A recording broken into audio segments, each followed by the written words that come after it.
Book 7, 1810–11. Chapter 1. The Bible legend tells us that the absence of labor, idleness, was a condition of the first man's blessedness before the fall. Fallen man has retained a love of idleness, but the curse weighs on the race not only because we have to seek our bread in the sweat of our brows, but because our moral nature is such that we cannot be both idle and at ease. An inner voice tells us we are in the wrong if we are idle. If man could find a state in which he felt that though idle he was fulfilling his duty, he would have found one of the conditions of man's primitive blessedness. And such a state of obligatory and irreproachable idleness is the lot of a whole class, the military.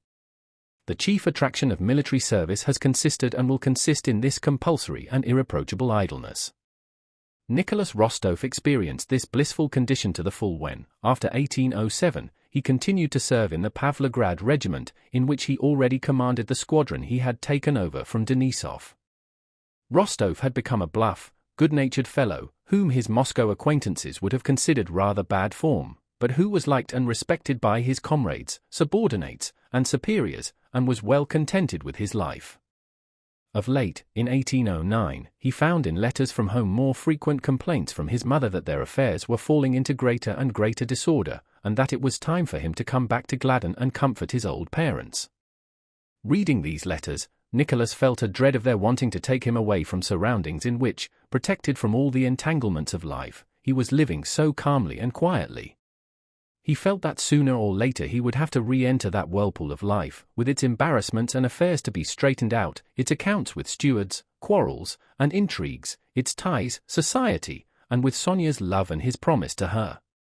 It was all dreadfully difficult and complicated, and he replied to his mother in cold, formal letters in French, beginning, "My dear mamma," and ending, "Your obedient son," which said nothing of when he would return. In 1810 he received letters from his parents, in which they told him of Natasha's engagement to Bolkonsky, and that the wedding would be in a year's time because the old prince made difficulties. This letter grieved and mortified Nicholas. In the first place he was sorry that Natasha, for whom he cared more than for anyone else in the family, should be lost to the home, and secondly, from his hussar point of view, he regretted not to have been there to show that fellow Bolkonsky that connection with him was no such great honor after all, and that if he loved Natasha he might dispense with permission from his doted father. For a moment he hesitated whether he should not apply for leave in order to see Natasha before she was married, but then came the maneuvers, and considerations about Sonia and about the confusion of their affairs, and Nicholas again put it off. But in the spring of that year, he received a letter from his mother, written without his father's knowledge, and that letter persuaded him to return. She wrote that if he did not come and take matters in hand, their whole property would be sold by auction and they would all have to go begging. The count was so weak, and trusted Matenka so much, and was so good-natured, that everybody took advantage of him and things were going from bad to worse. "For God's sake, I implore you, come at once if you do not wish to make me and the whole family wretched," wrote the countess. This letter touched Nicholas. He had that common sense of a matter-of-fact man which showed him what he ought to do. The right thing now was, if not to retire from the service, at any rate to go home on leave.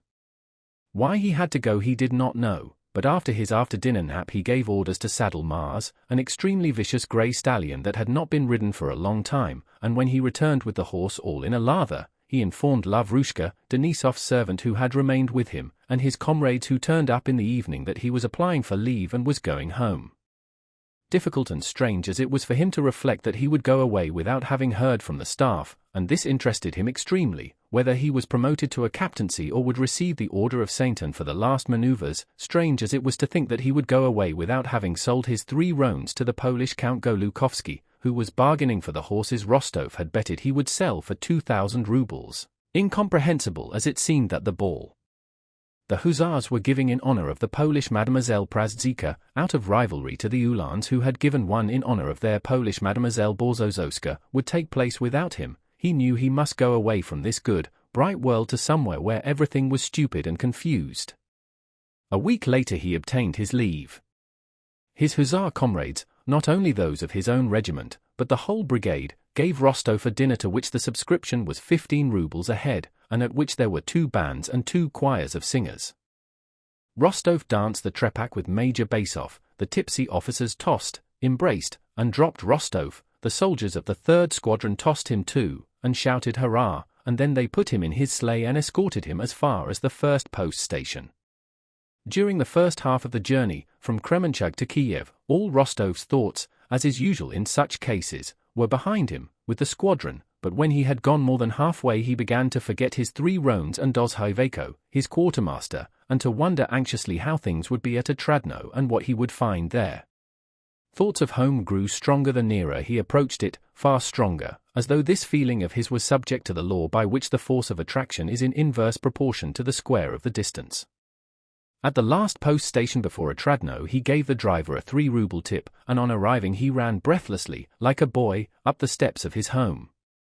After the rapture of meeting, and after that odd feeling of unsatisfied expectation, the feeling that everything is just the same, so why did I hurry? Nicholas began to settle down in his old home world. His father and mother were much the same, only a little older.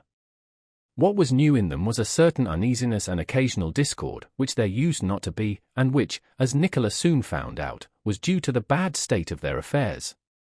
Sonia was nearly 20, she had stopped growing prettier and promised nothing more than she was already, but that was enough. She exhaled happiness and love from the time Nicholas returned, and the faithful, unalterable love of this girl had a gladdening effect on him. Petya and Natasha surprised Nicholas most. Petya was a big handsome boy of 13, merry, witty, and mischievous, with a voice that was already breaking. As for Natasha, for a long while Nicholas wondered and laughed whenever he looked at her. "You're not the same at all," he said. "How? Am I uglier?" "On the contrary, but what dignity!" "A princess," he whispered to her. "Yes, yes, yes," cried Natasha, joyfully. She told him about her romance with Prince Andrew and of his visit to Otradno and showed him his last letter. "Well, are you glad?" Natasha asked. "I am so tranquil and happy now." "Very glad," answered Nicholas. "He is an excellent fellow." "And are you very much in love?" "How shall I put it?" replied Natasha. "I was in love with Boris, with my teacher, and with Denisov, but this is quite different. I feel at peace and settled. I know that no better man than he exists, and I am calm and contented now. Not at all as before." Nicholas expressed his disapproval of the postponement of the marriage for a year, but Natasha attacked her brother with exasperation, proving to him that it could not be otherwise, and that it would be a bad thing to enter a family against the father's will, and that she herself wished it so. "You don't at all understand," she said. Nicholas was silent and agreed with her. Her brother often wondered as he looked at her. She did not seem at all like a girl in love and parted from her affianced husband. She was even-tempered and calm and quite as cheerful as of old. This amazed Nicholas and even made him regard Bolkonsky's courtship skeptically. He could not believe that her fate was sealed, especially as he had not seen her with Prince Andrew. It always seemed to him that there was something not quite right about this intended marriage. Why this delay? Why no betrothal, he thought. Once, when he had touched on this topic with his mother, he discovered, to his surprise and somewhat to his satisfaction, that in the depth of her soul she too had doubts about this marriage. "You see he writes," said she, showing her son a letter of Prince Andrew's, with that latent grudge a mother always has in regard to a daughter's future married happiness, "he writes that he won't come before December. What can be keeping him? Illness, probably. His health is very delicate. Don't tell Natasha. And don't attach importance to her being so bright, that's because she's living through the last days of her girlhood, but I know what she is like every time we receive a letter from him. However, God grant that everything turns out well." She always ended with these words. "He is an excellent man." Chapter 2. After reaching home Nicholas was at first serious and even dull. He was worried by the impending necessity of interfering in the stupid business matters for which his mother had called him home. To throw off this burden as quickly as possible, on the 3rd day after his arrival he went, angry and scowling and without answering questions as to where he was going, to Mitenka's lodge and demanded an account of everything. But what an account of everything might be Nicholas knew even less than the frightened and bewildered Mitenka. The conversation and the examination of the accounts with Mitenka did not last long. The village elder, a peasant delegate, and the village clerk, who were waiting in the passage, heard with fear and delight first the young count's voice roaring and snapping and rising louder and louder, and then words of abuse, dreadful words, ejaculated one after the other. "Robber! Ungrateful wretch! I'll hack the dog to pieces! I'm not my father! Robbing us," and so on. Then with no less fear and delight they saw how the young count, red in the face and with bloodshot eyes, dragged Mitenka out by the scruff of the neck and applied his foot and knee to his behind with great agility at convenient moments between the words, shouting, "Be off! Never let me see your face here again, you villain!" Mitenka flew headlong down the 6 steps and ran away into the shrubbery. This shrubbery was a well-known haven of refuge for culprits at Otradno. Mitenka himself, returning tipsy from the town, used to hide there, and many of the residents at Otradno, hiding from Mitenka, knew of its protective qualities. Mitenka's wife and sisters-in-law thrust their heads and frightened faces out of the door of a room where a bright samovar was boiling and where the steward's high bedstead stood with its patchwork quilt. The young count paid no heed to them, but, breathing hard, passed by with resolute strides and went into the house. The countess, who heard at once from the maids what had happened at the lodge, was calmed by the thought that now their affairs would certainly improve, but on the other hand felt anxious as to the effect this excitement might have on her son. She went several times to his door on tiptoe and listened, as he lighted one pipe after another. Next day the old count called his son aside and, with an embarrassed smile, said to him, "But you know, my dear boy, it's a pity you got excited. Mitenka has told me all about it. I knew," thought Nicholas, "that I should never understand anything in this crazy world. You were angry that he had not entered those 700 rubles. But they were carried forward, and you did not look at the other page. Papa, he is a blackguard and a thief. I know he is. And what I have done, but, if you like, I won't speak to him again." No, my dear boy, the count, too, felt embarrassed. He knew he had mismanaged his wife's property and was to blame toward his children, but he did not know how to remedy it. "No, I beg you to attend to the business. I am old." "I? No, Papa. Forgive me if I have caused you unpleasantness. I understand it all less than you do. Devil take all these peasants and money matters, and carryings forward from page to page," he thought. "I used to understand what a corner and the stakes at cards meant, but carrying forward to another page I don't understand at all," said he to himself, and after that he did not meddle in business affairs. But once the countess called her son and informed him that she had a promissory note from Anna Mikhailovna for 2,000 rubles, and asked him what he thought of doing with it. "This," answered Nicholas. "You say it rests with me. Well, I don't like Anna Mikhailovna and I don't like Boris, but they were our friends and poor. Well then, this," and he tore up the note, and by so doing caused the old countess to weep tears of joy. After that, young Rostov took no further part in any business affairs, but devoted himself with passionate enthusiasm to what was to him a new pursuit, the chase, for which his father kept a large establishment. Chapter 3. The weather was already growing wintry and morning frosts congealed and earth saturated by autumn rains.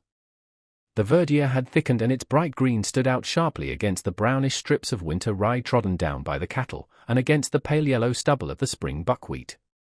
The wooded ravines and the copses, which at the end of August had still been green islands amid black fields and stubble, had become golden and bright red islands amid the green winter rye. The hares had already half changed their summer coats, the fox cubs were beginning to scatter, and the young wolves were bigger than dogs. It was the best time of the year for the chase. The hounds of that ardent young sportsman Rostov had not merely reached hard winter condition, but were so jaded that at a meeting of the huntsmen it was decided to give them a 3 days' rest and then, on the 16th of September, to go on a distant expedition, starting from the oak grove where there was an undisturbed litter of wolf cubs. All that day the hounds remained at home.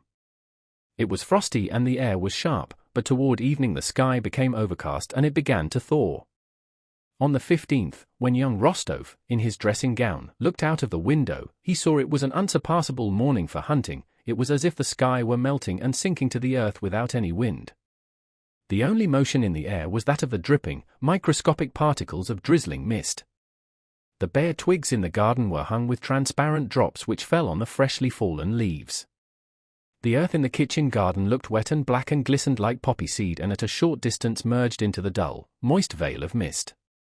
Nicholas went out into the wet and muddy porch. There was a smell of decaying leaves and of dog. Milka, a black-spotted, broad-haunched bitch with prominent black eyes, got up on seeing her master, stretched her hind legs, lay down like a hare, and then suddenly jumped up and licked him right on his nose and mustache. Another borzoi, a dog, catching sight of his master from the garden path, arched his back and, rushing headlong toward the porch with lifted tail, began rubbing himself against his legs. "Oh hoy!" came at that moment, that inimitable huntsman's call which unites the deepest bass with the shrillest tenor, and round the corner came Daniel the head huntsman and head kennelman, a grey, wrinkled old man with hair cut straight over his forehead, Ukrainian fashion, a long bent whip in his hand, and that look of independence and scorn of everything that is only seen in huntsmen. He doffed his Circassian cap to his master and looked at him scornfully.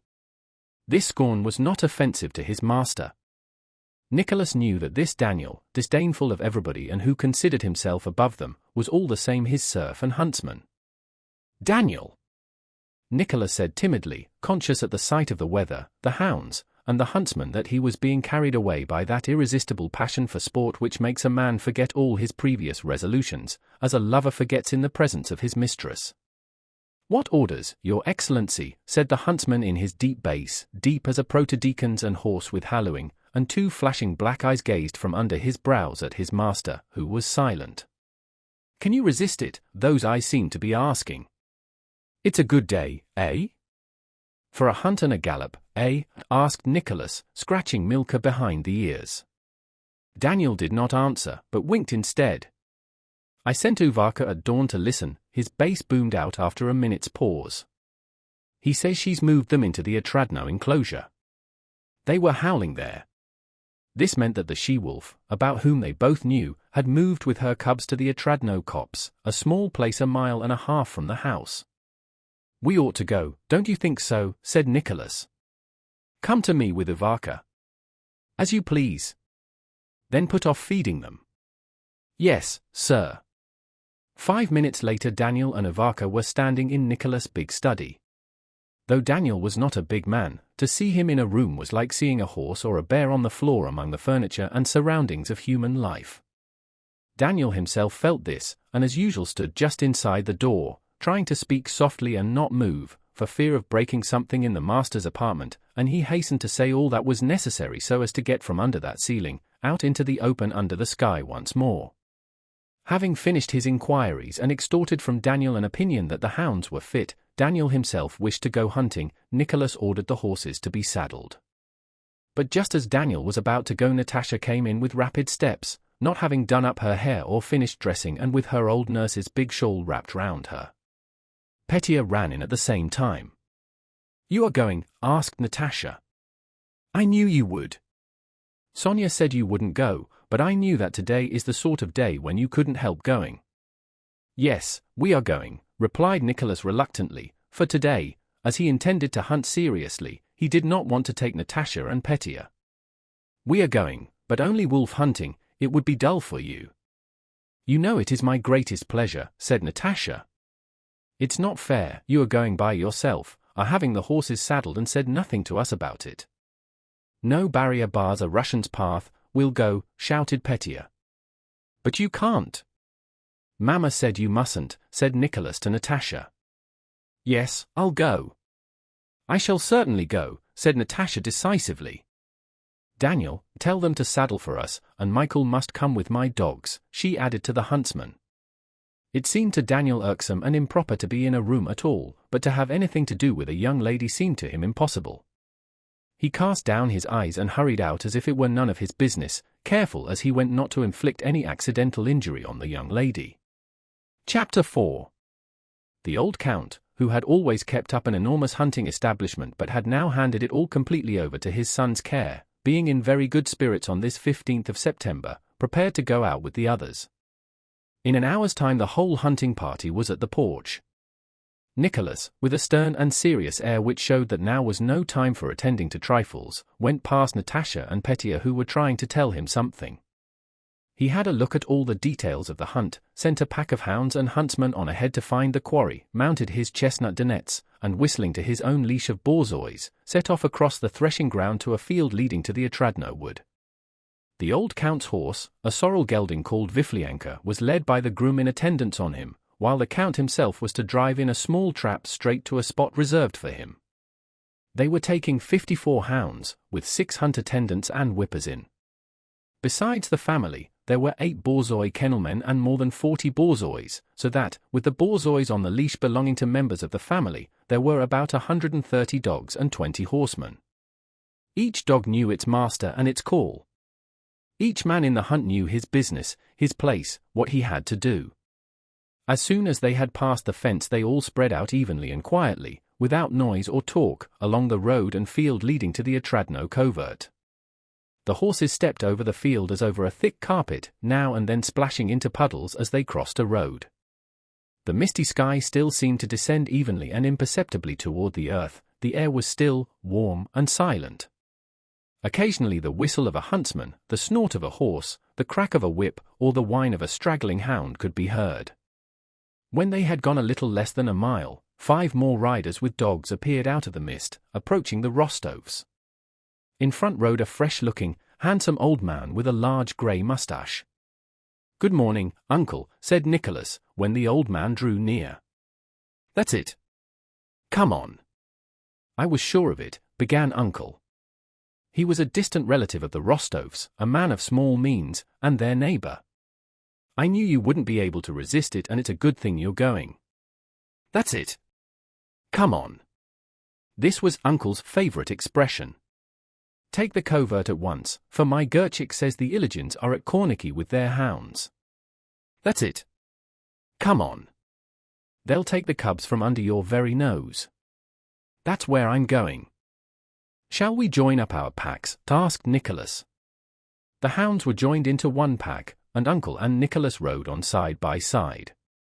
Natasha, muffled up in shawls which did not hide her eager face and shining eyes, galloped up to them. She was followed by Petya, who always kept close to her, by Michael, a huntsman, and by a groom appointed to look after her. Petya, who was laughing, whipped and pulled at his horse. Natasha sat easily and confidently on her black Arabchik and reined him in without effort with a firm hand. Uncle looked round disapprovingly at Petya and Natasha. He did not like to combine frivolity with the serious business of hunting. "Good morning, uncle." "We are going too," shouted Petya.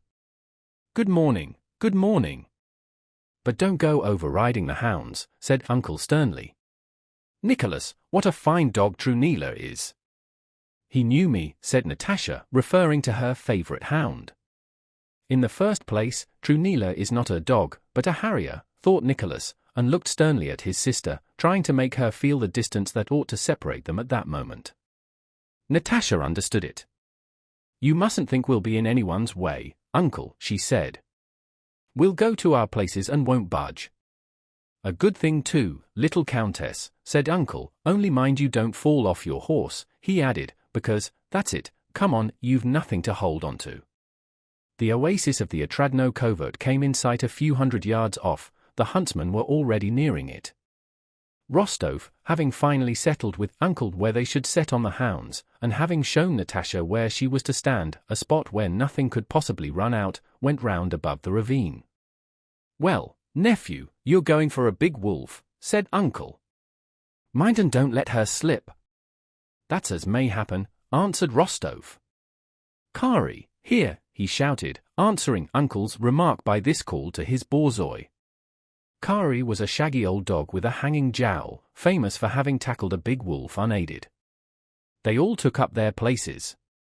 The old count, knowing his son's order in the hunt, hurried so as not to be late, and the huntsmen had not yet reached their places when Count Ilya Rostov, cheerful, flushed, and with quivering cheeks, drove up with his black horses over the winter rye to the place reserved for him, where a wolf might come out. Having straightened his coat and fastened on his hunting knives and horn, he mounted his good, sleek, well-fed, and comfortable horse, Viflyanka, which was turning grey, like himself. His horses and trap were sent home. Count Ilya Rostov, though not at heart a keen sportsman, knew the rules of the hunt well, and rode to the bushy edge of the road where he was to stand, arranged his reins, settled himself in the saddle, and, feeling that he was ready, looked about with a smile. Beside him was Simon Chekmar, his personal attendant, an old horseman now somewhat stiff in the saddle. Chekmar held in leash 3 formidable wolfhounds, who had, however, grown fat like their master and his horse. 2 wise old dogs lay down unleashed. Some 100 paces farther along the edge of the wood stood Mitka, the Count's other groom, a daring horseman and keen rider to hounds. Before the hunt, by old custom, the Count had drunk a silver cupful of mulled brandy, taken a snack, and washed it down with half a bottle of his favourite Bordeaux. He was somewhat flushed with the wine and the drive. His eyes were rather moist and glittered more than usual, and as he sat in his saddle, wrapped up in his fur coat, he looked like a child taken out for an outing.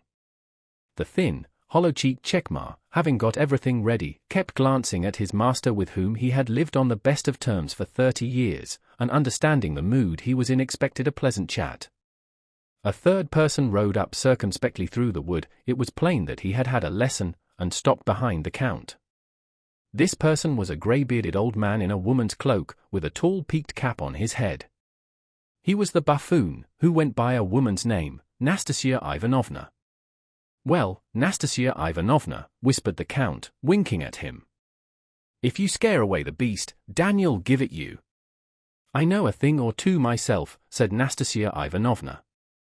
"Hush," whispered the Count and turned to Simon. "Have you seen the young Countess?" he asked. "Where is she?" "With young Count Peter, by the jar of rank grass," answered Simon, smiling. "Though she's a lady, she's very fond of hunting." "And you're surprised at the way she rides, Simon, eh?" said the Count. "She's as good as many a man." "Of course. It's marvelous. So bold, so easy." "And Nicholas?" "Where is he?" "By the Lyadov upland, isn't he?" "Yes, sir. He knows where to stand. He understands the matter so well that Daniel and I are often quite astounded," said Simon, well knowing what would please his master. "Rides well, eh? And how well he looks on his horse, eh? A perfect picture. How he chased a fox out of the rank grass by the Zavazinsk thicket the other day. Leaped a fearful place, what a sight when they rushed from the covert, the horse worth 1,000 rubles and the rider beyond all price. Yes, one would have to search far to find another as smart." "To search far," repeated the Count, evidently sorry Simon had not said more. "To search far," he said, turning back the skirt of his coat to get at his snuff-box.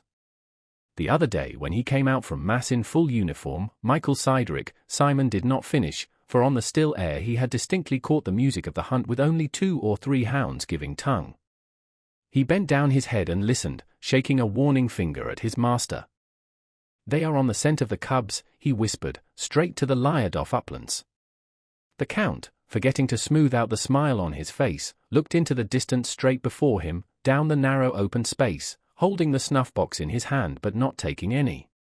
After the cry of the hounds came the deep tones of the wolf call from Daniel's hunting horn. The pack joined the first 3 hounds and they could be heard in full cry, with that peculiar lift in the note that indicates that they are after a wolf. The whippers-in no longer set on the hounds, but changed to the cry of uliulu, and above the others rose Daniel's voice, now a deep bass, now piercingly shrill. His voice seemed to fill the whole wood and carried far beyond out into the open field. After listening a few moments in silence, the Count and his attendant convinced themselves that the hounds had separated into 2 packs. The sound of the larger pack, eagerly giving tongue, began to die away in the distance. The other pack rushed by the wood past the Count, and it was with this that Daniel's voice was heard calling uliulu. The sounds of both packs mingled and broke apart again, but both were becoming more distant. Simon sighed and stooped to straighten the leash a young borzoi had entangled. The Count too sighed and, noticing the snuff-box in his hand, opened it and took a pinch. "Back!" cried Simon to a borzoi that was pushing forward out of the wood. The Count started and dropped the snuff-box. Nastasia Ivanovna dismounted to pick it up. The Count and Simon were looking at him. Then, unexpectedly, as often happens, the sound of the hunt suddenly approached, as if the hounds in full cry and Daniel uliuluing were just in front of them. The Count turned and saw on his right Mitka staring at him with eyes starting out of his head, raising his cap and pointing before him to the other side. "Look out," he shouted, in a voice plainly showing that he had long fretted to utter that word, and letting the borzois slip he galloped toward the Count. The Count and Simon galloped out of the wood and saw on their left a wolf which, softly swaying from side to side, was coming at a quiet lope farther to the left to the very place where they were standing. The angry borzois whined and getting free of the leash rushed past the horse's feet at the wolf. The wolf paused, turned its heavy forehead toward the dogs awkwardly, like a man suffering from the quinsy, and, still slightly swaying from side to side, gave a couple of leaps and with a swish of its tail disappeared into the skirt of the wood. At the same instant, with a cry like a wail, first one hound, then another, and then another, sprang helter-skelter from the wood opposite and the whole pack rushed across the field toward the very spot where the wolf had disappeared. The hazel bushes parted behind the hounds and Daniel's chestnut horse appeared, dark with sweat. On its long back sat Daniel, hunched forward, capless, his disheveled grey hair hanging over his flushed, perspiring face. "Uliuliuliu! Uliuliu!" he cried. When he caught sight of the Count his eyes flashed lightning.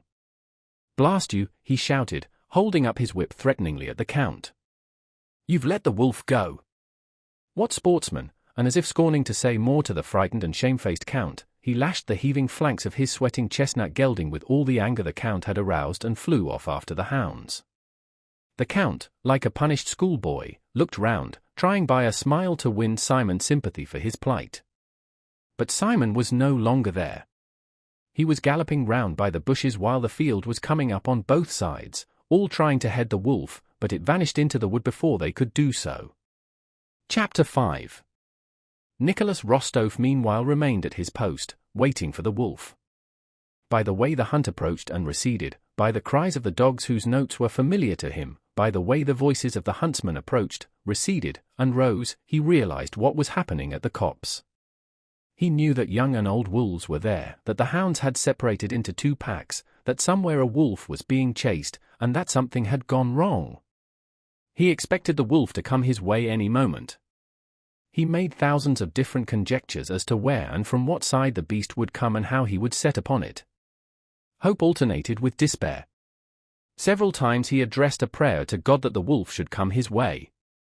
He prayed with that passionate and shamefaced feeling with which men pray at moments of great excitement arising from trivial causes. "What would it be to thee to do this for me?" he said to God. "I know thou art great, and that it is a sin to ask this of thee, but for God's sake do let the old wolf come my way and let Kari spring at it, in sight of Funkel who is watching from over there, and seize it by the throat in a death grip." 1,000 times during that half-hour Rostov cast eager and restless glances over the edge of the wood, with the two scraggy oaks rising above the aspen undergrowth and the gully with its water-worn side and Uncle's cap just visible above the bush on his right. "No, I shan't have such luck," thought Rostov, yet what wouldn't it be worth? It is not to be. Everywhere, at cards and in war, I am always unlucky. Memories of Austerlitz and of Dolokhov flashed rapidly and clearly through his mind. Only once in my life to get an old wolf, I want only that, thought he, straining eyes and ears and looking to the left and then to the right and listening to the slightest variation of note in the cries of the dogs. Again he looked to the right and saw something running toward him across the deserted field. No, it can't be, thought Rostov, taking a deep breath, as a man does at the coming of something long hoped for. The height of happiness was reached, and so simply, without warning, or noise, or display, that Rostov could not believe his eyes and remained in doubt for over a second. The wolf ran forward and jumped heavily over a gully that lay in her path. She was an old animal with a grey back and big reddish belly. She ran without hurry, evidently feeling sure that no one saw her. Rostov, holding his breath, looked round at the borzois. They stood or lay not seeing the wolf or understanding the situation. Old Kari had turned his head and was angrily searching for fleas, baring his yellow teeth and snapping at his hind legs. "Uliuliu," whispered Rostov, pouting his lips. The borzois jumped up, jerking the rings of the leashes and pricking their ears. Kari finished scratching his hindquarters and, cocking his ears, got up with quivering tail from which tufts of matted hair hung down. "Shall I loose them or not?" Nicholas asked himself as the wolf approached him coming from the copse. Suddenly the wolf's whole physiognomy changed. She shuddered, seeing what she had probably never seen before, human eyes fixed upon her, and turning her head a little toward Rostov, she paused. Back or forward? No matter, forward, the wolf seemed to say to herself, and she moved forward without again looking round and with a quiet, long, easy yet resolute lope. "Uliulu," cried Nicholas, in a voice not his own, and of its own accord his good horse darted headlong downhill, leaping over gullies to head off the wolf, and the borzois passed it, running faster still. Nicholas did not hear his own cry nor feel that he was galloping, nor see the borzois, nor the ground over which he went. He saw only the wolf, who, increasing her speed, bounded on in the same direction along the hollow. The first to come into view was Milka, with her black markings and powerful quarters, gaining upon the wolf. Nearer and nearer, now she was ahead of it, but the wolf turned its head to face her, and instead of putting on speed as she usually did, Milka suddenly raised her tail and stiffened her forelegs. "Uliuliulu," shouted Nicholas. The reddish Lyubim rushed forward from behind Milka, sprang impetuously at the wolf, and seized it by its hindquarters, but immediately jumped aside in terror. The wolf crouched, gnashed her teeth, and again rose and bounded forward, followed at the distance of a couple of feet by all the borzois, who did not get any closer to her. "She'll get away." "No, it's impossible," thought Nicholas, still shouting with a hoarse voice. "Kari, uliulu," he shouted, looking round for the old borzoi who was now his only hope. Kari, with all the strength age had left him, stretched himself to the utmost and, watching the wolf, galloped heavily aside to intercept it. But the quickness of the wolf's lope and the borzoi's slower pace made it plain that Kari had miscalculated.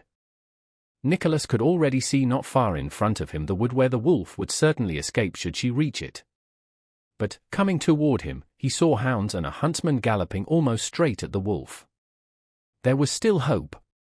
A long, yellowish young borzoi, one Nicholas did not know, from another leash, rushed impetuously at the wolf from in front and almost knocked her over. But the wolf jumped up more quickly than anyone could have expected and, gnashing her teeth, flew at the yellowish borzoi, which, with a piercing yelp, fell with its head on the ground, bleeding from a gash in its side. "Kari? Old fellow," wailed Nicholas. Thanks to the delay caused by this crossing of the wolf's path, the old dog with its felted hair hanging from its thigh was within 5 paces of it. As if aware of her danger, the wolf turned her eyes on Kari, tucked her tail yet further between her legs, and increased her speed. But here Nicholas only saw that something happened to Kari. The borzoi was suddenly on the wolf, and they rolled together down into a gully just in front of them. That instant, when Nicholas saw the wolf struggling in the gully with the dogs, while from under them could be seen her grey hair and outstretched hind leg and her frightened choking head, with her ears laid back, Kari was pinning her by the throat, was the happiest moment of his life. With his hand on his saddle bow, he was ready to dismount and stab the wolf, when she suddenly thrust her head up from among that mass of dogs, and then her forepaws were on the edge of the gully. She clicked her teeth. Kari no longer had her by the throat, leaped with a movement of her hind legs out of the gully, and having disengaged herself from the dogs, with tail tucked in again, went forward. Kari, his hair bristling, and probably bruised or wounded, climbed with difficulty out of the gully. "Oh my God! Why?" Nicholas cried in despair. Uncle's huntsman was galloping from the other side across the wolf's path, and his borzois once more stopped the animal's advance. She was again hemmed in. Nicholas and his attendant, with Uncle and his huntsman, were all riding round the wolf, crying uliuliu, shouting and preparing to dismount each moment that the wolf crouched back, and starting forward again every time she shook herself and moved toward the wood where she would be safe. Already, at the beginning of this chase, Daniel, hearing the uliuliuing, had rushed out from the wood. He saw Kari seize the wolf, and checked his horse, supposing the affair to be over. But when he saw that the horseman did not dismount and that the wolf shook herself and ran for safety, Daniel set his chestnut galloping, not at the wolf but straight toward the wood, just as Kari had run to cut the animal off. As a result of this, he galloped up to the wolf just when she had been stopped a second time by Uncle's borzois.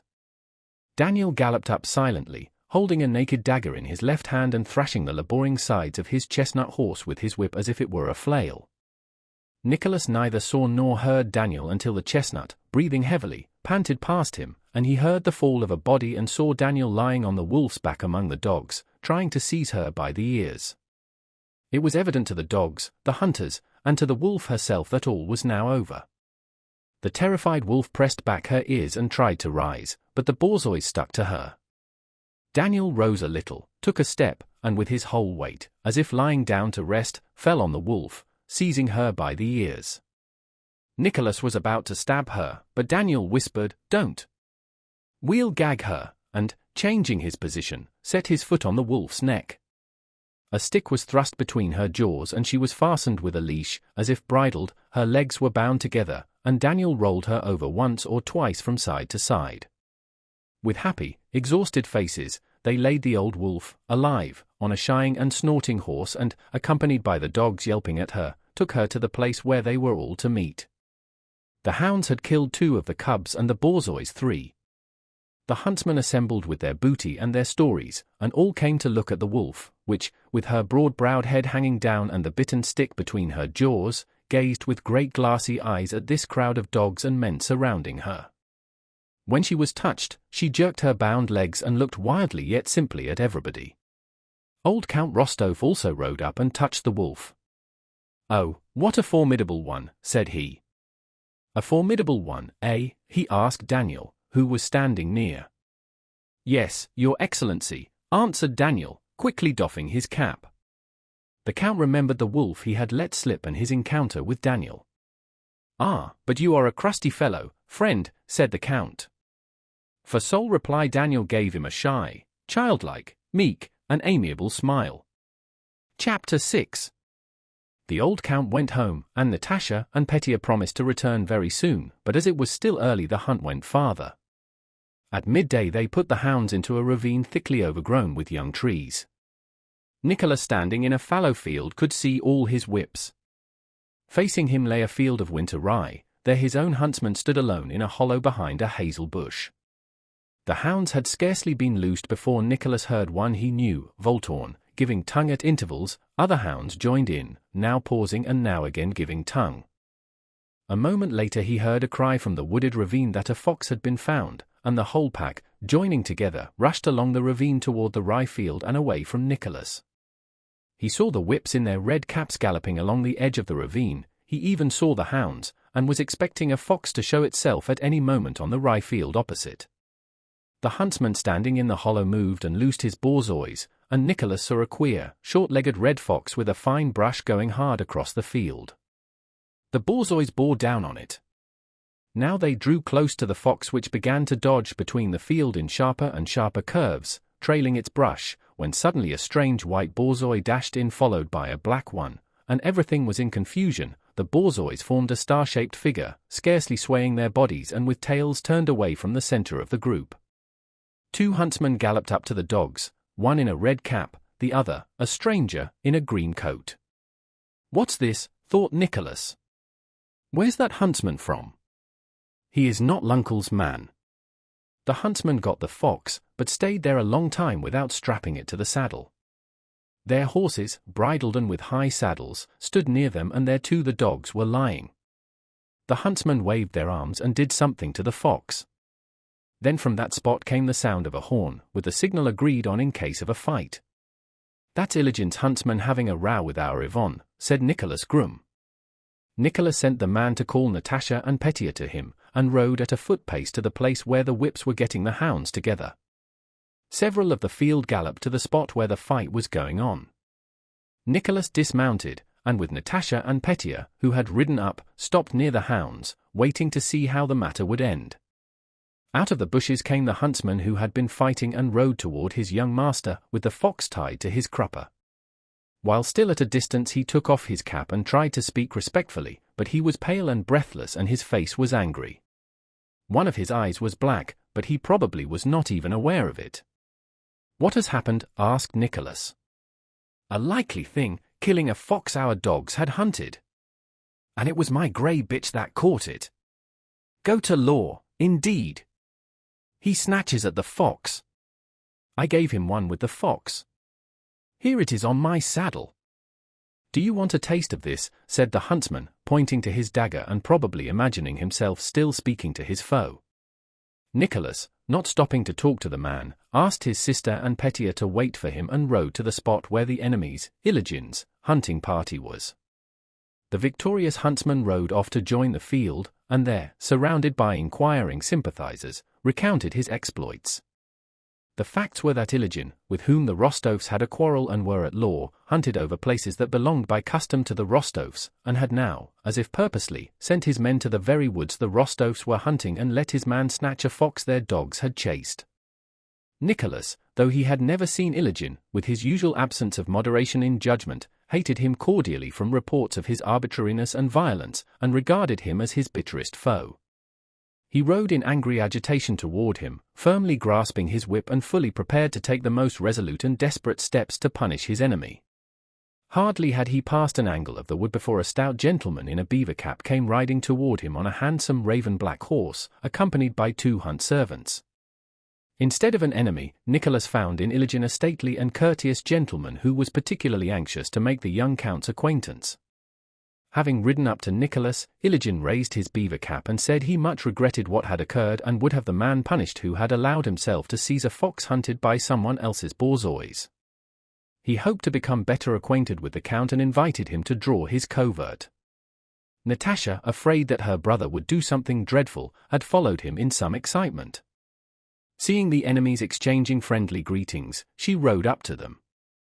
Iligin lifted his beaver cap still higher to Natasha and said, with a pleasant smile, that the young countess resembled Diana in her passion for the chase as well as in her beauty, of which he had heard much.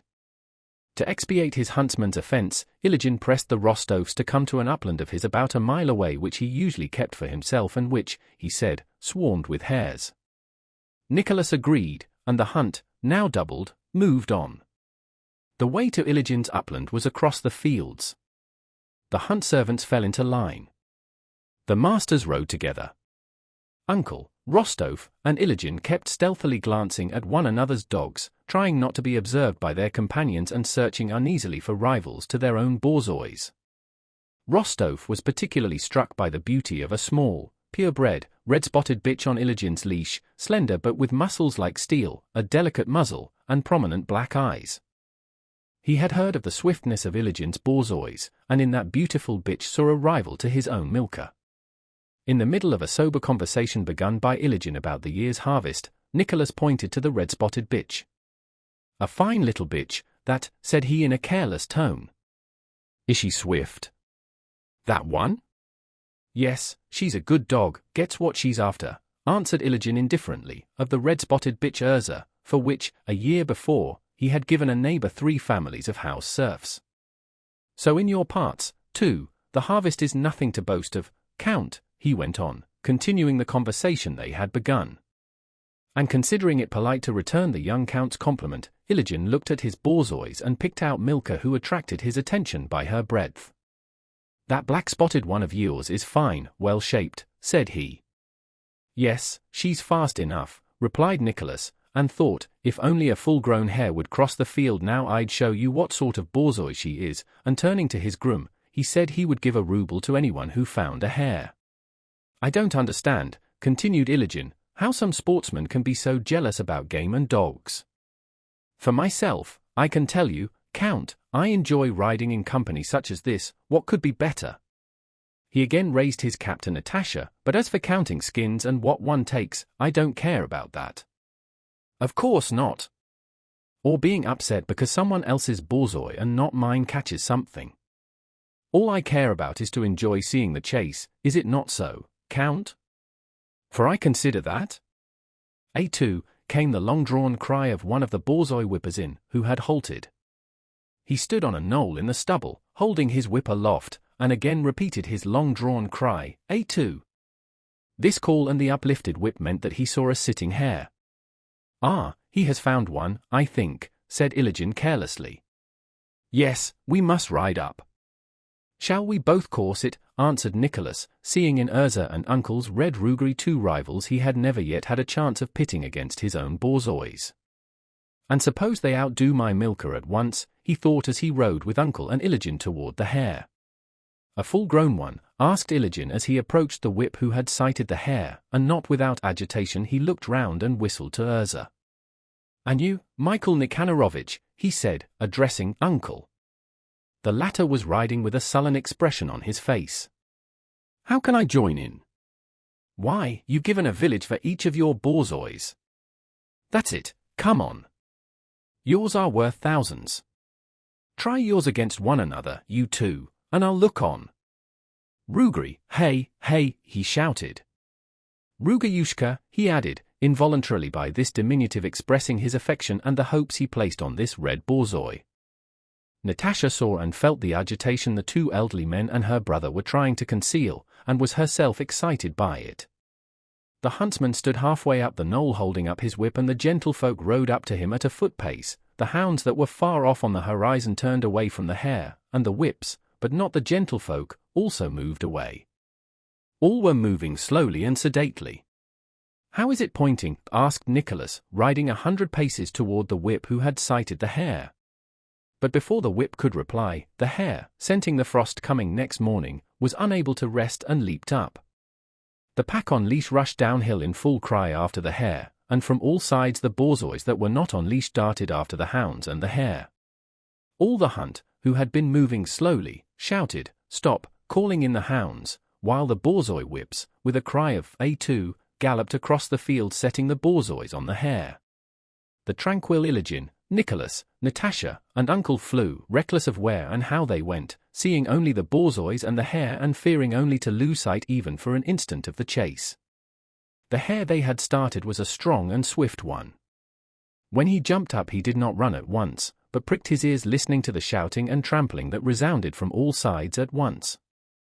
He took a dozen bounds, not very quickly, letting the borzois gain on him, and, finally having chosen his direction and realized his danger, laid back his ears and rushed off headlong. He had been lying in the stubble, but in front of him was the autumn sowing where the ground was soft.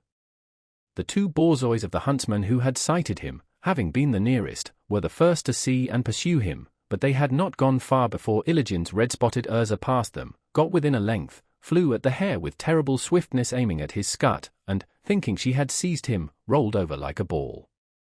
The hare arched his back and bounded off yet more swiftly. From behind Urza rushed the broad-haunched, black-spotted Milka and began rapidly gaining on the hare. "Milashka, dear," rose Nicholas' triumphant cry. It looked as if Milka would immediately pounce on the hare, but she overtook him and flew past. The hare had squatted. Again the beautiful Urza reached him, but when close to the hare's scut paused as if measuring the distance, so as not to make a mistake this time but seize his hind leg. "Urza, darling!" Iligen wailed in a voice unlike his own. Urza did not hearken to his appeal. At the very moment when she would have seized her prey, the hare moved and darted along the balk between the winter rye and the stubble. Again Urza and Milka were abreast, running like a pair of carriage horses, and began to overtake the hare, but it was easier for the hare to run on the balk and the borzois did not overtake him so quickly. "Rugari, Rugayushka!" "That's it, come on," came a third voice just then, and Uncle's red borzoi, straining and curving its back, caught up with the two foremost borzois, pushed ahead of them regardless of the terrible strain, put on speed close to the hare, knocked it off the balk onto the rye field, again put on speed still more viciously, sinking to his knees in the muddy field, and all one could see was how, muddying his back, he rolled over with the hare. A ring of borzois surrounded him. A moment later everyone had drawn up round the crowd of dogs. Only the delighted uncle dismounted, and cut off a pad, shaking the hare for the blood to drip off, and anxiously glancing round with restless eyes while his arms and legs twitched.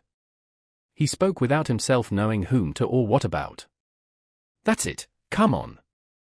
That's a dog. There, it has beaten them all, the 1,000 ruble as well as the 1 ruble borzois. That's it, come on," said he, panting and looking wrathfully around as if he were abusing someone, as if they were all his enemies and had insulted him, and only now had he at last succeeded in justifying himself. "There are your 1,000 ruble ones. That's it, come on. Rugari, here's a pad for you," he said, throwing down the hare's muddy pad. "You've deserved it, that's it, come on." She'd tired herself out, she'd run it down 3 times by herself, said Nicholas, also not listening to anyone and regardless of whether he were heard or not. But what is there in running across it like that, said Iligin's groom. Once she had missed it and turned it away, any mongrel could take it, Iligin was saying at the same time, breathless from his gallop and his excitement. At the same moment Natasha, without drawing breath, screamed joyously, ecstatically, and so piercingly that it set everyone's ear tingling. By that shriek she expressed what the others expressed by all talking at once, and it was so strange that she must herself have been ashamed of so wild a cry and everyone else would have been amazed at it at any other time. Uncle himself twisted up the hair, threw it neatly and smartly across his horse's back as if by that gesture he meant to rebuke everybody, and, with an air of not wishing to speak to anyone, mounted his bay and rode off. The others all followed, dispirited and shamefaced, and only much later were they able to regain their former affectation of indifference. For a long time they continued to look at Red Rougerie who, his arched back spattered with mud and clanking the ring of his leash, walked along just behind Uncle's horse with the serene air of a conqueror. Well, I am like any other dog as long as it's not a question of coursing. But when it is, then look out, his appearance seemed to Nicholas to be saying. When, much later, Uncle rode up to Nicholas and began talking to him, he felt flattered that, after what had happened, Uncle deigned to speak to him. Chapter 7. Toward evening Iligin took leave of Nicholas, who found that they were so far from home that he accepted Uncle's offer that the hunting party should spend the night in his little village of Mikhailovna.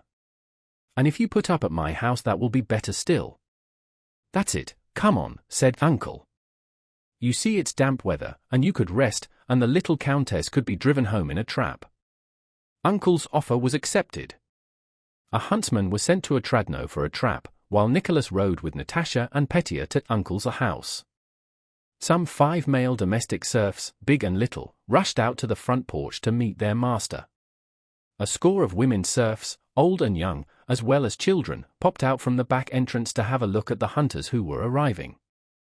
The presence of Natasha, a woman, a lady, and on horseback raised the curiosity of the serfs to such a degree that many of them came up to her, stared her in the face, and unabashed by her presence made remarks about her as though she were some prodigy on show and not a human being able to hear or understand what was said about her. Arinka! Look, she sits sideways. There she sits and her skirt dangles. See, she's got a little hunting horn. Goodness gracious! See her knife. Isn't she a Tartar? How is it you didn't go head over heels? Asked the boldest of all, addressing Natasha directly. Uncle dismounted at the porch of his little wooden house which stood in the midst of an overgrown garden and, after a glance at his retainers, shouted authoritatively that the superfluous ones should take themselves off and that all necessary preparation should be made to receive the guests and the visitors. The serfs all dispersed. Uncle lifted Natasha off her horse and taking her hand led her up the rickety wooden steps of the porch.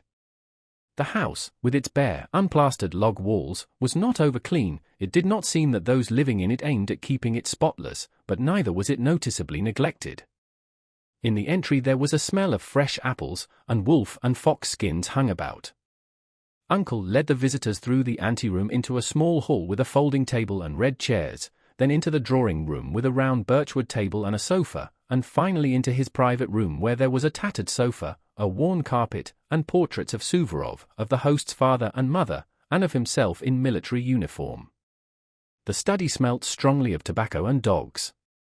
Uncle asked his visitors to sit down and make themselves at home, and then went out of the room. Rougerie, his back still muddy, came into the room and lay down on the sofa, cleaning himself with his tongue and teeth. Leading from the study was a passage in which a partition with ragged curtains could be seen. From behind this came women's laughter and whispers. Natasha, Nicholas, and Petya took off their wraps and sat down on the sofa. Petya, leaning on his elbow, fell asleep at once. Natasha and Nicholas were silent. Their faces glowed, they were hungry and very cheerful. They looked at one another, now that the hunt was over and they were in the house. Nicholas no longer considered it necessary to show his manly superiority over his sister. Natasha gave him a wink, and neither refrained long from bursting into a peal of ringing laughter even before they had a pretext ready to account for it. After a while Uncle came in a car-sack coat, blue trousers, and small top boots. And Natasha felt that this costume, the very one she had regarded with surprise and amusement at Otradno, was just the right thing and not at all worse than a swallowtail or frock coat. Uncle too was in high spirits and far from being offended by the brothers' and sisters' laughter. It could never enter his head that they might be laughing at his way of life. He himself joined in the merriment. "That's right, young countess, that's it, come on. I never saw anyone like her," said he, offering Nicholas a pipe with a long stem and, with a practiced motion of 3 fingers, taking down another that had been cut short. "She's ridden all day like a man, and is as fresh as ever." Soon after Uncle's reappearance the door was opened, evidently from the sound by a barefooted girl, and a stout, rosy, good-looking woman of about 40, with a double chin and full red lips, entered carrying a large loaded tray. With hospitable dignity and cordiality in her glance and in every motion, she looked at the visitors and, with a pleasant smile, bowed respectfully. In spite of her exceptional stoutness, which caused her to protrude her chest and stomach and throw back her head, this woman, who was Uncle's housekeeper, trod very lightly. She went to the table, set down the tray, and with her plump white hands deftly took from it the bottles and various hors d'oeuvres and dishes and arranged them on the table. When she had finished, she stepped aside and stopped at the door with a smile on her face. "Here I am. I am she. Now do you understand, uncle?" her expression said to Rostov. How could one help understanding?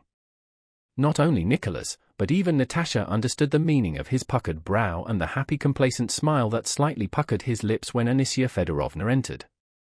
On the tray was a bottle of herb wine, different kinds of vodka, pickled mushrooms, rye cakes made with buttermilk, honey in the comb, still mead and sparkling mead, apples, nuts, raw and roasted, and nut and honey sweets. Afterwards she brought a freshly roasted chicken, ham, preserves made with honey, and preserves made with sugar. All this was the fruit of Anisya Fedorovna's housekeeping, gathered and prepared by her. The smell and taste of it all had a smack of Anisya Fedorovna herself, a savour of juiciness, cleanliness, whiteness, and pleasant smiles. "Take this, little lady countess," she kept saying, as she offered Natasha first one thing and then another. Natasha ate of everything and thought she had never seen or eaten such buttermilk cakes, such aromatic jam, such honey and nut sweets, or such a chicken anywhere. Anisya Fedorovna left the room. After supper, over their cherry brandy, Rostov and Uncle talked of past and future hunts, of Rugery and Ilygin's dogs, while Natasha sat upright on the sofa and listened with sparkling eyes. She tried several times to wake Petya that he might eat something, but he only muttered incoherent words without waking up. Natasha felt so light-hearted and happy in these novel surroundings that she only feared the trap would come for her too soon. After a casual pause, such as often occurs when receiving friends for the first time in one's own house, Uncle, answering a thought that was in his visitors' minds, said, "This, you see, is how I am finishing my days. Death will come. That's it, come on. Nothing will remain. Then why harm anyone?" Uncle's face was very significant and even handsome as he said this. Involuntarily Rostov recalled all the good he had heard about him from his father and the neighbors. Throughout the whole province Uncle had the reputation of being the most honorable and disinterested of cranks. They called him in to decide family disputes, chose him as executor, confided secrets to him, elected him to be a justice and to other posts, but he always persistently refused public appointments, passing the autumn and spring in the fields on his bay gelding, sitting at home in winter, and lying in his overgrown garden in summer. "Why don't you enter the service, Uncle?" "I did once, but gave it up. I am not fit for it." "That's it, come on. I can't make head or tail of it." "That's for you, I haven't brains enough." "Now, hunting is another matter, that's it, come on. Open the door, there," he shouted. "Why have you shut it?" The door at the end of the passage led to the huntsman's room, as they called the room for the hunt servants. There was a rapid patter of bare feet, and an unseen hand opened the door into the huntsman's room, from which came the clear sounds of a balalaika on which someone, who was evidently a master of the art, was playing. Natasha had been listening to those strains for some time and now went out into the passage to hear better. "That's Mitka, my coachman. I have got him a good balalaika. I'm fond of it," said Uncle. It was the custom for Mitka to play the balalaika in the huntsman's room when Uncle returned from the chase. Uncle's was fond of such music. How good! Really very good, said Nicholas with some unintentional superciliousness, as if ashamed to confess that the sounds pleased him very much. Very good, said Natasha reproachfully, noticing her brother's tone. Not very good, it's simply delicious. Just as Uncle's pickled mushrooms, honey, and cherry brandy had seemed to her the best in the world, so also that song, at that moment, seemed to her the acme of musical delight. More, please, more, cried Natasha at the door as soon as the balalaika ceased. Mitka tuned up afresh, and recommenced thrumming the balalaika to the air of My Lady, with trills and variations. Uncle sat listening, slightly smiling, with his head on one side. The air was repeated 100 times. The balalaika was retuned several times and the same notes were thrummed again, but the listeners did not grow weary of it and wished to hear it again and again. Anisya Fedorovna came in and leaned her portly person against the doorpost. You like listening, she said to Natasha with a smile extremely like Uncle's. That's a good player of ours, she added. He doesn't play that part right, said Uncle suddenly, with an energetic gesture. Here he ought to burst out, that's it, come on, ought to burst out. Do you play then? Asked Natasha. Uncle did not answer, but smiled. Anisya, go and see if the strings of my guitar are all right. I haven't touched it for a long time. That's it, come on. I've given it up. Anisya Fedorovna, with her light step, willingly went to fulfill her errand and brought back the guitar. Without looking at anyone, Uncle blew the dust off it and, tapping the case with his bony fingers, tuned the guitar and settled himself in his armchair. He took the guitar a little above the fingerboard, arching his left elbow with a somewhat theatrical gesture, and, with a wink at Anisya Fedorovna, struck a single chord, pure and sonorous, and then quietly, smoothly, and confidently began playing in very slow time, not My Lady, but the well-known song, Came a Maiden Down the Street. The tune, played with precision and in exact time, began to thrill in the hearts of Nicholas and Natasha, arousing in them the same kind of sober mirth as radiated from Anisya Fedorovna's whole being. Anisya Fedorovna flushed, and drawing her kerchief over her face went laughing out of the room. Uncle continued to play correctly, carefully, with energetic firmness, looking with a changed and inspired expression at the spot where Anisya Fedorovna had just stood. Something seemed to be laughing a little on one side of his face under his grey moustache, especially as the song grew brisker and the time quicker, and when, here and there, as he ran his fingers over the strings, something seemed to snap. Lovely, lovely! Go on, Uncle, go on, shouted Natasha as soon as he had finished. She jumped up and hugged and kissed him. Nicholas, Nicholas, she said, turning to her brother, as if asking him, what is it moves me so? Nicholas too was greatly pleased by Uncle's playing, and Uncle's played the piece over again. Anisya Fedorovna's smiling face reappeared in the doorway and behind hers other faces. Fetching water clear and sweet. Stop, dear maiden, I entreat. Played Uncle once more, running his fingers skillfully over the strings, and then he stopped short and jerked his shoulders. Go on, Uncle dear, Natasha wailed in an imploring tone as if her life depended on it. Uncle rose, and it was as if there were two men in him. One of them smiled seriously at the merry fellow, while the merry fellow struck a naive and precise attitude preparatory to a folk dance. Now then, niece, he exclaimed, waving to Natasha the hand that had just struck a chord. Natasha threw off the shawl from her shoulders, ran forward to face Uncle, and setting her arms akimbo also made a motion with her shoulders and struck an attitude. Where, how, and when had this young countess, educated by an émigré French governess, imbibed from the Russian air she breathed that spirit and obtained that manner which the pas de châle asterisk would, one would have supposed, long ago have effaced? But the spirit and the movements were those inimitable and unteachable Russian ones that Uncle had expected of her. As soon as she had struck her pose, and smiled triumphantly, proudly, and with sly merriment, the fear that had at first seized Nicholas and the others that she might not do the right thing was at an end, and they were already admiring her. The French shawl dance.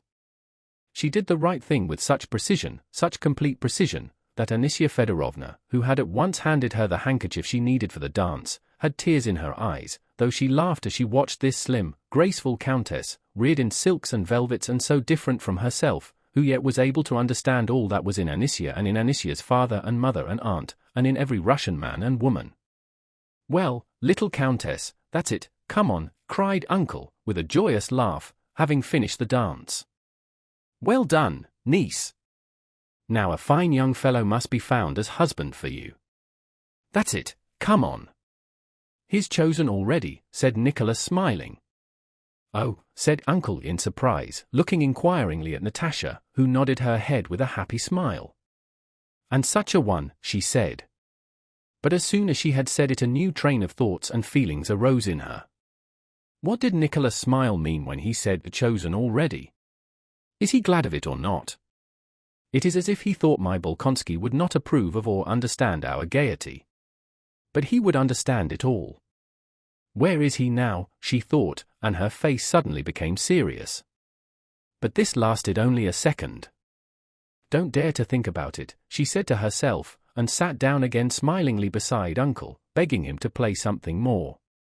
Uncle played another song and a valse, then after a pause he cleared his throat and sang his favorite hunting song. "As it was growing dark last night, fell the snow so soft and light." Uncle sang as peasants sing, with full and naive conviction that the whole meaning of a song lies in the words and that the tune comes of itself, and that apart from the words there is no tune, which exists only to give measure to the words. As a result of this, the unconsidered tune, like the song of a bird, was extraordinarily good. Natasha was in ecstasies over uncle's singing. She resolved to give up learning the harp and to play only the guitar. She asked uncle for his guitar and at once found the chords of the song. After 9 o'clock 2 traps and 3 mounted men, who had been sent to look for them, arrived to fetch Natasha and Petya. The count and countess did not know where they were and were very anxious, said one of the men. Petya was carried out like a log and laid in the larger of the 2 traps. Natasha and Nicholas got into the other. Uncle wrapped Natasha up warmly and took leave of her with quite a new tenderness. He accompanied them on foot as far as the bridge that could not be crossed, so that they had to go round by the ford, and he sent huntsmen to ride in front with lanterns. "Goodbye, dear niece," his voice called out of the darkness, not the voice Natasha had known previously, but the one that had sung as 'twas growing dark last night. In the village through which they passed there were red lights and a cheerful smell of smoke. "What a darling uncle is," said Natasha when they had come out onto the high road. "Yes," returned Nicholas. "You're not cold?" "No. I'm quite all right. I feel so comfortable," answered Natasha, almost perplexed by her feelings. They remained silent a long while. The night was dark and damp. They could not see the horses, but only heard them splashing through the unseen mud. What was passing in that receptive childlike soul that so eagerly caught and assimilated all the diverse impressions of life? How did they all find place in her? But she was very happy. As they were nearing home she suddenly struck up the air of As 'twas growing dark last night, the tune of which she had all the way been trying to get and had at last caught. "Got it," said Nicholas. "What were you thinking about just now, Nicholas?" inquired Natasha. They were fond of asking one another that question. "I," said Nicholas, trying to remember. "Well, you see, first I thought that Rugery, the red hound, was like uncle, and that if he were a man he would always keep uncle near him, if not for his riding, then for his manner. What a good fellow uncle is. Don't you think so? Well, and you?" "Huh? Wait a bit, wait. Yes, first I thought that we are driving along and imagining that we are going home, but that heaven knows where we are really going in the darkness, and that we shall arrive and suddenly find that we are not in Otradno, but in fairyland. And then I thought—" "No, nothing else." "I know, I expect you thought of him," said Nicholas, smiling as Natasha knew by the sound of his voice. "No," said Natasha, though she had in reality been thinking about Prince Andrew at the same time as of the rest, and of how he would have liked uncle. "And then I was saying to myself all the way, how well Anisia carried herself, how well." And Nicholas heard her spontaneous, happy, ringing laughter. "And do you know," she suddenly said, "I know that I shall never again be as happy and tranquil as I am now." "Rubbish, nonsense, humbug," exclaimed Nicholas, and he thought, how charming this Natasha of mine is. I have no other friend like her and never shall have. Why should she marry? We might always drive about together. What a darling this Nicholas of mine is, thought Natasha. Ah, there are still lights in the drawing-room, she said, pointing to the windows of the house that gleamed invitingly in the moist velvety darkness of the night. Chapter 8. Count Ilya Rostov had resigned the position of Marshal of the Nobility because it involved him in too much expense, but still his affairs did not improve. Natasha and Nicholas often noticed their parents conferring together anxiously and privately and heard suggestions of selling the fine ancestral Rostov house and estate near Moscow. It was not necessary to entertain so freely as when the Count had been Marshal, and life at Otradno was quieter than in former years, but still the enormous house and its lodges were full of people and more than 20 sat down to table every day. These were all their own people who had settled down in the house almost as members of the family, or persons who were, it seemed, obliged to live in the Count's house. Such were Dimler the musician and his wife, Fogel the dancing master and his family, Belova, an old maiden lady, an inmate of the house, and many others such as Petya's tutors, the girl's former governess, and other people who simply found it preferable and more advantageous to live in the Count's house than at home. They had not as many visitors as before, but the old habits of life without which the Count and Countess could not conceive of existence remained unchanged. There was still the hunting establishment which Nicholas had even enlarged, the same 50 horses and 15 grooms in the stables, the same expensive presents and dinner parties to the whole district on named days. There were still the Count's games of whist and Boston, at which, spreading out his cards so that everybody could see them, he let himself be plundered of hundreds of rubles every day by his neighbors, who looked upon an opportunity to play a rubber with Count Rostov as a most profitable source of income.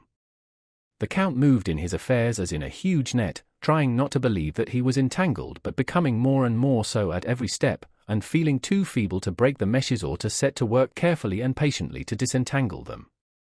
The Countess, with her loving heart, felt that her children were being ruined, that it was not the Count's fault for he could not help being what he was, that, though he tried to hide it, he himself suffered from the consciousness of his own and his children's ruin, and she tried to find means of remedying the position. From her feminine point of view she could see only one solution, namely, for Nicholas to marry a rich heiress. She felt this to be their last hope and that if Nicholas refused the match she had found for him, she would have to abandon the hope of ever getting matters right. This match was with Julie Karagina, the daughter of excellent and virtuous parents, a girl the Rostovs had known from childhood, and who had now become a wealthy heiress through the death of the last of her brothers. The Countess had written direct to Julie's mother in Moscow suggesting a marriage between their children and had received a favorable answer from her. Karagina had replied that for her part she was agreeable, and everything depended on her daughter's inclination. She invited Nicholas to come to Moscow. Several times the Countess, with tears in her eyes, told her son that now both her daughters were settled, her only wish was to see him married. She said she could lie down in her grave peacefully if that were accomplished. Then she told him that she knew of a splendid girl and tried to discover what he thought about marriage. At other times she praised Julie to him and advised him to go to Moscow during the holidays to amuse himself. Nicholas guessed what his mother's remarks were leading to and during one of these conversations induced her to speak quite frankly. She told him that her only hope of getting their affairs disentangled now lay in his marrying Julie Karagina. But, Mama, suppose I loved a girl who has no fortune, would you expect me to sacrifice my feelings and my honor for the sake of money? He asked his mother, not realizing the cruelty of his question and only wishing to show his noble-mindedness. No, you have not understood me, said his mother, not knowing how to justify herself. You have not understood me, Nikolenka. It is your happiness I wish for, she added, feeling that she was telling an untruth and was becoming entangled. She began to cry. Mama, don't cry. Only tell me that you wish it, and you know I will give my life, anything, to put you at ease, said Nicholas. I would sacrifice anything for you, even my feelings. But the Countess did not want the question put like that. She did not want a sacrifice from her son, she herself wished to make a sacrifice for him. No, you have not understood me, don't let us talk about it, she replied, wiping away her tears. Maybe I do love a poor girl, said Nicholas to himself. Am I to sacrifice my feelings and my honor for money? I wonder how Mama could speak so to me. Because Sonia is poor I must not love her, he thought, must not respond to her faithful, devoted love. Yet I should certainly be happier with her than with some doll like Julie. I can always sacrifice my feelings for my family's welfare, he said to himself, but I can't coerce my feelings.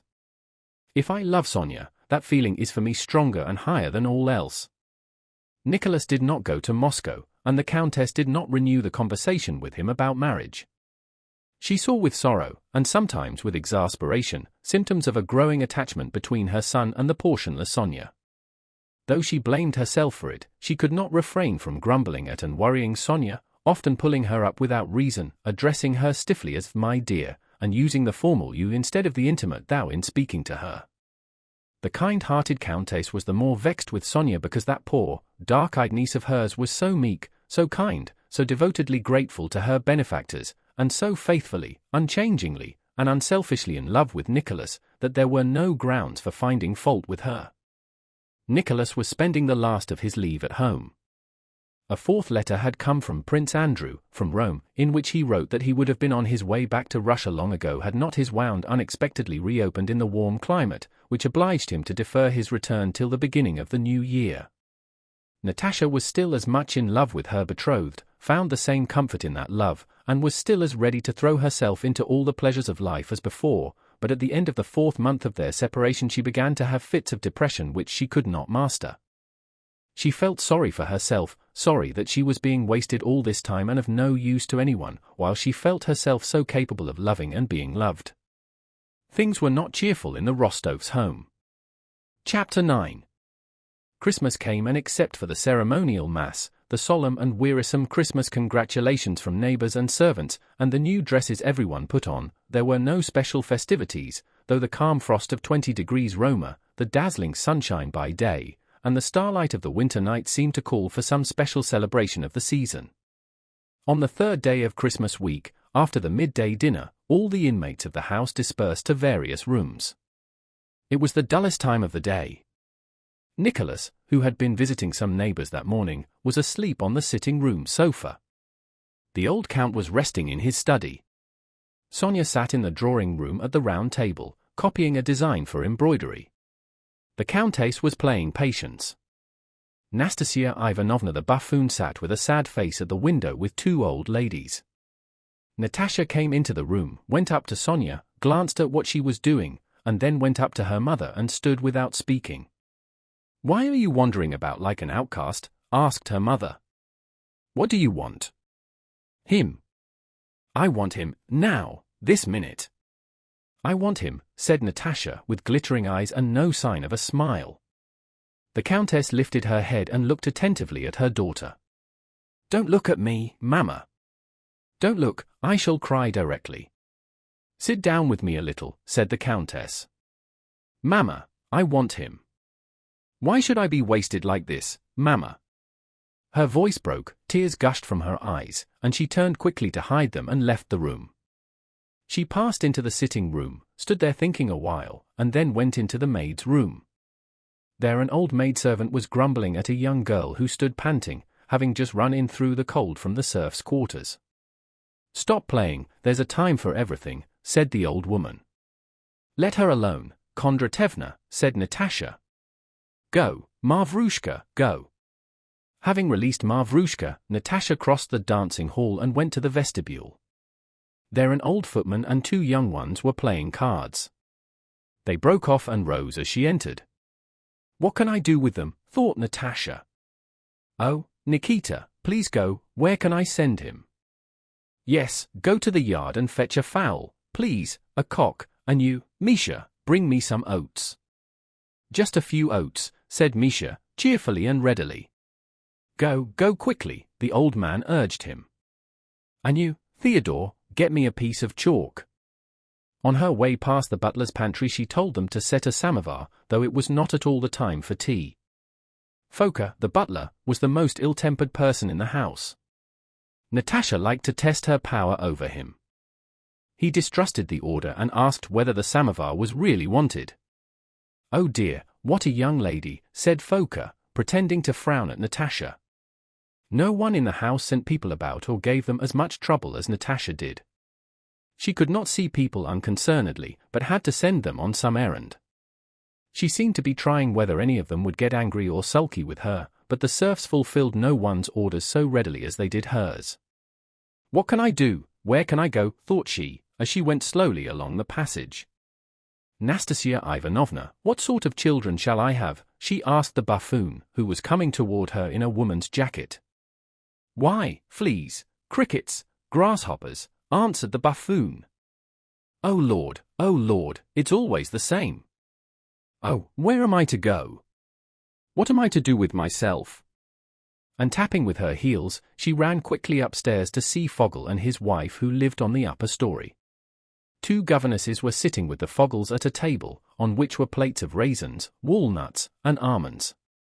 The governesses were discussing whether it was cheaper to live in Moscow or Odessa. Natasha sat down, listened to their talk with a serious and thoughtful air, and then got up again. "The island of Madagascar," she said. "Madagascar," she repeated, articulating each syllable distinctly, and, not replying to Madame Schoss, who asked her what she was saying, she went out of the room. Her brother Petya was upstairs too, with the man in attendance on him. He was preparing fireworks to let off that night. "Petya! Petya!" she called to him. "Carry me downstairs." Petya ran up and offered her his back. She jumped on it, putting her arms round his neck, and he pranced along with her. "No, don't, the island of Madagascar," she said, and jumping off his back she went downstairs. Having as it were reviewed her kingdom, tested her power, and made sure that everyone was submissive, but that all the same it was dull, Natasha betook herself to the ballroom, picked up her guitar, sat down in a dark corner behind a bookcase, and began to run her fingers over the strings in the bass, picking out a passage she recalled from an opera she had heard in Petersburg with Prince Andrew. What she drew from the guitar would have had no meaning for other listeners, but in her imagination a whole series of reminiscences arose from those sounds.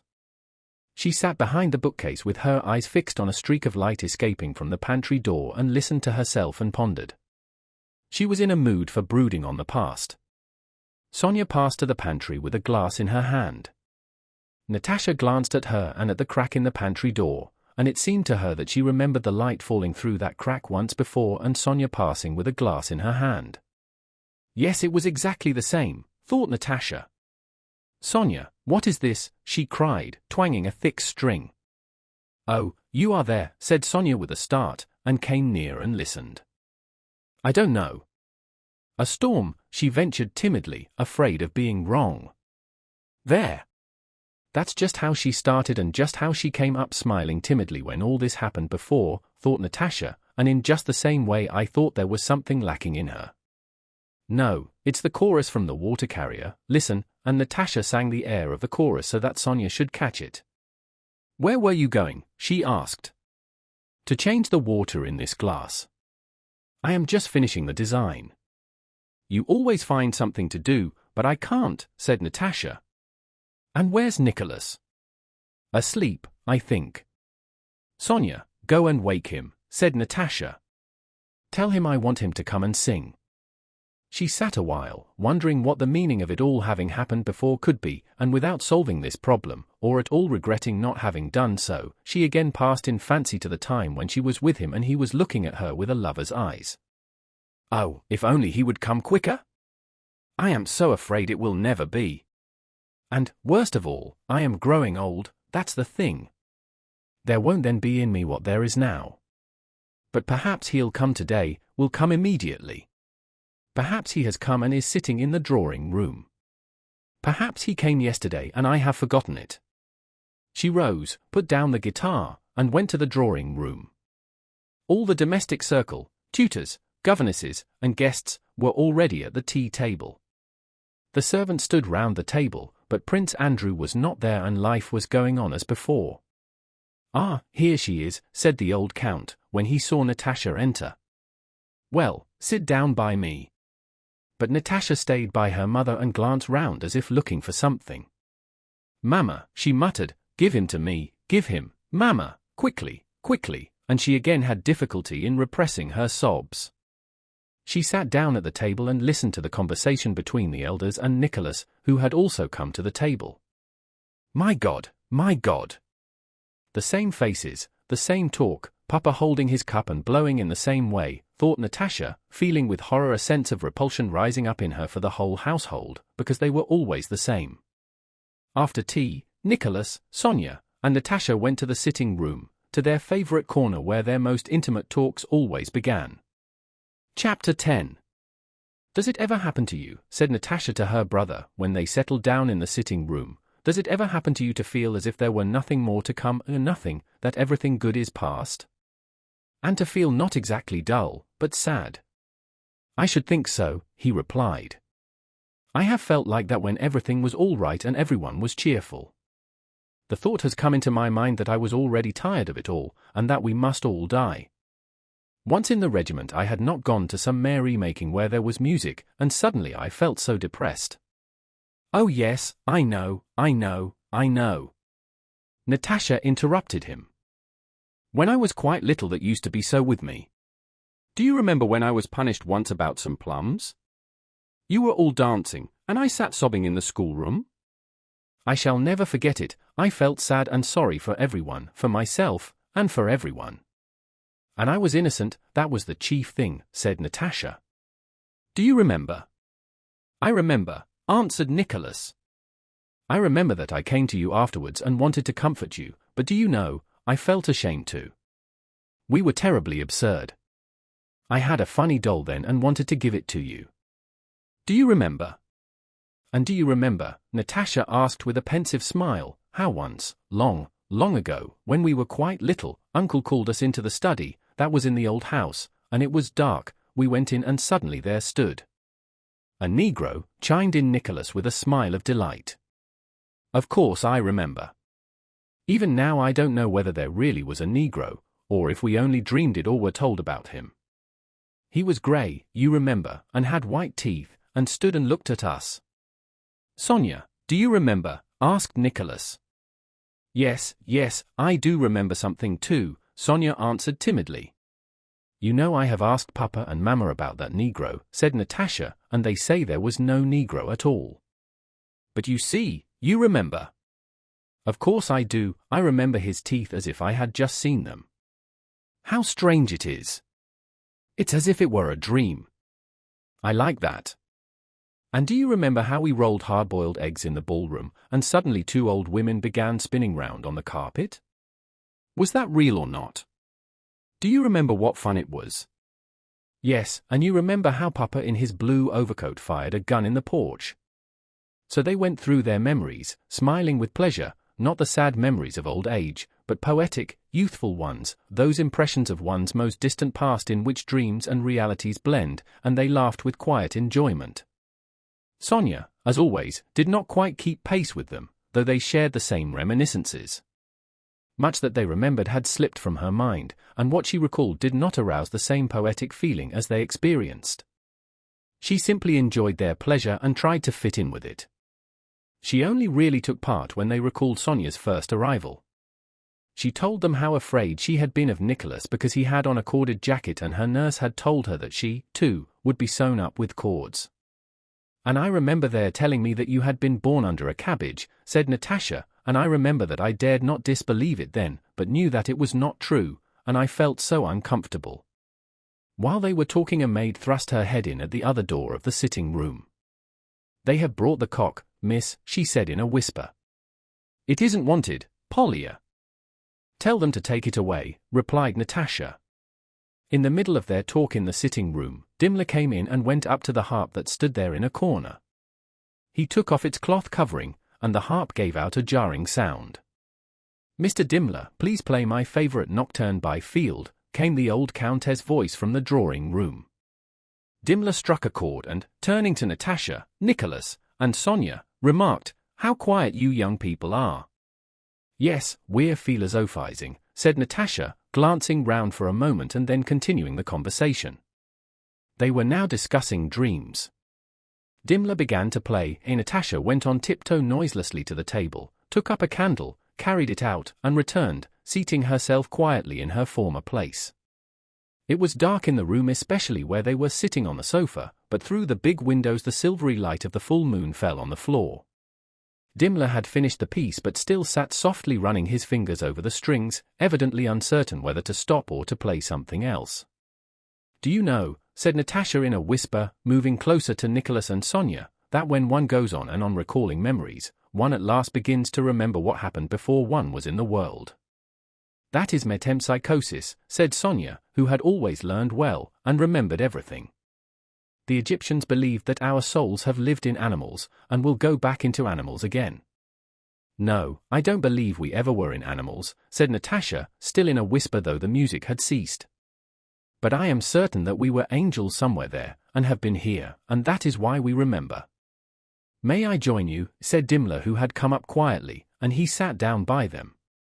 "If we have been angels, why have we fallen lower?" said Nicholas. "No, that can't be." "Not lower, who said we were lower?" "How do I know what I was before?" Natasha rejoined with conviction. "The soul is immortal. Well then, if I shall always live, I must have lived before, lived for a whole eternity." "Yes, but it is hard for us to imagine eternity," remarked Dimmler, who had joined the young folk with a mildly condescending smile but now spoke as quietly and seriously as they. "Why is it hard to imagine eternity?" said Natasha.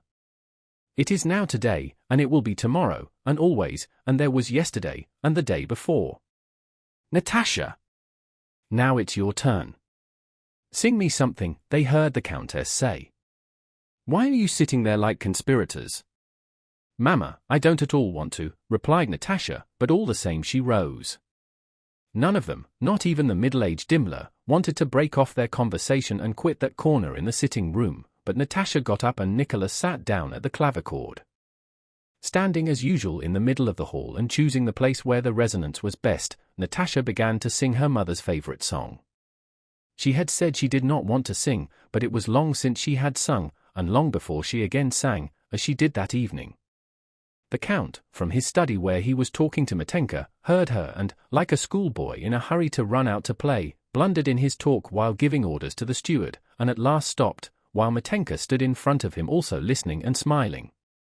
Nicholas did not take his eyes off his sister and drew breath in time with her.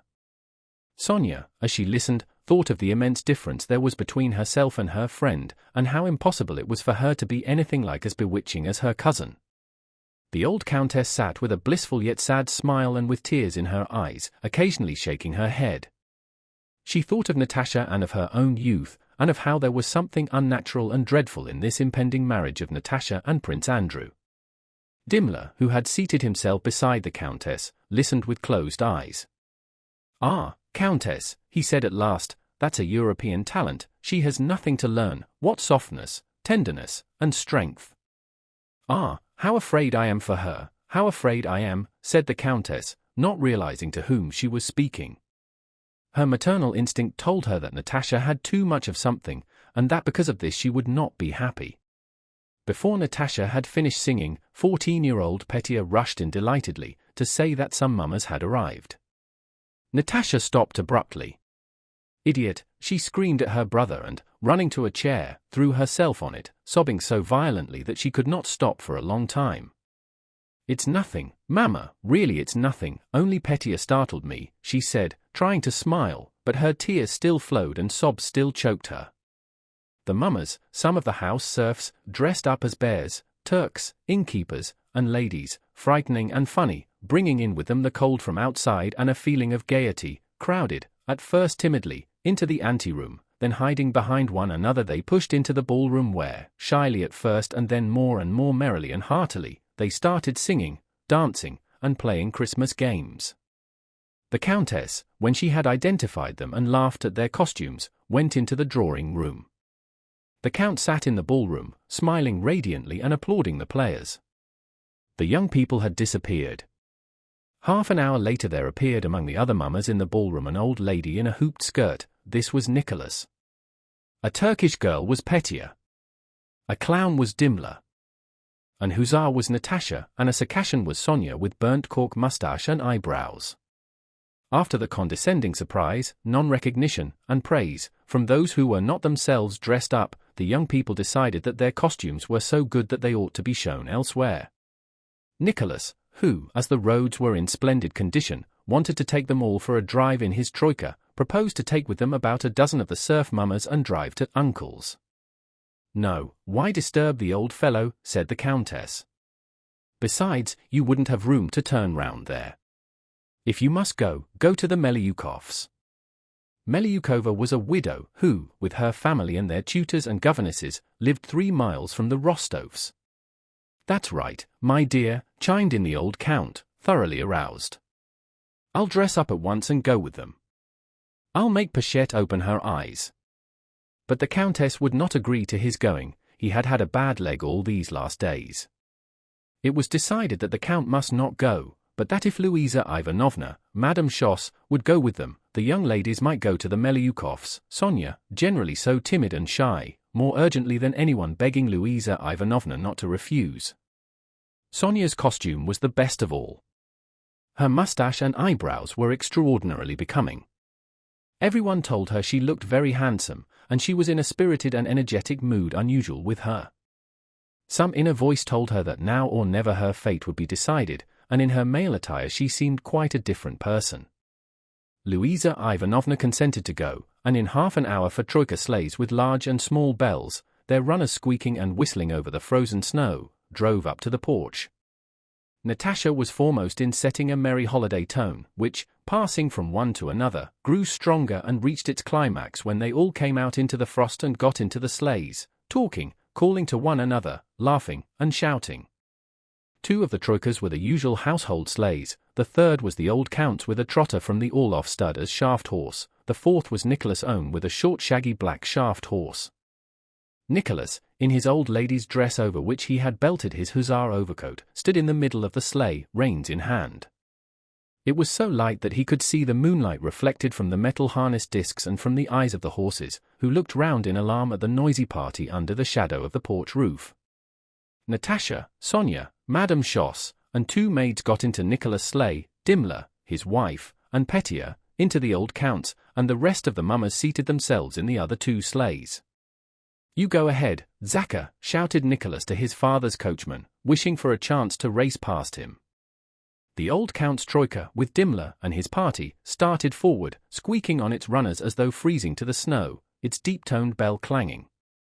The side horses, pressing against the shafts of the middle horse, sank in the snow, which was dry and glittered like sugar, and threw it up. Nicholas set off, following the first sleigh. Behind him the others moved noisily, their runners squeaking. At first they drove at a steady trot along the narrow road. While they drove past the garden, the shadows of the bare trees often fell across the road and hid the brilliant moonlight, but as soon as they were past the fence, the snowy plain bathed in moonlight and motionless spread out before them, glittering like diamonds and dappled with bluish shadows. Bang! Bang! Went the first sleigh over a cradle hole in the snow of the road, and each of the other sleighs jolted in the same way, and rudely breaking the frostbound stillness, the troikas began to speed along the road, one after the other. "A hare's track, a lot of tracks," rang out Natasha's voice through the frostbound air. "How light it is, Nicholas," came Sonia's voice. Nicholas glanced round at Sonia and bent down to see her face closer. Quite a new, sweet face with black eyebrows and mustache peeped up at him from her sable furs, so close and yet so distant, in the moonlight. That used to be Sonia, thought he, and looked at her closer and smiled. "What is it, Nicholas?" "Nothing," said he and turned again to the horses. When they came out onto the beaten high road, polished by sleigh runners and cut up by roughshod hoofs, the marks of which were visible in the moonlight, the horses began to tug at the reins of their own accord and increased their pace. The near side horse, arching his head and breaking into a short canter, tugged at his traces. The shaft horse swayed from side to side, moving his ears as if asking, "Isn't it time to begin now?" In front, already far ahead, the deep bell of the sleigh ringing farther and farther off, the black horses driven by Zaka could be clearly seen against the white snow. From that sleigh one could hear the shouts, laughter, and voices of the mummers. "Gee up, my darlings," shouted Nicholas, pulling the reins to one side and flourishing the whip. It was only by the keener wind that met them and the jerks given by the side horses, who pulled harder, ever increasing their gallop, that one noticed how fast the troika was flying. Nicholas looked back. With screams, squeals, and waving of whips that caused even the shaft horses to gallop, the other sleighs followed. The shaft horse swung steadily beneath the bow over its head, with no thought of slackening pace and ready to put on speed when required. Nicholas overtook the first sleigh. They were driving downhill and coming out upon a broad-trodden track across a meadow, near a river. "Where are we?" thought he. "It's the Kosoi meadow, I suppose. But no, this is something new I've never seen before. This isn't the Kosoi meadow nor the Denkin Hill, and heaven only knows what it is. It is something new and enchanted. Well, whatever it may be," and shouting to his horses, he began to pass the first sleigh. Zaka held back his horses and turned his face, which was already covered with hoarfrost, to his eyebrows. Nicholas gave the horses the rein, and Zaka, stretching out his arms, clucked his tongue and let his horses go. "Now, look out, master," he cried. Faster still the two troikas flew side by side, and faster moved the feet of the galloping side horses. Nicholas began to draw ahead. Zaka, while still keeping his arms extended, raised one hand with the reins. "No, you won't, master," he shouted. Nicholas put all his horses to a gallop and passed Zaka. The horses showered the fine dry snow on the faces of those in the sleigh, beside them sounded quick ringing bells, and they caught confused glimpses of swiftly moving legs and the shadows of the troika they were passing. The whistling sound of the runners on the snow and the voices of girls shrieking were heard from different sides. Again checking his horses, Nicholas looked around him. They were still surrounded by the magic plain bathed in moonlight and spangled with stars. "Zaka is shouting that I should turn to the left, but why to the left?" thought Nicholas. "Are we getting to the Melyukovs? Is this Melyukovka? Heaven only knows where we are going, and heaven knows what is happening to us, but it is very strange and pleasant whatever it is." And he looked round in the sleigh. "Look, his mustache and eyelashes are all white," said one of the strange, pretty, unfamiliar people, the one with fine eyebrows and mustache. "I think this used to be Natasha," thought Nicholas, "and that was Madame Schoss, but perhaps it's not, and this Circassian with the mustache I don't know, but I love her." "Aren't you cold?" he asked. They did not answer but began to laugh. Dimmler from the sleigh behind shouted something, probably something funny, but they could not make out what he said. "Yes, yes," some voices answered, laughing. But here was a fairy forest with black moving shadows, and a glitter of diamonds and a flight of marble steps and the silver roofs of fairy buildings and the shrill yells of some animals. And if this is really Melyukovka, it is still stranger that we drove heaven knows where and have come to Melyukovka, thought Nicholas. It really was Melyukovka, and maids and footmen with merry faces came running out to the porch carrying candles. "Who is it?" asked someone in the porch. "The mummers from the Count's." "I know by the horses," replied some voices. Chapter 11. Pelageya Danilovna Melyukova, a broadly built, energetic woman wearing spectacles, sat in the drawing-room in a loose dress, surrounded by her daughters whom she was trying to keep from feeling dull. They were quietly dropping melted wax into snow and looking at the shadows the wax figures would throw on the wall when they heard the steps and voices of new arrivals in the vestibule. Hussars, ladies, witches, clowns, and bears, after clearing their throats and wiping the hoarfrost from their faces in the vestibule, came into the ballroom where candles were hurriedly lighted. The clown, Dimmler, and the lady, Nicholas, started a dance. Surrounded by the screaming children, the mummers, covering their faces and disguising their voices, bowed to their hostess and arranged themselves about the room. "Dear me! There's no recognizing them. And Natasha! See whom she looks like. She really reminds me of somebody. But Herr Dimmler, isn't he good? I didn't know him. And how he dances. Dear me, there's a Circassian. Really, how becoming it is to dear Sonia. And who is that? Well, you have cheered us up. Nikita and Vonya, clear away the tables. And we were sitting so quietly. Ha, ha, ha. The huzzah, the huzzah. Just like a boy. And the legs. I can't look at him, different voices were saying. Natasha, the young Melyukov's favorite, disappeared with them into the back rooms where a cork and various dressing gowns and male garments were called for and received from the footman by bare girlish arms from behind the door. 10 minutes later, all the young Melyukovs joined the mummers.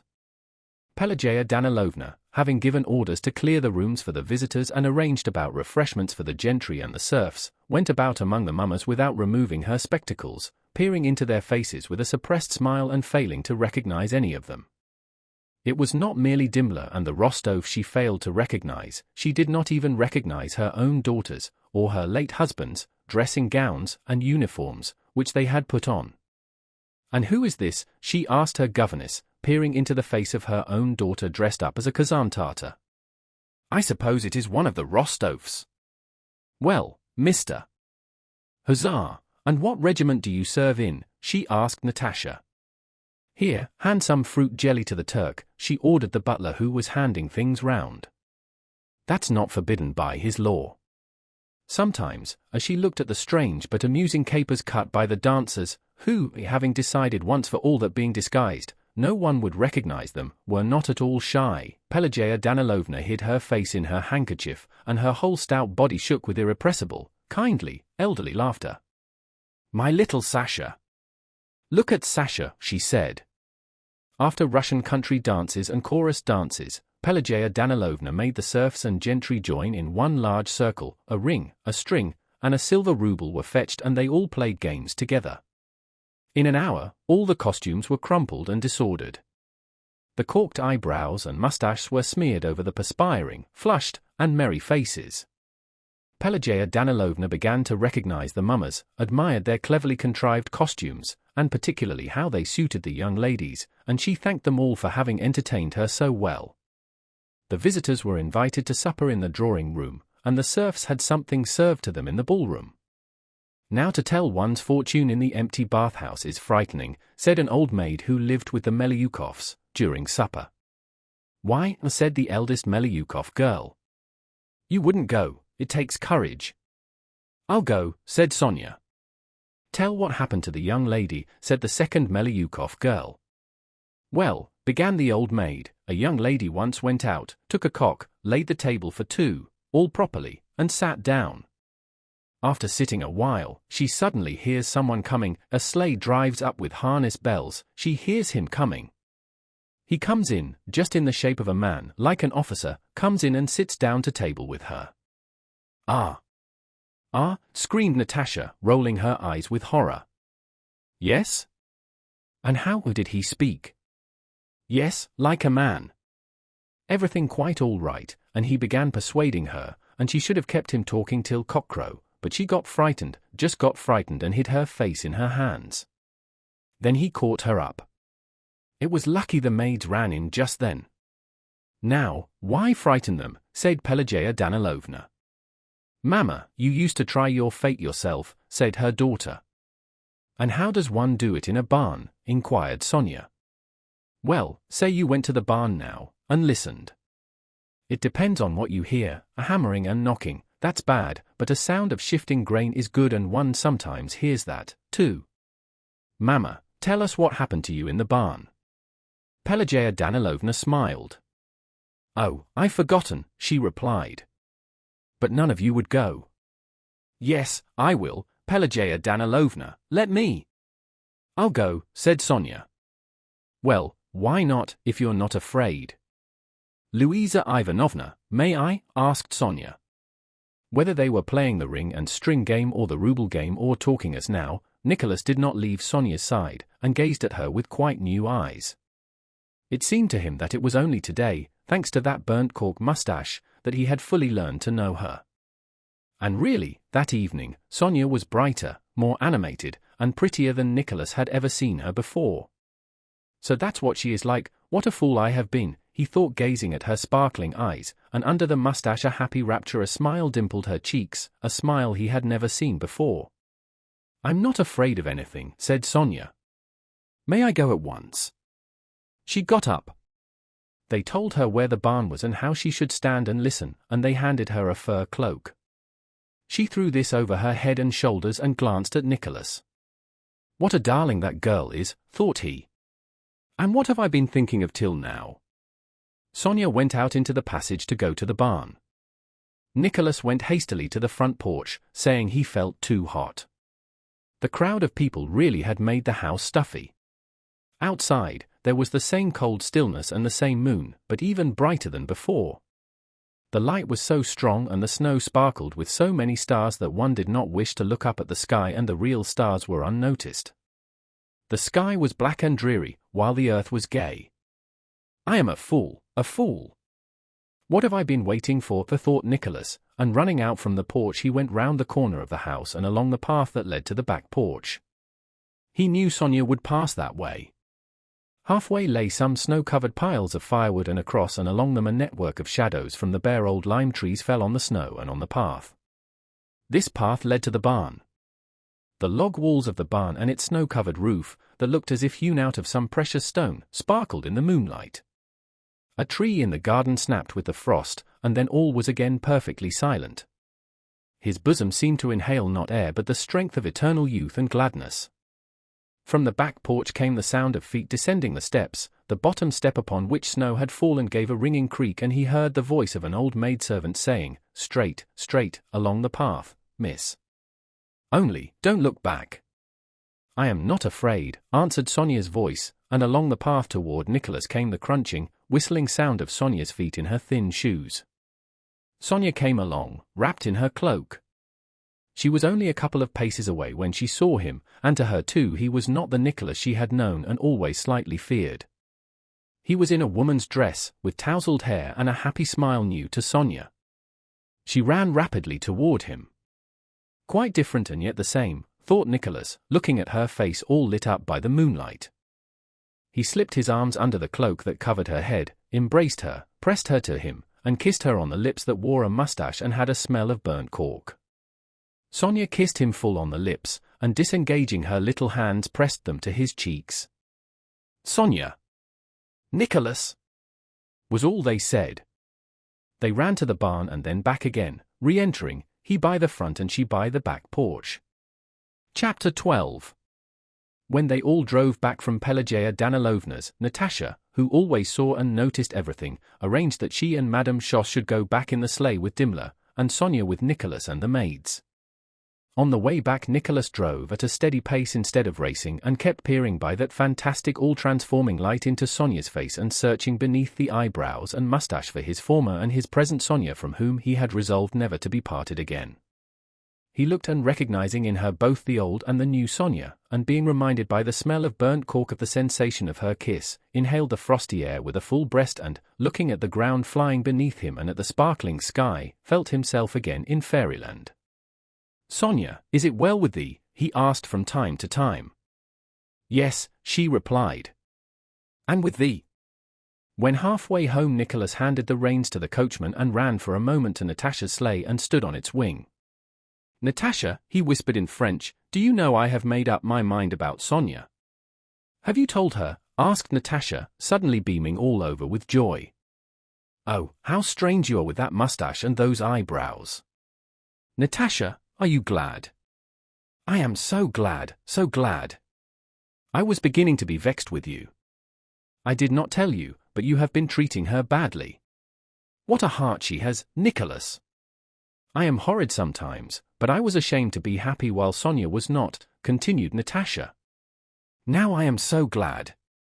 Well, run back to her." "No, wait a bit." "Oh, how funny you looked," cried Nicholas, peering into her face and finding in his sister too something new, unusual, and bewitchingly tender that he had not seen in her before. "Natasha, it's magical, isn't it?" "Yes," she replied. "You have done splendidly." Had I seen her before as she is now, thought Nicholas, I should long ago have asked her what to do and have done whatever she told me, and all would have been well. "So you are glad and I have done right?" "Oh, quite right. I had a quarrel with Mama some time ago about it. Mama said she was angling for you." "How could she say such a thing?" "I nearly stormed at Mama. I will never let anyone say anything bad of Sonia, for there is nothing but good in her." "Then it's all right," said Nicholas, again scrutinizing the expression of his sister's face to see if she was in earnest. Then he jumped down and, his boots scrunching the snow, ran back to his sleigh. The same happy, smiling Circassian, with mustache and beaming eyes looking up from under a sable hood, was still sitting there, and that Circassian was Sonia, and that Sonia was certainly his future happy and loving wife. When they reached home and had told their mother how they had spent the evening at the Melyukovs', the girls went to their bedroom. When they had undressed, but without washing off the cork mustaches, they sat a long time talking of their happiness. They talked of how they would live when they were married, how their husbands would be friends, and how happy they would be. On Natasha's table stood 2 looking-glasses which Dunyasha had prepared beforehand. "Only when will all that be?" "I am afraid never." "It would be too good," said Natasha, rising and going to the looking-glasses. "Sit down, Natasha, perhaps you'll see him," said Sonia. Natasha lit the candles, one on each side of one of the looking-glasses, and sat down. "I see someone with a mustache," said Natasha, seeing her own face. "You mustn't laugh, miss," said Dunyasha. With Sonia's help and the maid's, Natasha got the glass she held into the right position opposite the other, her face assumed a serious expression and she sat silent. She sat a long time looking at the receding line of candles reflected in the glasses and expecting, from tales she had heard, to see a coffin, or him, Prince Andrew, in that last dim, indistinctly outlined square. But ready as she was to take the smallest speck for the image of a man or of a coffin, she saw nothing. She began blinking rapidly and moved away from the looking-glasses. "Why is it others see things and I don't?" she said. "You sit down now, Sonia. You absolutely must, tonight. Do it for me. Today I feel so frightened." Sonia sat down before the glasses, got the right position, and began looking. "Now, Miss Sonia is sure to see something," whispered Dunyasha, "while you do nothing but laugh." Sonia heard this and Natasha's whisper. "I know she will. She saw something last year." For about 3 minutes all were silent. "Of course she will," whispered Natasha, but did not finish. Suddenly Sonia pushed away the glass she was holding and covered her eyes with her hand. "Oh, Natasha," she cried. "Did you see? Did you?" "What was it?" exclaimed Natasha, holding up the looking-glass. Sonia had not seen anything, she was just wanting to blink and to get up when she heard Natasha say, "Of course she will." She did not wish to disappoint either Dunyasha or Natasha, but it was hard to sit still. She did not herself know how or why the exclamation escaped her when she covered her eyes. "You saw him," urged Natasha, seizing her hand. "Yes." "Wait a bit." "I saw him," Sonia could not help saying, not yet knowing whom Natasha meant by him, Nicholas or Prince Andrew. "But why shouldn't I say I saw something? Others do see. Besides, who can tell whether I saw anything or not?" flashed through Sonia's mind. "Yes, I saw him," she said. "How? Standing or lying?" "No, I saw. At first there was nothing, then I saw him lying down." "Andrew lying?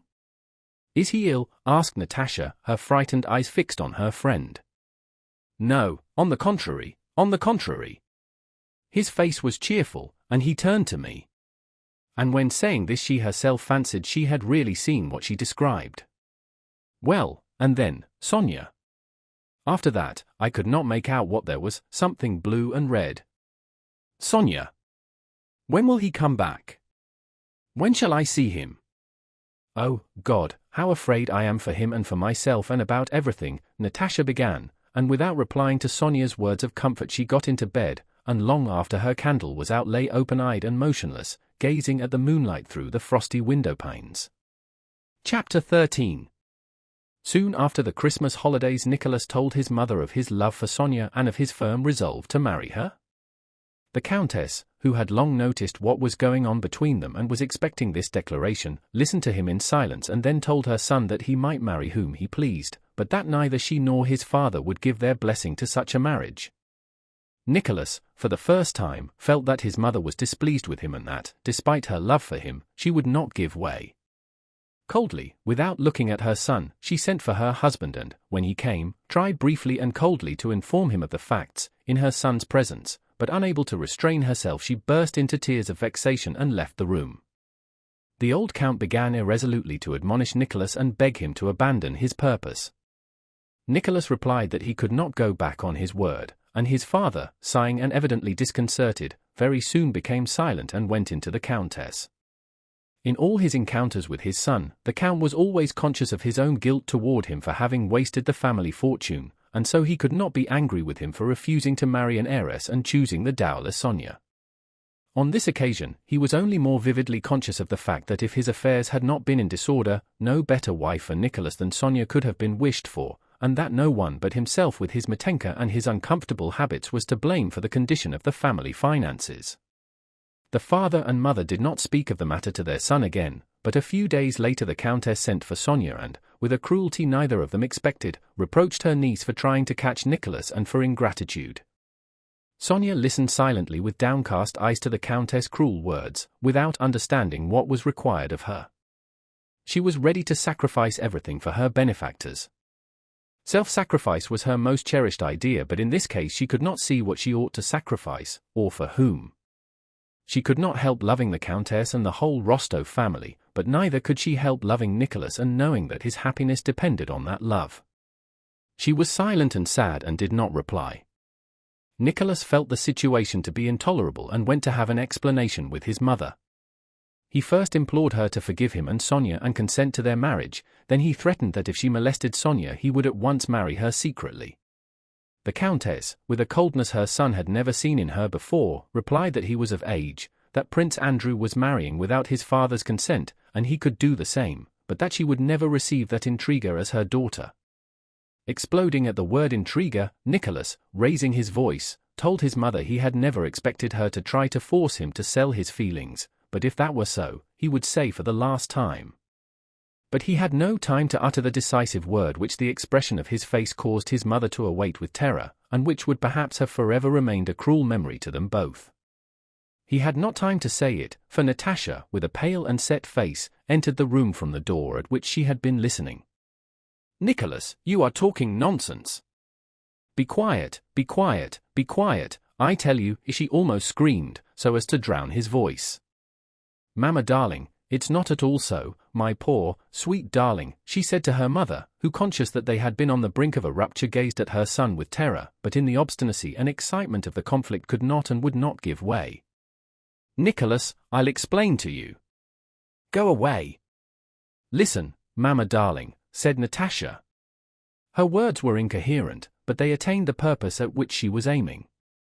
The countess, sobbing heavily, hid her face on her daughter's breast, while Nicholas rose, clutching his head, and left the room. Natasha set to work to effect a reconciliation, and so far succeeded that Nicholas received a promise from his mother that Sonia should not be troubled, while he on his side promised not to undertake anything without his parents' knowledge. Firmly resolved, after putting his affairs in order in the regiment, to retire from the army and return and marry Sonia, Nicholas, serious, sorrowful, and at variance with his parents, but, as it seemed to him, passionately in love, left at the beginning of January to rejoin his regiment. After Nicholas had gone, things in the Rostov household were more depressing than ever, and the countess fell ill from mental agitation. Sonia was unhappy at the separation from Nicholas, and still more so on account of the hostile tone the countess could not help adopting toward her. The count was more perturbed than ever by the condition of his affairs, which called for some decisive action. Their town house and estate near Moscow had inevitably to be sold, and for this they had to go to Moscow. But the countess' health obliged them to delay their departure from day to day. Natasha, who had borne the first period of separation from her betrothed lightly and even cheerfully, now grew more agitated and impatient every day. The thought that her best days, which she would have employed in loving him, were being vainly wasted, with no advantage to anyone, tormented her incessantly. His letters for the most part irritated her. It hurt her to think that while she lived only in the thought of him, he was living a real life, seeing new places and new people that interested him. The more interesting his letters were, the more vexed she felt. Her letters to him, far from giving her any comfort, seemed to her a wearisome and artificial obligation. She could not write, because she could not conceive the possibility of expressing sincerely in a letter even 1,000th part of what she expressed by voice, smile, and glance. She wrote to him formal, monotonous, and dry letters, to which she attached no importance herself, and in the rough copies of which the countess corrected her mistakes in spelling. There was still no improvement in the Countess' health, but it was impossible to defer the journey to Moscow any longer. Natasha's trousseau had to be ordered and the house sold. Moreover, Prince Andrew was expected in Moscow, where old Prince Bolkonsky was spending the winter, and Natasha felt sure he had already arrived. So the Countess remained in the country, and the Count, taking Sonia and Natasha with him, went to Moscow at the end of January. Book 8, 1811-12. Chapter 1. After Prince Andrew's engagement to Natasha, Pierre without any apparent cause suddenly felt it impossible to go on living as before. Firmly convinced as he was of the truths revealed to him by his benefactor, and happy as he had been in perfecting his inner man, to which he had devoted himself with such ardor, all the zest of such a life vanished after the engagement of Andrew and Natasha and the death of Joseph Alexievich, the news of which reached him almost at the same time. Only the skeleton of life remained, his house, a brilliant wife who now enjoyed the favors of a very important personage, acquaintance with all Petersburg, and his court service with its dull formalities. And this life suddenly seemed to Pierre unexpectedly loathsome. He ceased keeping a diary, avoided the company of the brothers, began going to the club again, drank a great deal, and came once more in touch with the bachelor sets, leading such a life that the Countess Helene thought it necessary to speak severely to him about it. Pierre felt that she was right, and to avoid compromising her went away to Moscow.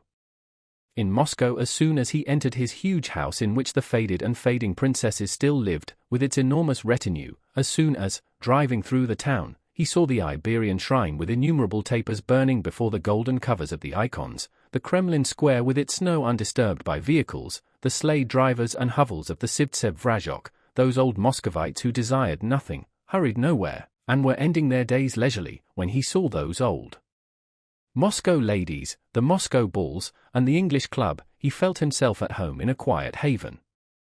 In Moscow he felt at peace, at home, warm and dirty as in an old dressing gown. Moscow society, from the old women down to the children, received Pierre like a long-expected guest whose place was always ready awaiting him. For Moscow society Pierre was the nicest, kindest, most intellectual, merriest, and most magnanimous of cranks, a heedless, genial nobleman of the old Russian type. His purse was always empty because it was open to everyone.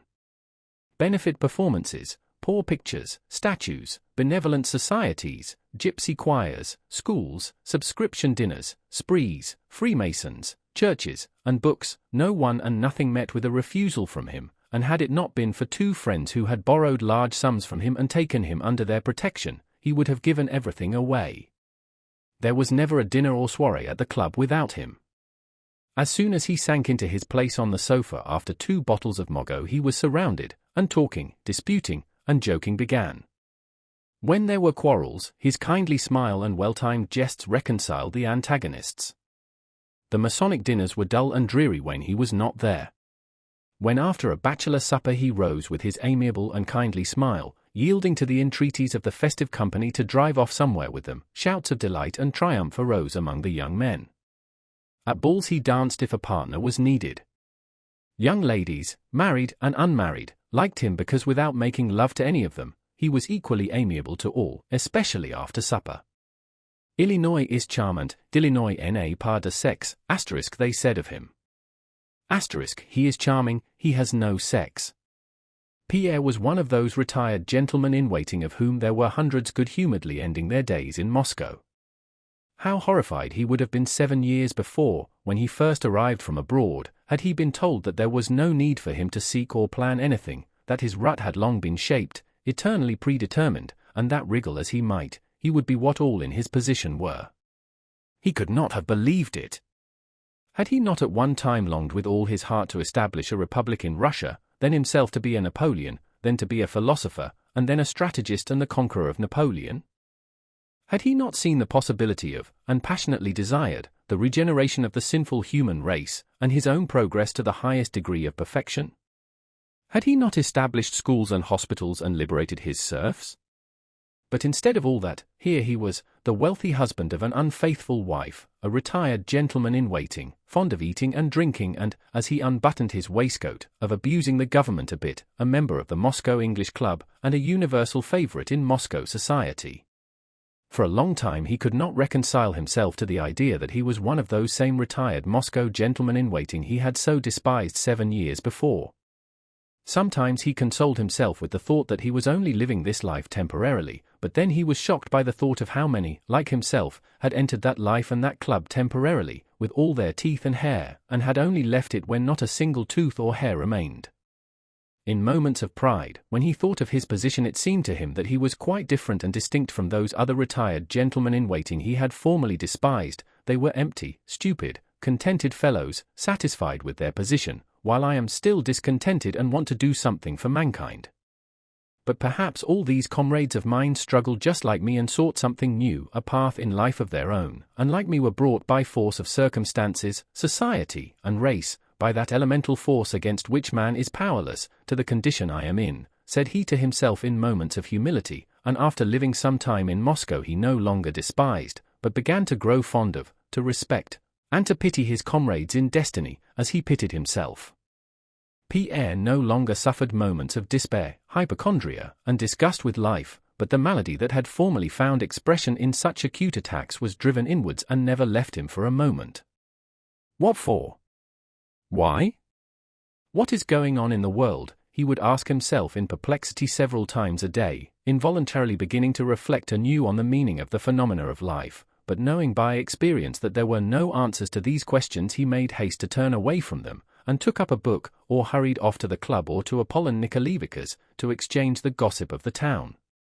Helene, who has never cared for anything but her own body and is one of the stupidest women in the world, thought Pierre, is regarded by people as the acme of intelligence and refinement, and they pay homage to her. Napoleon Bonaparte was despised by all as long as he was great, but now that he has become a wretched comedian, the Emperor Francis wants to offer him his daughter in an illegal marriage. The Spaniards, through the Catholic clergy, offer praise to God for their victory over the French on the 14th of June, and the French, also through the Catholic clergy, offer praise because on that same 14th of June they defeated the Spaniards. My brother Masons swear by the blood that they are ready to sacrifice everything for their neighbor, but they do not give a ruble each to the collections for the poor, and they intrigue, the Astrea Lodge against the manor seekers, and fuss about an authentic Scotch carpet and a charter that nobody needs, and the meaning of which the very man who wrote it does not understand. We all profess the Christian law of forgiveness of injuries and love of our neighbors, the law in honor of which we have built in Moscow 40 times 40 churches, but yesterday a deserter was knouted to death and a minister of that same law of love and forgiveness, a priest, gave the soldier a cross to kiss before his execution. So thought Pierre, and the whole of this general deception which everyone accepts, accustomed as he was to it, astonished him each time as if it were something new. I understand the deception and confusion, he thought, but how am I to tell them all that I see? I have tried, and have always found that they too in the depths of their souls understand it as I do, and only try not to see it. So it appears that it must be so. But what is to become of me, thought he. He had the unfortunate capacity many men, especially Russians, have of seeing and believing in the possibility of goodness and truth, but of seeing the evil and falsehood of life too clearly to be able to take a serious part in it. Every sphere of work was connected, in his eyes, with evil and deception. Whatever he tried to be, whatever he engaged in, the evil and falsehood of it repulsed him and blocked every path of activity. Yet he had to live and to find occupation. It was too dreadful to be under the burden of these insoluble problems, so he abandoned himself to any distraction in order to forget them. He frequented every kind of society, drank much, bought pictures, engaged in building, and above all, read. He read, and read everything that came to hand. On coming home, while his valets were still taking off his things, he picked up a book and began to read. From reading he passed to sleeping, from sleeping to gossip in drawing rooms of the club, from gossip to carousals and women, from carousals back to gossip, reading, and wine. Drinking became more and more a physical and also a moral necessity. Though the doctors warned him that with his corpulence wine was dangerous for him, he drank a great deal. He was only quite at ease when, having poured several glasses of wine mechanically into his large mouth, he felt a pleasant warmth in his body, an amiability toward all his fellows, and a readiness to respond superficially to every idea without probing it deeply. Only after emptying a bottle or two did he feel dimly that the terribly tangled skein of life which previously had terrified him was not as dreadful as he had thought. He was always conscious of some aspect of that skein, as with a buzzing in his head after dinner or supper he chatted or listened to conversation or read. But under the influence of wine he said to himself, "It doesn't matter. I'll get it unraveled. I have a solution ready, but have no time now, I'll think it all out later on." But the later on never came. In the morning, on an empty stomach, all the old questions appeared as insoluble and terrible as ever, and Pierre hastily picked up a book, and if anyone came to see him he was glad. Sometimes he remembered how he had heard that soldiers in war, when entrenched under the enemy's fire, if they have nothing to do, try hard to find some occupation the more easily to bear the danger. To Pierre all men seemed like those soldiers, seeking refuge from life, some in ambition, some in cards, some in framing laws, some in women, some in toys, some in horses, some in politics, some in sport, some in wine, and some in governmental affairs. Nothing is trivial, and nothing is important, it's all the same, only to save oneself from it as best one can, thought Pierre. Only not to see it, that dreadful it. Chapter 2. At the beginning of winter, Prince Nicholas Bolkonsky and his daughter moved to Moscow. At that time enthusiasm for the Emperor Alexander's regime had weakened and a patriotic and anti-French tendency prevailed there, and this, together with his past and his intellect and his originality, at once made Prince Nicholas Bolkonsky an object of particular respect to the Muscovites and the center of the Moscow opposition to the government. The prince had aged very much that year. He showed marked signs of senility by a tendency to fall asleep, forgetfulness of quite recent events, remembrance of remote ones, and the childish vanity with which he accepted the role of head of the Moscow opposition. In spite of this, the old man inspired in all his visitors alike a feeling of respectful veneration, especially of an evening when he came in to tea in his old-fashioned coat and powdered wig and, aroused by anyone, told his abrupt stories of the past, or uttered yet more abrupt and scathing criticisms of the present. For them all, that old-fashioned house with its gigantic mirrors, pre-revolution furniture, powdered footmen, and the stern shrewd old man, himself a relic of the past century, with his gentle daughter and the pretty Frenchwoman who were reverently devoted to him, presented a majestic and agreeable spectacle. But the visitors did not reflect that besides the couple of hours during which they saw their host, there were also 22 hours in the day during which the private and intimate life of the house continued. Latterly that private life had become very trying for Princess Mary. There in Moscow she was deprived of her greatest pleasures, talks with the pilgrims and the solitude which refreshed her at Bald Hills, and she had none of the advantages and pleasures of city life. She did not go out into society, everyone knew that her father would not let her go anywhere without him, and his failing health prevented his going out himself, so that she was not invited to dinners and evening parties. She had quite abandoned the hope of getting married. She saw the coldness and malevolence with which the old prince received and dismissed the young men, possible suitors, who sometimes appeared at their house. She had no friends. During this visit to Moscow she had been disappointed in the two who had been nearest to her. Mademoiselle Bourrienne, with whom she had never been able to be quite frank, had now become unpleasant to her, and for various reasons Princess Mary avoided her. Julie, with whom she had corresponded for the last 5 years, was in Moscow, but proved to be quite alien to her when they met. Just then Julie, who by the death of her brothers had become one of the richest heiresses in Moscow, was in the full whirl of society pleasures. She was surrounded by young men who, she fancied, had suddenly learned to appreciate her worth. Julie was at that stage in the life of a society woman when she feels that her last chance of marrying has come and that her fate must be decided now or never. On Thursdays Princess Mary remembered with a mournful smile that she now had no one to write to, since Julie, whose presence gave her no pleasure, was here and they met every week. Like the old émigré who declined to marry the lady with whom he had spent his evenings for years, she regretted Julie's presence and having no one to write to. In Moscow Princess Mary had no one to talk to, no one to whom to confide her sorrow, and much sorrow fell to her lot just then. The time for Prince Andrew's return and marriage was approaching, but his request to her to prepare his father for it had not been carried out. In fact, it seemed as if matters were quite hopeless, for at every mention of the young Countess Rostova the old prince, who apart from that was usually in a bad temper, lost control of himself. Another lately added sorrow arose from the lessons she gave her 6-year-old nephew. To her consternation she detected in herself in relation to little Nicholas some symptoms of her father's irritability. However often she told herself that she must not get irritable when teaching her nephew, almost every time that, pointer in hand, she sat down to show him the French alphabet, she so longed to pour her own knowledge quickly and easily into the child, who was already afraid that Auntie might at any moment get angry, that at his slightest inattention she trembled, became flustered and heated, raised her voice, and sometimes pulled him by the arm and put him in the corner. Having put him in the corner, she would herself begin to cry over her cruel, evil nature, and little Nicholas, following her example, would sob, and without permission would leave his corner, come to her, pull her wet hands from her face, and comfort her. But what distressed the princess most of all was her father's irritability, which was always directed against her and had of late amounted to cruelty. Had he forced her to prostrate herself to the ground all night, had he beaten her or made her fetch wood or water, it would never have entered her mind to think her position hard, but this loving despot, the more cruel because he loved her and for that reason tormented himself and her, and knew how not merely to hurt and humiliate her deliberately, but to show her that she was always to blame for everything. Of late he had exhibited a new trait that tormented Princess Mary more than anything else. This was his ever-increasing intimacy with Mademoiselle Bourrienne.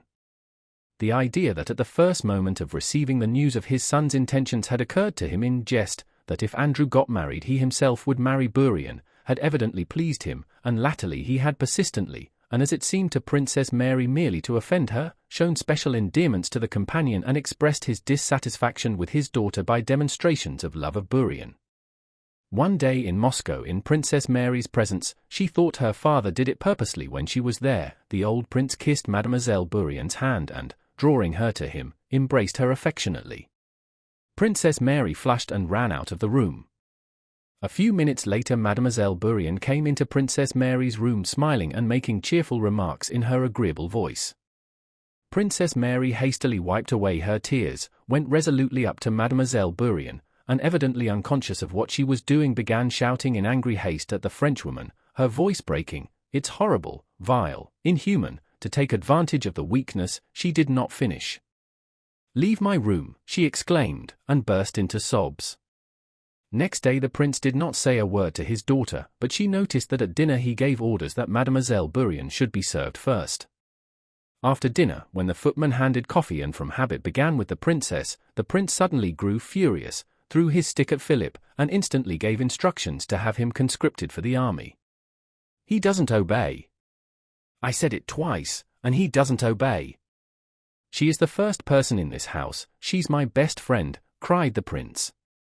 "And if you allow yourself," he screamed in a fury, addressing Princess Mary for the first time, "to forget yourself again before her as you dared to do yesterday, I will show you who is master in this house. Go.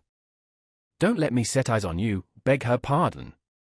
Princess Mary asked Mademoiselle Bourrienne's pardon, and also her father's pardon for herself and for Philip the footman, who had begged for her intervention. At such moment something like a pride of sacrifice gathered in her soul. And suddenly that father whom she had judged would look for his spectacles in her presence, fumbling near them and not seeing them, or would forget something that had just occurred, or take a false step with his failing legs and turn to see if anyone had noticed his feebleness, or, worst of all, at dinner when there were no visitors to excite him would suddenly fall asleep, letting his napkin drop and his shaking head sink over his plate. "He is old and feeble, and I dare to condemn him," she thought at such moments, with a feeling of revulsion against herself. Chapter 3. In 1811 there was living in Moscow a French doctor, Métivier, who had rapidly become the fashion. He was enormously tall, handsome, amiable as Frenchmen are, and was, as all Moscow said, an extraordinarily clever doctor. He was received in the best houses not merely as a doctor, but as an equal. Prince Nicholas had always ridiculed medicine, but latterly on Mademoiselle Bourrienne's advice had allowed this doctor to visit him and had grown accustomed to him. Métivier came to see the prince about twice a week.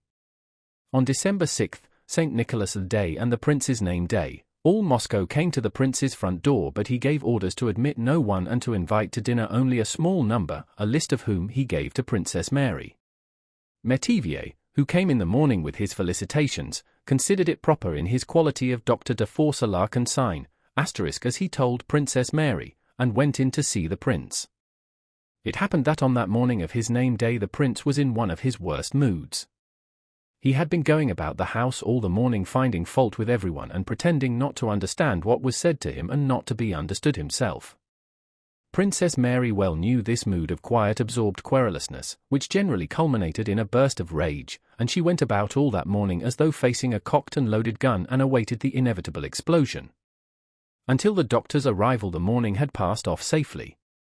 After admitting the doctor, Princess Mary sat down with a book in the drawing-room near the door through which she could hear all that passed in the study. To force the guard. At first she heard only Métivier's voice, then her father's, then both voices began speaking at the same time, the door was flung open, and on the threshold appeared the handsome figure of the terrified Métivier with his shock of black hair, and the prince in his dressing gown and fez, his face distorted with fury and the pupils of his eyes rolled downwards. "You don't understand," shouted the prince, "but I do. French spy, slave of Bonaparte, spy, get out of my house. Be off, I tell you," and he slammed the door. Métivier, shrugging his shoulders, went up to Mademoiselle Bourrienne, who at the sound of shouting had run in from an adjoining room. "The prince is not very well, bile and rush of blood to the head." "Keep calm, I will call again tomorrow," said Métivier, and putting his fingers to his lips he hastened away. Through the study door came the sound of slippered feet and the cry, "Spies, traitors, traitors everywhere. Not a moment's peace in my own house." After Métivier's departure the old prince called his daughter in, and the whole weight of his wrath fell on her. She was to blame that a spy had been admitted. Had he not told her, yes, told her to make a list, and not to admit anyone who was not on that list? Then why was that scoundrel admitted? She was the cause of it all. With her, he said, he could not have a moment's peace and could not die quietly. "No. We must part, we must part. Understand that, understand it. I cannot endure any more," he said, and left the room. Then, as if afraid she might find some means of consolation, he returned and trying to appear calm added, "And don't imagine I have said this in a moment of anger. I am calm. I have thought it over, and it will be carried out. We must part, so find some place for yourself." But he could not restrain himself, and with the virulence of which only one who loves is capable, evidently suffering himself, he shook his fists at her and screamed. If only some fool would marry her! Then he slammed the door, sent for Mademoiselle Bourrienne, and subsided into his study. At 2 o'clock the 6 chosen guests assembled for dinner. These guests, the famous Count Rostopchin, Prince Lopukhin with his nephew, General Chatrov, an old war comrade of the prince's, and of the younger generation Pierre and Boris Drubetskoy, awaited the prince in the drawing-room. Boris, who had come to Moscow on leave a few days before, had been anxious to be presented to Prince Nicholas Bolkonsky, and had contrived to ingratiate himself so well that the old prince in his case made an exception to the rule of not receiving bachelors in his house. The prince's house did not belong to what is known as fashionable society, but his little circle, though not much talked about in town, was one it was more flattering to be received in than any other. Boris had realized this the week before when the commander-in-chief in his presence invited Rostopchin to dinner on St. Nicholas' Day, and Rostopchin had replied that he could not come. "On that day I always go to pay my devotions to the relics of Prince Nicholas Bolkonsky." "Oh, yes, yes," replied the commander-in-chief. "How is he?" The small group that assembled before dinner in the lofty old-fashioned drawing-room with its old furniture resembled the solemn gathering of a court of justice. All were silent or talked in low tones. Prince Nicholas came in serious and taciturn. Princess Mary seemed even quieter and more diffident than usual. The guests were reluctant to address her, feeling that she was in no mood for their conversation. Count Rostopchin alone kept the conversation going, now relating the latest town news, and now the latest political gossip. Lopukhin and the old general occasionally took part in the conversation. Prince Bolkonsky listened as a presiding judge receives a report, only now and then, silently or by a brief word, showing that he took heed of what was being reported to him. The tone of the conversation was such as indicated that no one approved of what was being done in the political world. Incidents were related evidently confirming the opinion that everything was going from bad to worse, but whether telling a story or giving an opinion the speaker always stopped, or was stopped, at the point beyond which his criticism might touch the sovereign himself. At dinner the talk turned on the latest political news, Napoleon's seizure of the Duke of Oldenburg's territory, and the Russian note, hostile to Napoleon, which had been sent to all the European courts.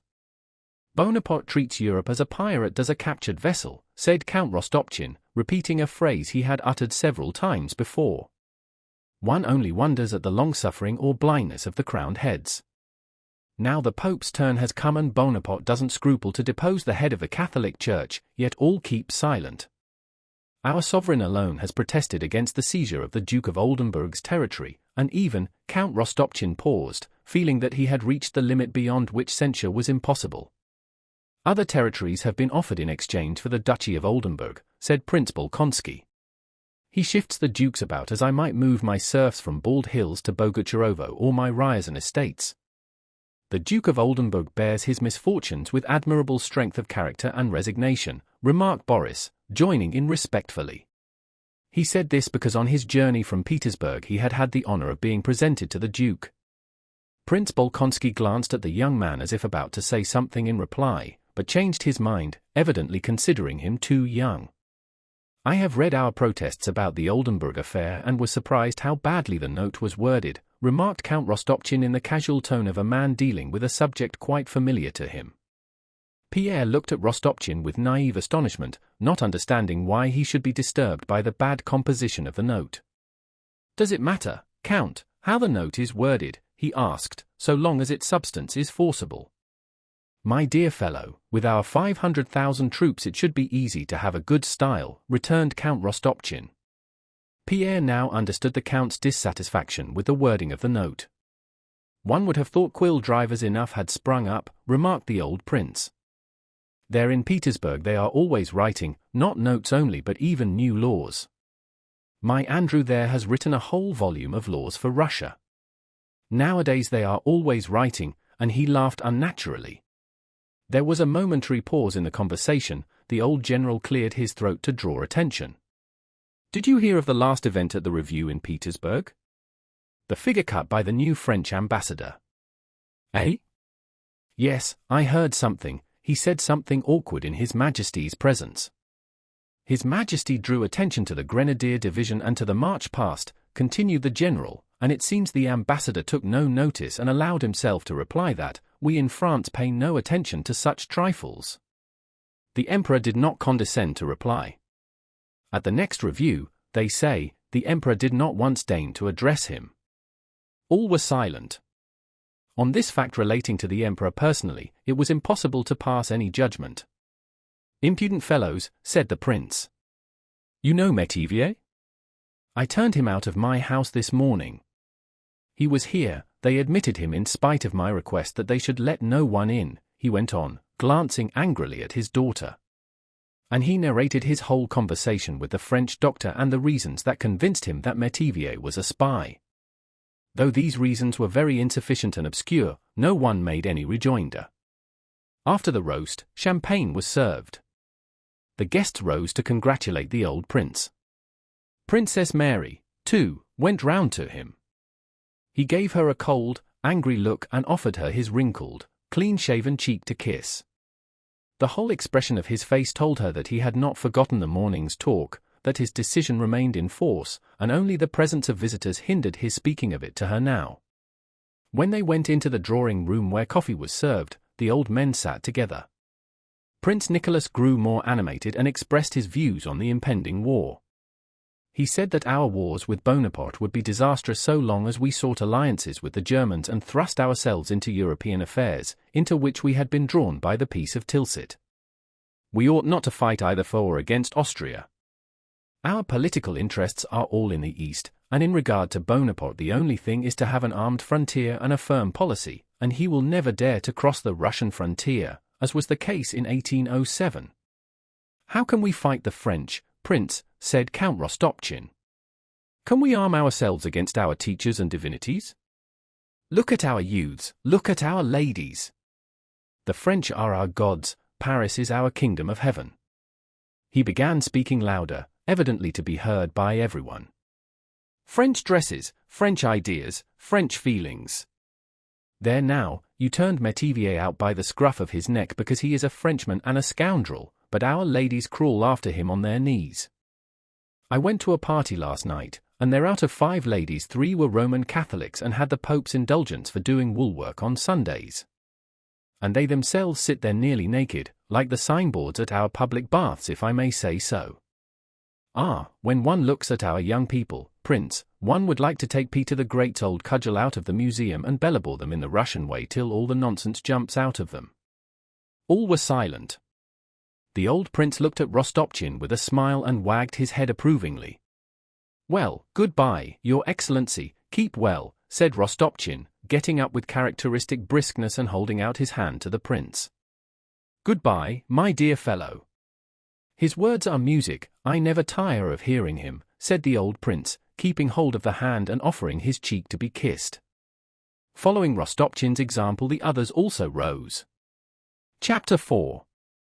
Princess Mary, as she sat listening to the old men's talk and fault-finding, understood nothing of what she heard. She only wondered whether the guests had all observed her father's hostile attitude toward her. She did not even notice the special attentions and amiabilities shown her during dinner by Boris Drubetskoy, who was visiting them for the third time already.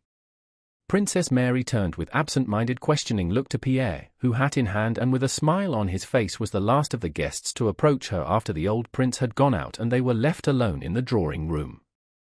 "May I stay a little longer?" he said, letting his stout body sink into an armchair beside her. "Oh yes," she answered.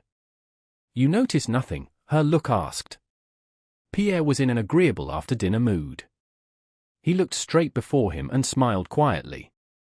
"Have you known that young man long, Princess?" he asked. "Who?" "Drubetskoy." "No, not long." "Do you like him?" "Yes, he is an agreeable young man." "Why do you ask me that?" said Princess Mary, still thinking of that morning's conversation with her father. "Because I have noticed that when a young man comes on leave from Petersburg to Moscow, it is usually with the object of marrying an heiress." "You have observed that," said Princess Mary. "Yes," returned Pierre with a smile, "and this young man now manages matters so that where there is a wealthy heiress there he is too. I can read him like a book. At present he is hesitating whom to lay siege to, you or Mademoiselle Julie Karagina. He is very attentive to her. He visits them." "Yes, very often." "And do you know the new way of courting?" said Pierre with an amused smile, evidently in that cheerful mood of good-humored raillery for which he so often reproached himself in his diary. "No," replied Princess Mary. "To please Moscow girls nowadays one has to be melancholy." "He is very melancholy with Mademoiselle Karagina," said Pierre. "Really?" asked Princess Mary, looking into Pierre's kindly face and still thinking of her own sorrow. "It would be a relief," thought she, "if I ventured to confide what I am feeling to someone. I should like to tell everything to Pierre. He is kind and generous. It would be a relief. He would give me advice. Would you marry him?" "Oh, my God, Count, there are moments when I would marry anybody," she cried suddenly to her own surprise and with tears in her voice. "Ah, how bitter it is to love someone near to you and to feel that," she went on in a trembling voice, "that you can do nothing for him but grieve him, and to know that you cannot alter this.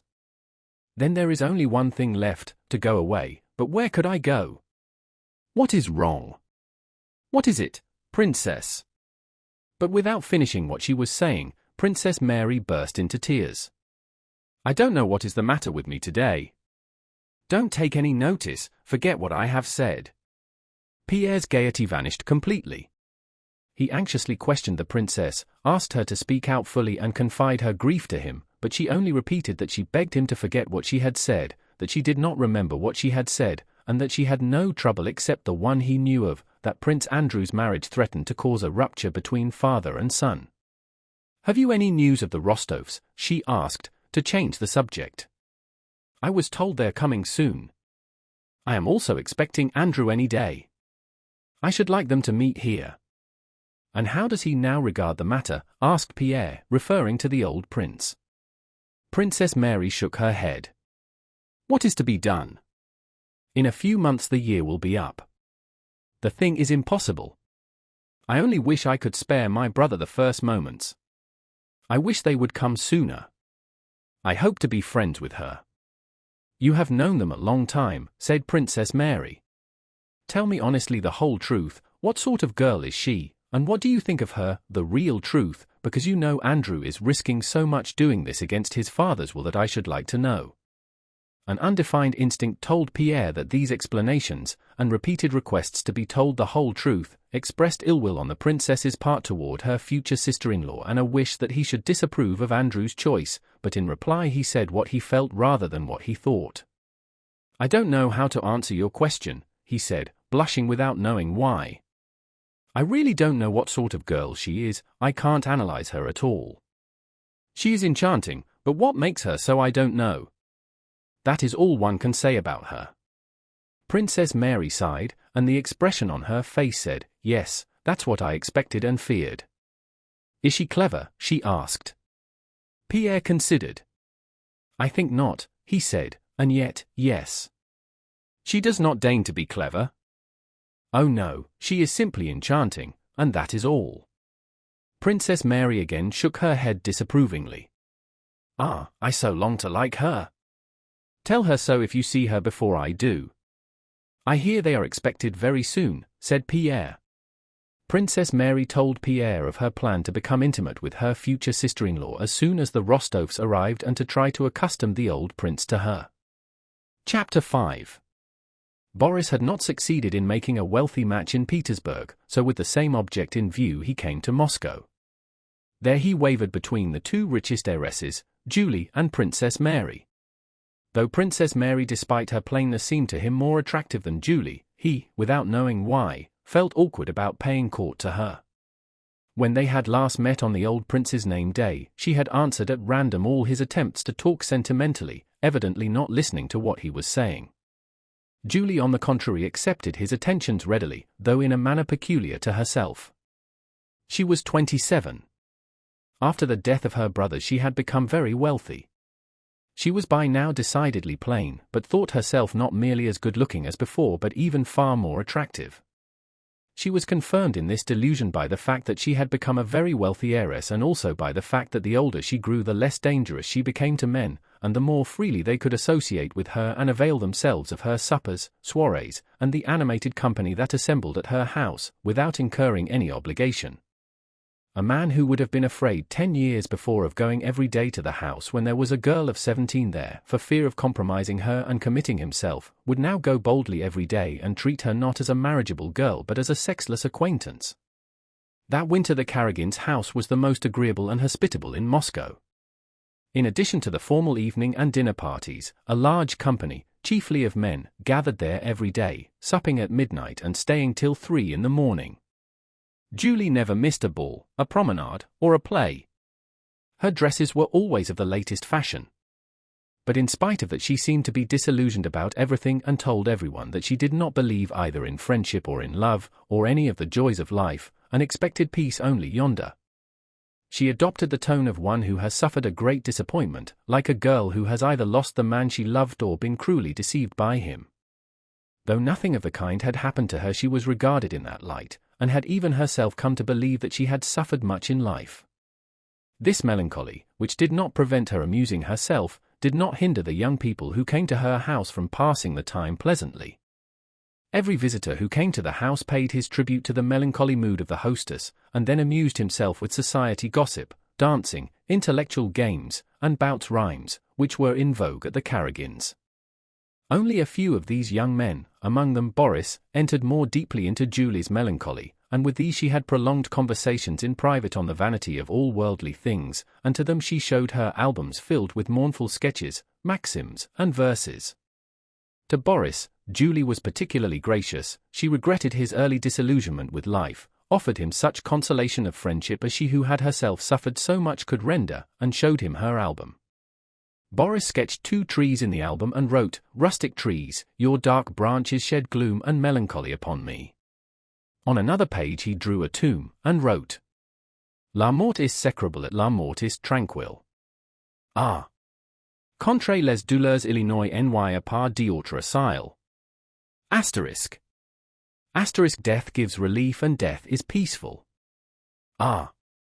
From suffering there is no other refuge." Julie said this was charming. "There is something so enchanting in the smile of melancholy," she said to Boris, repeating word for word a passage she had copied from a book. It is a ray of light in the darkness, a shade between sadness and despair, showing the possibility of consolation. In reply, Boris wrote these lines. Aliment de poison d1 ame trop sensible. Toi, sans qui le bonhomie serait impossible. Tendre mélancolie, viens me consoler. Viens calmer les tourments de ma sombre retraite.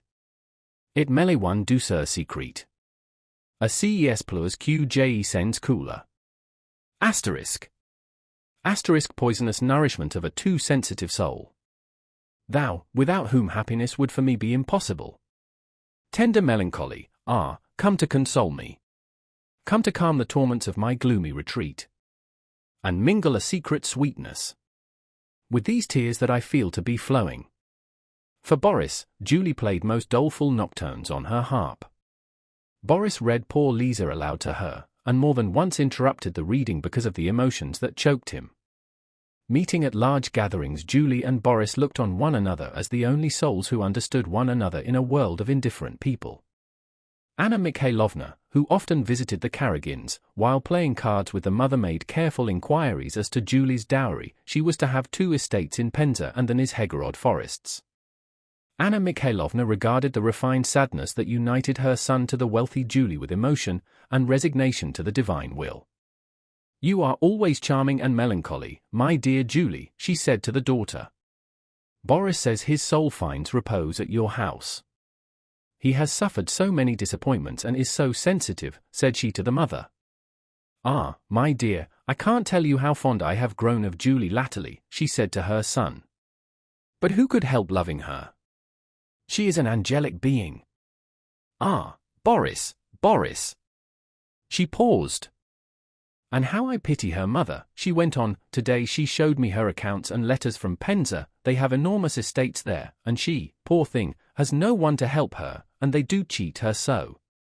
Boris smiled almost imperceptibly while listening to his mother. He laughed blandly at her naive diplomacy but listened to what she had to say, and sometimes questioned her carefully about the Penza and Nizhegorod estates. Julie had long been expecting a proposal from her melancholy adorer and was ready to accept it, but some secret feeling of repulsion for her passionate desire to get married, for her artificiality, and a feeling of horror at renouncing the possibility of real love still restrained Boris.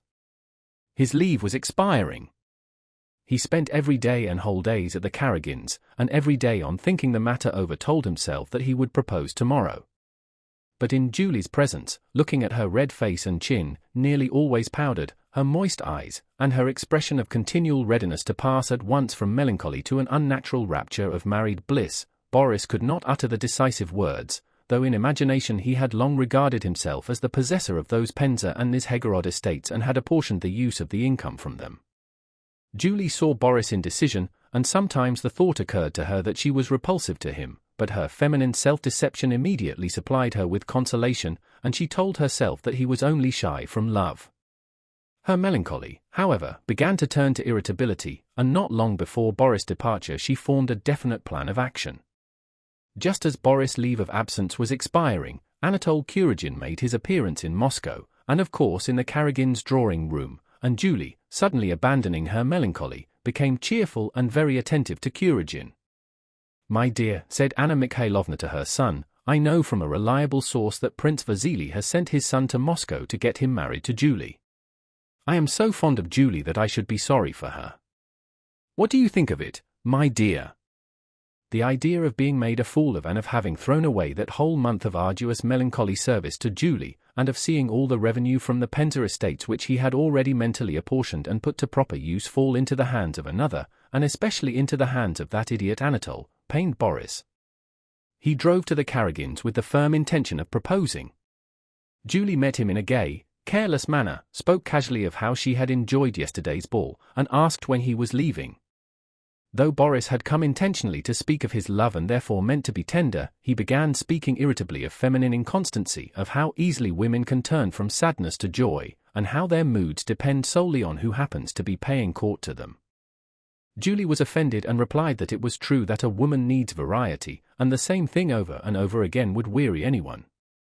Then I should advise you, Boris began, wishing to sting her, but at that instant the galling thought occurred to him that he might have to leave Moscow without having accomplished his aim, and have vainly wasted his efforts, which was a thing he never allowed to happen.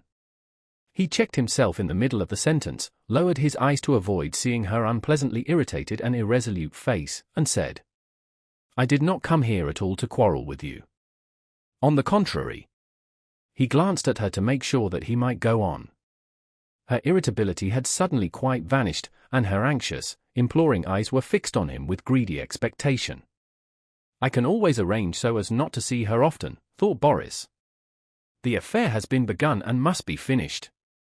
He blushed hotly, raised his eyes to hers, and said, "You know my feelings for you." There was no need to say more. Julie's face shone with triumph and self-satisfaction, but she forced Boris to say all that is said on such occasions, that he loved her and had never loved any other woman more than her. She knew that for the Penza estates and Nizhegorod forests she could demand this, and she received what she demanded.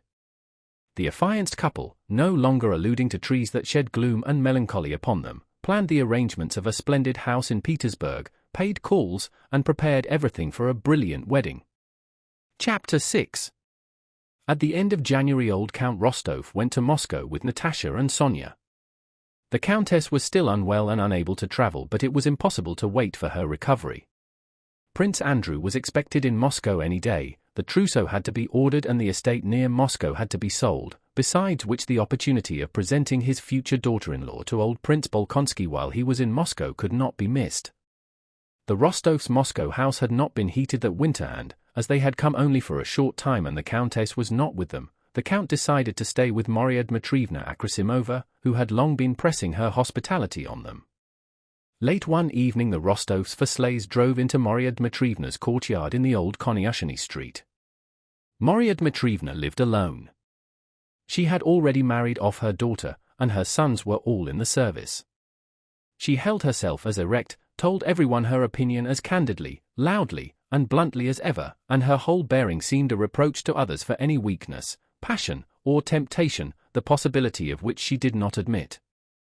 From early in the morning, wearing a dressing jacket, she attended to her household affairs, and then she drove out, on holy days to church and after the service to jails and prisons on affairs of which she never spoke to anyone. On ordinary days, after dressing, she received petitioners of various classes, of whom there were always some. Then she had dinner, a substantial and appetizing meal at which there were always 3 or 4 guests. After dinner she played a game of Boston, and at night she had the newspapers or a new book read to her while she knitted. She rarely made an exception and went out to pay visits, and then only to the most important persons in the town. She had not yet gone to bed when the Rostovs arrived and the pulley of the hall door squeaked from the cold as it let in the Rostovs and their servants. Maria Dmitrievna, with her spectacles hanging down on her nose and her head flung back, stood in the hall doorway looking with a stern, grim face at the new arrivals. One might have thought she was angry with the travellers and would immediately turn them out, had she not at the same time been giving careful instructions to the servants for the accommodation of the visitors and their belongings. "The Count's things? Bring them here," she said, pointing to the portmanteaus and not greeting anyone. "The young ladies? They're to the left. Now what are you dawdling for?" she cried to the maids. "Get the samovar ready. You've grown plumper and prettier," she remarked, drawing Natasha, whose cheeks were glowing from the cold, to her by the hood. "Phoo! You are cold. Now take off your things, quick," she shouted to the Count who was going to kiss her hand. "You're half frozen, I'm sure. Bring some rum for tea. Bonjour, Sonia dear," she added, turning to Sonia and indicating by this French greeting her slightly contemptuous though affectionate attitude toward her. When they came in to tea, having taken off their outdoor things and tidied themselves up after their journey, Maria Dmitrievna kissed them all in due order. "I'm heartily glad you have come and are staying with me. It was high time," she said, giving Natasha a significant look.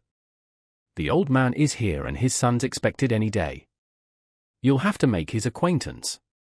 But we'll speak of that later on," she added, glancing at Sonia with a look that showed she did not want to speak of it in her presence. "Now listen," she said to the Count. "What do you want tomorrow? Whom will you send for?" Shinshin, she crooked one of her fingers. "The snivelling Anna Mikhailovna? That's two. She's here with her son. The son is getting married. Then Bezukov, eh? He is here too, with his wife. He ran away from her and she came galloping after him. He dined with me on Wednesday. As for them, and she pointed to the girls, tomorrow I'll take them first to the Iberian Shrine of the Mother of God, and then we'll drive to the Super Oaks. I suppose you'll have everything new. Don't judge by me, sleeves nowadays are this size.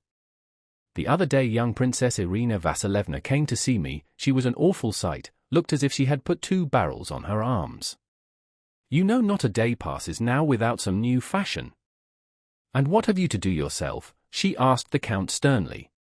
One thing has come on top of another, her rags to buy, and now a purchaser has turned up for the Moscow estate and for the house. If you will be so kind, I'll fix a time and go down to the estate just for a day, and leave my lasses with you. All right. All right.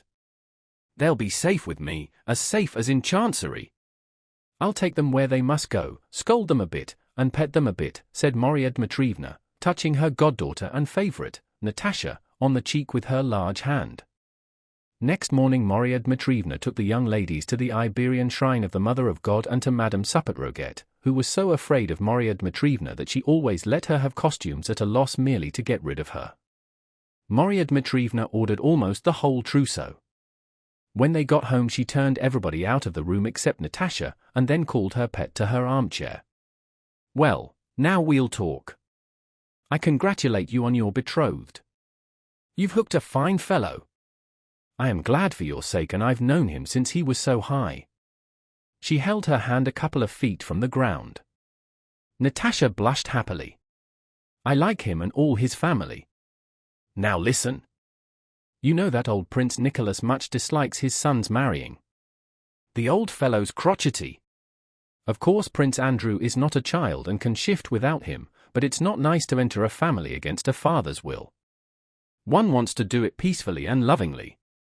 You're a clever girl and you'll know how to manage. Be kind, and use your wits. Then all will be well. Natasha remained silent, from shyness Marya Dmitrievna supposed, but really because she disliked anyone interfering in what touched her love of Prince Andrew, which seemed to her so apart from all human affairs that no one could understand it. She loved and knew Prince Andrew, he loved her only, and was to come one of these days and take her. She wanted nothing more. You see, I have known him a long time and am also fond of Mary, your future sister-in-law. Husband's sisters bring up blisters, but this one wouldn't hurt a fly. She has asked me to bring you two together. Tomorrow you'll go with your father to see her. Be very nice and affectionate to her, you're younger than she. When he comes, he'll find you already know his sister and father and are liked by them. Am I right or not? Won't that be best? Yes, it will, Natasha answered reluctantly. Chapter 7. Next day, by Marya Dmitrievna's advice, Count Rostov took Natasha to call on Prince Nicholas Bolkonsky. The Count did not set out cheerfully on this visit, at heart he felt afraid. He well remembered the last interview he had had with the old prince at the time of the enrollment, when in reply to an invitation to dinner he had had to listen to an angry reprimand for not having provided his full quota of men. Natasha, on the other hand, having put on her best gown, was in the highest spirits. They can't help liking me, she thought. Everybody always has liked me, and I am so willing to do anything they wish, so ready to be fond of him, for being his father, and of her, for being his sister, that there is no reason for them not to like me. They drove up to the gloomy old house on the Vozdvizhenka and entered the vestibule. Well, the Lord have mercy on us, said the Count, half in jest, half in earnest, but Natasha noticed that her father was flurried on entering the anteroom and inquired timidly and softly whether the prince and princess were at home. When they had been announced, a perturbation was noticeable among the servants. The footman who had gone to announce them was stopped by another in the large hall, and they whispered to one another. Then a maidservant ran into the hall and hurriedly said something, mentioning the princess. At last an old, cross-looking footman came and announced to the Rostovs that the prince was not receiving, but that the princess begged them to walk up. The first person who came to meet the visitors was Mademoiselle Bourienne. She greeted the father and daughter with special politeness and showed them to the princess's room. The princess, looking excited and nervous, her face flushed in patches, ran in to meet the visitors, treading heavily, and vainly trying to appear cordial and at ease. From the first glance, Princess Mary did not like Natasha. She thought her too fashionably dressed, frivolously gay and vain. She did not at all realize that before having seen her future sister-in-law she was prejudiced against her by involuntary envy of her beauty, youth, and happiness, as well as by jealousy of her brother's love for her.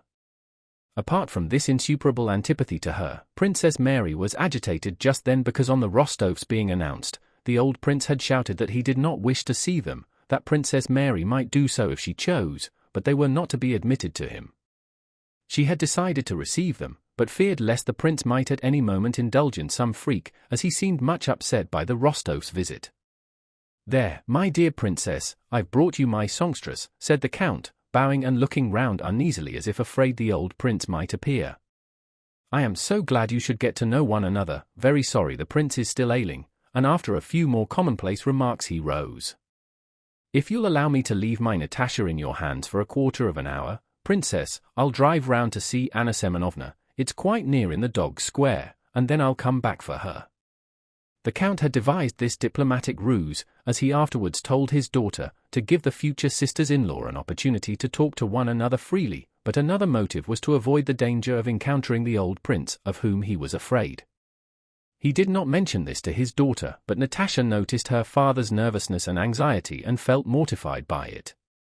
She blushed for him, grew still angrier at having blushed, and looked at the princess with a bold and defiant expression which said that she was not afraid of anybody. The princess told the count that she would be delighted, and only begged him to stay longer at Anna Semenovna's, and he departed. Despite the uneasy glances thrown at her by Princess Mary, who wished to have a tete-a-tete with Natasha, Mademoiselle Bourienne remained in the room and persistently talked about Moscow amusements and theatres. Natasha felt offended by the hesitation she had noticed in the anteroom, by her father's nervousness, and by the unnatural manner of the princess who, she thought, was making a favor of receiving her, and so everything displeased her. She did not like Princess Mary, whom she thought very plain, affected, and dry. Natasha suddenly shrank into herself and involuntarily assumed an offhand air which alienated Princess Mary still more. After 5 minutes of irksome, constrained conversation, they heard the sound of slippered feet rapidly approaching. Princess Mary looked frightened. The door opened and the old prince, in a dressing gown and a white nightcap, came in. "Ah, madam," he began. "Madam, Countess. Countess Rostova, if I am not mistaken. I beg you to excuse me, I did not know, madam. God is my witness, I did not know you had honored us with a visit, and I came in such a costume only to see my daughter. I beg you to excuse me. God is my witness, I didn't know," he repeated, stressing the word God so unnaturally and so unpleasantly that Princess Mary stood with downcast eyes, not daring to look either at her father or at Natasha. Nor did the latter, having risen and curtsied, know what to do. Mademoiselle Bourienne alone smiled agreeably. "I beg you to excuse me. God is my witness, I did not know," muttered the old man, and after looking Natasha over from head to foot he went out. Mademoiselle Bourienne was the first to recover herself after this apparition and began speaking about the prince's indisposition. Natasha and Princess Mary looked at one another in silence, and the longer they did so without saying what they wanted to say, the greater grew their antipathy to one another. When the count returned, Natasha was impolitely pleased and hastened to get away. At that moment she hated the stiff, elderly princess, who could place her in such an embarrassing position and had spent half an hour with her without once mentioning Prince Andrew. "I couldn't begin talking about him in the presence of that Frenchwoman," thought Natasha. The same thought was meanwhile tormenting Princess Mary. She knew what she ought to have said to Natasha, but she had been unable to say it because Mademoiselle Bourienne was in the way, and because, without knowing why, she felt it very difficult to speak of the marriage. When the count was already leaving the room, Princess Mary went up hurriedly to Natasha, took her by the hand, and said with a deep sigh, "Wait, I must." Natasha glanced at her ironically without knowing why. "Dear Natalie," said Princess Mary, "I want you to know that I am glad my brother has found happiness." She paused, feeling that she was not telling the truth. Natasha noticed this and guessed its reason. "I think, Princess, it is not convenient to speak of that now," she said with external dignity and coldness, though she felt the tears choking her. "What have I said and what have I done?" thought she, as soon as she was out of the room. They waited a long time for Natasha to come to dinner that day. She sat in her room crying like a child, blowing her nose and sobbing. Sonia stood beside her, kissing her hair. "Natasha, what is it about?" she asked. "What do they matter to you? It will all pass, Natasha. But if you only knew how offensive it was, as if I... Don't talk about it, Natasha. It wasn't your fault, so why should you mind?" "Kiss me," said Sonia. Natasha raised her head and, kissing her friend on the lips, pressed her wet face against her. "I can't tell you, I don't know." "No one's to blame," said Natasha, "it's my fault. But it all hurts terribly. Oh, why doesn't he come?" She came into dinner with red eyes. Marya Dmitrievna, who knew how the prince had received the Rostovs, pretended not to notice how upset Natasha was and jested resolutely and loudly at table with the count and the other guests. Chapter 8. That evening the Rostovs went to the opera, for which Marya Dmitrievna had taken a box. Natasha did not want to go, but could not refuse Marya Dmitrievna's kind offer, which was intended expressly for her. When she came ready dressed into the ballroom to await her father, and looking in the large mirror there saw that she was pretty, very pretty, she felt even more sad, but it was a sweet, tender sadness. "Oh God, if he were here now I would not behave as I did then, but differently. I would not be silly and afraid of things, I would simply embrace him, cling to him, and make him look at me with those searching, inquiring eyes with which he has so often looked at me, and then I would make him laugh as he used to laugh. And his eyes, how I see those eyes," thought Natasha. "And what do his father and sister matter to me? I love him alone, him, with that face and those eyes, with his smile, manly and yet childlike. No, I had better not think of him, but forget him, quite forget him for the present. I can't bear this waiting and I shall cry in a minute," and she turned away from the glass, making an effort not to cry.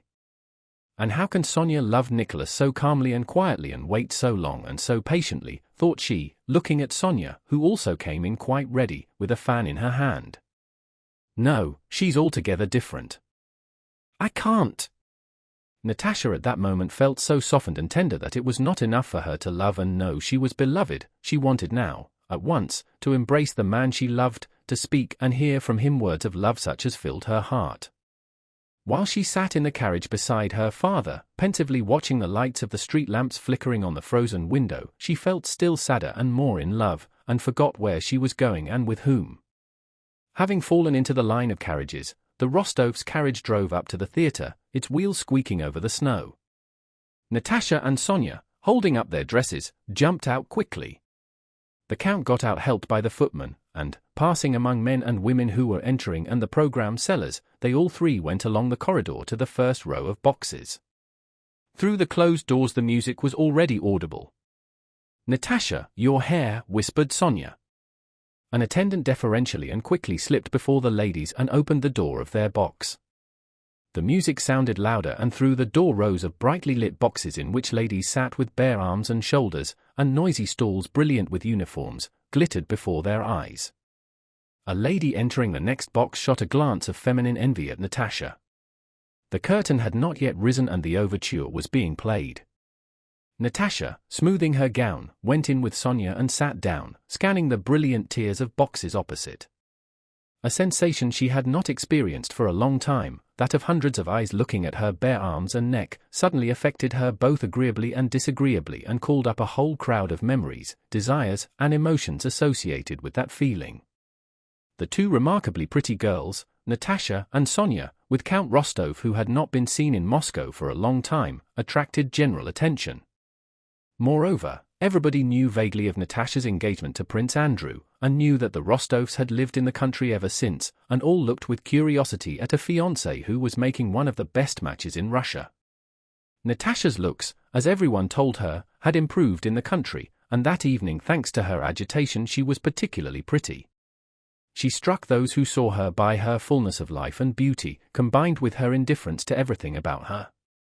Her black eyes looked at the crowd without seeking anyone, and her delicate arm, bare to above the elbow, lay on the velvet edge of the box, while, evidently unconsciously, she opened and closed her hand in time to the music, crumpling her program.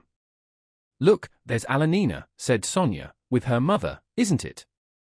"Dear me, Michael Kirillovich has grown still stouter," remarked the Count. "Look at our Anna Mikhailovna, what a headdress she has on. The Karagins, Julie, and Boris with them. One can see at once that they're engaged. Drubetskoy has proposed." "Oh yes, I heard it today," said Shinshin, coming into the Rostovs' box. Natasha looked in the direction in which her father's eyes were turned and saw Julie sitting beside her mother with a happy look on her face and a string of pearls round her thick red neck, which Natasha knew was covered with powder. Behind them, wearing a smile and leaning over with an ear to Julie's mouth, was Boris' handsome, smoothly brushed head. He looked at the Rostovs from under his brows and said something, smiling, to his betrothed. "They are talking about us, about me and him," thought Natasha. "And he no doubt is calming her jealousy of me. They needn't trouble themselves. If only they knew how little I am concerned about any of them." Behind them sat Anna Mikhailovna wearing a green headdress and with a happy look of resignation to the will of God on her face. Their box was pervaded by that atmosphere of an affianced couple which Natasha knew so well and liked so much. She turned away and suddenly remembered all that had been so humiliating in her morning's visit. What right has he not to wish to receive me into his family? Oh, better not think of it, not till he comes back, she told herself, and began looking at the faces, some strange and some familiar, in the stalls. In the front, in the very center, leaning back against the orchestra rail, stood Dolokhov in a Persian dress, his curly hair brushed up into a huge shock. He stood in full view of the audience, well aware that he was attracting everyone's attention, yet as much at ease as though he were in his own room. Around him thronged Moscow's most brilliant young men, whom he evidently dominated. The Count, laughing, nudged the blushing Sonia and pointed to her former adorer. "Do you recognize him?" said he. "And where has he sprung from?" he asked, turning to Shinshin. "Didn't he vanish somewhere?" "He did," replied Shinshin. "He was in the Caucasus and ran away from there. They say he has been acting as minister to some ruling prince in Persia, where he killed the Shah's brother. Now all the Moscow ladies are mad about him. It's a Dolokhov the Persian, that does it. We never hear a word but Dolokhov is mentioned. They swear by him, they offer him to you as they would a dish of choice sterlet. Dolokhov and Anatole Kuragin have turned all our ladies' heads." A tall, beautiful woman with a mass of plaited hair and much exposed plump white shoulders and neck, round which she wore a double string of large pearls, entered the adjoining box rustling her heavy silk dress and took a long time settling into her place. Natasha involuntarily gazed at that neck, those shoulders, and pearls and coiffure, and admired the beauty of the shoulders and the pearls. While Natasha was fixing her gaze on her for the second time, the lady looked round and, meeting the Count's eyes, nodded to him and smiled. She was the Countess Bazukova, Pierre's wife, and the Count, who knew everyone in society, leaned over and spoke to her. "Have you been here long, Countess?" he inquired. I'll call to kiss your hand. I'm here on business and have brought my girls with me. They say Semenova acts marvelously. Count Pierre never used to forget us." "Is he here?" "Yes, he meant to look in," answered Helene, and glanced attentively at Natasha. Count Rostov resumed his seat. "Handsome, isn't she?" he whispered to Natasha. "Wonderful," answered Natasha. "She's a woman one could easily fall in love with." Just then the last chords of the overture were heard and the conductor tapped with his stick. Some latecomers took their seats in the stalls, and the curtain rose. As soon as it rose, everyone in the boxes and stalls became silent, and all the men, old and young, in uniform and evening dress, and all the women with gems on their bare flesh, turned their whole attention with eager curiosity to the stage. Natasha too began to look at it. Chapter 9. The floor of the stage consisted of smooth boards, at the sides was some painted cardboard representing trees, and at the back was a cloth stretched over boards. In the center of the stage sat some girls in red bodices and white skirts. One very fat girl in a white silk dress sat apart on a low bench, to the back of which a piece of green cardboard was glued. They all sang something. When they had finished their song, the girl in white went up to the prompter's box, and a man with tight silk trousers over his stout legs, and holding a plume and a dagger, went up to her and began singing, waving his arms about. First the man in the tight trousers sang alone, then she sang, then they both paused while the orchestra played, and the man fingered the hand of the girl in white, obviously awaiting the beat to start singing with her. They sang together, and everyone in the theatre began clapping and shouting, while the man and woman on the stage, who represented lovers, began smiling, spreading out their arms, and bowing. After her life in the country, and in her present serious mood, all this seemed grotesque and amazing to Natasha. She could not follow the opera nor even listen to the music. She saw only the painted cardboard and the queerly dressed men and women who moved, spoke, and sang so strangely in that brilliant light. She knew what it was all meant to represent, but it was so pretentiously false and unnatural that she first felt ashamed for the actors and then amused at them. She looked at the faces of the audience, seeking in them the same sense of ridicule and perplexity she herself experienced, but they all seemed attentive to what was happening on the stage, and expressed delight which to Natasha seemed feigned. "I suppose it has to be like this," she thought. She kept looking round in turn at the rows of pomaded heads in the stalls and then at the semi-nude women in the boxes, especially at Helene in the next box, who, apparently quite unclothed, sat with a quiet tranquil smile, not taking her eyes off the stage.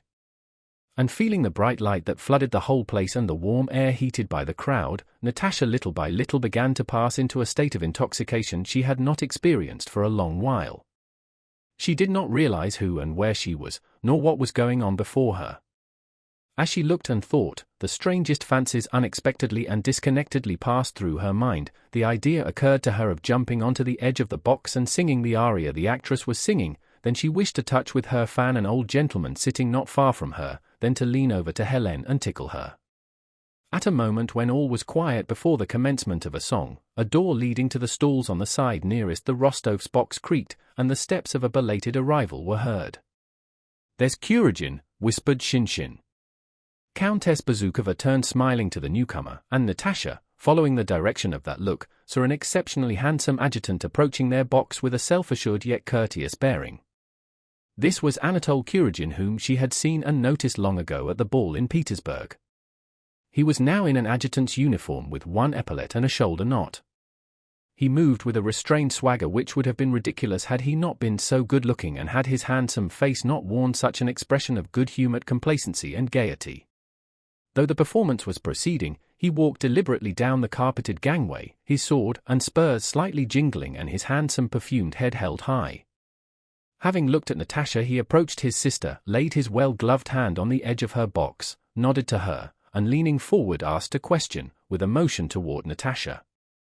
"My's charmanty," said he, evidently referring to Natasha, who did not exactly hear his words but understood them from the movement of his lips. Then he took his place in the first row of the stalls and sat down beside Dolokhov, nudging with his elbow in a friendly and offhand way that Dolokhov whom others treated so fawningly. He winked at him gaily, smiled, and rested his foot against the orchestra screen. "How like the brother is to the sister," remarked the count. "And how handsome they both are." Shinshin, lowering his voice, began to tell the count of some intrigue of Kuragin's in Moscow, and Natasha tried to overhear it just because he had said she was charmanty. The first act was over. In the stalls everyone began moving about, going out and coming in. Boris came to the Rostov's box, received their congratulations very simply, and raising his eyebrows with an absent-minded smile conveyed to Natasha and Sonia his fiancé's invitation to her wedding, and went away. Natasha with a gay, coquettish smile talked to him, and congratulated on his approaching wedding that same Boris with whom she had formerly been in love. In the state of intoxication she was in, everything seemed simple and natural. The scantily clad Helene smiled at everyone in the same way, and Natasha gave Boris a similar smile. Helene's box was filled and surrounded from the stalls by the most distinguished and intellectual men, who seemed to vie with one another in their wish to let everyone see that they knew her. During the whole of that entr'acte Kuragin stood with Dolokhov in front of the orchestra partition, looking at the Rostov's box. Natasha knew he was talking about her and this afforded her pleasure. She even turned so that he should see her profile in what she thought was its most becoming aspect. Before the beginning of the second act, Pierre appeared in the stalls. The Rostovs had not seen him since their arrival. His face looked sad, and he had grown still stouter since Natasha last saw him. He passed up to the front rows, not noticing anyone. Anatole went up to him and began speaking to him, looking at and indicating the Rostov's box. On seeing Natasha, Pierre grew animated and, hastily passing between the rows, came toward their box. When he got there, he leaned on his elbows and, smiling, talked to her for a long time. While conversing with Pierre, Natasha heard a man's voice in Countess Bezukova's box, and something told her it was Kuragin. She turned and their eyes met. Almost smiling, he gazed straight into her eyes with such an enraptured, caressing look that it seemed strange to be so near him, to look at him like that, to be so sure he admired her, and not to be acquainted with him. In the second act there was scenery representing tombstones, there was a round hole in the canvas to represent the moon, shades were raised over the footlights, and from horns and contrabass came deep notes, while many people appeared from right and left wearing black cloaks and holding things like daggers in their hands. They began waving their arms. Then some other people ran in and began dragging away the maiden who had been in white and was now in light blue. They did not drag her away at once, but sang with her for a long time and then at last dragged her off, and behind the scene something metallic was struck 3 times and everyone knelt down and sang a prayer. All these things were repeatedly interrupted by the enthusiastic shouts of the audience. During this act, every time Natasha looked toward the stalls she saw Anatole Kuragin with an arm thrown across the back of his chair, staring at her. She was pleased to see that he was captivated by her, and it did not occur to her that there was anything wrong in it.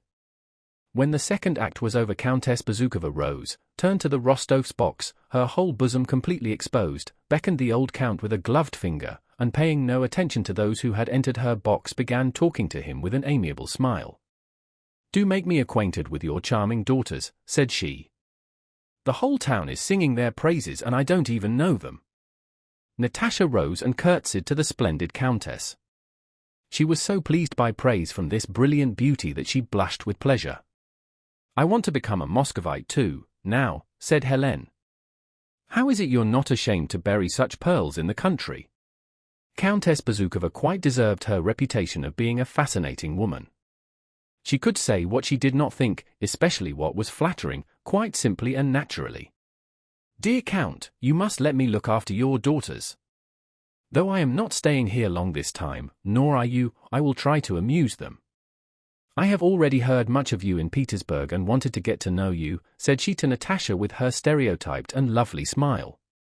"I had heard about you from my page, Drubetskoy. Have you heard he is getting married?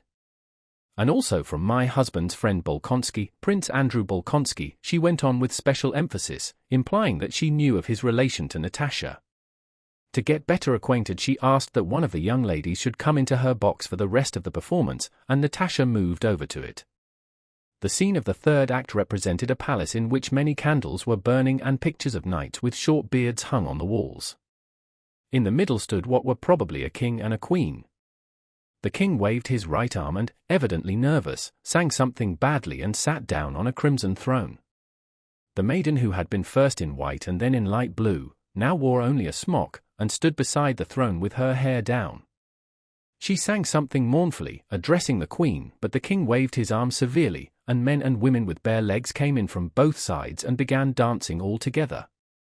Then the violins played very shrilly and merrily, and one of the women with thick bare legs and thin arms, separating from the others, went behind the wings, adjusted her bodice, returned to the middle of the stage, and began jumping and striking one foot rapidly against the other. In the stalls everyone clapped and shouted, "Bravo!" Then one of the men went into a corner of the stage. The cymbals and horns in the orchestra struck up more loudly, and this man with bare legs jumped very high and waved his feet about very rapidly. He was Duport, who received 60,000 rubles a year for this art. Everybody in the stalls, boxes, and galleries began clapping and shouting with all their might, and the man stopped and began smiling and bowing to all sides. Then other men and women danced with bare legs. Then the king again shouted to the sound of music, and they all began singing. But suddenly a storm came on, Chromatic scales and diminished sevenths were heard in the orchestra, everyone ran off, again dragging one of their number away, and the curtain dropped. Once more there was a terrible noise and clatter among the audience, and with rapturous faces everyone began shouting, "Duport! Duport! Duport!" Natasha no longer thought this strange. She looked about with pleasure, smiling joyfully. "Isn't Duport delightful?" Helene asked her. "Oh, yes," replied Natasha. Chapter 10. During the entr'acte a whiff of cold air came into Helene's box, the door opened, and Anatole entered, stooping and trying not to brush against anyone. "Let me introduce my brother to you," said Helene, her eye shifting uneasily from Natasha to Anatole. Natasha turned her pretty little head toward the elegant young officer and smiled at him over her bare shoulder. Anatole, who was as handsome at close quarters as at a distance, sat down beside her and told her he had long wished to have this happiness ever since the Naryshkins' ball, in fact, at which he had had the well-remembered pleasure of seeing her. Kuragin was much more sensible and simple with women than among men. He talked boldly and naturally, and Natasha was strangely and agreeably struck by the fact that there was nothing formidable in this man about whom there was so much talk, but that on the contrary his smile was most naive, cheerful, and good-natured. Kuragin asked her opinion of the performance and told her how at a previous performance Semenova had fallen down on the stage. "And do you know, Countess," he said, suddenly addressing her as an old, familiar acquaintance, "we are getting up a costume tournament, you ought to take part in it. It will be great fun. We shall all meet at the Karagins. Please come." "No. Really, said he. While saying this he never removed his smiling eyes from her face, her neck, and her bare arms. Natasha knew for certain that he was enraptured by her. This pleased her, yet his presence made her feel constrained and oppressed. When she was not looking at him she felt that he was looking at her shoulders, and she involuntarily caught his eye so that he should look into hers rather than this. But looking into his eye she was frightened, realizing that there was not that barrier of modesty she had always felt between herself and other men. She did not know how it was that within 5 minutes she had come to feel herself terribly near to this man. When she turned away she feared he might seize her from behind by her bare arm and kiss her on the neck. They spoke of most ordinary things, yet she felt that they were closer to one another than she had ever been to any man. Natasha kept turning to Helene and to her father, as if asking what it all meant, but Helene was engaged in conversation with a general and did not answer her look, and her father's eye said nothing but what they always said, "Having a good time?" "Well, I'm glad of it." During one of these moments of awkward silence when Anatole's prominent eyes were gazing calmly and fixedly at her, Natasha, to break the silence, asked him how he liked Moscow. She asked the question and blushed. She felt all the time that by talking to him she was doing something improper. Anatole smiled as though to encourage her. "At first I did not like it much, because what makes a town pleasant sont les jolies femmes, isn't that so? But now I like it very much indeed," he said, looking at her significantly. "You'll come to the costume tournament, Countess? Do come," and putting out his hand to her bouquet and dropping his voice, he added, "You will be the prettiest there. Do come, dear Countess, and give me this flower as a pledge. Are the pretty women." Natasha did not understand what he was saying any more than he did himself, but she felt that his incomprehensible words had an improper intention. She did not know what to say and turned away as if she had not heard his remark. But as soon as she had turned away she felt that he was there, behind, so close behind her. How is he now? Confused? Angry? Ought I to put it right, she asked herself, and she could not refrain from turning round. She looked straight into his eyes, and his nearness, self-assurance, and the good-natured tenderness of his smile vanquished her. She smiled just as he was doing, gazing straight into his eyes. And again she felt with horror that no barrier lay between him and her. The curtain rose again. Anatole left the box, serene and gay. Natasha went back to her father in the other box, now quite submissive to the world she found herself in. All that was going on before her now seemed quite natural, but on the other hand all her previous thoughts of her betrothed, of Princess Mary, or of life in the country did not once recur to her mind and were as if belonging to a remote past. In the fourth act there was some sort of devil who sang waving his arm about, till the boards were withdrawn from under him and he disappeared down below. That was the only part of the fourth act that Natasha saw. She felt agitated and tormented, and the cause of this was Kuragin, whom she could not help watching. As they were leaving the theatre, Anatole came up to them, called their carriage, and helped them in. As he was putting Natasha in, he pressed her arm above the elbow. Agitated and flushed, she turned round. He was looking at her with glittering eyes, smiling tenderly. Only after she had reached home was Natasha able clearly to think over what had happened to her, and suddenly remembering Prince Andrew, she was horrified, and at tea, to which all had sat down after the opera, she gave a loud exclamation, flushed, and ran out of the room. "Oh God! I am lost," she said to herself. "How could I let him?" She sat for a long time hiding her flushed face in her hands, trying to realize what had happened to her, but was unable either to understand what had happened or what she felt. Everything seemed dark, obscure, and terrible. There in that enormous, illuminated theatre where the bare-legged Duport, in a tinsel-decorated jacket, jumped about to the music on wet boards, and young girls and old men, and the nearly naked Helene with her proud, calm smile, rapturously cried, "Bravo!" There in the presence of that Helene it had all seemed clear and simple, but now, alone by herself, it was incomprehensible. What is it? What was that terror I felt of him? What is this gnawing of conscience I am feeling now, she thought. Only to the old countess at night in bed could Natasha have told all she was feeling. She knew that Sonia, with her severe and simple views, would either not understand it at all or would be horrified at such a confession. So Natasha tried to solve what was torturing her by herself. "Am I spoiled for Andrew's love or not?" she asked herself, and with soothing irony replied, "What a fool I am to ask that. What did happen to me? Nothing. I have done nothing, I didn't lead him on at all. Nobody will know and I shall never see him again," she told herself.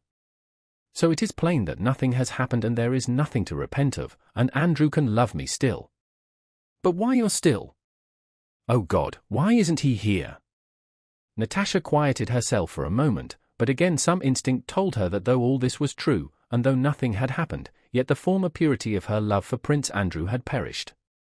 And again in imagination she went over her whole conversation with Kuragin, and again saw the face, gestures, and tender smile of that bold handsome man when he pressed her arm.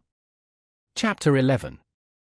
Anatole Kuragin was staying in Moscow because his father had sent him away from Petersburg, where he had been spending 20,000 rubles a year in cash, besides running up debts for as much more, which his creditors demanded from his father. His father announced to him that he would now pay half his debts for the last time, but only on condition that he went to Moscow as adjutant to the commander-in-chief, a post his father had procured for him, and would at last try to make a good match there. He indicated to him Princess Mary and Julie Karagina. Anatole consented and went to Moscow, where he put up at Pierre's house. Pierre received him unwillingly at first, but got used to him after a while, sometimes even accompanied him on his carousals, and gave him money under the guise of loans. As Shinshin had remarked, from the time of his arrival Anatole had turned the heads of the Moscow ladies, especially by the fact that he slighted them and plainly preferred the gypsy girls and French actresses, with the chief of whom, Mademoiselle Georges, he was said to be on intimate relations. He had never missed a carousal at Danilov's or other Moscow revelers, drank whole nights through, outvying everyone else, and was at all the balls and parties of the best society. There was talk of his intrigues with some of the ladies, and he flirted with a few of them at the balls. But he did not run after the unmarried girls, especially the rich heiresses who were most of them plain. There was a special reason for this, as he had got married 2 years before, a fact known only to his most intimate friends. At that time, while with his regiment in Poland, a Polish landowner of small means had forced him to marry his daughter.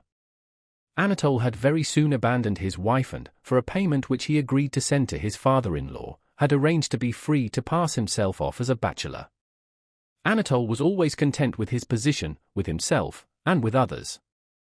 He was instinctively and thoroughly convinced that it was impossible for him to live otherwise than as he did, and that he had never in his life done anything base. He was incapable of considering how his actions might affect others or what the consequences of this or that action of his might be.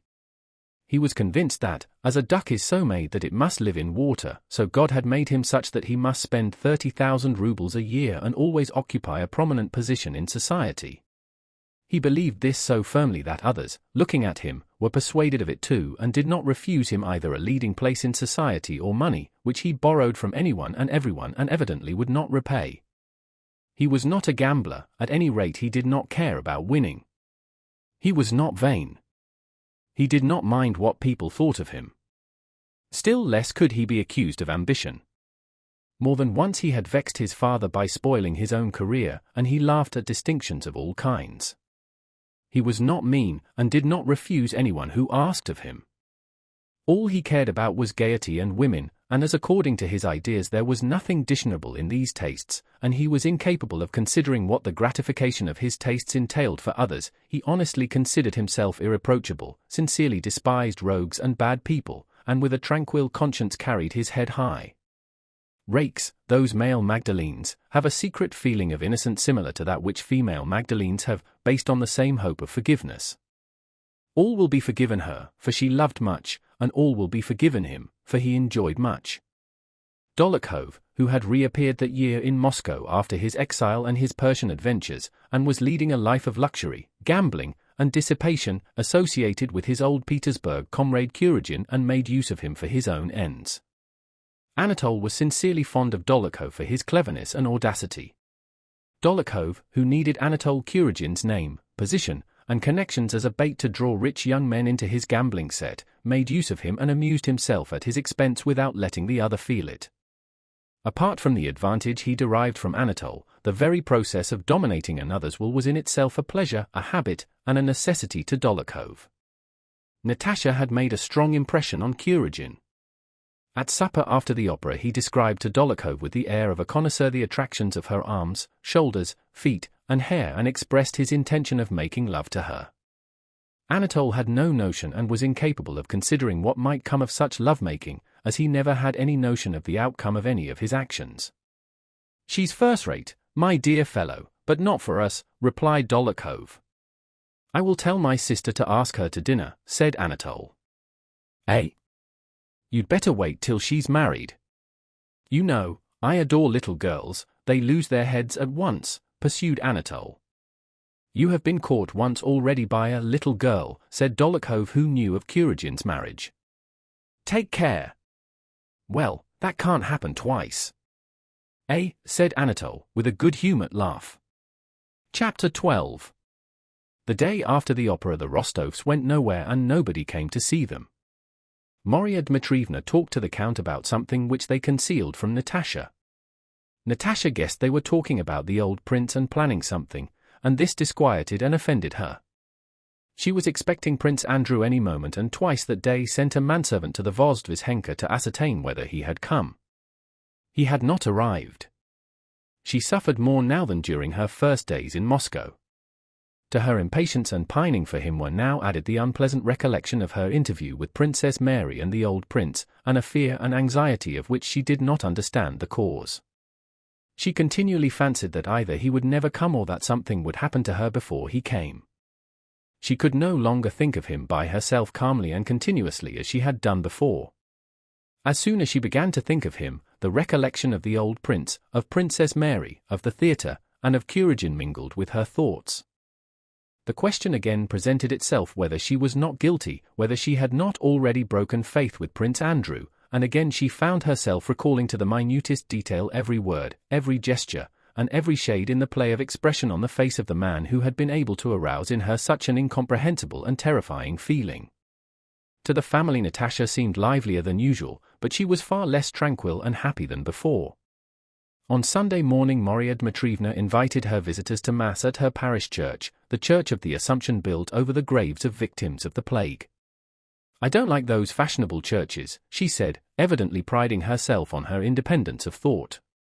"God is the same everywhere. We have an excellent priest, he conducts the service decently and with dignity, and the deacon is the same. What holiness is there in giving concerts in the choir? I don't like it, it's just self-indulgence." Marya Dmitrievna liked Sundays and knew how to keep them. Her whole house was scrubbed and cleaned on Saturdays, neither she nor the servants worked, and they all wore holiday dress and went to church. At her table there were extra dishes at dinner, and the servants had vodka and roast goose or suckling pig. But in nothing in the house was the holiday so noticeable as in Marya Dmitrievna's broad, stern face, which on that day wore an invariable look of solemn festivity. After Mass, when they had finished their coffee in the dining room where the loose covers had been removed from the furniture, a servant announced that the carriage was ready, and Marya Dmitrievna rose with a stern air. She wore her holiday shawl, in which she paid calls, and announced that she was going to see Prince Nicholas Bolkonsky to have an explanation with him about Natasha. After she had gone, a dressmaker from Madame Sapotroget waited on the Rostovs, and Natasha, very glad of this diversion, having shut herself into a room adjoining the drawing room, occupied herself trying on the new dresses. Just as she had put on a bodice without sleeves and only tacked together, and was turning her head to see in the glass how the back fitted, she heard in the drawing room the animated sounds of her father's voice and another's, a woman's, that made her flush. It was Helene. Natasha had not time to take off the bodice before the door opened and Countess Bezúkhova, dressed in a purple velvet gown with a high collar, came into the room beaming with good-humored amiable smiles. "Oh, my enchantress," she cried to the blushing Natasha. "Charming." "No, this is really beyond anything, my dear Count," said she to Count Rostov who had followed her in. "How can you live in Moscow and go nowhere? No, I won't let you off. Mademoiselle George will recite at my house tonight and there'll be some people, and if you don't bring your lovely girls, who are prettier than Mademoiselle George, I won't know you. My husband is away in Tver or I would send him to fetch you. You must come. You positively must. Between 8 and 9. She nodded to the dressmaker, whom she knew and who had curtsied respectfully to her, and seated herself in an armchair beside the looking-glass, draping the folds of her velvet dress picturesquely. She did not cease chattering good-naturedly and gaily, continually praising Natasha's beauty. She looked at Natasha's dresses and praised them, as well as a new dress of her own made of metallic gauze, which she had received from Paris, and advised Natasha to have one like it. "But anything suits you, my charmer," she remarked. A smile of pleasure never left Natasha's face. She felt happy and as if she were blossoming under the praise of this dear Countess Bezúkhova who had formerly seemed to her so unapproachable and important and was now so kind to her. Natasha brightened up and felt almost in love with this woman who was so beautiful and so kind. Helene for her part was sincerely delighted with Natasha and wished to give her a good time. Anatole had asked her to bring him and Natasha together, and she was calling on the Rostovs for that purpose. The idea of throwing her brother and Natasha together amused her. Though at one time, in Petersburg, she had been annoyed with Natasha for drawing Boris away, she did not think of that now, and in her own way heartily wished Natasha well. As she was leaving the Rostov she called her protégé aside. "My brother dined with me yesterday, we nearly died of laughter, he ate nothing and kept sighing for you, my charmer. He is madly, quite madly, in love with you, my dear." Natasha blushed scarlet when she heard this. How she blushes, my pretty," said Helene. "You must certainly come. If you love somebody, my charmer, that is not a reason to shut yourself up. Even if you are engaged, I am sure your fiancé would wish you to go into society rather than be bored to death. So she knows I am engaged, and she and her husband Pierre, that good Pierre, have talked and laughed about this. So it's all right." And again, under Helene's influence, what had seemed terrible now seemed simple and natural. "And she is such a grande dame, so kind, and evidently likes me so much. And why not enjoy myself?" thought Natasha, gazing at Helene with wide-open, wondering eyes. Marya Dmitrievna came back to dinner taciturn and serious, having evidently suffered a defeat at the old prince's. She was still too agitated by the encounter to be able to talk of the affair calmly. In answer to the Count's inquiry she replied that things were all right and that she would tell about it next day. On hearing of Countess Bezúkhova's visit and the invitation for that evening, Marya Dmitrievna remarked, "I don't care to have anything to do with Bezúkhova and don't advise you to, however, if you've promised, go. It will divert your thoughts," she added, addressing Natasha. Chapter 13. Count Rostov took the girls to Countess Bezúkhova's. There were a good many people there, but nearly all strangers to Natasha. Count Rostov was displeased to see that the company consisted almost entirely of men and women known for the freedom of their conduct. Mademoiselle George was standing in a corner of the drawing-room surrounded by young men. There were several Frenchmen present, among them Métivier, who from the time Hélène reached Moscow had been an intimate in her house. The Count decided not to sit down to cards or let his girls out of his sight and to get away as soon as Mademoiselle George's performance was over. Anatole was at the door, evidently on the lookout for the Rostovs. Immediately after greeting the Count, he went up to Natasha and followed her. As soon as she saw him, she was seized by the same feeling she had had at the opera, gratified vanity at his admiration of her and fear at the absence of a moral barrier between them. Hélène welcomed Natasha delightedly and was loud in admiration of her beauty and her dress. Soon after their arrival, Mademoiselle George went out of the room to change her costume. In the drawing-room, people began arranging the chairs and taking their seats. Anatole moved a chair for Natasha and was about to sit down beside her, but the Count, who never lost sight of her, took the seat himself. Anatole sat down behind her. Mademoiselle George, with her bare, fat, dimpled arms, and a red shawl draped over one shoulder, came into the space left vacant for her, and assumed an unnatural pose. Enthusiastic whispering was audible. Mademoiselle George looked sternly and gloomily at the audience and began reciting some French verses describing her guilty love for her son. In some places she raised her voice, in others she whispered, lifting her head triumphantly. Sometimes she paused and uttered hoarse sounds, rolling her eyes. Adorable! Divine! Delicious! Was heard from every side. Natasha looked at the fat actress, but neither saw nor heard nor understood anything of what went on before her. She only felt herself again completely borne away into this strange senseless world, so remote from her old world, a world in which it was impossible to know what was good or bad, reasonable or senseless. Behind her sat Anatole, and conscious of his proximity she experienced a frightened sense of expectancy. After the first monologue the whole company rose and surrounded Mademoiselle George, expressing their enthusiasm. "How beautiful she is!" Natasha remarked to her father, who had also risen and was moving through the crowd toward the actress. "I don't think so when I look at you," said Anatole, following Natasha. He said this at a moment when she alone could hear him. "You are enchanting. From the moment I saw you I have never ceased." "Come, come, Natasha," said the Count, as he turned back for his daughter. "How beautiful she is!" Natasha, without saying anything, stepped up to her father and looked at him with surprised, inquiring eyes. After giving several recitations, Mademoiselle George left, and Countess Bezúkhova asked her visitors into the ballroom. The Count wished to go home, but Hélène entreated him not to spoil her improvised ball, and the Rostovs stayed on. Anatole asked Natasha for a valse, and as they danced he pressed her waist and hand and told her she was bewitching and that he loved her. During the écossaise, which she also danced with him, Anatole said nothing when they happened to be by themselves, but merely gazed at her. Natasha lifted her frightened eyes to him, but there was such confident tenderness in his affectionate look and smile that she could not, whilst looking at him, say what she had to say. She lowered her eyes. "Don't say such things to me. I am betrothed and love another," she said rapidly. She glanced at him.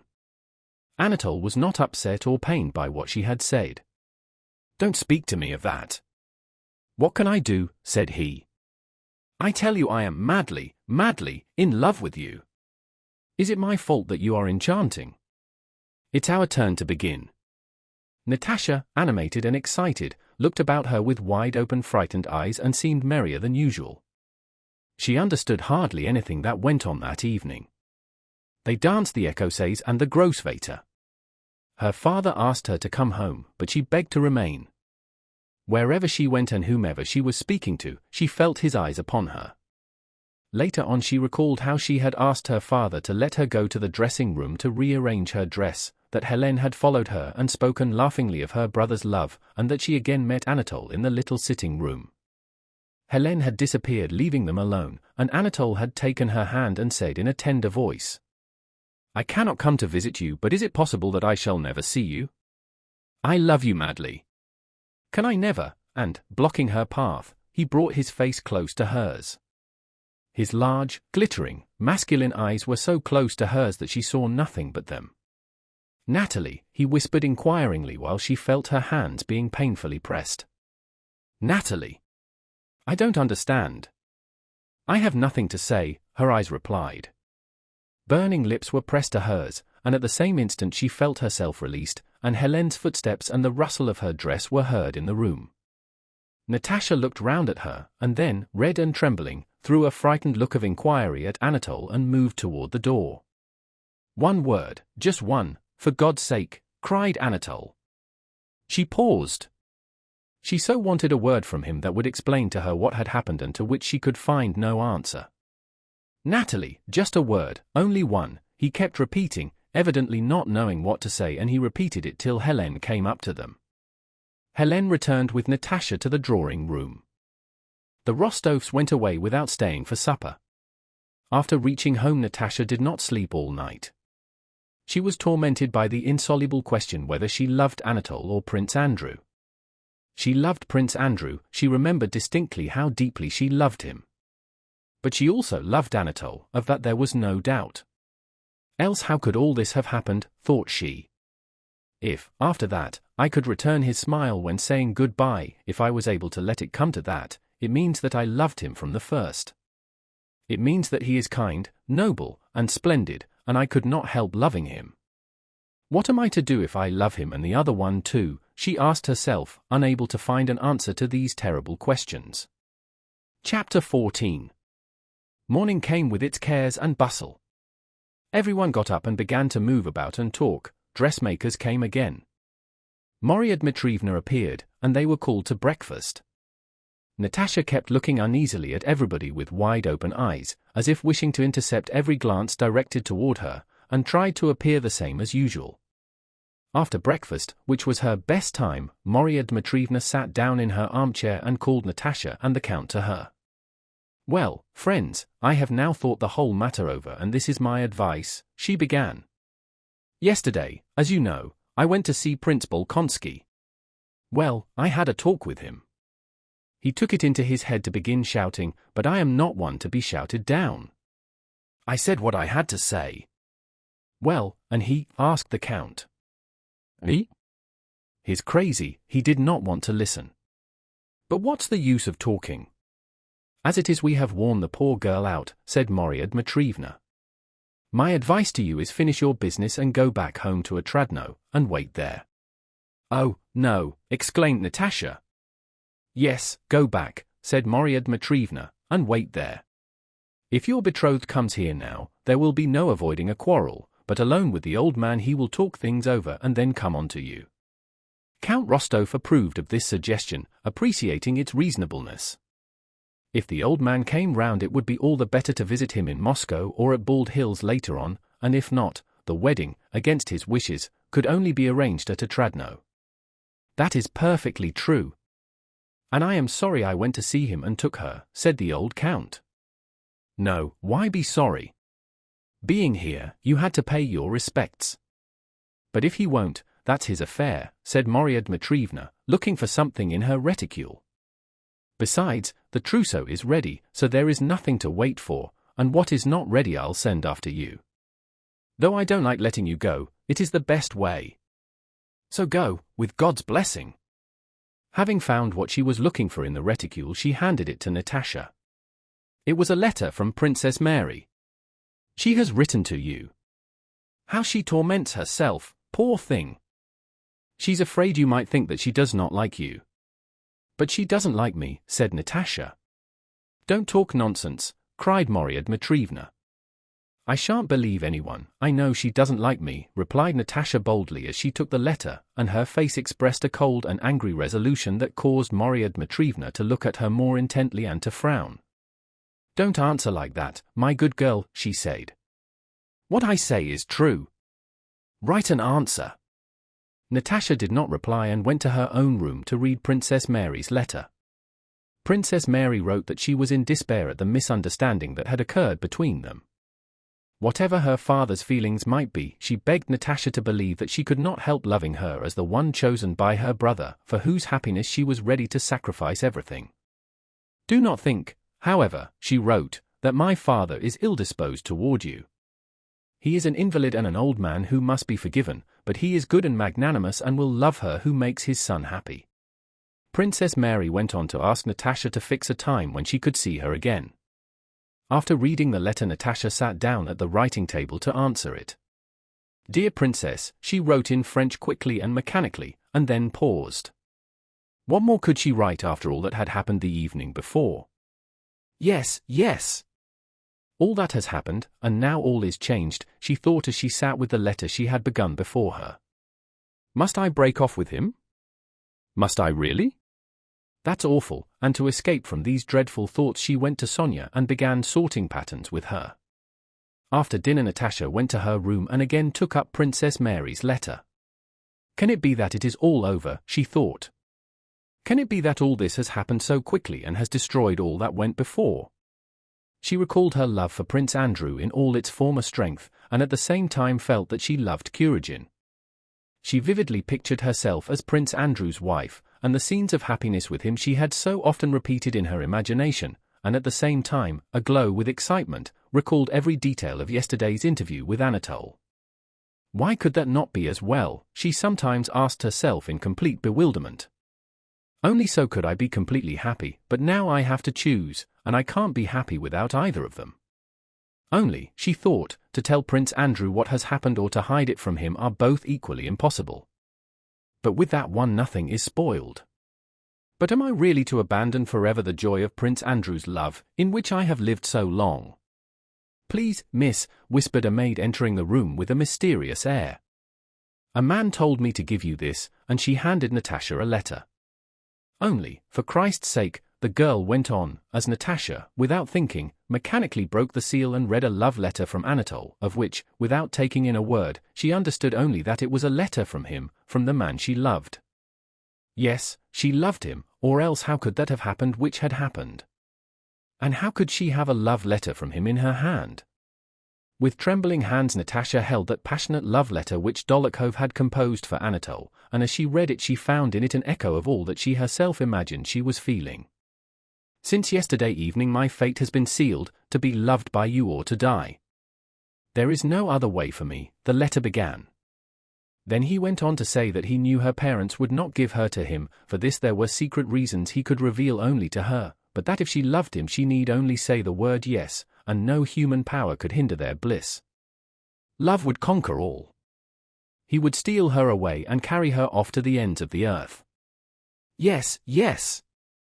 I love him, thought Natasha, reading the letter for the 20th time and finding some peculiarly deep meaning in each word of it. That evening Maria Dmitrievna was going to the Akharovs and proposed to take the girls with her. Natasha, pleading a headache, remained at home. Chapter 15. On returning late in the evening Sonia went to Natasha's room, and to her surprise found her still dressed and asleep on the sofa. Open on the table, beside her lay Anatole's letter. Sonia picked it up and read it. As she read she glanced at the sleeping Natasha, trying to find in her face an explanation of what she was reading, but did not find it. Her face was calm, gentle, and happy. Clutching her breast to keep herself from choking, Sonia, pale and trembling with fear and agitation, sat down in an armchair and burst into tears. How was it I noticed nothing? How could it go so far? Can she have left off loving Prince Andrew? And how could she let Kuragin go to such lengths? He is a deceiver and a villain, that's plain. What will Nicholas, dear noble Nicholas, do when he hears of it? So this is the meaning of her excited, resolute, unnatural look the day before yesterday, and today, thought Sonia. But it can't be that she loves him. She probably opened the letter without knowing who it was from. Probably she is offended by it. She could not do such a thing. Sonia wiped away her tears and went up to Natasha, again scanning her face. Natasha, she said, just audibly. Natasha awoke and saw Sonia. Ah, you're back. And with the decision and tenderness that often come at the moment of awakening, she embraced her friend, but noticing Sonia's look of embarrassment, her own face expressed confusion and suspicion. Sonia, you've read that letter, she demanded. Yes, answered Sonia softly. Natasha smiled rapturously. No, Sonia, I can't any longer, she said. I can't hide it from you any longer. You know, we love one another. Sonia, darling, he writes. Sonia. Sonia stared open-eyed at Natasha, unable to believe her ears. And Bolkonsky, she asked. Ah, Sonia, if you only knew how happy I am, cried Natasha. You don't know what love is. But, Natasha, can that be all over? Natasha looked at Sonia with wide-open eyes as if she could not grasp the question. Well, then, are you refusing Prince Andrew? Said Sonia. Oh, you don't understand anything. Don't talk nonsense, just listen, said Natasha with momentary vexation. But I can't believe it, insisted Sonia. I don't understand.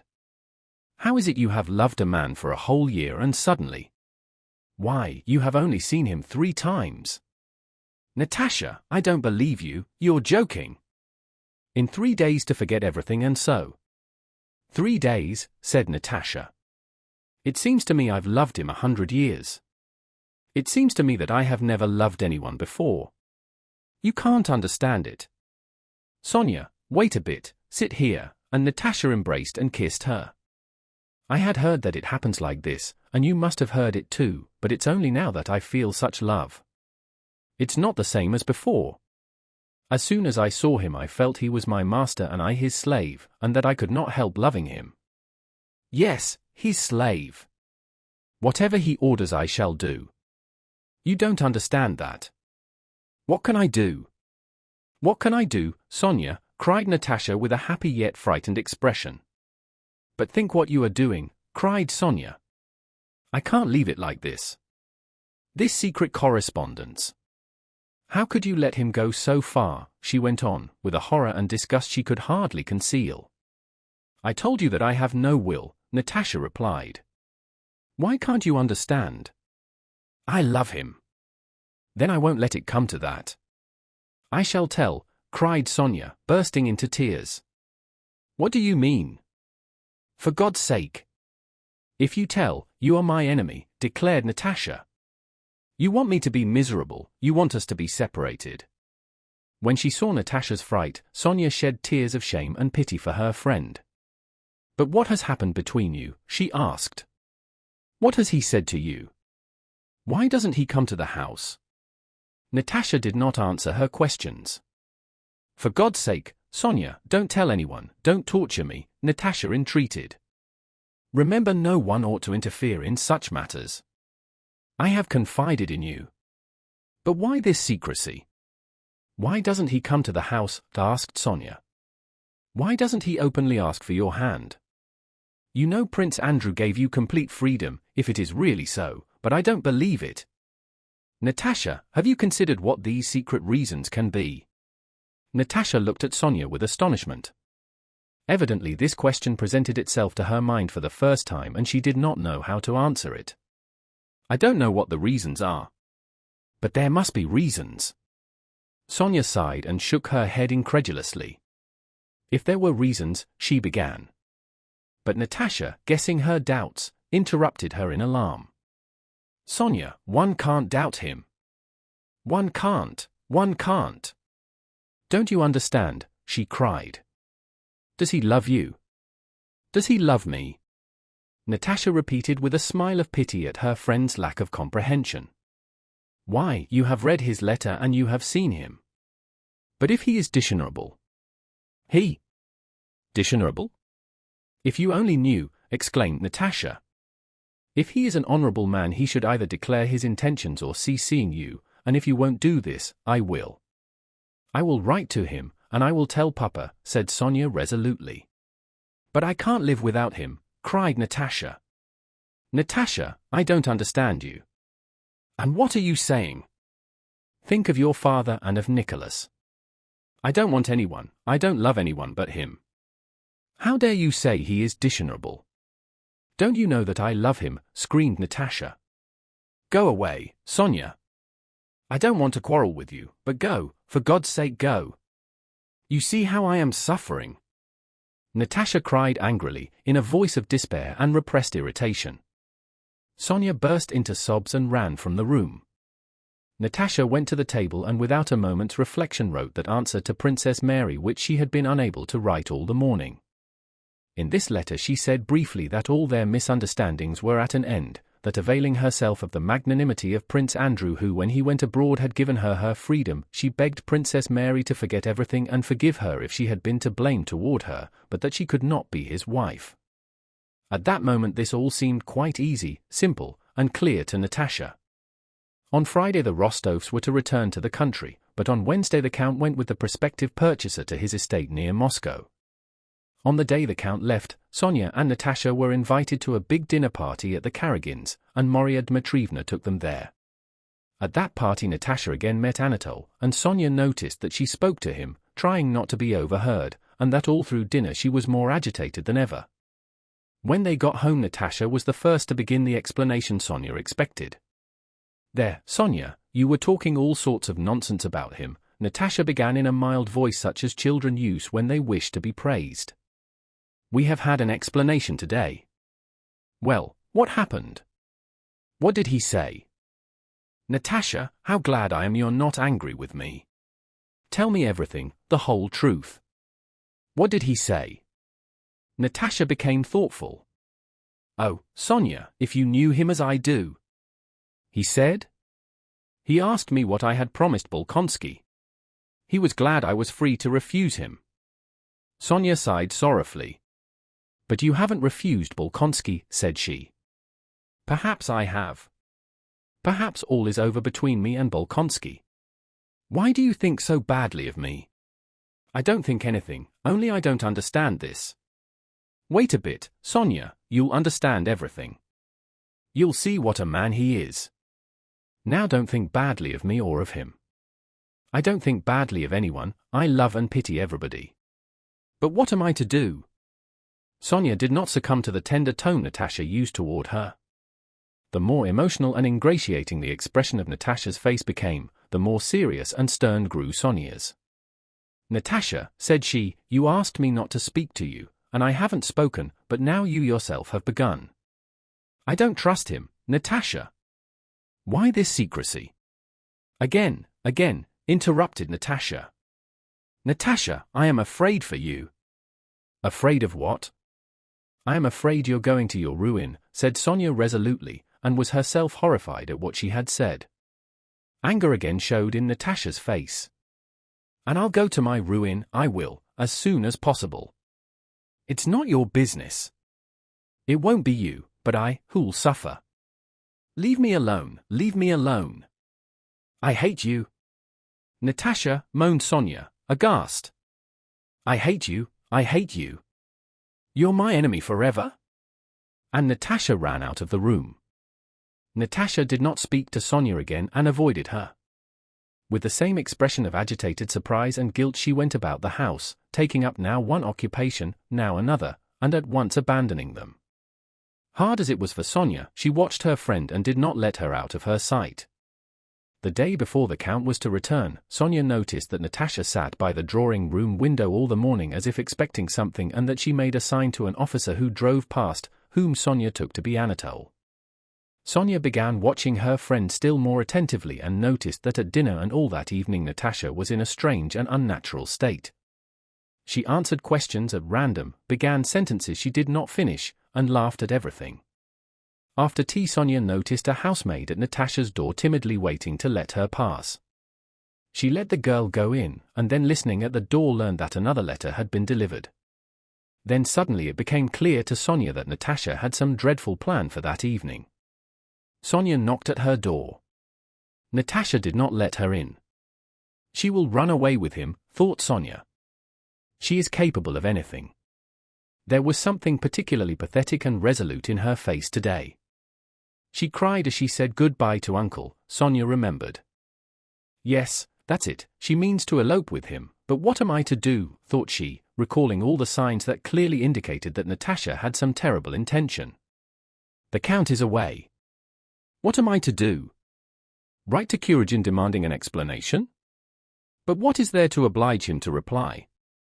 Write to Pierre, as Prince Andrew asked me to in case of some misfortune. But perhaps she really has already refused Bolkonsky. She sent a letter to Princess Mary yesterday. An uncle is away. To tell Maria Dmitrievna, who had such faith in Natasha, seemed to Sonia terrible. Well, anyway, thought Sonia as she stood in the dark passage, now or never I must prove that I remember the family's goodness to me and that I love Nicholas. Yes. If I don't sleep for 3 nights I'll not leave this passage and will hold her back by force and will not let the family be disgraced, thought she. Chapter 16. Anatole had lately moved to Dólokhov's. The plan for Natalie Rostova's abduction had been arranged and the preparations made by Dólokhov a few days before, and on the day that Sonia, after listening at Natasha's door, resolved to safeguard her, it was to have been put into execution. Natasha had promised to come out to Kuragin at the back porch at 10 that evening. Kuragin was to put her into a troika he would have ready and to drive her 40 miles to the village of Kamenka, where an unfrocked priest was in readiness to perform a marriage ceremony over them. At Kamenka a relay of horses was to wait which would take them to the Warsaw High Road, and from there they would hasten abroad with post horses. Anatole had a passport, an order for post horses, 10,000 rubles he had taken from his sister and another 10,000 borrowed with Dolokhov's help.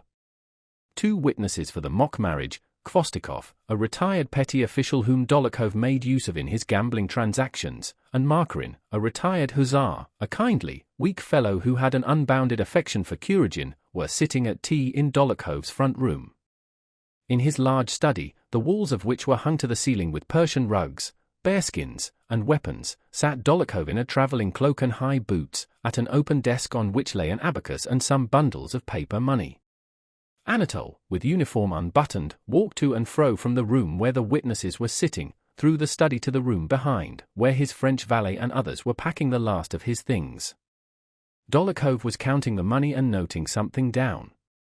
Well, he said, Kvostikov must have 2,000. Give it to him, then, said Anatole. Makaka, their name for Markarin, will go through fire and water for you for nothing. So here are our accounts all settled, said Dolokhov, showing him the memorandum. Is that right? Yes, of course, returned Anatole, evidently not listening to Dolokhov and looking straight before him with a smile that did not leave his face.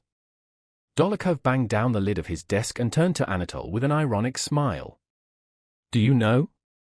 You'd really better drop it all. There's still time. Fool, retorted Anatole. Don't talk nonsense. If you only knew, it's the devil knows what. No, really, give it up, said Dolokhov. I am speaking seriously. It's no joke, this plot you've hatched. What, teasing again? Go to the devil.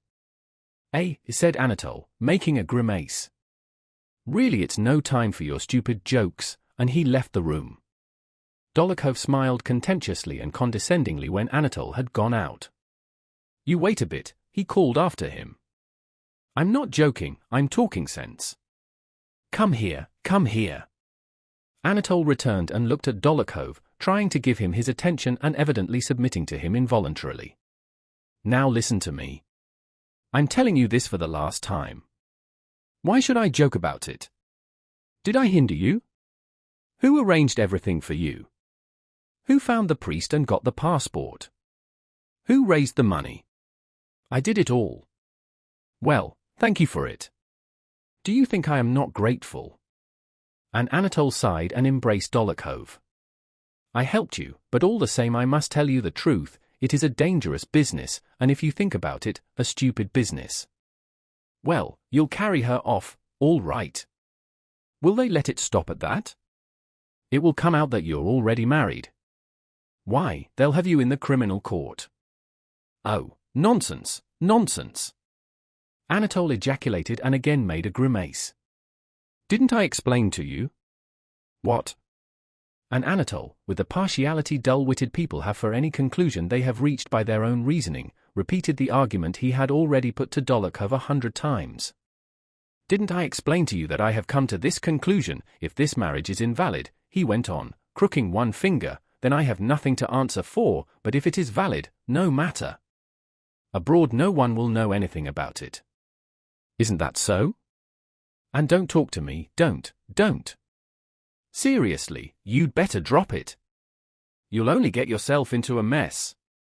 Go to the devil, cried Anatole and, clutching his hair, left the room, but returned at once and dropped into an armchair in front of Dólokhov with his feet turned under him. It's the very devil. What? Feel how it beats. He took Dólokhov's hand and put it on his heart. What a foot, my dear fellow. What a glance. A goddess, he added in French. What? Dólokhov with a cold smile and a gleam in his handsome insolent eyes looked at him, evidently wishing to get some more amusement out of him. Well, and when the money's gone, what then? What then? Repeated Anatole, sincerely perplexed by a thought of the future. What then? Then, I don't know. But why talk nonsense? He glanced at his watch. It's time. Anatole went into the back room. Now then. Nearly ready? You're dawdling, he shouted to the servants. Dólokhov put away the money, called a footman whom he ordered to bring something for them to eat and drink before the journey, and went into the room where Khvostikov and Markarin were sitting. Anatole lay on the sofa in the study leaning on his elbow and smiling pensively, while his handsome lips muttered tenderly to himself. Come and eat something. Have a drink. Dólokhov shouted to him from the other room. I don't want to, answered Anatole, continuing to smile. Come. Balaga is here. Anatole rose and went into the dining room. Balaga was a famous troika driver who had known Dólokhov and Anatole some 6 years and had given them good service with his troikas. More than once when Anatole's regiment was stationed at Tver he had taken him from Tver in the evening, brought him to Moscow by daybreak, and driven him back again the next night. More than once he had enabled Dólokhov to escape when pursued. More than once he had driven them through the town with gypsies and ladykins as he called the cocottes. More than once in their service he had run over pedestrians and upset vehicles in the streets of Moscow and had always been protected from the consequences by my gentlemen as he called them. He had ruined more than one horse in their service. More than once they had beaten him, and more than once they had made him drunk on champagne and Madeira, which he loved, and he knew more than one thing about each of them which would long ago have sent an ordinary man to Siberia.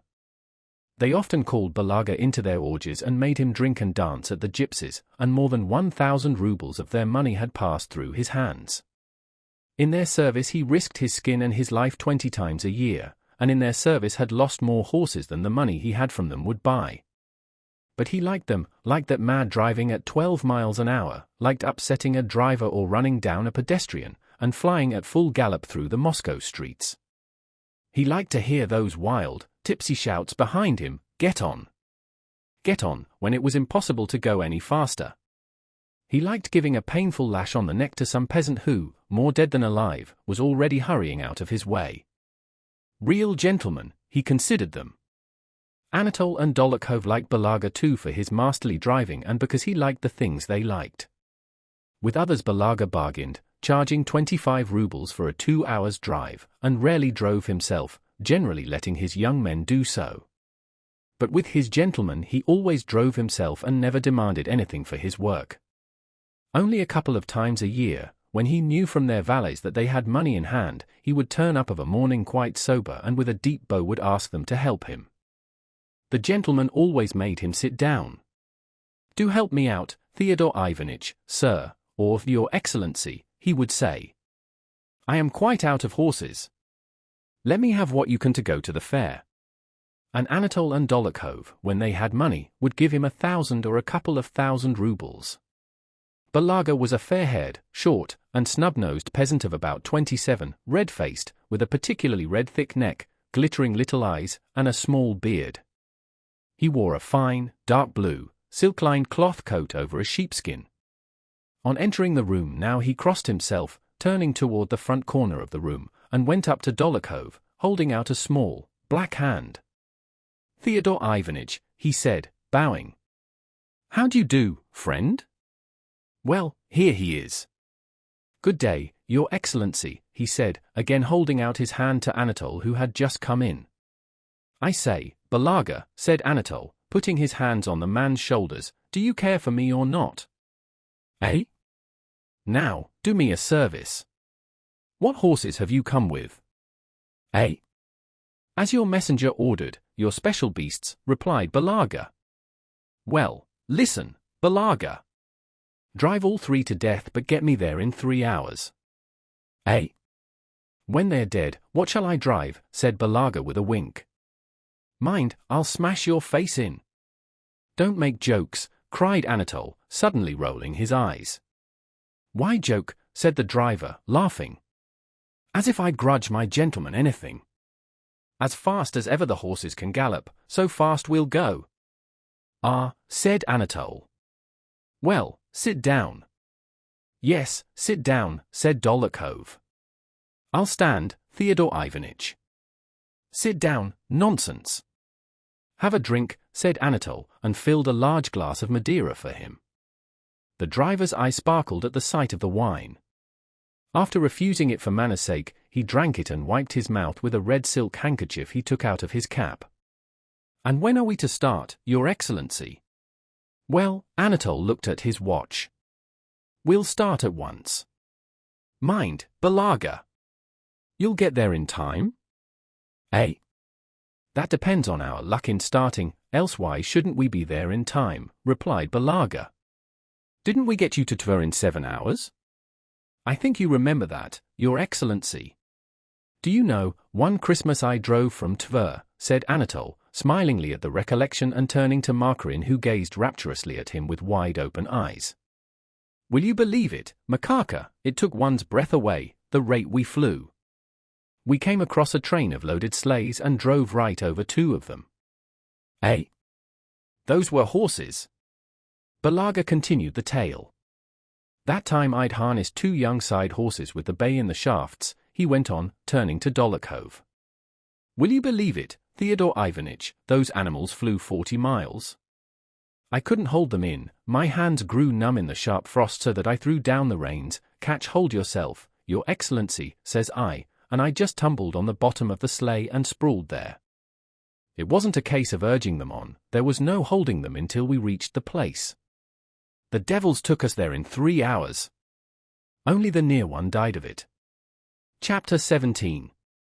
Anatole went out of the room and returned a few minutes later wearing a fur coat girt with a silver belt, and a sable cap jauntily set on one side and very becoming to his handsome face. Having looked in a mirror and standing before Dolokhov in the same pose he had assumed before it, he lifted a glass of wine. Well, goodbye, Theodore. Thank you for everything and farewell, said Anatole. Well, comrades and friends, he considered for a moment, of my youth, farewell, he said, turning to Margarin and the others. Though they were all going with him, Anatole evidently wished to make something touching and solemn out of this address to his comrades. He spoke slowly in a loud voice and throwing out his chest slightly swayed one leg. All take glasses, you too, Balaga. Well, comrades and friends of my youth, we've had our fling and lived and revelled. Eh? And now, when shall we meet again? I am going abroad. We have had a good time, now farewell, lads. To our health. Hurrah, he cried, and emptying his glass flung it on the floor. To your health, said Balaga, who also emptied his glass, and wiped his mouth with his handkerchief. Margarin embraced Anatole with tears in his eyes. Ah, Prince, how sorry I am to part from you. Let's go. Let's go, cried Anatole. Balaga was about to leave the room. No, stop, said Anatole. Shut the door, we have first to sit down. That's the way. They shut the door and all sat down. Now, quick march, lads, said Anatole, rising. Joseph, his valet, handed him his sabretache and sabre, and they all went out into the vestibule. And where's the fur cloak? Asked Dolokhov. Hey, Ignatka! Go to Matrina Matrevna and ask her for the sable cloak. I have heard what elopements are like, continued Dolokhov with a wink. Why, she'll rush out more dead than alive just in the things she is wearing. If you delay at all there'll be tears and a papa and a mama, and she's frozen in a minute and must go back, but you wrap the fur cloak round her first thing and carry her to the sleigh. The valet brought a woman's fox-lined cloak. Fool, I told you the sable one. "Hey, Matrina, the sable," he shouted so that his voice rang far through the rooms. A handsome, slim, and pale-faced gypsy girl with glittering black eyes and curly blue-black hair, wearing a red shawl, ran out with a sable mantle on her arm. "Here, I don't grudge it, take it," she said, evidently afraid of her master and yet regretful of her cloak. Dólokhov, without answering, took the cloak, threw it over Matrina, and wrapped her up in it. "That's the way," said Dólokhov, and then so, and he turned the collar up round her head, leaving only a little of the face uncovered. "And then so, do you see?" and he pushed Anatole's head forward to meet the gap left by the collar, through which Matrina's brilliant smile was seen. "Well, goodbye, Matrina," said Anatole, kissing her. "Ah, my revels here are over. Remember me to Steshka. There, goodbye." "Goodbye, Matrina, wish me luck." "Well, Prince, may God give you great luck," said Matrina in her gypsy accent.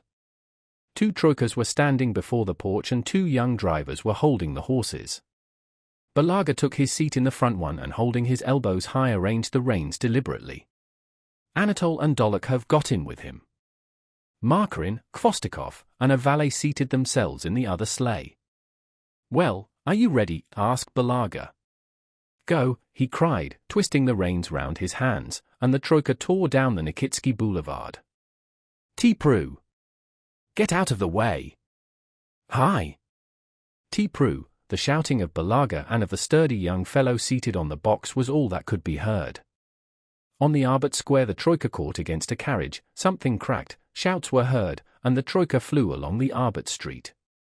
After taking a turn along the Podnovinsky Boulevard, Balaga began to rein in, and turning back drew up at the crossing of the old Konyashny Street. The young fellow on the box jumped down to hold the horses and Anatole and Dólokhov went along the pavement. When they reached the gate Dólokhov whistled. The whistle was answered, and a maidservant ran out. "Come into the courtyard or you'll be seen, she'll come out directly," said she. Dólokhov stayed by the gate. Anatole followed the maid into the courtyard, turned the corner, and ran up into the porch. He was met by Gabriel, Marya Dmitrievna's gigantic footman. "Come to the mistress, please," said the footman in his deep bass, intercepting any retreat. "To what mistress?" "Who are you?" asked Anatole in a breathless whisper. "Kindly step in, my orders are to bring you in." "Kuragin!" "Come back," shouted Dólokhov. "Betrayed! Back!" Dólokhov, after Anatole entered, had remained at the wicket gate and was struggling with the yard porter who was trying to lock it. With a last desperate effort Dólokhov pushed the porter aside, and when Anatole ran back seized him by the arm, pulled him through the wicket, and ran back with him to the troika. Chapter 18. Marya Dmitrievna, having found Sonia weeping in the corridor, made her confess everything, and intercepting the note to Natasha she read it and went into Natasha's room with it in her hand. "You shameless good-for-nothing," said she. "I won't hear a word." Pushing back Natasha, who looked at her with astonished but tearless eyes, she locked her in, and having given orders to the yard porter to admit the persons who would be coming that evening, but not to let them out again, and having told the footman to bring them up to her, she seated herself in the drawing-room to await the abductors. When Gabriel came to inform her that the men who had come had run away again, she rose frowning, and clasping her hands behind her paced through the rooms a long time considering what she should do. Toward midnight she went to Natasha's room fingering the key in her pocket. Sonia was sitting sobbing in the corridor. "Marya Dmitrievna, for God's sake let me into her," she pleaded, but Marya Dmitrievna unlocked the door and went in without giving her an answer. "Disgusting, abominable. In my house, horrid girl, hussy. I'm only sorry for her father," thought she, trying to restrain her wrath. "Hard as it may be, I'll tell them all to hold their tongues and will hide it from the Count." She entered the room with resolute steps. Natasha lying on the sofa, her head hidden in her hands, and she did not stir. She was in just the same position in which Marya Dmitrievna had left her. "A nice girl." "Very nice," said Marya Dmitrievna. "Arranging meetings with lovers in my house. It's no use pretending, you listen when I speak to you." And Marya Dmitrievna touched her arm. "Listen when I speak. You've disgraced yourself like the lowest of hussies. I'd treat you differently, but I'm sorry for your father, so I will conceal it." Natasha did not change her position, but her whole body heaved with noiseless, convulsive sobs which choked her. Maria Dmitrievna glanced round at Sonia and seated herself on the sofa beside Natasha. "It's lucky for him that he escaped me, but I'll find him," she said in her rough voice. "Do you hear what I am saying or not?" she added. She put her large hand under Natasha's face and turned it toward her. Both Maria Dmitrievna and Sonia were amazed when they saw how Natasha looked. Her eyes were dry and glistening, her lips compressed, her cheeks sunken. "Let me be. What is it to me? I shall die," she muttered, wrenching herself from Maria Dmitrievna's hands with a vicious effort and sinking down again into her former position. "Natalie," said Maria Dmitrievna, "I wish for your good. Lie still, stay like that then, I won't touch you. But listen. I won't tell you how guilty you are. You know that yourself. But when your father comes back tomorrow, what am I to tell him?" "Eh?" Again Natasha's body shook with sobs. "Suppose he finds out, and your brother, and your betrothed." "I have no betrothed, I have refused him," cried Natasha. "That's all the same," continued Maria Dmitrievna. "If they hear of this, will they let it pass?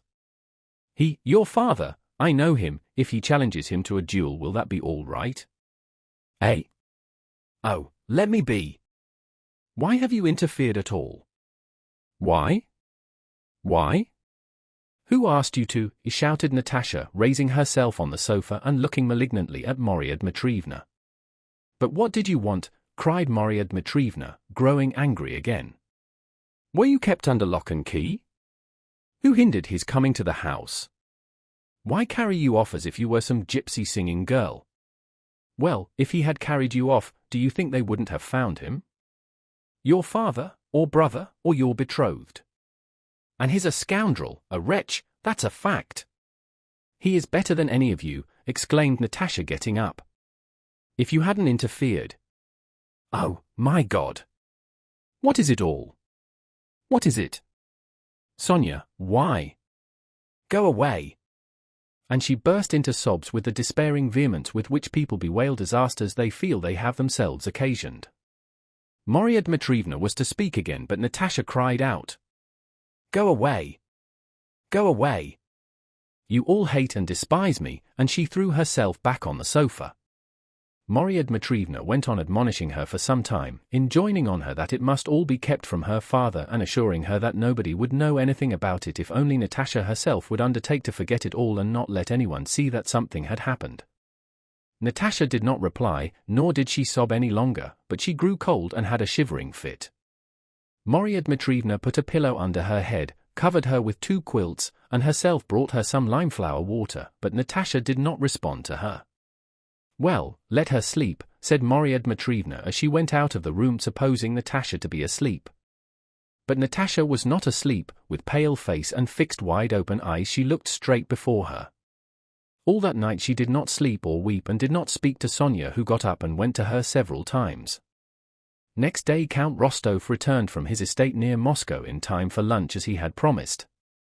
He was in very good spirits, the affair with the purchaser was going on satisfactorily, and there was nothing to keep him any longer in Moscow, away from the Countess whom he missed. Maria Dmitrievna met him and told him that Natasha had been very unwell the day before and that they had sent for the doctor, but that she was better now. Natasha had not left her room that morning. With compressed and parched lips and dry fixed eyes, she sat at the window, uneasily watching the people who drove past and hurriedly glancing round at anyone who entered the room. She was evidently expecting news of him and that he would come or would write to her. When the Count came to see her, she turned anxiously round at the sound of a man's footstep, and then her face resumed its cold and malevolent expression.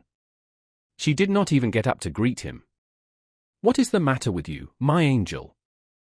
Are you ill?" asked the Count. After a moment's silence Natasha answered, "Yes, Illinois." In reply to the Count's anxious inquiries as to why she was so dejected and whether anything had happened to her betrothed, she assured him that nothing had happened and asked him not to worry. Maria Dmitrievna confirmed Natasha's assurances that nothing had happened. From the pretense of illness, from his daughter's distress, and by the embarrassed faces of Sonia and Maria Dmitrievna, the Count saw clearly that something had gone wrong during his absence, but it was so terrible for him to think that anything disgraceful had happened to his beloved daughter, and he so prized his own cheerful tranquility, that he avoided inquiries and tried to assure himself that nothing particularly had happened, and he was only dissatisfied that her indisposition delayed their return to the country. Chapter 19. From the day his wife arrived in Moscow, Pierre had been intending to go away somewhere, so as not to be near her. Soon after the Rostovs came to Moscow, the effect Natasha had on him made him hasten to carry out his intention. He went to Tver to see Joseph Alexeyevitch's widow, who had long since promised to hand over to him some papers of her deceased husband's. When he returned to Moscow, Pierre was handed a letter from Maria Dmitrievna asking him to come and see her on a matter of great importance relating to Andrew Bolkonsky and his betrothed. Pierre had been avoiding Natasha because it seemed to him that his feeling for her was stronger than a married man should be for his friend's fiancée. Yet some fate constantly threw them together. What can have happened? And what can they want with me, thought he as he dressed to go to Maria Dmitrievna's. If only Prince Andrew would hurry up and come and marry her, thought he on his way to the house. On the Tverskoy Boulevard a familiar voice called to him. Pierre! Been back long? Someone shouted. Pierre raised his head. In a sleigh drawn by two grey trotting horses that were bespattering the dashboard with snow, Anatole and his constant companion Markarin dashed past. Anatole was sitting upright in the classic pose of military dandies, the lower part of his face hidden by his beaver collar and his head slightly bent. His face was fresh and rosy, his white-plumed hat, tilted to one side, disclosed his curled and pomaded hair besprinkled with powdery snow. Yes, indeed, that's a true sage, thought Pierre. He sees nothing beyond the pleasure of the moment, nothing troubles him, and so he is always cheerful, satisfied, and serene. What wouldn't I give to be like him, he thought enviously. In Maria Dmitrievna's anteroom the footman who helped him off with his fur coat said that the mistress asked him to come to her bedroom. When he opened the ballroom door, Pierre saw Natasha sitting at the window, with a thin, pale, and spiteful face. She glanced round at him, frowned, and left the room with an expression of cold dignity. What has happened? Asked Pierre, entering Maria Dmitrievna's room. Fine doings, answered Dmitrievna. For 58 years have I lived in this world and never known anything so disgraceful. And having put him on his honor not to repeat anything she told him, Maria Dmitrievna informed him that Natasha had refused Prince Andrew without her parents' knowledge, and that the cause of this was Anatole Kuragin, into whose society Pierre's wife had thrown her and with whom Natasha had tried to elope during her father's absence, in order to be married secretly. Pierre raised his shoulders and listened open-mouthed to what was told him, scarcely able to believe his own ears. That Prince Andrew's deeply loved affianced wife, the same Natasha Rostova who used to be so charming, should give up Bolkonsky for that fool Anatole who was already secretly married, as Pierre knew, and should be so in love with him as to agree to run away with him, was something Pierre could not conceive and could not imagine. He could not reconcile the charming impression he had of Natasha, whom he had known from a child, with this new conception of her baseness, folly, and cruelty. He thought of his wife. They are all alike, he said to himself, reflecting that he was not the only man unfortunate enough to be tied to a bad woman. But still he pitied Prince Andrew to the point of tears and sympathized with his wounded pride, and the more he pitied his friend the more did he think with contempt and even with disgust of that Natasha who had just passed him in the ballroom with such a look of cold dignity. He did not know that Natasha's soul was overflowing with despair, shame, and humiliation, and that it was not her fault that her face happened to assume an expression of calm dignity and severity. But how get married, said Pierre, in answer to Maria Dmitrievna. He could not marry, he is married. Things get worse from hour to hour, ejaculated Maria Dmitrievna. A nice youth. What a scoundrel. And she's expecting him since yesterday. She must be told. Then at least she won't go on expecting him. After hearing the details of Anatole's marriage from Pierre, and giving vent to her anger against Anatole in words of abuse, Maria Dmitrievna told Pierre why she had sent for him. She was afraid that the Count or Bolkonsky, who might arrive at any moment if they knew of this affair, which she hoped to hide from them, he might challenge Anatole to a duel, and she therefore asked Pierre to tell his brother-in-law in her name to leave Moscow and not dare to let her set eyes on him again.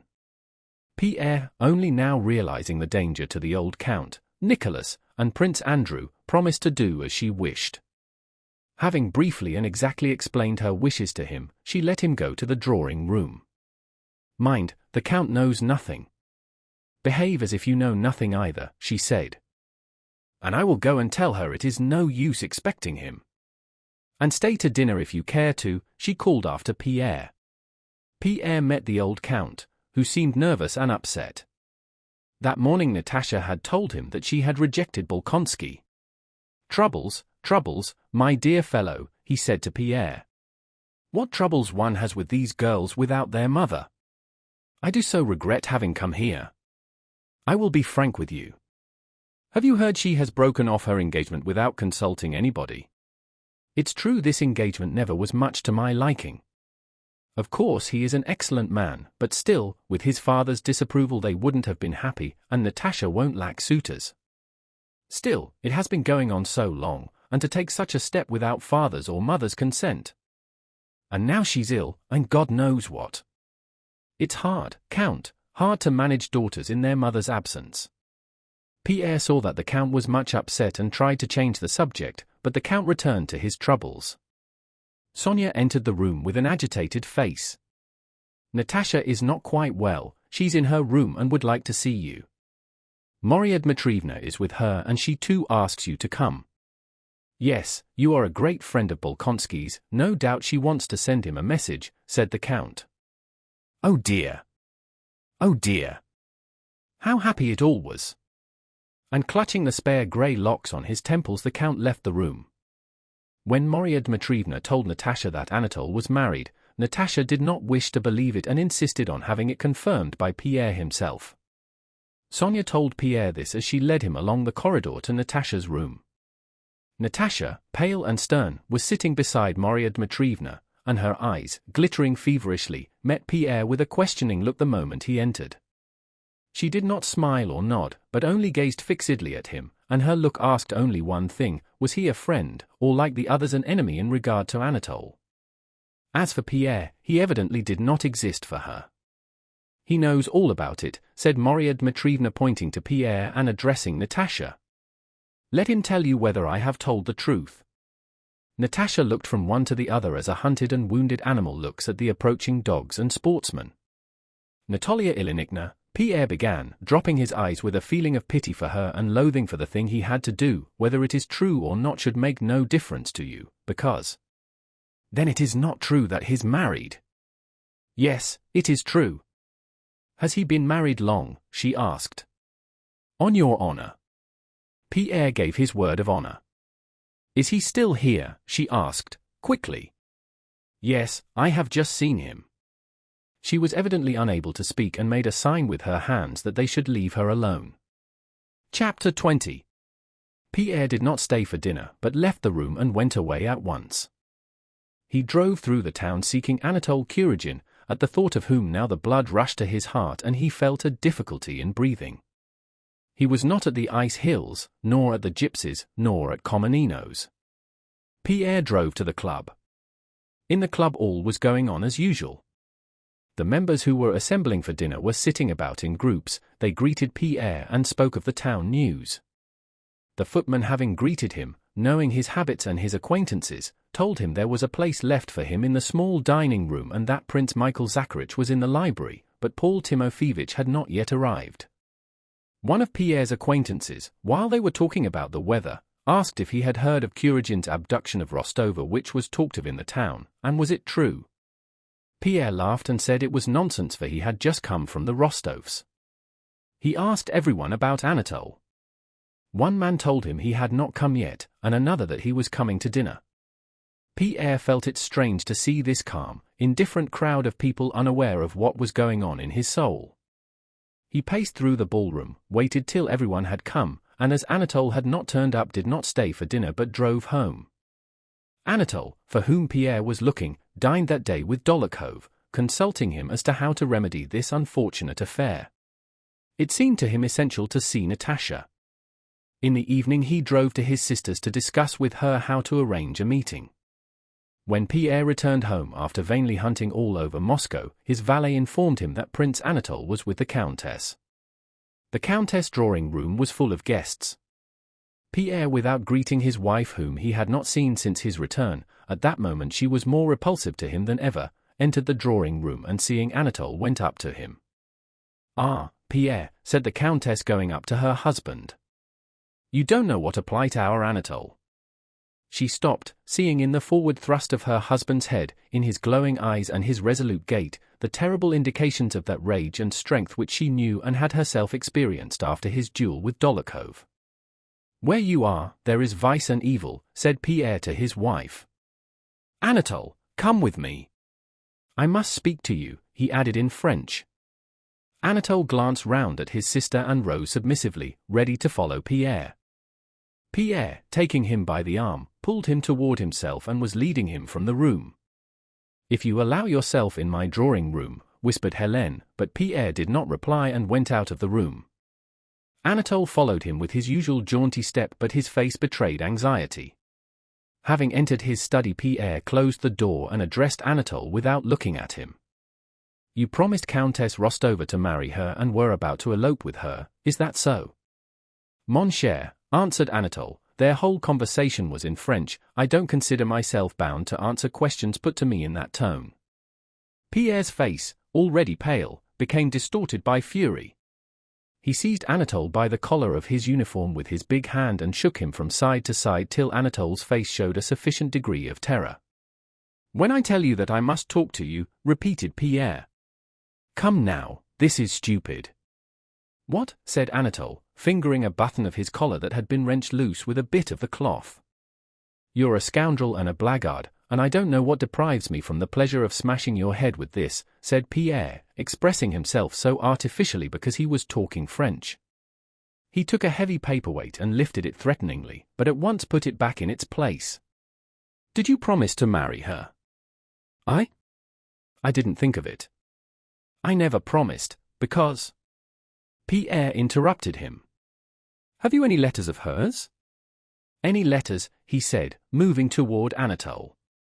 Anatole glanced at him and immediately thrust his hand into his pocket and drew out his pocketbook.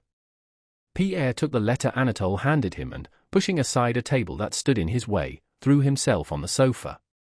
"I shan't be violent, don't be afraid," said Pierre in answer to a frightened gesture of Anatole's. "First, the letters," said he, as if repeating a lesson to himself. "Secondly," he continued after a short pause, again rising and again pacing the room, "tomorrow you must get out of Moscow." "But how can I?" "Thirdly," Pierre continued without listening to him, "you must never breathe a word of what has passed between you and Countess Rostova.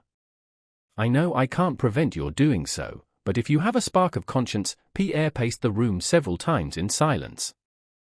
Anatole sat at a table frowning and biting his lips.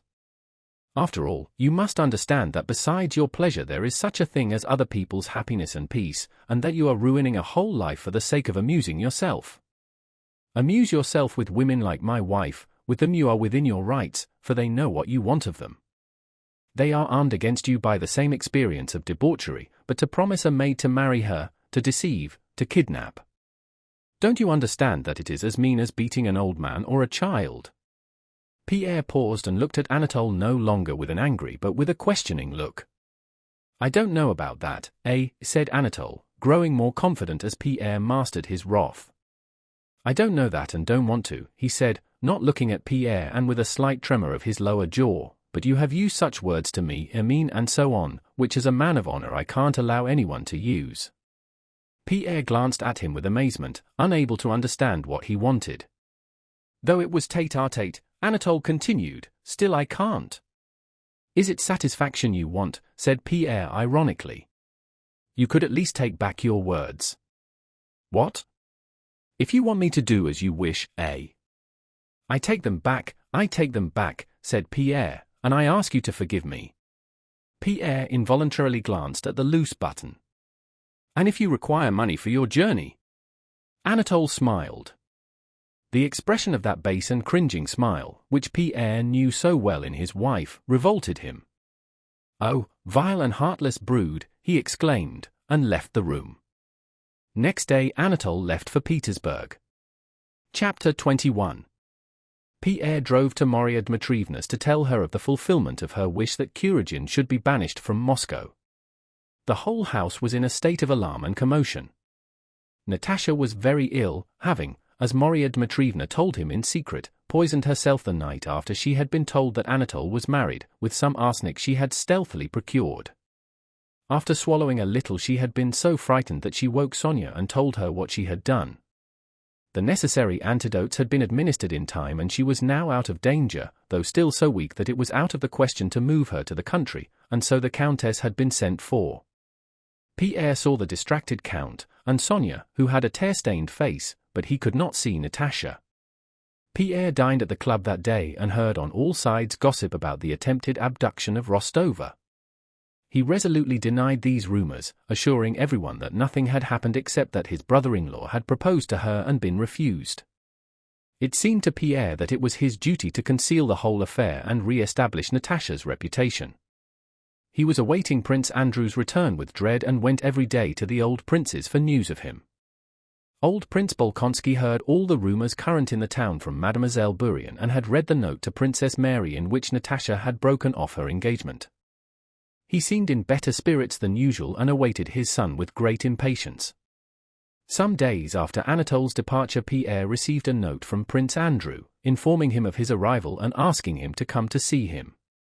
As soon as he reached Moscow, Prince Andrew had received from his father Natasha's note to Princess Mary breaking off her engagement. Mademoiselle Bourienne had purloined it from Princess Mary and given it to the old prince, and he heard from him the story of Natasha's elopement, with additions. Prince Andrew had arrived in the evening and Pierre came to see him next morning. Pierre expected to find Prince Andrew in almost the same state as Natasha and was therefore surprised on entering the drawing-room to hear him in the study talking in a loud animated voice about some intrigue going on in Petersburg. The old prince's voice and another now and then interrupted him. Princess Mary came out to meet Pierre. She sighed, looking toward the door of the room where Prince Andrew was, evidently intending to express her sympathy with his sorrow, but Pierre saw by her face that she was glad both at what had happened and at the way her brother had taken the news of Natasha's faithlessness. "He says he expected it," she remarked. "I know his pride will not let him express his feelings, but still he has taken it better, far better, than I expected. Evidently it had to be." "But is it possible that all is really ended?" asked Pierre. Princess Mary looked at him with astonishment. She did not understand how he could ask such a question. Pierre went into the study. Prince Andrew, greatly changed and plainly in better health, but with a fresh horizontal wrinkle between his brows, stood in civilian dress facing his father and Prince Meshkursky, warmly disputing and vigorously gesticulating. The conversation was about Speransky, the news of whose sudden exile and alleged treachery had just reached Moscow. Now he is censured and accused by all who were enthusiastic about him a month ago, Prince Andrew was saying, and by those who were unable to understand his aims. To judge a man who is in disfavor and to throw on him all the blame of other men's mistakes is very easy, but I maintain that if anything good has been accomplished in this reign it was done by him alone. He paused at the sight of Pierre. His face quivered and immediately assumed a vindictive expression. Posterity will do him justice, he concluded, and at once turned to Pierre. "Well, how are you?" "Still getting stouter," he said with animation, but the new wrinkle on his forehead deepened. "Yes, I am well," he said in answer to Pierre's question, and smiled. To Pierre that smile said plainly, "I am well, but my health is now of no use to anyone." After a few words to Pierre about the awful roads from the Polish frontier, about people he had met in Switzerland who knew Pierre, and about M. Dessalles, whom he had brought from abroad to be his son's tutor, Prince Andrew again joined warmly in the conversation about Speransky which was still going on between the two old men. If there were treason or proofs of secret relations with Napoleon, they would have been made public, he said with warmth and haste. "I do not, and never did, like Speransky personally, but I like justice." Pierre now recognized in his friend a need with which he was only too familiar, to get excited and to have arguments about extraneous matters in order to stifle thoughts that were too oppressive and too intimate. When Prince Meshkursky had left, Prince Andrew took Pierre's arm and asked him into the room that had been assigned him. A bed had been made up there, and some open portmanteaus and trunks stood about. Prince Andrew went to one and took out a small casket, from which he drew a packet wrapped in paper. He did it all silently and very quickly. He stood up and coughed. His face was gloomy and his lips compressed. "Forgive me for troubling you." Pierre saw that Prince Andrew was going to speak of Natasha, and his broad face expressed pity and sympathy. This expression irritated Prince Andrew, and in a determined, ringing, and unpleasant tone he continued. "I have received a refusal from Countess Rostova and have heard reports of your brother-in-law having sought her hand, or something of that kind. Is that true?" "Both true and untrue," Pierre began, but Prince Andrew interrupted him. "Here are her letters and her portrait," said he. He took the packet from the table and handed it to Pierre. "Give this to the Countess, if you see her." "She is very ill," said Pierre. "Then she is here still," said Prince Andrew. "And Prince Kuragin," he added quickly. "He left long ago. She has been at death's door."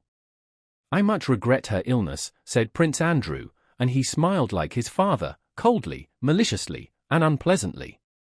"So Monsieur Kuragin has not honored Countess Rostova with his hand," said Prince Andrew, and he snorted several times. "He could not marry, for he was married already," said Pierre. Prince Andrew laughed disagreeably, again reminding one of his father. "And where is your brother-in-law now, if I may ask?" he said. "He has gone to Peter's." "But I don't know," said Pierre. "Well, it doesn't matter," said Prince Andrew. "Tell Countess Rostova that she was and is perfectly free and that I wish her all that is good." Pierre took the packet. Prince Andrew, as if trying to remember whether he had something more to say, or waiting to see if Pierre would say anything, looked fixedly at him. "I say, do you remember our discussion in Petersburg?" asked Pierre. "About?" "Yes," returned Prince Andrew hastily. "I said that a fallen woman should be forgiven, but I didn't say I could forgive her." "I can't." "But can this be compared?" said Pierre. Prince Andrew interrupted him and cried sharply, "Yes, ask her hand again, be magnanimous, and so on." "Yes, that would be very noble, but I am unable to follow in that gentleman's footsteps." "If you wish to be my friend, never speak to me of all that." "Well, goodbye." "So you'll give her the packet?" Pierre left the room and went to the old Prince and Princess Mary. The old man seemed livelier than usual. Princess Mary was the same as always, but beneath her sympathy for her brother, Pierre noticed her satisfaction that the engagement had been broken off.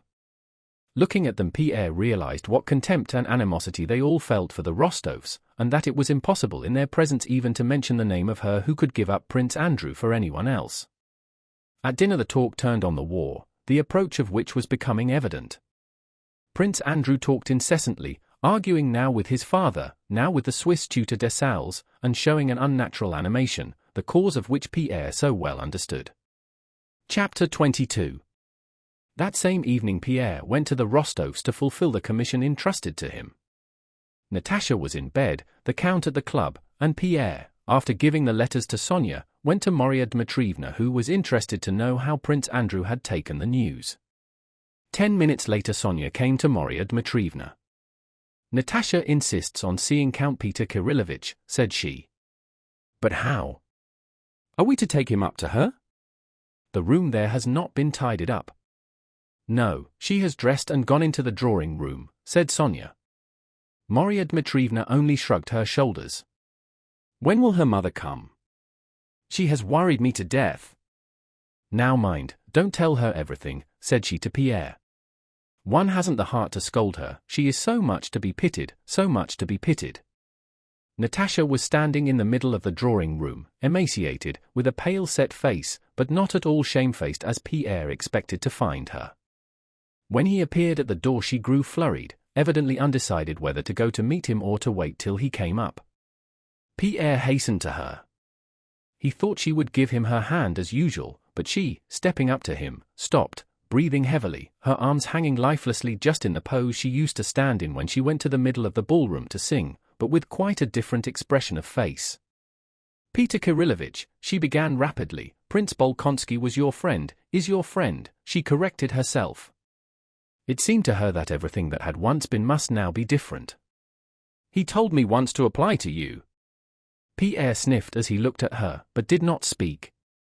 Till then he had reproached her in his heart and tried to despise her, but he now felt so sorry for her that there was no room in his soul for reproach. "He is here now, tell him, to 4. Forgive me."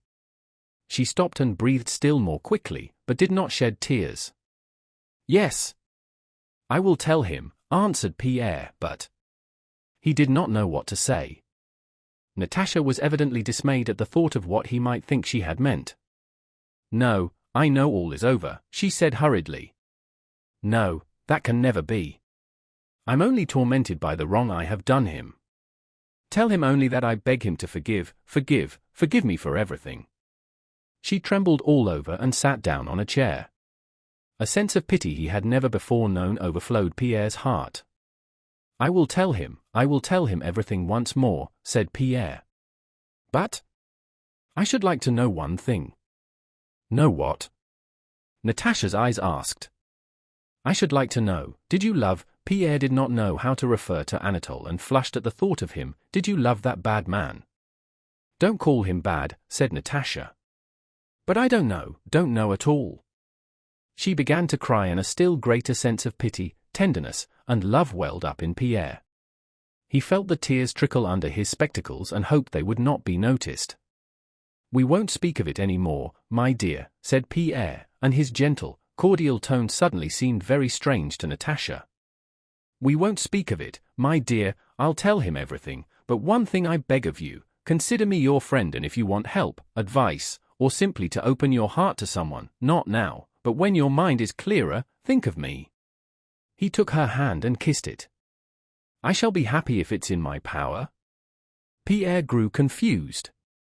"Don't speak to me like that." "I am not worth it," exclaimed Natasha and turned to leave the room, but Pierre held her hand. He knew he had something more to say to her. But when he said it he was amazed at his own words. "Stop, stop. You have your whole life before you," said he to her. "Before me?" "No. All is over for me," she replied with shame and self-abasement.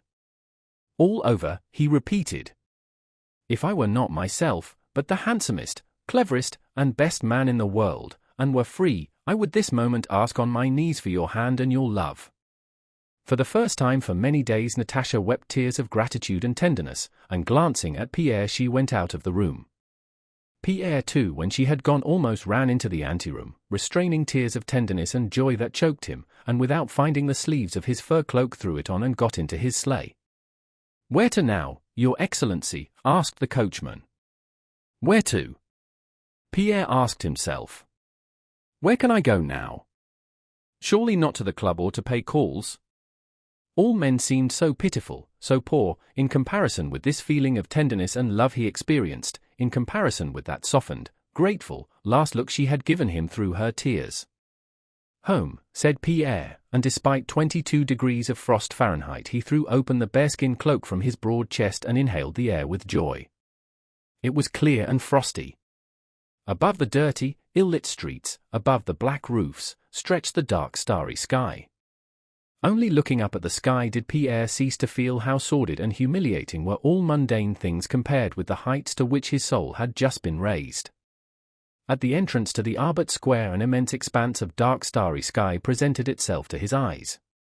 Almost in the center of it, above the Prekistenka Boulevard, surrounded and sprinkled on all sides by stars but distinguished from them all by its nearness to the earth, its white light, and its long uplifted tail, shone the enormous and brilliant comet of 1812, the comet which was said to portend all kinds of woes and the end of the world. In Pierre, however, that comet with its long luminous tail aroused no feeling of fear. On the contrary, he gazed joyfully, his eyes moist with tears, at this bright comet which, having traveled in its orbit with inconceivable velocity through immeasurable space, seemed suddenly, like an arrow piercing the earth, to remain fixed in a chosen spot, vigorously holding its tail erect, shining and displaying its white light amid countless other scintillating stars. It seemed to Pierre that this comet fully responded to what was passing in his own softened and uplifted soul, now blossoming into a new life. Book 9, 1812. Chapter 1. From the close of the year 1811 an intensified arming and concentrating of the forces of Western Europe began, and in 1812 these forces, millions of men, reckoning those transporting and feeding the army, moved from the west eastwards to the Russian frontier, toward which since 1811 Russian forces had been similarly drawn. On the 12th of June, 1812, the forces of Western Europe crossed the Russian frontier and war began, that is, an event took place opposed to human reason and to human nature. Millions of men perpetrated against one another such innumerable crimes, frauds, treacheries, thefts, forgeries, issues of false money, burglaries, incendiarisms, and murders as in whole centuries are not recorded in the annals of all the law courts of the world, but which those who committed them did not at the time regard as being crimes. What produced this extraordinary occurrence? What were its causes?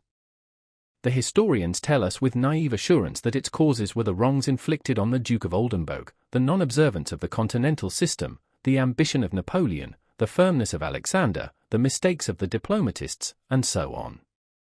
Consequently, it would only have been necessary for Metternich, Rumiantsev, or Talleyrand, between a levee and an evening party, to have taken proper pains and written a more adroit note, or for Napoleon to have written to Alexander, "My respected brother, I consent to restore the duchy to the Duke of Oldenburg," and there would have been no war.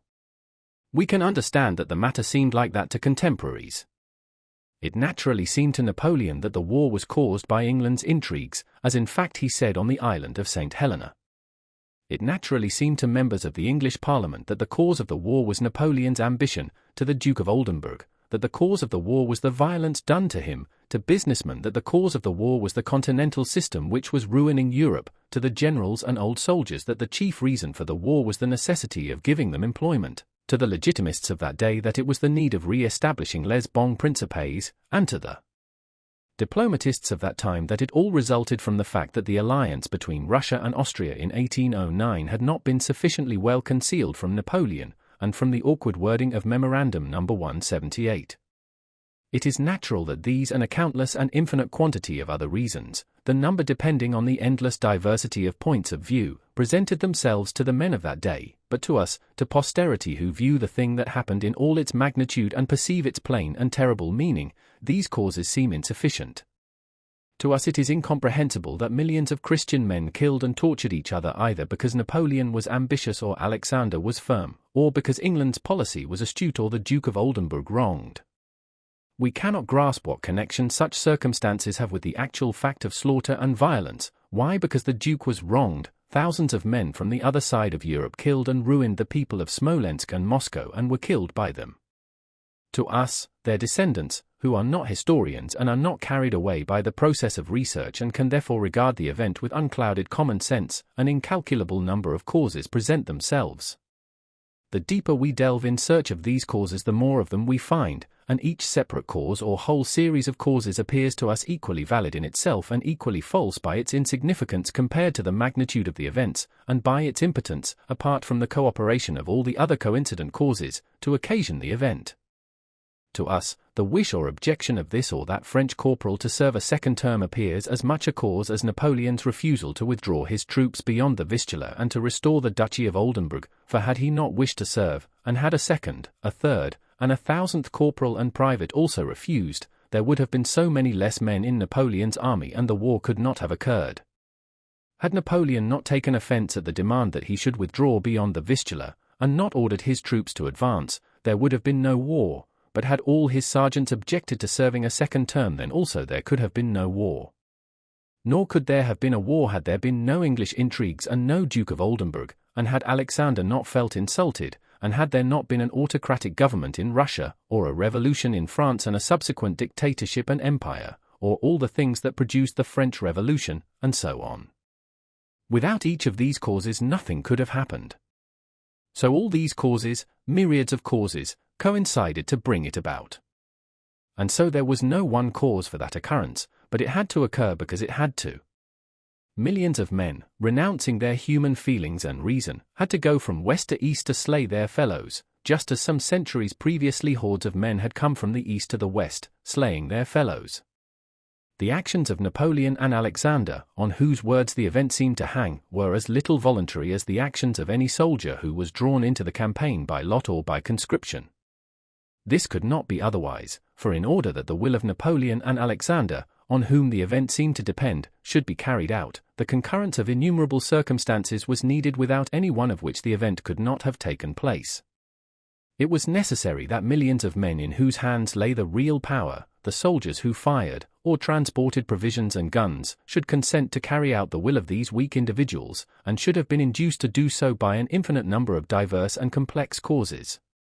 We are forced to fall back on fatalism as an explanation of irrational events, that is to say, events the reasonableness of which we do not understand.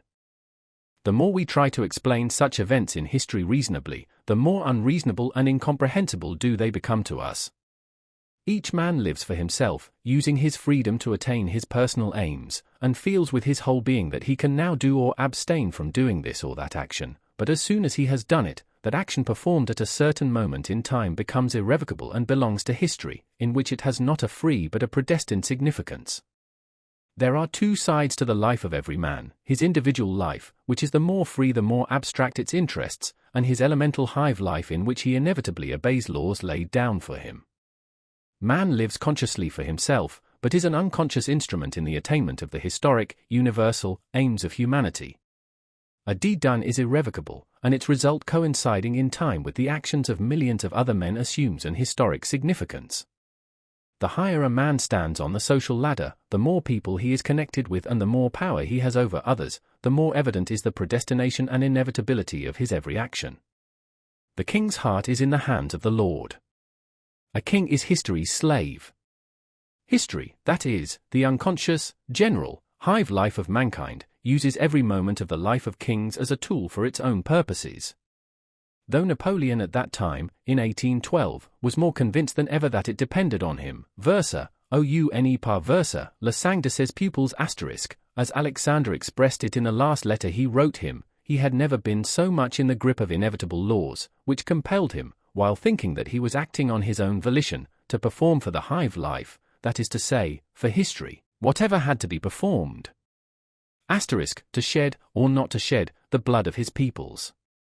The people of the West moved eastwards to slay their fellow men, and by the law of coincidence thousands of minute causes fitted in and coordinated to produce that movement and war, reproaches for the non-observance of the continental system, the Duke of Oldenburg's wrongs, the movement of troops into Prussia, undertaken, as it seemed to Napoleon, only for the purpose of securing an armed peace, the French emperor's love and habit of war coinciding with his people's inclinations, allurement by the grandeur of the preparations, and the expenditure on those preparations and the need of obtaining advantages to compensate for that expenditure, the intoxicating honors he received in Dresden, the diplomatic negotiations which, in the opinion of contemporaries, were carried on with a sincere desire to attain peace, but which only wounded the self-love of both sides, and millions of other causes that adapted themselves to the event that was happening or coincided with it. When an apple has ripened and falls, why does it fall? Because of its attraction to the earth, because its stalk withers, because it is dried by the sun, because it grows heavier, because the wind shakes it, or because the boy standing below wants to eat it. Nothing is the cause. All this is only the coincidence of conditions in which all vital organic and elemental events occur. And the botanist who finds that the apple falls because the cellular tissue decays and so forth is equally right with the child who stands under the tree and says the apple fell because he wanted to eat it and prayed for it. Equally right or wrong is he who says that Napoleon went to Moscow because he wanted to, and perished because Alexander desired his destruction, and he who says that an undermined hill weighing 1,000,000 tons fell because the last navvy struck it for the last time with his mattock. In historic events the so-called great men are labels giving names to events, and like labels they have but the smallest connection with the event itself. Every act of theirs, which appears to them an act of their own will, is in an historical sense involuntary and is related to the whole course of history and predestined from eternity. Chapter 2. On the 29th of May Napoleon left Dresden, where he had spent 3 weeks surrounded by a court that included princes, dukes, kings, and even an emperor.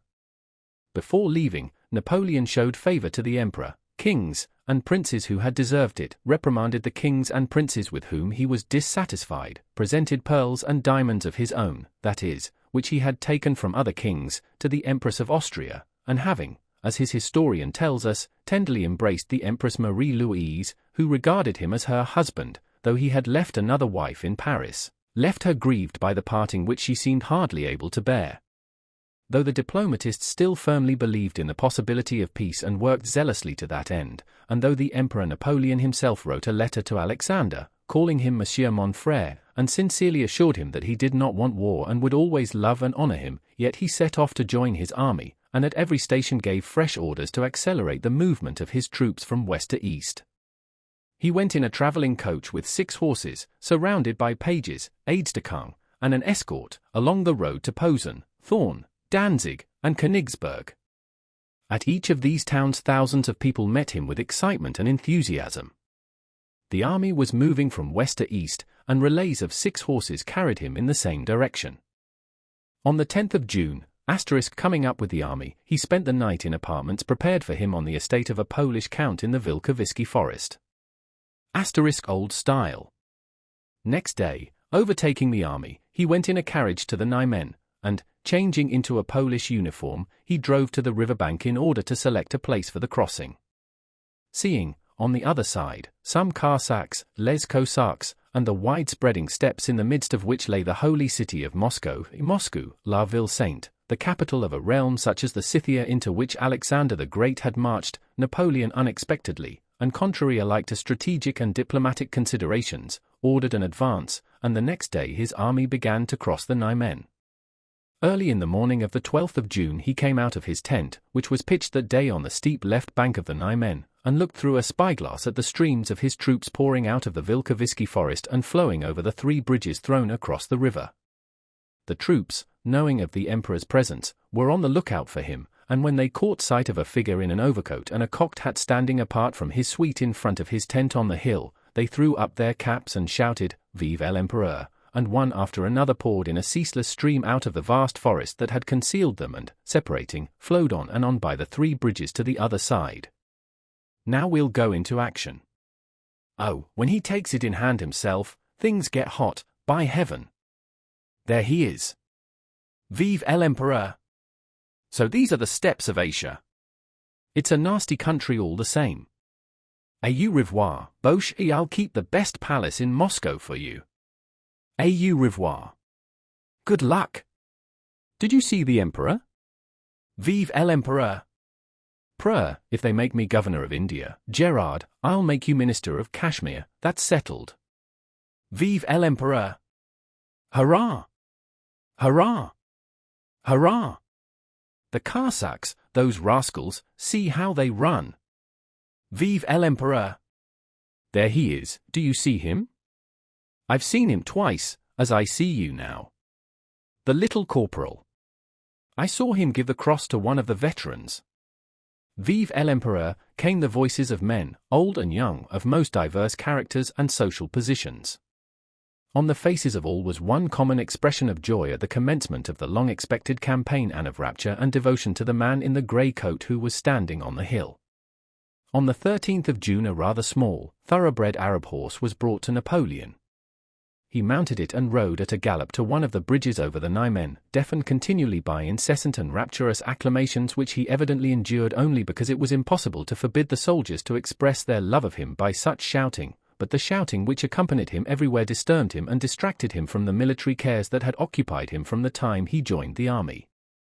He rode across one of the swaying pontoon bridges to the farther side, turned sharply to the left, and galloped in the direction of Kovno, preceded by enraptured, mounted chasseurs of the guard who, breathless with delight, galloped ahead to clear a path for him through the troops. On reaching the broad river Vilia, he stopped near a regiment of Polish Uhlans stationed by the river. "Vivat!" shouted the Poles, ecstatically, breaking their ranks and pressing against one another to see him. Napoleon looked up and down the river, dismounted, and sat down on a log that lay on the bank.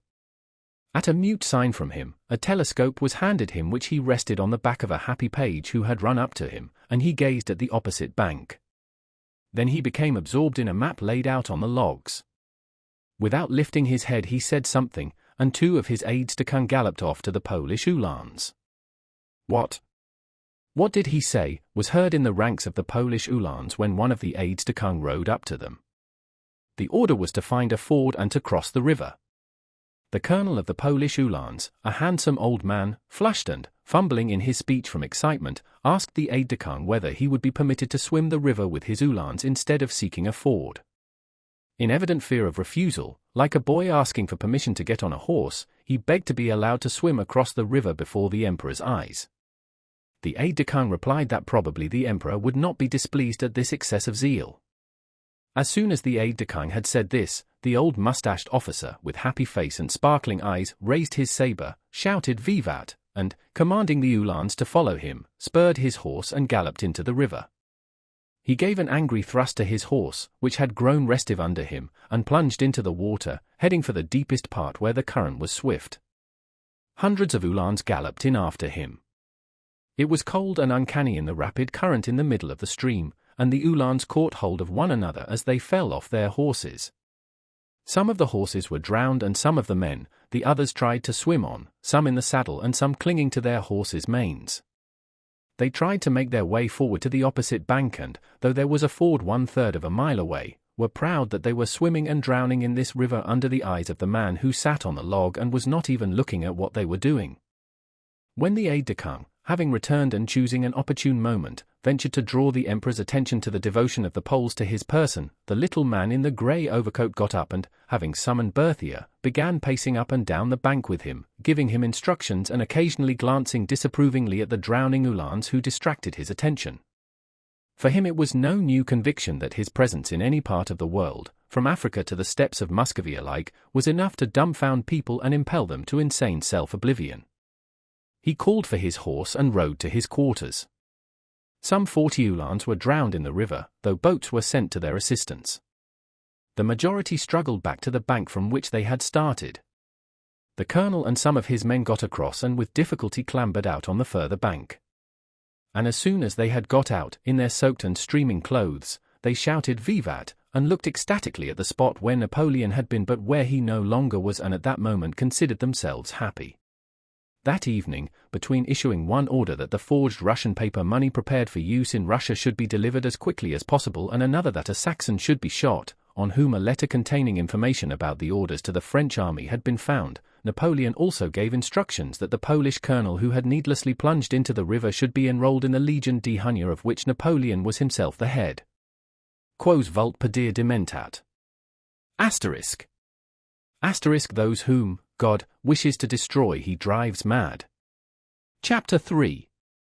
The Emperor of Russia had, meanwhile, been in Vilna for more than a month, reviewing troops and holding maneuvers. Nothing was ready for the war that everyone expected and to prepare for which the emperor had come from Petersburg. There was no general plan of action. The vacillation between the various plans that were proposed had even increased after the emperor had been at headquarters for a month. Each of the 3 armies had its own commander-in-chief, but there was no supreme commander of all the forces, and the emperor did not assume that responsibility himself. The longer the emperor remained in Vilna, the less did everybody, tired of waiting, prepare for the war.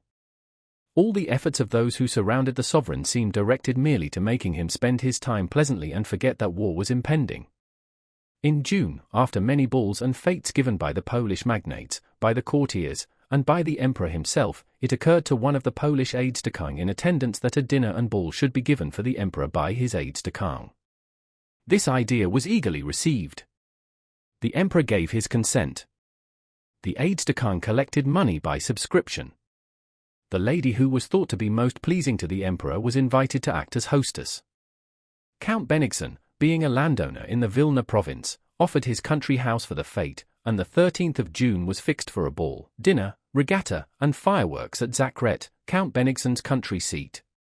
The very day that Napoleon issued the order to cross the Niemen, and his vanguard, driving off the Cossacks, crossed the Russian frontier, Alexander spent the evening at the entertainment given by his aides-de-camp at Bennigsen's country house. It was a gay and brilliant fete. Connoisseurs of such matters declared that rarely had so many beautiful women been assembled in one place. Countess Bezukhova was present among other Russian ladies who had followed the sovereign from Petersburg to Vilna and eclipsed the refined Polish ladies by her massive, so-called Russian type of beauty. The emperor noticed her and honored her with a dance. Boris Drubetskoy, having left his wife in Moscow and being for the present en garçon, as he phrased it, was also there and, though not an aide-de-camp, had subscribed a large sum toward the expenses. Boris was now a rich man who had risen to high honors and no longer sought patronage but stood on an equal footing with the highest of those of his own age. He was meeting Helene in Vilna after not having seen her for a long time and did not recall the past, but as Helene was enjoying the favors of a very important personage and Boris had only recently married, they met as good friends of long standing. At midnight dancing was still going on. Helene, not having a suitable partner, herself offered to dance the mazurka with Boris. They were the third couple. Boris, coolly looking at Helene's dazzling bare shoulders which emerged from a dark, gold-embroidered, gauze gown, talked to her of old acquaintances and at the same time, unaware of it himself and unnoticed by others, never for an instant ceased to observe the emperor who was in the same room.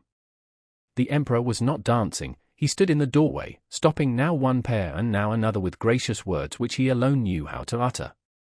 As the mazurka began, Boris saw that Adjutant General Balashev, one of those in closest attendance on the emperor, went up to him and contrary to court etiquette stood near him while he was talking to a Polish lady. Having finished speaking to her, the emperor looked inquiringly at Balashev and, evidently understanding that he only acted thus because there were important reasons for so doing, nodded slightly to the lady and turned to him. Hardly had Balashev begun to speak before a look of amazement appeared on the emperor's face. He took Balashev by the arm and crossed the room with him, unconsciously clearing a path 7 yards wide as the people on both sides made way for him. Boris noticed Arakchev's excited face when the sovereign went out with Balashev. Arakchev looked at the emperor from under his brow and, sniffing with his red nose, stepped forward from the crowd as if expecting the emperor to address him. Boris understood that Arakchev envied Balashev and was displeased that evidently important news had reached the emperor otherwise than through himself. But the emperor and Balashev passed out into the illuminated garden without noticing Arakchev who, holding his sword and glancing wrathfully around, followed some 20 paces behind them. All the time Boris was going through the figures of the mazurka, he was worried by the question of what news Balashev had brought and how he could find it out before others. In the figure in which he had to choose 2 ladies, he whispered to Helene that he meant to choose Countess Potocka who, he thought, had gone out onto the veranda and glided over the parquet to the door opening into the garden, where, seeing Balashev and the emperor returning to the veranda, he stood still. They were moving toward the door. Boris, fluttering as if he had not had time to withdraw, respectfully pressed close to the doorpost with bowed head. The emperor, with the agitation of one who has been personally affronted, was finishing with these words. "To enter Russia without declaring war. I will not make peace as long as a single armed enemy remains in my country." It seemed to Boris that it gave the emperor pleasure to utter these words. He was satisfied with the form in which he had expressed his thoughts, but displeased that Boris had overheard it. "Let no one know of it," the emperor added with a frown. Boris understood that this was meant for him and, closing his eyes, slightly bowed his head. The emperor re-entered the ballroom and remained there about another half-hour. Boris was thus the first to learn the news that the French army had crossed the Niemen and, thanks to this, was able to show certain important personages that much that was concealed from others was usually known to him, and by this means he rose higher in their estimation. The unexpected news of the French having crossed the Niemen was particularly startling after a month of unfulfilled expectations, and at a ball. On first receiving the news, under the influence of indignation and resentment, the emperor had found a phrase that pleased him, fully expressed his feelings, and has since become famous. On returning home at 2 o'clock that night, he sent for his secretary, Shishkov, and told him to write an order to the troops and a rescript to Field Marshal Prince Saltykov, in which he insisted on the words being inserted that he would not make peace so long as a single armed Frenchman remained on Russian soil. Next day the following letter was sent to Napoleon. Monsieur mon frère, yesterday I learned that, despite the loyalty with which I have kept my engagements with your Majesty, your troops have crossed the Russian frontier, and I have this moment received from Petersburg a note, in which Count Lauriston informs me, as a reason for this aggression, that your Majesty has considered yourself to be in a state of war with me from the time Prince Kurokin asked for his passports. The reasons on which the Duc de Bassano based his refusal to deliver them to him would never have led me to suppose that that could serve as a pretext for aggression. In fact, the ambassador, as he himself has declared, was never authorized to make that demand, and as soon as I was informed of it I let him know how much I disapproved of it and ordered him to remain at his post. If your Majesty does not intend to shed the blood of our peoples for such a misunderstanding, and consents to withdraw your troops from Russian territory, I will regard what has passed as not having occurred and an understanding between us will be possible. In the contrary case, your Majesty, I shall see myself forced to repel an attack that nothing on my part has provoked. It still depends on your Majesty to preserve humanity from the calamity of another war. I am, etc. Signed, Alexander. Chapter 4. At 2 in the morning of the 14th of June, the Emperor, having sent for Balashev and read him his letter to Napoleon, ordered him to take it and hand it personally to the French Emperor. When dispatching Balashev, the Emperor repeated to him the words that he would not make peace so long as a single armed enemy remained on Russian soil and told him to transmit those words to Napoleon. Alexander did not insert them in his letter to Napoleon, because with his characteristic tact he felt it would be injudicious to use them at a moment when a last attempt at reconciliation was being made, but he definitely instructed Balashev to repeat them personally to Napoleon. Having set off in the small hours of the 14th, accompanied by a bugler and 2 Cossacks, Balashev reached the French outposts at the village of Reikonti, on the Russian side of the Niemen, by dawn. There he was stopped by French cavalry sentinels. A French non-commissioned officer of hussars, in crimson uniform and a shaggy cap, shouted to the approaching Balashev to halt. Balashev did not do so at once, but continued to advance along the road at a walking pace. The non-commissioned officer frowned and, muttering words of abuse, advanced his horse's chest against Balashev, put his hand to his saber, and shouted rudely at the Russian general, asking, was he deaf that he did not do as he was told? Balashev mentioned who he was. The non-commissioned officer began talking with his comrades about regimental matters without looking at the Russian general. After living at the seat of the highest authority and power, after conversing with the emperor less than 3 hours before, and in general being accustomed to the respect due to his rank in the service, Balashev found it very strange here on Russian soil to encounter this hostile, and still more this disrespectful, application of brute force to himself. The sun was only just appearing from behind the clouds, the air was fresh and dewy. A herd of cattle was being driven along the road from the village, and over the fields the larks rose trilling, one after another, like bubbles rising in water. Balashev looked around him, awaiting the arrival of an officer from the village. The Russian Cossacks and bugler and the French hussars looked silently at one another from time to time. A French colonel of hussars, who had evidently just left his bed, came riding from the village on a handsome sleek grey horse, accompanied by 2 hussars. The officer, the soldiers, and their horses all looked smart and well kept. It was that first period of a campaign when troops are still in full trim, almost like that of peacetime maneuvers, but with a shade of martial swagger in their clothes, and a touch of the gaiety and spirit of enterprise which always accompany the opening of a campaign. The French colonel with difficulty repressed a yawn, but was polite and evidently understood Balashev's importance. He led him past his soldiers and behind the outposts and told him that his wish to be presented to the emperor would most likely be satisfied immediately, as the emperor's quarters were, he believed, not far off. They rode through the village of Reikonti, past tethered French hussar horses, past sentinels and men who saluted their colonel and stared with curiosity at a Russian uniform, and came out at the other end of the village. The colonel said that the commander of the division was 1.25 miles away and would receive Balashev and conduct him to his destination. The sun had by now risen and shone gaily on the bright verdure. They had hardly ridden up a hill, past a tavern, before they saw a group of horsemen coming toward them. In front of the group, on a black horse with trappings that glittered in the sun, rode a tall man with plumes in his hat and black hair curling down to his shoulders. He wore a red mantle, and stretched his long legs forward in French fashion. This man rode toward Balashev at a gallop, his plumes flowing and his gems and gold lace glittering in the bright June sunshine. Balashev was only 2 horses' length from the equestrian with the bracelets, plumes, necklaces, and gold embroidery, who was galloping toward him with a theatrically solemn countenance, when Julna, the French colonel, whispered respectfully, "The King of Naples." It was, in fact, Murat, now called King of Naples. Though it was quite incomprehensible why he should be king of Naples, he was called so, and was himself convinced that he was so, and therefore assumed a more solemn and important air than formerly. He was so sure that he really was the king of Naples that when, on the eve of his departure from that city, while walking through the streets with his wife, some Italians called out to him, "Viva Illinois Re!" He turned to his wife with a pensive smile and said, "Poor fellows, they don't know that I am leaving them tomorrow." Long live the king.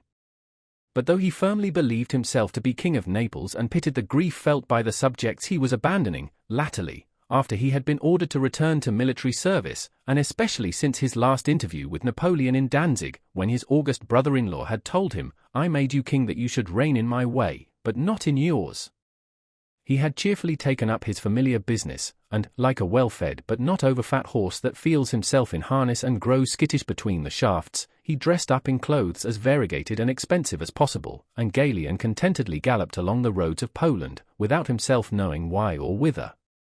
On seeing the Russian general he threw back his head, with its long hair curling to his shoulders, in a majestically royal manner, and looked inquiringly at the French colonel. The colonel respectfully informed His Majesty of Balashev's mission, whose name he could not pronounce. "De Balmashev," said the king, overcoming by his assurance the difficulty that had presented itself to the colonel. "Charmed to make your acquaintance, General," he added, with a gesture of kingly condescension. As soon as the king began to speak loud and fast, his royal dignity instantly forsook him, and without noticing it he passed into his natural tone of good-natured familiarity. He laid his hand on the withers of Balashev's horse and said, "Well, General, it all looks like war," as if regretting a circumstance of which he was unable to judge. "Your Majesty," replied Balashev, "my master, the Emperor, does not desire war, and as your Majesty sees," said Balashev, using the words "Your Majesty" at every opportunity, with the affectation unavoidable in frequently addressing one to whom the title was still a novelty. Murat's face beamed with stupid satisfaction as he listened to Monsieur de Balmashev. "But royal to oblige." And he felt it incumbent on him, as a king and an ally, to confer on state affairs with Alexander's envoy. He dismounted, took Balashev's arm, and moving a few steps away from his suite, which waited respectfully, began to pace up and down with him, trying to speak significantly. He referred to the fact that the Emperor Napoleon had resented the demand that he should withdraw his troops from Prussia, especially when the demand became generally known and the dignity of France was thereby offended. Royalty has its obligations. Balashev replied that there was nothing offensive in the demand, but Murat interrupted him. "Then you don't consider the Emperor Alexander the aggressor?" he asked unexpectedly, with a kindly and foolish smile. Balashev told him why he considered Napoleon to be the originator of the war. "Oh, my dear General!" Murat again interrupted him. "With all my heart I wish the emperors may arrange the affair between them, and that the war begun by no wish of mine may finish as quickly as possible," said he, in the tone of a servant who wants to remain good friends with another despite a quarrel between their masters. And he went on to inquiries about the Grand Duke and the state of his health, and to reminiscences of the gay and amusing times he had spent with him in Naples. Then suddenly, as if remembering his royal dignity, Murat solemnly drew himself up, assumed the pose in which he had stood at his coronation, and, waving his right arm, said, "I won't detain you longer, General. I wish success to your mission," and with his embroidered red mantle, his flowing feathers, and his glittering ornaments, he rejoined his suite who were respectfully awaiting him. Balashev rode on, supposing from Murat's words that he would very soon be brought before Napoleon himself. But instead of that, at the next village the sentinels of Davout's infantry corps detained him as the pickets of the vanguard had done, and an adjutant of the corps commander, who was fetched, conducted him into the village to Marshal Davout. Chapter 5. Davout was to Napoleon what Arakcheev was to Alexander, though not a coward like Arakcheev. He was as precise, as cruel, and as unable to express his devotion to his monarch except by cruelty. In the organism of state such men are necessary, as wolves are necessary in the organism of nature, and they always exist, always appear and hold their own, however incongruous their presence and their proximity to the head of the government may be. This inevitability alone can explain how the cruel Arakcheev, who tore out a grenadier's mustache with his own hands, whose weak nerves rendered him unable to face danger, and who was neither an educated man nor a courtier, was able to maintain his powerful position with Alexander, whose own character was chivalrous, noble, and gentle.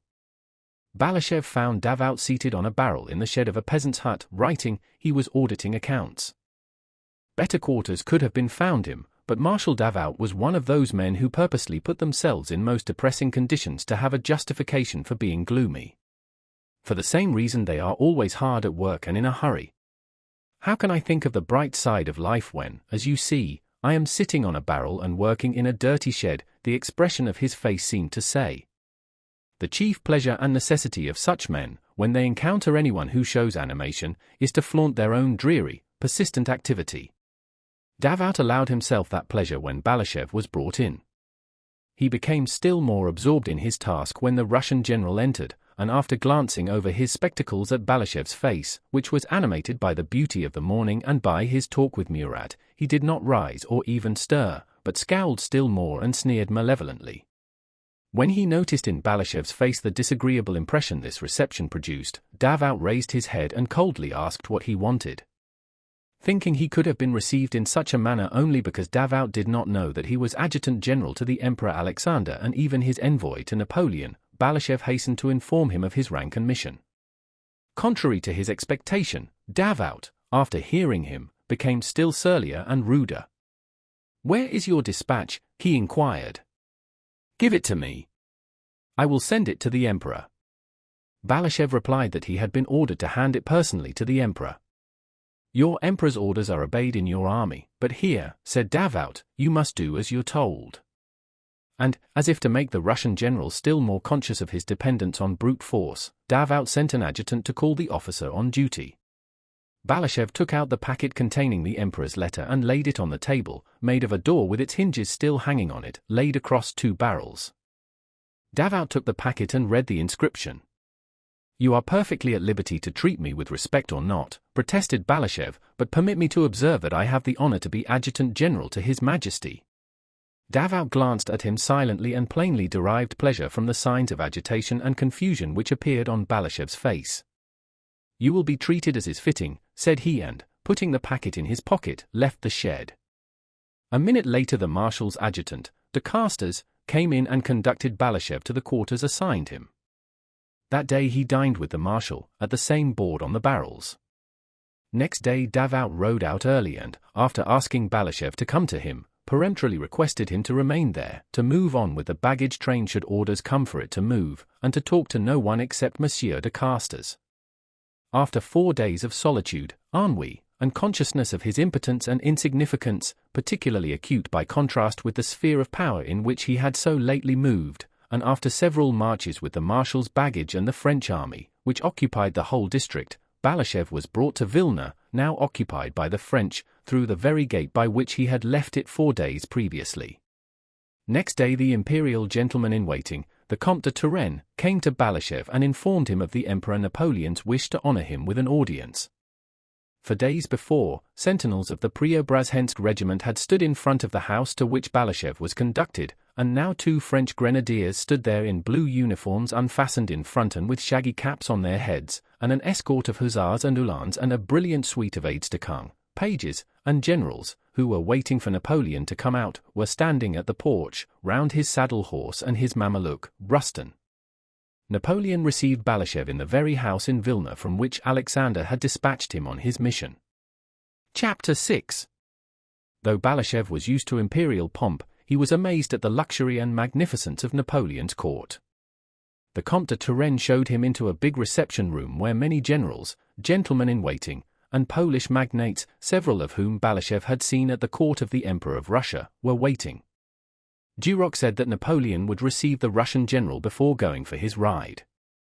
After some minutes, the gentleman-in-waiting who was on duty came into the great reception room and, bowing politely, asked Balashev to follow him. Balashev went into a small reception room, one door of which led into a study, the very one from which the Russian emperor had dispatched him on his mission. He stood a minute or two, waiting. He heard hurried footsteps beyond the door, both halves of it were opened rapidly, all was silent, and then from the study the sound was heard of other steps, firm and resolute. They were those of Napoleon. He had just finished dressing for his ride, and wore a blue uniform, opening in front over a white waistcoat so long that it covered his rotund stomach, white leather breeches tightly fitting the fat thighs of his short legs, and Hessian boots. His short hair had evidently just been brushed, but one lock hung down in the middle of his broad forehead. His plump white neck stood out sharply above the black collar of his uniform, and he smelled of eau de cologne. His full face, rather young-looking, with its prominent chin, wore a gracious and majestic expression of imperial welcome. He entered briskly, with a jerk at every step and his head slightly thrown back. His whole short corpulent figure with broad thick shoulders, and chest and stomach involuntarily protruding, had that imposing and stately appearance one sees in men of 40 who live in comfort. It was evident, too, that he was in the best of spirits that day. He nodded in answer to Balashev's low and respectful bow, and coming up to him at once began speaking like a man who values every moment of his time and does not condescend to prepare what he has to say but is sure he will always say the right thing and say it well. "Good day, General," said he. "I have received the letter you brought from the Emperor Alexander and am very glad to see you." He glanced with his large eyes into Balashev's face and immediately looked past him. It was plain that Balashev's personality did not interest him at all. Evidently only what took place within his own mind interested him. Nothing outside himself had any significance for him, because everything in the world, it seemed to him, depended entirely on his will. "I do not, and did not, desire war," he continued, "but it has been forced on me. Even now," he emphasized the word, "I am ready to receive any explanations you can give me." And he began clearly and concisely to explain his reasons for dissatisfaction with the Russian government. Judging by the calmly moderate and amicable tone in which the French emperor spoke, Balashev was firmly persuaded that he wished for peace and intended to enter into negotiations. When Napoleon, having finished speaking, looked inquiringly at the Russian envoy, Balashev began a speech he had prepared long before. "Sire, the emperor, my master," but the sight of the emperor's eyes bent on him confused him. "You are flurried, compose yourself." Napoleon seemed to say, as with a scarcely perceptible smile he looked at Balashev's uniform and sword. Balashev recovered himself and began to speak. He said that the Emperor Alexander did not consider Kurakin's demand for his passports a sufficient cause for war, that Kurakin had acted on his own initiative and without his sovereign's assent, that the Emperor Alexander did not desire war, and had no relations with England. "Not yet," interposed Napoleon, and, as if fearing to give vent to his feelings, he frowned and nodded slightly as a sign that Balashev might proceed. After saying all he had been instructed to say, Balashev added that the Emperor Alexander wished for peace, but would not enter into negotiations except on condition that. Here Balashev hesitated. He remembered the words the Emperor Alexander had not written in his letter, but had specially inserted in the rescript to Saltykov and had told Balashev to repeat to Napoleon. Balashev remembered these words, "So long as a single armed foe remains on Russian soil," but some complex feeling restrained him. He could not utter them, though he wished to do so. He grew confused and said, "On condition that the French army retires beyond the Niemen." Napoleon noticed Balashev's embarrassment when uttering these last words. His face twitched and the calf of his left leg began to quiver rhythmically. Without moving from where he stood he began speaking in a louder tone and more hurriedly than before. During the speech that followed, Balashev, who more than once lowered his eyes, involuntarily noticed the quivering of Napoleon's left leg, which increased the more Napoleon raised his voice. "I desire peace, no less than the Emperor Alexander," he began. "Have I not for 18 months been doing everything to obtain it? I have waited 18 months for explanations. But in order to begin negotiations, what is demanded of me?" he said, frowning and making an energetic gesture of inquiry with his small white plump hand. "The withdrawal of your army beyond the Niemen, sire," replied Balashev. "The Niemen," repeated Napoleon. "So now you want me to retire beyond the Niemen, only the Niemen," repeated Napoleon, looking straight at Balashev. The latter bowed his head respectfully. Instead of the demand of 4 months earlier to withdraw from Pomerania, only a withdrawal beyond the Niemen was now demanded. Napoleon turned quickly and began to pace the room. "You say the demand now is that I am to withdraw beyond the Niemen before commencing negotiations, but in just the same way 2 months ago the demand was that I should withdraw beyond the Vistula and the Oder, and yet you are willing to negotiate." He went in silence from one corner of the room to the other and again stopped in front of Balashev. Balashev noticed that his left leg was quivering faster than before and his face seemed petrified in its stern expression. This quivering of his left leg was a thing Napoleon was conscious of. "The vibration of my left calf is a great sign with me," he remarked at a later date. "Such demands as to retreat beyond the Vistula and Oder may be made to a Prince of Baden, but not to me." Napoleon almost screamed, quite to his own surprise. "If you gave me Petersburg and Moscow, I could not accept such conditions. You say I have begun this war. But who first joined his army? The Emperor Alexander, not I. And you offer me negotiations when I have expended millions, when you are in alliance with England, and when your position is a bad one. You offer me negotiations. But what is the aim of your alliance with England? What has she given you?" he continued hurriedly, evidently no longer trying to show the advantages of peace and discuss its possibility, but only to prove his own rectitude and power and Alexander's errors and duplicity. The commencement of his speech had obviously been made with the intention of demonstrating the advantages of his position and showing that he was nevertheless willing to negotiate. But he had begun talking, and the more he talked the less could he control his words. The whole purport of his remarks now was evidently to exalt himself and insult Alexander, just what he had least desired at the commencement of the interview. "I hear you have made peace with Turkey." Balashev bowed his head affirmatively. "Peace has been concluded," he began. But Napoleon did not let him speak. He evidently wanted to do all the talking himself, and continued to talk with the sort of eloquence and unrestrained irritability to which spoiled people are so prone. "Yes, I know you have made peace with the Turks without obtaining Moldavia and Wallachia. I would have given your sovereign those provinces as I gave him Finland. Yes," he went on, "I promised and would have given the Emperor Alexander Moldavia and Wallachia, and now he won't have those splendid provinces. Yet he might have united them to his empire and in a single reign would have extended Russia from the Gulf of Bothnia to the mouths of the Danube. Catherine the Great could not have done more," said Napoleon, growing more and more excited as he paced up and down the room, repeating to Balashev almost the very words he had used to Alexander himself at Tilsit. "All that he would have owed to my friendship. Oh, what a splendid reign," he repeated several times, then paused, drew from his pocket a gold snuff-box, lifted it to his nose, and greedily sniffed at it. "What a splendid reign the Emperor Alexander's might have been." He looked compassionately at Balashev, and as soon as the latter tried to make some rejoinder hastily interrupted him. "What could he wish or look for that he would not have obtained through my friendship?" demanded Napoleon, shrugging his shoulders in perplexity. "But no, he has preferred to surround himself with my enemies, and with whom? With Steins, Armfeldts, Bennigsen's, and Wintzingerodes. Stein, a traitor expelled from his own country, Armfeldt, a rake and an intriguer, Wintzingerode, a fugitive French subject, Bennigsen, rather more of a soldier than the others, but all the same an incompetent who was unable to do anything in 1807 and who should awaken terrible memories in the Emperor Alexander's mind.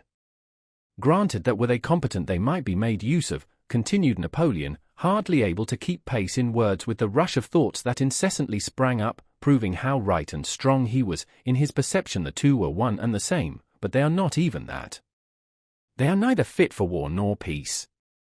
Berkeley is said to be the most capable of them all, but I cannot say so, judging by his first movements. And what are they doing, all these courtiers? Fuel proposes, Armfeldt disputes, Bennigsen considers, and Berkeley, called on to act, does not know what to decide on, and time passes bringing no result. Bagration alone is a military man. He's stupid, but he has experience, a quick eye, and resolution. And what role is your young monarch playing in that monstrous crowd?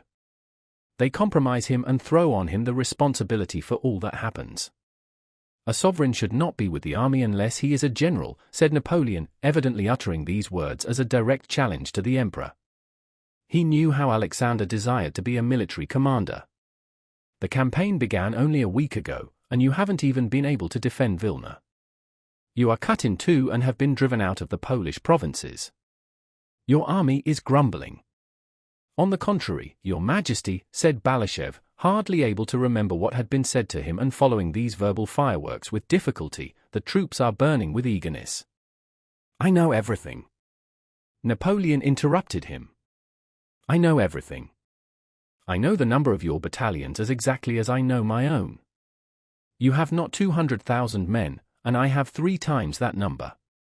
"I give you my word of honor," said Napoleon, forgetting that his word of honor could carry no weight. "I give you my word of honor that I have 530,000 men this side of the Vistula. The Turks will be of no use to you, they are worth nothing and have shown it by making peace with you. As for the Swedes, it is their fate to be governed by mad kings. Their king was insane and they changed him for another, Bernadotte, who promptly went mad, for no Swede would ally himself with Russia unless he were mad." Napoleon grinned maliciously and again raised his snuff-box to his nose. Balashev knew how to reply to each of Napoleon's remarks, and would have done so. He continually made the gesture of a man wishing to say something, but Napoleon always interrupted him. To the alleged insanity of the Swedes, Balashev wished to reply that when Russia is on her side, Sweden is practically an island, but Napoleon gave an angry exclamation to drown his voice. Napoleon was in that state of irritability in which a man has to talk, and talk, merely to convince himself that he is in the right. Balashev began to feel uncomfortable. As envoy, he feared to demean his dignity and felt the necessity of replying, but, as a man, he shrank before the transport of groundless wrath that had evidently seized Napoleon. He knew that none of the words now uttered by Napoleon had any significance, and that Napoleon himself would be ashamed of them when he came to his senses. Balashev stood with downcast eyes, looking at the movements of Napoleon's stout legs and trying to avoid meeting his eyes. "But what do I care about your allies?" said Napoleon. "I have allies, the Poles. There are 80,000 of them and they fight like lions. And there will be 200,000 of them." And probably still more perturbed by the fact that he had uttered this obvious falsehood, and that Balashev still stood silently before him in the same attitude of submission to fate, Napoleon abruptly turned round, drew close to Balashev's face, and, gesticulating rapidly and energetically with his white hands, almost shouted. "Know that if you stir up Prussia against me, I'll wipe it off the map of Europe," he declared, his face pale and distorted by anger, and he struck one of his small hands energetically with the other. "Yes, I will throw you back beyond the Dvina and beyond the Dnieper, and will re-erect against you that barrier which it was criminal and blind of Europe to allow to be destroyed. Yes, that is what will happen to you. That is what you have gained by alienating me." And he walked silently several times up and down the room, his fat shoulders twitching. He put his snuff-box into his waistcoat pocket, took it out again, lifted it several times to his nose, and stopped in front of Balashev. He paused, looked ironically straight into Balashev's eyes, and said in a quiet voice, "And yet what a splendid reign your master might have had." Balashev, feeling it incumbent on him to reply, said that from the Russian side things did not appear in so gloomy a light. Napoleon was silent, still looking derisively at him and evidently not listening to him. Balashev said that in Russia the best results were expected from the war. Napoleon nodded condescendingly, as if to say, "I know it's your duty to say that, but you don't believe it yourself. I have convinced you." When Balashev had ended, Napoleon again took out his snuff-box, sniffed at it, and stamped his foot twice on the floor as a signal. The door opened, a gentleman in waiting, bending respectfully, handed the emperor his hat and gloves, another brought him a pocket handkerchief. Napoleon, without giving them a glance, turned to Balashev. "Assure the Emperor Alexander from me," said he, taking his hat, "that I am as devoted to him as before. I know him thoroughly and very highly esteem his lofty qualities. I will detain you no longer, General, you shall receive my letter to the Emperor." And Napoleon went quickly to the door. Everyone in the reception room rushed forward and descended the staircase. Chapter 7. After all that Napoleon had said to him, those bursts of anger and the last dryly spoken words, "I will detain you no longer, General, you shall receive my letter," Balashev felt convinced that Napoleon would not wish to see him, and would even avoid another meeting with him, an insulted envoy, especially as he had witnessed his unseemly anger. But, to his surprise, Balashev received, through Duroc, an invitation to dine with the Emperor that day. Bessieres, Caulaincourt, and Berthier were present at that dinner. Napoleon met Balashev cheerfully and amiably. He not only showed no sign of constraint or self-reproach on account of his outburst that morning, but, on the contrary, tried to reassure Balashev. It was evident that he had long been convinced that it was impossible for him to make a mistake, and that in his perception whatever he did was right, not because it harmonized with any idea of right and wrong, but because he did it. The emperor was in very good spirits after his ride through Vilna, where crowds of people had rapturously greeted and followed him. From all the windows of the streets through which he rode, rugs, flags, and his monogram were displayed, and the Polish ladies, welcoming him, waved their handkerchiefs to him. At dinner, having placed Balashev beside him, Napoleon not only treated him amiably but behaved as if Balashev were one of his own courtiers, one of those who sympathized with his plans and ought to rejoice at his success.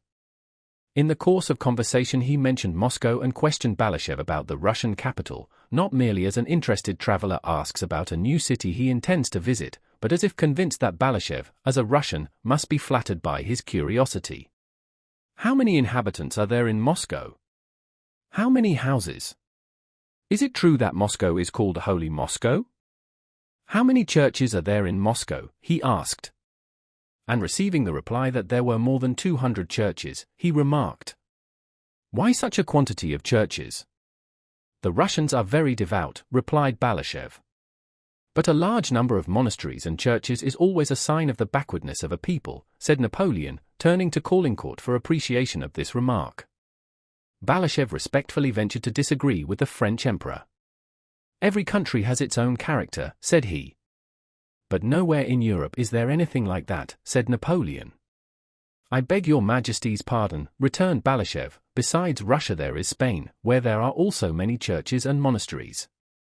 This reply of Balashev's, which hinted at the recent defeats of the French in Spain, was much appreciated when he related it at Alexander's court, but it was not much appreciated at Napoleon's dinner, where it passed unnoticed. The uninterested and perplexed faces of the marshals showed that they were puzzled as to what Balashev's tone suggested. If there is a point we don't see it, or it is not at all witty, their expression seemed to say. So little was his rejoinder appreciated that Napoleon did not notice it at all and naively asked Balashev through what towns the direct road from there to Moscow passed.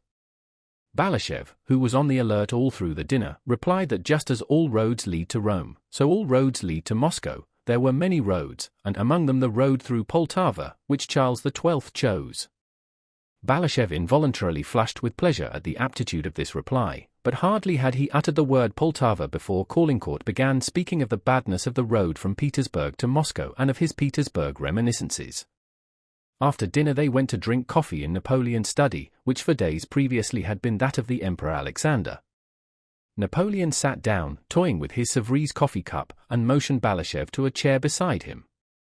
Napoleon was in that well-known after-dinner mood which, more than any reason cause, makes a man contented with himself and disposed to consider everyone his friend.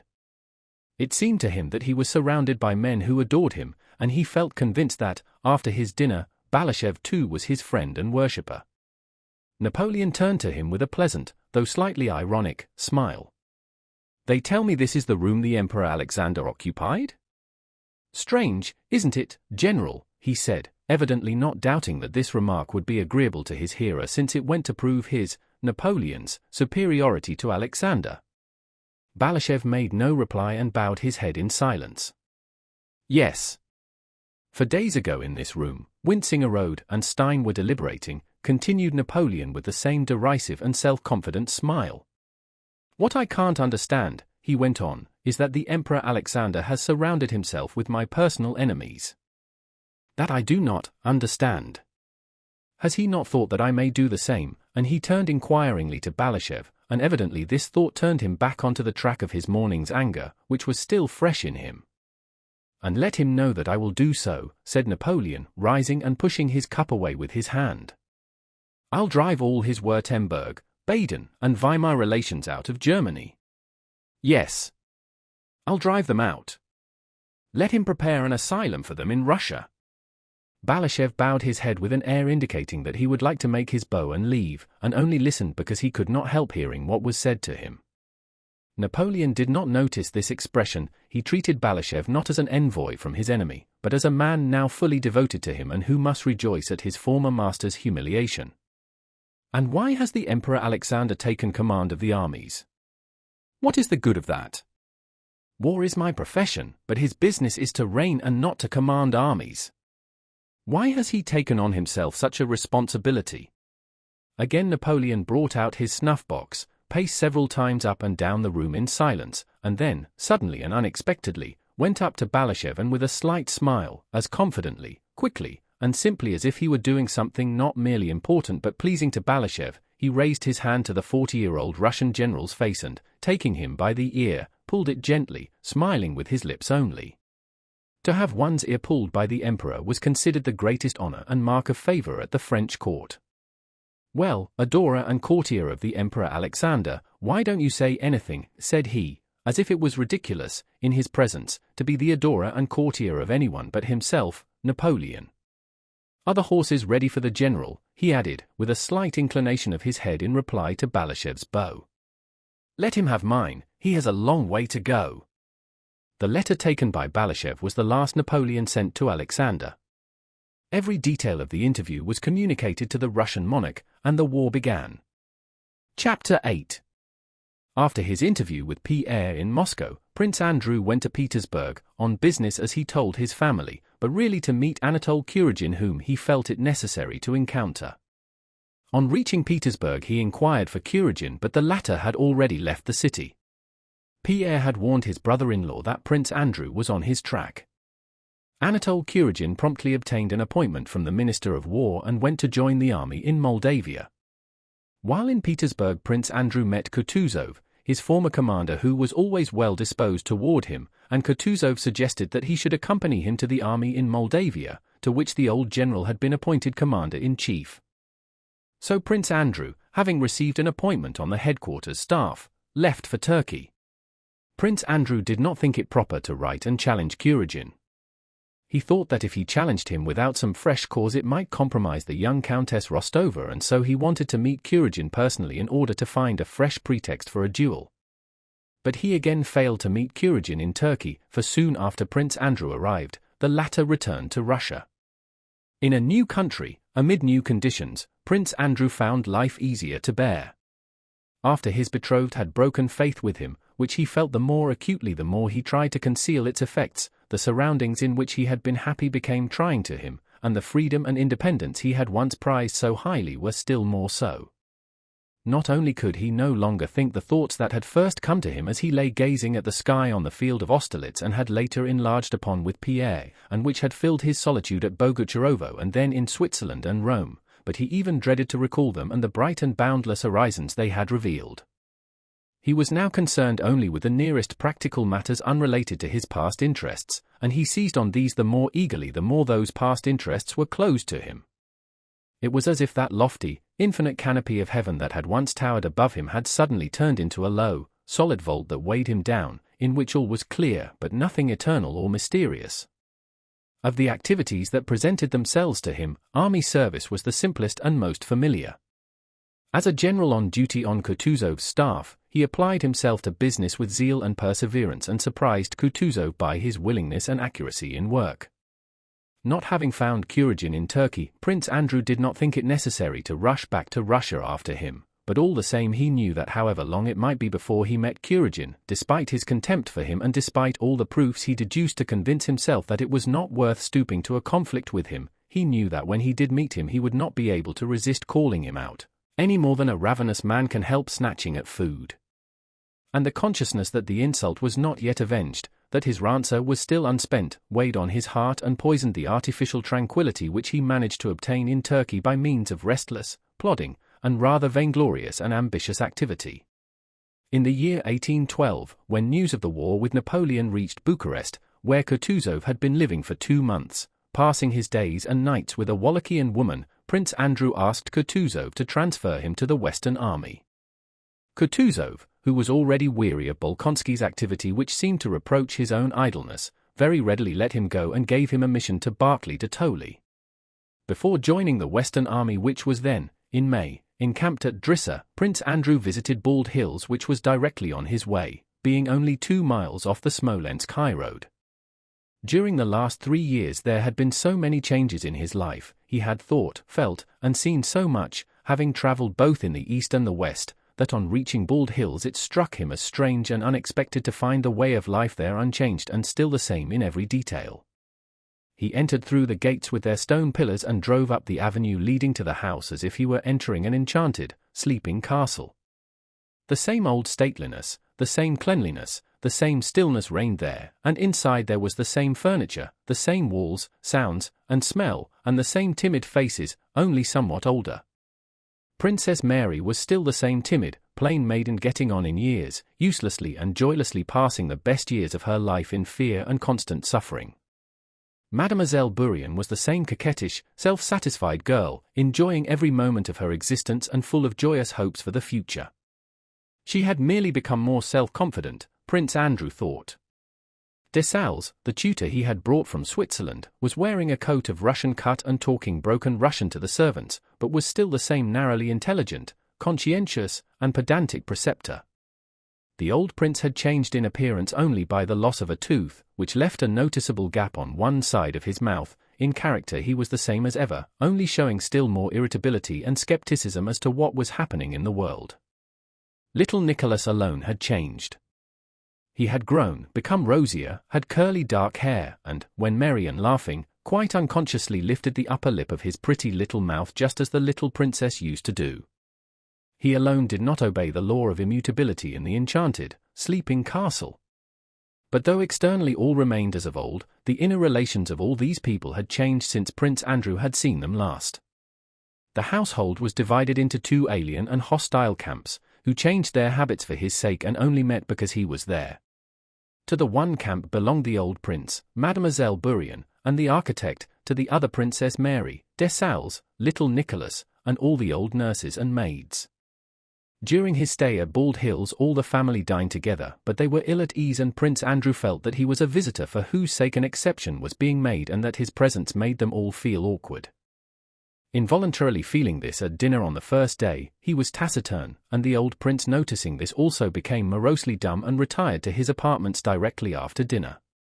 In the evening, when Prince Andrew went to him and, trying to rouse him, began to tell him of the young Count Kamensky's campaign, the old prince began unexpectedly to talk about Princess Mary, blaming her for her superstitions and her dislike of Mademoiselle Bourienne, who, he said, was the only person really attached to him. The old prince said that if he was ill it was only because of Princess Mary, that she purposely worried and irritated him, and that by indulgence and silly talk she was spoiling little Prince Nicholas. The old prince knew very well that he tormented his daughter and that her life was very hard, but he also knew that he could not help tormenting her and that she deserved it. Why does Prince Andrew, who sees this, say nothing to me about his sister? Does he think me a scoundrel, or an old fool who, without any reason, keeps his own daughter at a distance and attaches this Frenchwoman to himself? He doesn't understand, so I must explain it, and he must hear me out, thought the old prince. And he began explaining why he could not put up with his daughter's unreasonable character. If you ask me, said Prince Andrew, without looking up, he was censuring his father for the first time in his life. I did not wish to speak about it, but as you ask me I will give you my frank opinion. If there is any misunderstanding and discord between you and Mary, I can't blame her for it at all. I know how she loves and respects you. Since you ask me, continued Prince Andrew, becoming irritable, as he was always liable to do of late, I can only say that if there are any misunderstandings they are caused by that worthless woman, who is not fit to be my sister's companion. The old man at first stared fixedly at his son, and an unnatural smile disclosed the fresh gap between his teeth to which Prince Andrew could not get accustomed. What companion, my dear boy? Eh? You've already been talking it over. Eh? Father, I did not want to judge, said Prince Andrew, in a hard and bitter tone, but you challenged me, and I have said, and always shall say, that Mary is not to blame, but those to blame, the one to blame, is that Frenchwoman.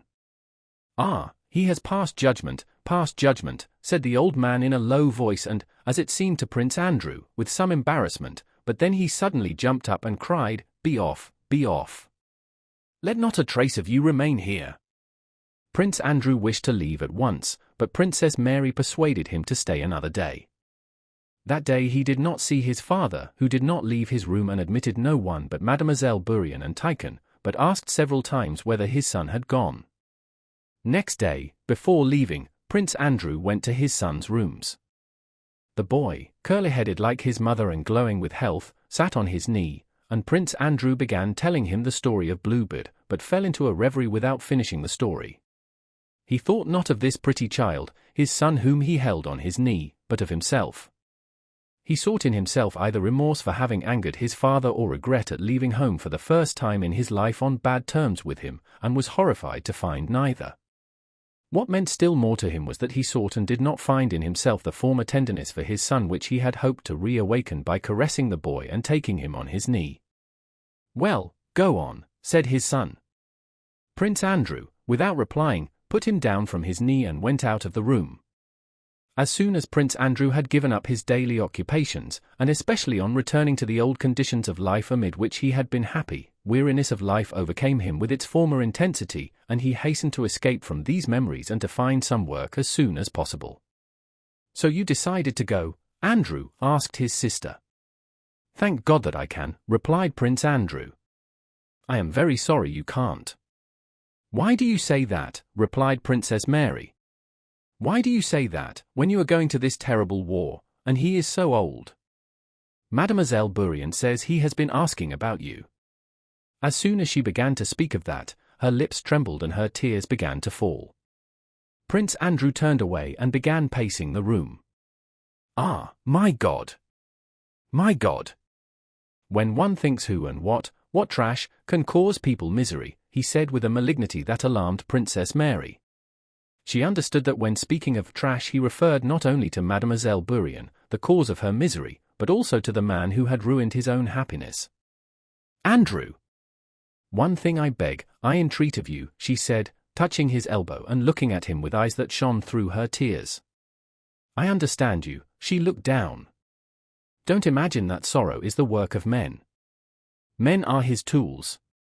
She looked a little above Prince Andrew's head with the confident, accustomed look with which one looks at the place where a familiar portrait hangs.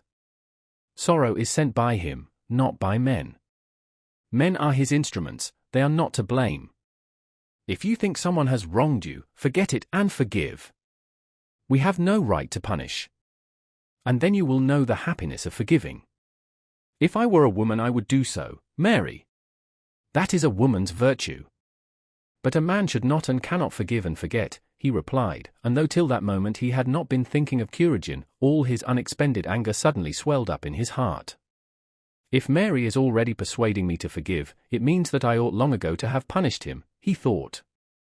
And giving her no further reply, he began thinking of the glad vindictive moment when he would meet Kuragin, who he knew was now in the army.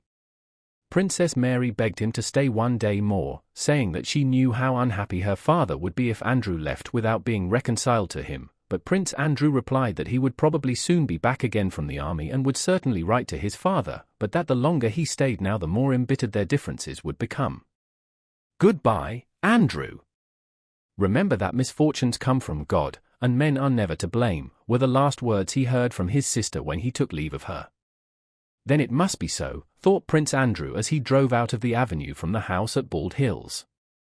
She, poor innocent creature, is left to be victimized by an old man who has outlived his wits. The old man feels he is guilty but cannot change himself. My boy is growing up and rejoices in life, in which like everybody else he will deceive or be deceived. And I am off to the army. Why? I myself don't know. I want to meet that man whom I despise, so as to give him a chance to kill and laugh at me. These conditions of life had been the same before, but then they were all connected, while now they had all tumbled to pieces. Only senseless things, lacking coherence, presented themselves one after another to Prince Andrew's mind. Chapter 9. Prince Andrew reached the general headquarters of the army at the end of June. The First Army, with which was the Emperor, occupied the fortified camp at Drissa. The Second Army was retreating, trying to effect a junction with the first one from which it was said to be cut off by large French forces. Everyone was dissatisfied with the general course of affairs in the Russian army, but no one anticipated any danger of invasion of the Russian provinces, and no one thought the war would extend farther than the western, the Polish, provinces. Prince Andrew found Barclay de Tolly, to whom he had been assigned, on the bank of the Drissa. As there was not a single town or large village in the vicinity of the camp, the immense number of generals and courtiers accompanying the army were living in the best houses of the villages on both sides of the river, over a radius of 6 miles. Barclay de Tolly was quartered nearly 3 miles from the emperor. He received Bolkonsky stiffly and coldly and told him in his foreign accent that he would mention him to the emperor for a decision as to his employment, but asked him meanwhile to remain on his staff. Anatole Kuragin, whom Prince Andrew had hoped to find with the army, was not there. He had gone to Petersburg, but Prince Andrew was glad to hear this. His mind was occupied by the interests of the centre that was conducting a gigantic war, and he was glad to be free for a while from the distraction caused by the thought of Kuragin. During the first 4 days, while no duties were required of him, Prince Andrew rode round the whole fortified camp and, by the aid of his own knowledge and by talks with experts, tried to form a definite opinion about it. But the question whether the camp was advantageous or disadvantageous remained for him undecided. Already from his military experience and what he had seen in the Austrian campaign, he had come to the conclusion that in war the most deeply considered plans have no significance and that all depends on the way unexpected movements of the enemy, that cannot be foreseen, are met, and on how and by whom the whole matter is handled. To clear up this last point for himself, Prince Andrew, utilizing his position and acquaintances, tried to fathom the character of the control of the army and of the men and parties engaged in it, and he deduced for himself the following of the state of affairs. While the emperor had still been at Vilna, the forces had been divided into 3 armies. First, the army under Barclay de Tolly, secondly, the army under Bagration, and thirdly, the one commanded by Tormasov. The emperor was with the first army, but not as commander-in-chief. In the orders issued it was stated, not that the emperor would take command, but only that he would be with the army. The emperor, moreover, had with him not a commander-in-chief staff but the imperial headquarters staff. In attendance on him was the head of the imperial staff, Quartermaster General Prince Volkonsky, as well as generals, imperial aides-de-camp, diplomatic officials, and a large number of foreigners, but not the army staff. Besides these, there were in attendance on the emperor without any definite appointments, Arakcheev, the ex-minister of war, Count Bennigsen, the senior general in rank, the Grand Duke Tsarevich Konstantin Pavlovich, Count Rumiantsev, the Chancellor, Stein, a former Prussian minister, Armfeldt, a Swedish general, Fuel, the chief author of the plan of campaign, Paulucci, an adjutant general and Sardinian émigré, Woolzogen, and many others. Though these men had no military appointment in the army, their position gave them influence, and often a corps commander, or even the commander-in-chief, did not know in what capacity he was questioned by Bennigsen, the Grand Duke, Arakcheev, or Prince Volkonsky, or was given this or that advice and did not know whether a certain order received in the form of advice emanated from the man who gave it or from the emperor and whether it had to be executed or not. But this was only the external condition. The essential significance of the presence of the emperor and of all these people, from a courtier's point of view, and in an emperor's vicinity all became courtiers, was clear to everyone. It was this: the emperor did not assume the title of commander-in-chief, but disposed of all the armies. The men around him were his assistants. Arakcheev was a faithful custodian to enforce order and acted as the sovereign's bodyguard. Bennigsen was a landlord in the Vilna province who appeared to be doing the honors of the district, but was in reality a good general, useful as an advisor and ready at hand to replace Barclay. The Grand Duke was there because it suited him to be. The ex-minister Stein was there because his advice was useful and the Emperor Alexander held him in high esteem personally. Armfeldt virulently hated Napoleon and was a general full of self-confidence, a quality that always influenced Alexander. Paulucci was there because he was bold and decided in speech. The adjutants general were there because they always accompanied the emperor, and lastly and chiefly Fuel was there because he had drawn up the plan of campaign against Napoleon and, having induced Alexander to believe in the efficacy of that plan, was directing the whole business of the war. With Fuel was Woolzogen, who expressed Fuel's thoughts in a more comprehensible way than Fuel himself, who was a harsh, bookish theorist, self-confident to the point of despising everyone else, was able to do. Besides these Russians and foreigners who propounded new and unexpected ideas every day, especially the foreigners, who did so with a boldness characteristic of people employed in a country not their own, there were many secondary personages accompanying the army because their principles were there. Among the opinions and voices in this immense, restless, brilliant, and proud sphere, Prince Andrew noticed the following sharply defined subdivisions of tendencies and parties. The first party consisted of Fuel and his adherents, military theorists who believed in a science of war with immutable laws, laws of oblique movements, outflankings, and so forth. Fuel and his adherents demanded a retirement into the depths of the country in accordance with precise laws defined by a pseudo-theory of war, and they saw only barbarism, ignorance, or evil intention in every deviation from that theory. To this party belonged the foreign nobles, Wulzogen, Winsingerode, and others, chiefly Germans. The second party was directly opposed to the first. One extreme, as always happens, was met by representatives of the other. The members of this party were those who had demanded an advance from Vilna into Poland and freedom from all prearranged plans. Besides being advocates of bold action, this section also represented nationalism, which made them still more one-sided in the dispute. They were Russians, Bagration, Ermolov, who was beginning to come to the front, and others. At that time a famous joke of Ermolov's was being circulated, that as a great favor he had petitioned the emperor to make him a German. The men of that party, remembering Suvorov, said that what one had to do was not to reason, or stick pins into maps, but to fight, beat the enemy, keep him out of Russia, and not let the army get discouraged. To the third party, in which the emperor had most confidence, belonged the courtiers who tried to arrange compromises between the other two. The members of this party, chiefly civilians, and to whom Arakcheev belonged, thought and said what men who have no convictions but wish to seem to have some generally say. They said that undoubtedly war, particularly against such a genius as Bonaparte, they called him Bonaparte now, needs most deeply devised plans and profound scientific knowledge, and in that respect Fuel was a genius, but at the same time it had to be acknowledged that the theorists are often one-sided, and therefore one should not trust them absolutely, but should also listen to what Fuel's opponents and practical men of experience in warfare had to say, and then choose a middle course. They insisted on the retention of the camp at Drissa, according to Fuel's plan, but on changing the movements of the other armies. Though, by this course, neither one aim nor the other could be attained, yet it seemed best to the adherents of this third party. Of a fourth opinion the most conspicuous representative was the Zarevich, who could not forget his disillusionment at Austerlitz, where he had ridden out at the head of the guards, in his casque and cavalry uniform as to a review, expecting to crush the French gallantly, but unexpectedly finding himself in the front line had narrowly escaped amid the general confusion. The men of this party had both the quality and the defect of frankness in their opinions.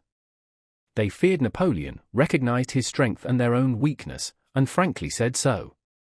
They said, "Nothing but sorrow, shame, and ruin will come of all this. We have abandoned Vilna and Vipsk and shall abandon Drissa. The only reasonable thing left to do is to conclude peace as soon as possible, before we are turned out of Petersburg."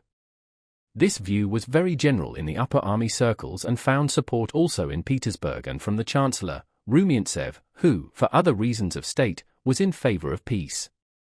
The fifth party consisted of those who were adherents of Barclay de Tolly, not so much as a man but as Minister of War and Commander-in-Chief. Be he what he may, they always began like that: he is an honest, practical man and we have nobody better. Give him real power, for war cannot be conducted successfully without unity of command, and he will show what he can do, as he did in Finland. If our army is well organized and strong and has withdrawn to Drissa without suffering any defeats, we owe this entirely to Barclay. If Barclay is now to be superseded by Bennigsen, all will be lost, for Bennigsen showed his incapacity already in 1807. The sixth party, the Bennigsenites, said, on the contrary, that at any rate there was no one more active and experienced than Bennigsen, and twist about as you may, you will have to come to Bennigsen eventually. Let the others make mistakes now, said they, arguing that our retirement to Drissa was a most shameful reverse and an unbroken series of blunders. The more mistakes that are made the better. It will at any rate be understood all the sooner that things cannot go on like this. What is wanted is not some Barclay or other, but a man like Bennigsen, who made his mark in 1807, and to whom Napoleon himself did justice, a man whose authority would be willingly recognized, and Bennigsen is the only such man. The seventh party consisted of the sort of people who are always to be found, especially around young sovereigns, and of whom there were particularly many round Alexander, generals and imperial aides-de-camp passionately devoted to the emperor, not merely as a monarch but as a man, adoring him sincerely and disinterestedly, as Rostov had done in 1805. And who saw in him not only all the virtues but all human capabilities as well. These men, though enchanted with the sovereign for refusing the command of the army, yet blamed him for such excessive modesty, and only desired and insisted that their adored sovereign should abandon his diffidence and openly announce that he would place himself at the head of the army, gather round him a commander-in-chief's staff, and, consulting experienced theoreticians and practical men where necessary, would himself lead the troops, whose spirits would thereby be raised to the highest pitch. The eighth and largest group, which in its enormous numbers was to the others as 99 to 1, consisted of men who desired neither peace nor war, neither an advance nor a defensive camp at the Drissa or anywhere else, neither Berkeley nor the Emperor, neither Fuel nor Bennigsen, but only the one most essential thing, as much advantage and pleasure for themselves as possible. In the troubled waters of conflicting and intersecting intrigues that eddied about the Emperor's headquarters, it was possible to succeed in many ways unthinkable at other times. A man who simply wished to retain his lucrative post would today agree with Fuel, tomorrow with his opponent, and the day after, merely to avoid responsibility or to please the Emperor, would declare that he had no opinion at all on the matter. Another who wished to gain some advantage would attract the Emperor's attention by loudly advocating the very thing the Emperor had hinted at the day before, and would dispute and shout at the council, beating his breast and challenging those who did not agree with him to duels, thereby proving that he was prepared to sacrifice himself for the common good. A third, in the absence of opponents, between two councils would simply solicit a special gratuity for his faithful services, well knowing that at that moment people would be too busy to refuse him. A fourth, while seemingly overwhelmed with work, would often come accidentally under the Emperor's eye. A fifth, to achieve his long-cherished aim of dining with the Emperor, would stubbornly insist on the correctness or falsity of some newly emerging opinion, and for this object would produce arguments more or less forcible and correct. All the men of this party were fishing for rubles, decorations, and promotions, and in this pursuit watched only the weathercock of imperial favor, and directly they noticed it turning in any direction, this whole drone population of the army began blowing hard that way, so that it was all the harder for the Emperor to turn it elsewhere. Amid the uncertainties of the position, with the menace of serious danger giving a peculiarly threatening character to everything, amid this vortex of intrigue, egotism, conflict of views and feelings, and the diversity of race among these people, this eighth and largest party of those preoccupied with personal interests imparted great confusion and obscurity to the common task.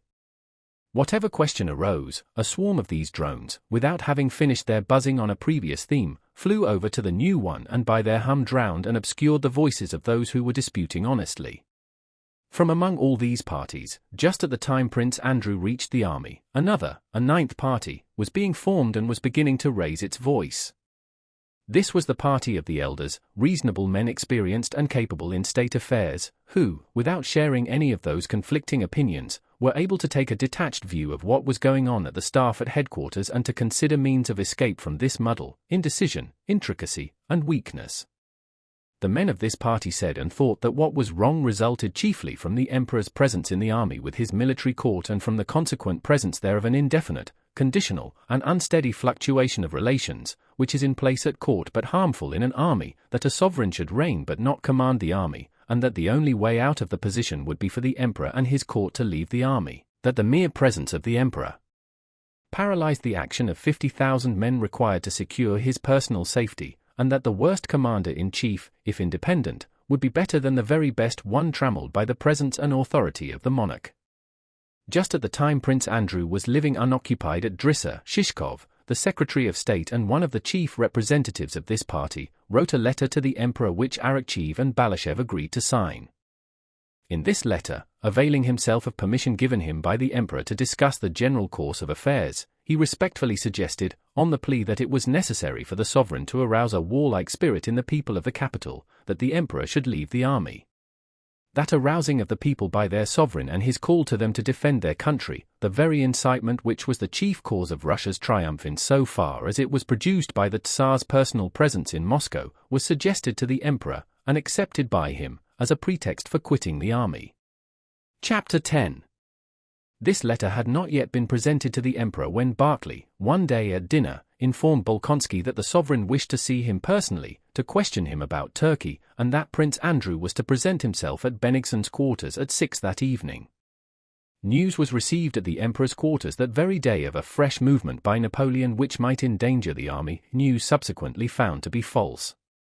And that morning Colonel Michaud had ridden round the Drissa fortifications with the Emperor and had pointed out to him that this fortified camp constructed by Fuel, until then considered a chef d'oeuvre of tactical science which would ensure Napoleon's destruction, was an absurdity, threatening the destruction of the Russian army. Prince Andrew arrived at Bennigsen's quarters, a country gentleman's house of moderate size, situated on the very banks of the river. Neither Bennigsen nor the Emperor was there, but Chernyshев, the Emperor's aide-de-camp, received Bolkonsky and informed him that the Emperor, accompanied by General Bennigsen and Marquis Paulucci, had gone a second time that day to inspect the fortifications of the Drissa camp, of the suitability of which serious doubts were beginning to be felt. Chernyshев was sitting at a window in the first room with a French novel in his hand. This room had probably been a music room. There was still an organ in it on which some rugs were piled, and in one corner stood the folding bedstead of Bennigsen's adjutant. This adjutant was also there and sat dozing on the rolled-up bedding, evidently exhausted by work or by feasting. 2 doors led from the room, one straight on into what had been the drawing-room, and another, on the right, to the study. Through the first door came the sound of voices conversing in German and occasionally in French. In that drawing-room were gathered, by the Emperor's wish, not a military council. The Emperor preferred indefiniteness, but certain persons whose opinions he wished to know in view of the impending difficulties. It was not a council of war, but, as it were, a council to elucidate certain questions for the Emperor personally. To this semi-council had been invited the Swedish General Armfelt, Adjutant General Wulzogen, Winsingerode, whom Napoleon had referred to as a renegade French subject, Michaud, Toll, Count Stein, who was not a military man at all, and Fuel himself, who, as Prince Andrew had heard, was the mainspring of the whole affair. Prince Andrew had an opportunity of getting a good look at him, for Fuel arrived soon after himself and, in passing through to the drawing-room, stopped a minute to speak to Chernyshев. At first sight, Fuel, in his ill-made uniform of a Russian general, which fitted him badly like a fancy costume, seemed familiar to Prince Andrew, though he saw him now for the first time. There was about him something of Weyrother, Mack, and Schmidt, and many other German theorist generals whom Prince Andrew had seen in 1805, but he was more typical than any of them. Prince Andrew had never yet seen a German theorist in whom all the characteristics of those others were united to such an extent. Fuel was short and very thin but broad-boned, of course, robust build, broad in the hips, and with prominent shoulder blades. His face was much wrinkled and his eyes deep-set. His hair had evidently been hastily brushed smooth in front of the temples, but stuck up behind in quaint little tufts. He entered the room, looking restlessly and angrily around, as if afraid of everything in that large apartment. Awkwardly holding up his sword, he addressed Chernyshев and asked in German where the Emperor was. One could see that he wished to pass through the rooms as quickly as possible, finish with the bows and greetings, and sit down to business in front of a map, where he would feel at home. He nodded hurriedly in reply to Chernyshев, and smiled ironically on hearing that the sovereign was inspecting the fortifications that he, Fuel, had planned in accord with his theory. He muttered something to himself abruptly and in a bass voice, as self-assured Germans do. It might have been "stupid fellow," or "the whole affair will be ruined," or "something absurd will come of it." Prince Andrew did not catch what he said and would have passed on, but Chernyshев introduced him to Fuel, remarking that Prince Andrew was just back from Turkey where the war had terminated so fortunately. Fuel barely glanced, not so much at Prince Andrew as past him, and said, with a laugh, "That must have been a fine tactical war," and, laughing contemptuously, went on into the room from which the sound of voices was heard. Fuel, always inclined to be irritably sarcastic, was particularly disturbed that day, evidently by the fact that they had dared to inspect and criticize his camp in his absence. From this short interview with Fuel, Prince Andrew, thanks to his Austerlitz experiences, was able to form a clear conception of the man. Fuel was one of those hopelessly and immutably self-confident men, self-confident to the point of martyrdom as only Germans are, because only Germans are self-confident on the basis of an abstract notion, science, that is, the supposed knowledge of absolute truth. A Frenchman is self-assured because he regards himself personally, both in mind and body, as irresistibly attractive to men and women. An Englishman is self-assured, as being a citizen of the best organized state in the world, and therefore as an Englishman always knows what he should do and knows that all he does as an Englishman is undoubtedly correct. An Italian is self-assured because he is excitable and easily forgets himself and other people. A Russian is self-assured just because he knows nothing and does not want to know anything, since he does not believe that anything can be known. The German's self-assurance is worst of all, stronger and more repulsive than any other, because he imagines that he knows the truth, science, which he himself has invented but which is for him the absolute truth. Fuel was evidently of that sort. He had a science, the theory of oblique movements deduced by him from the history of Frederick the Great's wars, and all he came across in the history of more recent warfare seemed to him absurd and barbarous, monstrous collisions in which so many blunders were committed by both sides that these wars could not be called wars, they did not accord with the theory, and therefore could not serve as material for science. In 1806 Fuel had been one of those responsible for the plan of campaign that ended in Jena and Auerstadt, but he did not see the least proof of the fallibility of his theory in the disasters of that war. On the contrary, the deviations made from his theory were, in his opinion, the sole cause of the whole disaster, and with characteristically gleeful sarcasm he would remark, "There, I said the whole affair would go to the devil." Fuel was one of those theoreticians who so love their theory that they lose sight of the theory's object, its practical application. His love of theory made him hate everything practical, and he would not listen to it. He was even pleased by failures, for failures resulting from deviations in practice from the theory only proved to him the accuracy of his theory. He said a few words to Prince Andrew and Chernyshев about the present war, with the air of a man who knows beforehand that all will go wrong, and who is not displeased that it should be so. The embrushed tufts of hair sticking up behind and the hastily brushed hair on his temples expressed this most eloquently. He passed into the next room, and the deep, querulous sounds of his voice were at once heard from there. Chapter 11. Prince Andrew's eyes were still following Fuel out of the room when Count Bennigsen entered hurriedly, and nodding to Bolkonsky, but not pausing, went into the study, giving instructions to his adjutant as he went. The Emperor was following him, and Bennigsen had hastened on to make some preparations and to be ready to receive the sovereign. Chernyshев and Prince Andrew went out into the porch, where the Emperor, who looked fatigued, was dismounting. Marquis Paulucci was talking to him with particular warmth, and the Emperor, with his head bent to the left, was listening with a dissatisfied air. The Emperor moved forward, evidently wishing to end the conversation, but the flushed and excited Italian, oblivious of decorum, followed him and continued to speak. "And as for the man who advised forming this camp, the Drissa camp," said Paulucci, as the Emperor mounted the steps and noticing Prince Andrew scanned his unfamiliar face, "as to that person, sire," continued Paulucci, desperately, apparently unable to restrain himself, "the man who advised the Drissa camp, I see no alternative but the lunatic asylum or the gallows."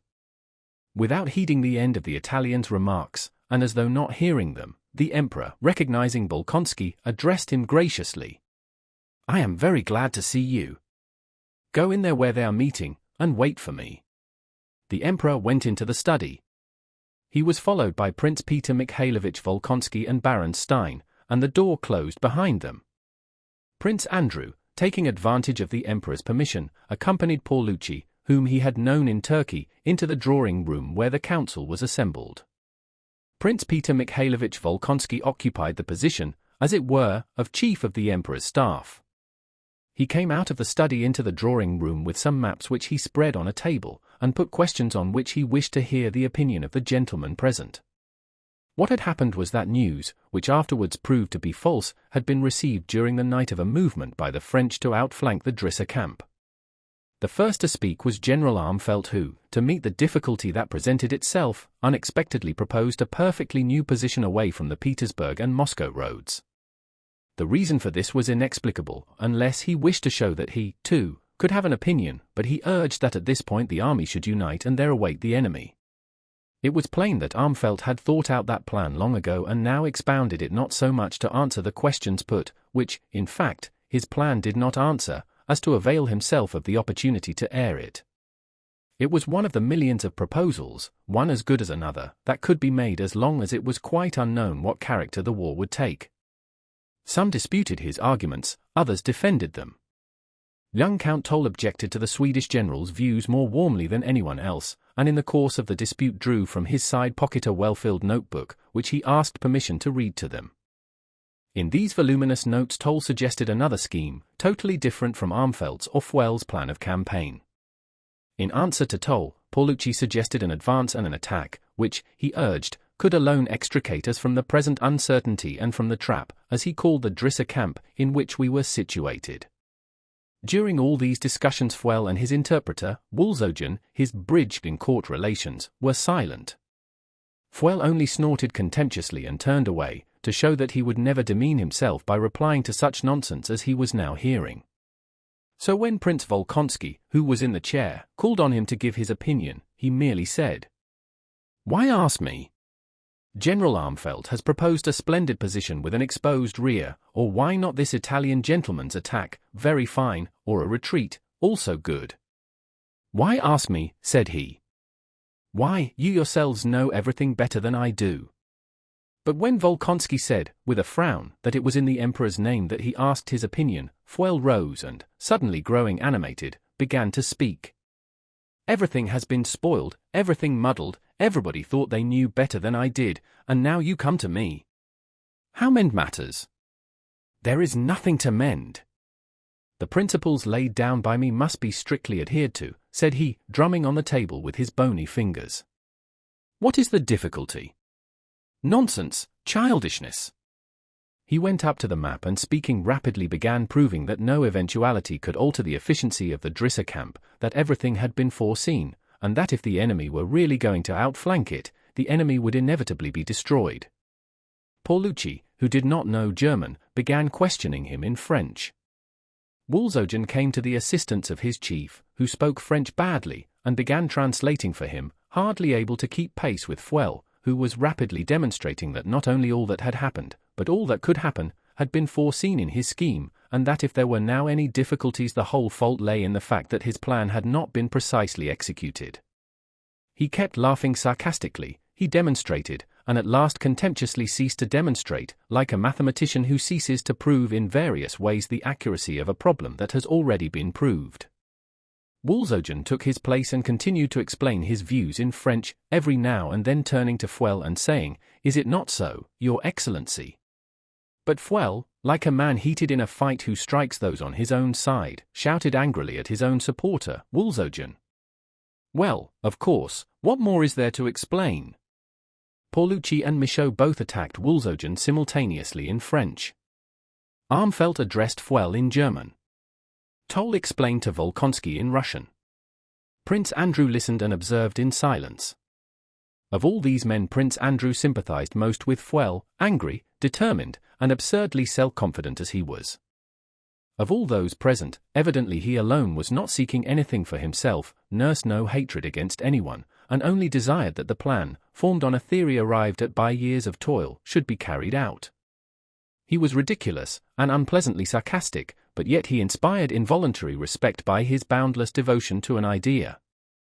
Besides this, the remarks of all except Fuel had one common trait that had not been noticeable at the Council of War in 1805, there was now a panic fear of Napoleon's genius, which, though concealed, was noticeable in every rejoinder.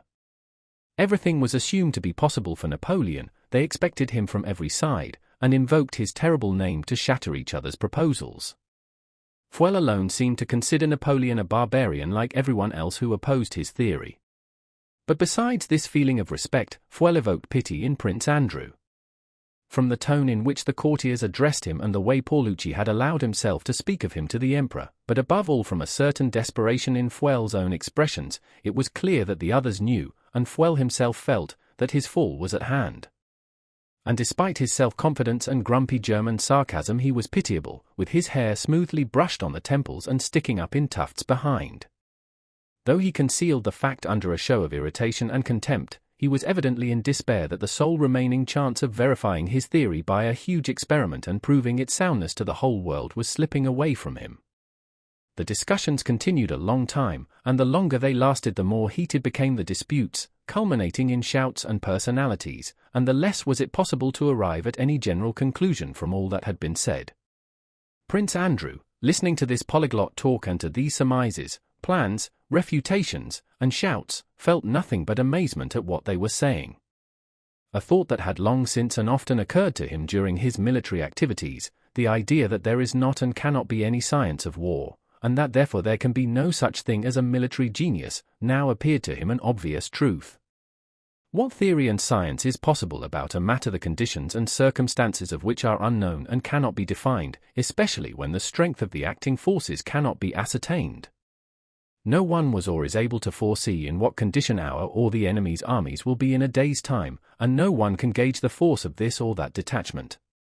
Sometimes, when there is not a coward at the front to shout, "We are cut off," and start running, but a brave and jolly lad who shouts, "Hurrah!" A detachment of 5,000 is worth 30,000, as at Schongraben, while at times 50,000 run from 8,000, as at Austerlitz. What science can there be in a matter in which, as in all practical matters, nothing can be defined and everything depends on innumerable conditions, the significance of which is determined at a particular moment which arrives no one knows when? Armfeldt says our army is cut in half, and Paulucci says we have got the French army between two fires. Michaud says that the worthlessness of the Drissa camp lies in having the river behind it, and Fuel says that is what constitutes its strength. Toll proposes one plan, Armfeldt another, and they are all good and all bad, and the advantages of any suggestions can be seen only at the moment of trial. And why do they all speak of a military genius? Is a man a genius who can order bread to be brought up at the right time and say who is to go to the right and who to the left? It is only because military men are invested with pomp and power and crowds of sycophants flatter power, attributing to it qualities of genius it does not possess. The best generals I have known were, on the contrary, stupid or absent-minded men.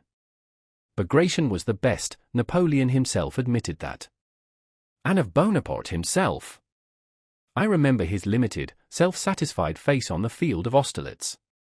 Not only does a good army commander not need any special qualities, on the contrary he needs the absence of the highest and best human attributes, love, poetry, tenderness, and philosophic inquiring doubt. He should be limited, firmly convinced that what he is doing is very important, otherwise he will not have sufficient patience, and only then will he be a brave leader. God forbid that he should be humane, should love, or pity, or think of what is just and unjust. It is understandable that a theory of their genius was invented for them long ago because they have power. The success of a military action depends not on them, but on the man in the ranks who shouts, "We are lost," or who shouts, "Hurrah!" And only in the ranks can one serve with assurance of being useful. So thought Prince Andrew as he listened to the talking, and he roused himself only when Paulucci called him and everyone was leaving. At the review next day the Emperor asked Prince Andrew where he would like to serve, and Prince Andrew lost his standing in court circles forever by not asking to remain attached to the sovereign's person, but for permission to serve in the army. Chapter 12.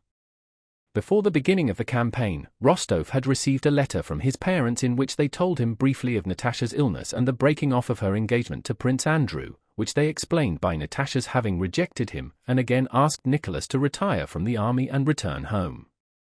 On receiving this letter, Nicholas did not even make any attempt to get leave of absence or to retire from the army, but wrote to his parents that he was sorry Natasha was ill and her engagement broken off, and that he would do all he could to meet their wishes. To Sonia he wrote separately.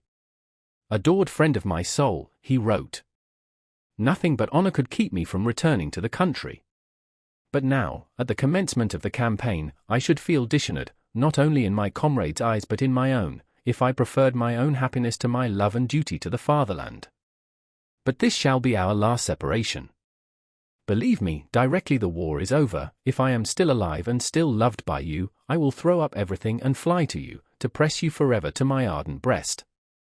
It was, in fact, only the commencement of the campaign that prevented Rostov from returning home as he had promised and marrying Sonia.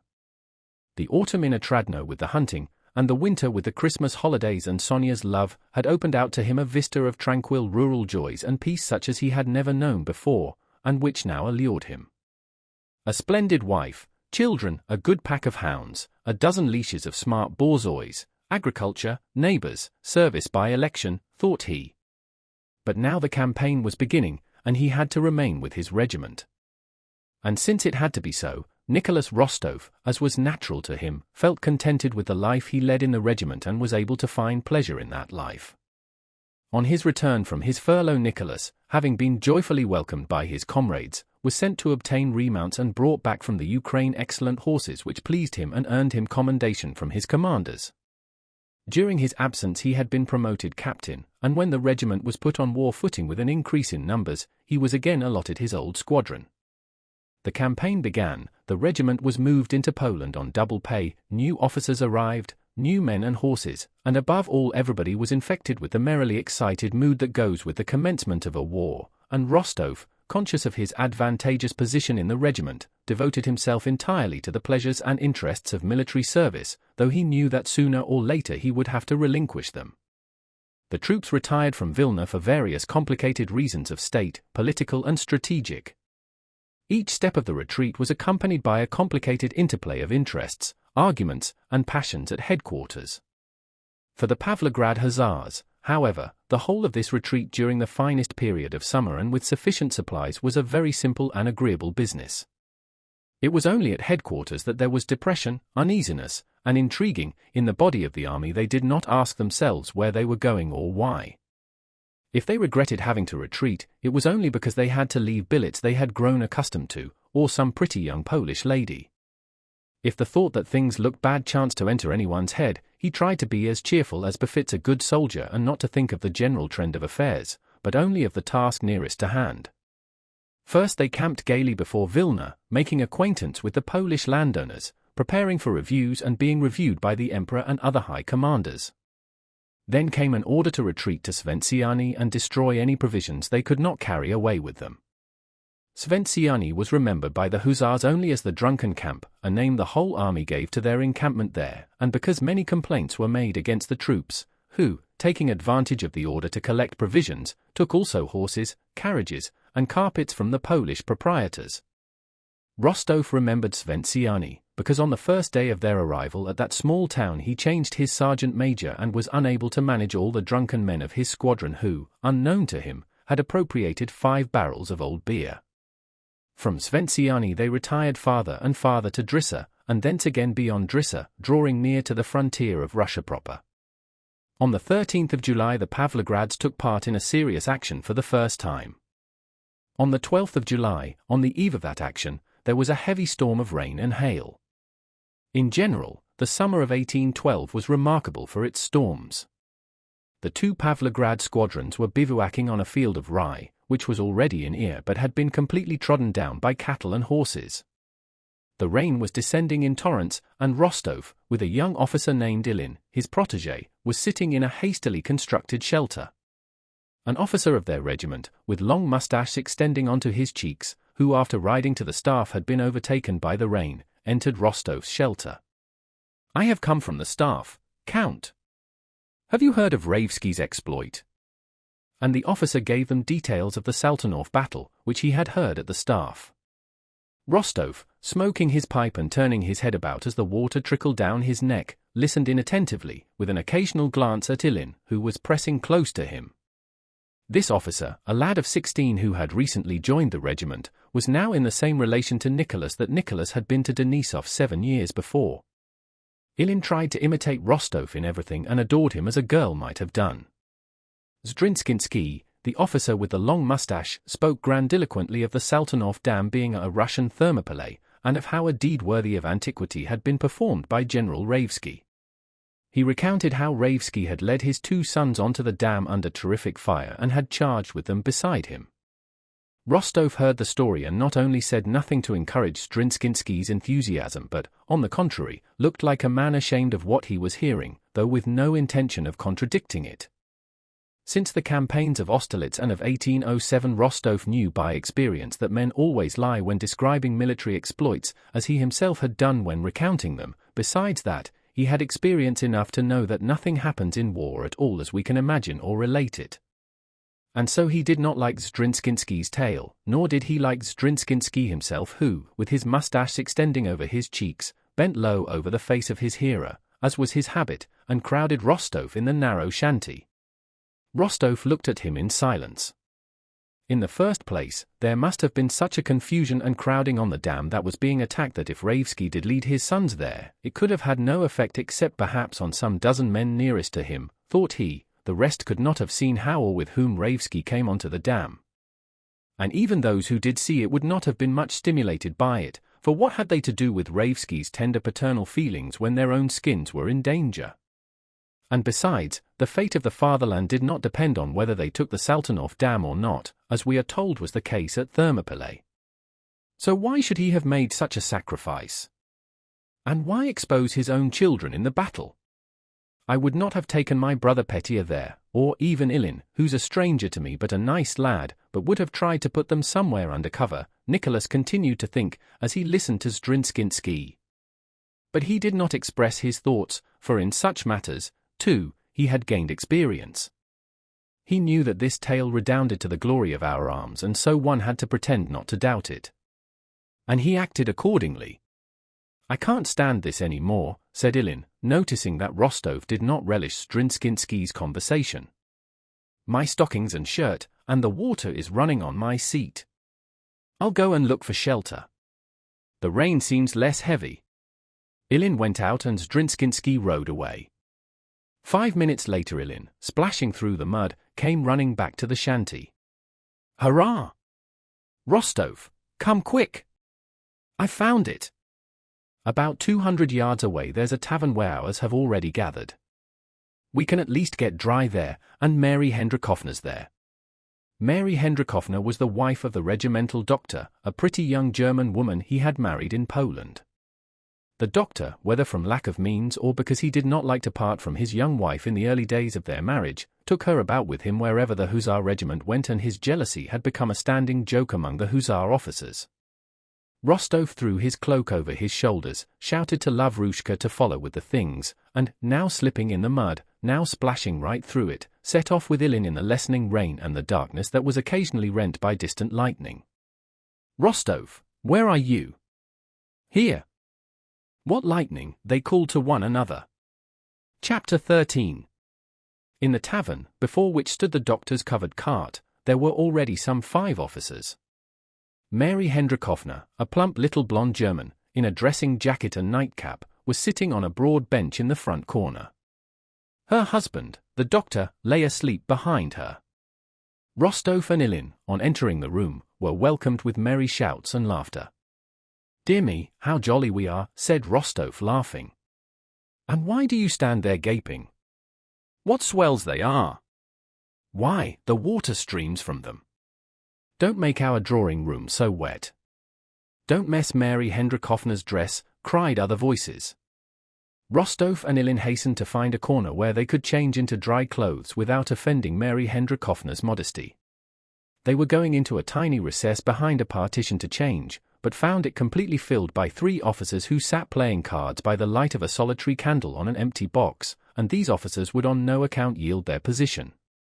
Mary Hendrikovna obliged them with the loan of a petticoat to be used as a curtain, and behind that screen Rostov and Ilin, helped by Lavrushka who had brought their kits, changed their wet things for dry ones. A fire was made up in the dilapidated brick stove. A board was found, fixed on 2 saddles and covered with a horsecloth, a small samovar was produced and a cellaret and half a bottle of rum, and having asked Mary Hendrikovna to preside, they all crowded round her. One offered her a clean handkerchief to wipe her charming hands, another spread a jacket under her little feet to keep them from the damp, another hung his coat over the window to keep out the draught, and yet another waved the flies off her husband's face, lest he should wake up. Leave him alone, said Mary Hendrikovna, smiling timidly and happily.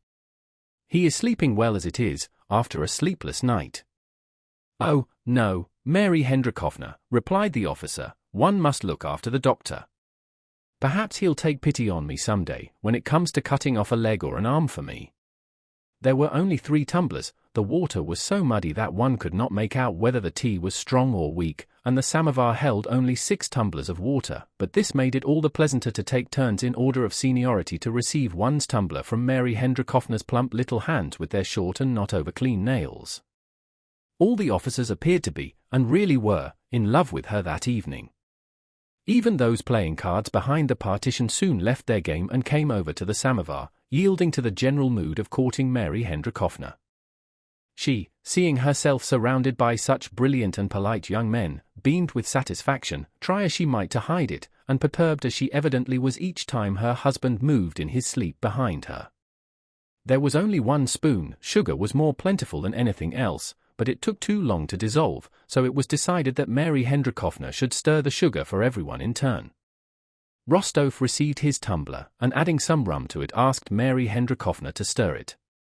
"But you take it without sugar," she said, smiling all the time, as if everything she said and everything the others said was very amusing and had a double meaning.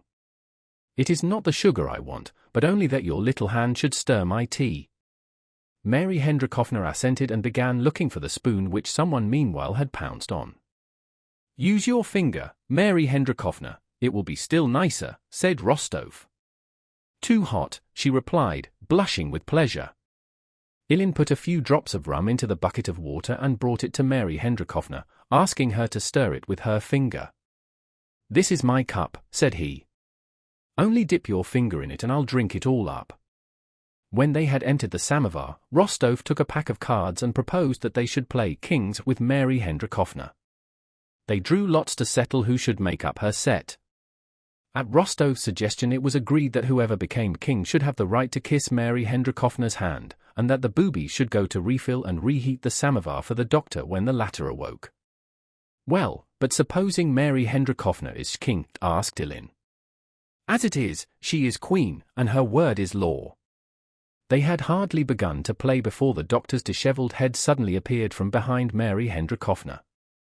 He had been awake for some time, listening to what was being said, and evidently found nothing entertaining or amusing in what was going on. His face was sad and depressed. Without greeting the officers, he scratched himself and asked to be allowed to pass as they were blocking the way. As soon as he had left the room all the officers burst into loud laughter and Mary Hendrikovna blushed till her eyes filled with tears and thereby became still more attractive to them. Returning from the yard, the doctor told his wife, who had ceased to smile so happily, and looked at him in alarm, awaiting her sentence, that the rain had ceased and they must go to sleep in their covered cart, or everything in it would be stolen. "But I'll send an orderly." "Two of them," said Rostov. "What an idea, doctor!" "I'll stand guard on it myself," said Ilin. "No, gentlemen, you have had your sleep, but I have not slept for 2 nights, replied the doctor, and he sat down morosely beside his wife, waiting for the game to end. Seeing his gloomy face as he frowned at his wife, the officers grew still merrier, and some of them could not refrain from laughter, for which they hurriedly sought plausible pretexts. When he had gone, taking his wife with him, and had settled down with her in their covered cart, the officers lay down in the tavern, covering themselves with their wet cloaks, but they did not sleep for a long time. Now they exchanged remarks, recalling the doctor's uneasiness and his wife's delight. Now they ran out into the porch and reported what was taking place in the covered trap. Several times Rostov, covering his head, tried to go to sleep, but some remark would arouse him and conversation would be resumed, to the accompaniment of unreasoning, merry, childlike laughter. Chapter 14. It was nearly 3 o'clock but no one was yet asleep, when the quartermaster appeared with an order to move on to the little town of Ostrovna. Still laughing and talking, the officers began hurriedly getting ready and again boiled some muddy water in the samovar. But Rostov went off to his squadron without waiting for tea. Day was breaking, the rain had ceased, and the clouds were dispersing. It felt damp and cold, especially in clothes that were still moist. As they left the tavern in the twilight of the dawn, Rostov and Ilin both glanced under the wet and glistening leather hood of the doctor's cart, from under the apron of which his feet were sticking out, and in the middle of which his wife's nightcap was visible and her sleepy breathing audible. "She really is a dear little thing," said Rostov to Ilin, who was following him. "A charming woman," said Ilin, with all the gravity of a boy of 16. Half an hour later the squadron was lined up on the road. The command was heard to mount and the soldiers crossed themselves and mounted. Rostov riding in front gave the order forward, and the hussars, with clanking sabres and subdued talk, their horses' hoofs splashing in the mud, defiled in fours and moved along the broad road planted with birch trees on each side, following the infantry and a battery that had gone on in front. Tattered, blue-purple clouds, reddening in the east, were scudding before the wind. It was growing lighter and lighter. That curly grass which always grows by country roadsides became clearly visible, still wet with the night's rain. The drooping branches of the birches, also wet, swayed in the wind and flung down bright drops of water to one side. The soldiers' faces were more and more clearly visible. Rostov, always closely followed by Ilin, rode along the side of the road between 2 rows of birch trees. When campaigning, Rostov allowed himself the indulgence of riding not a regimental but a Cossack horse.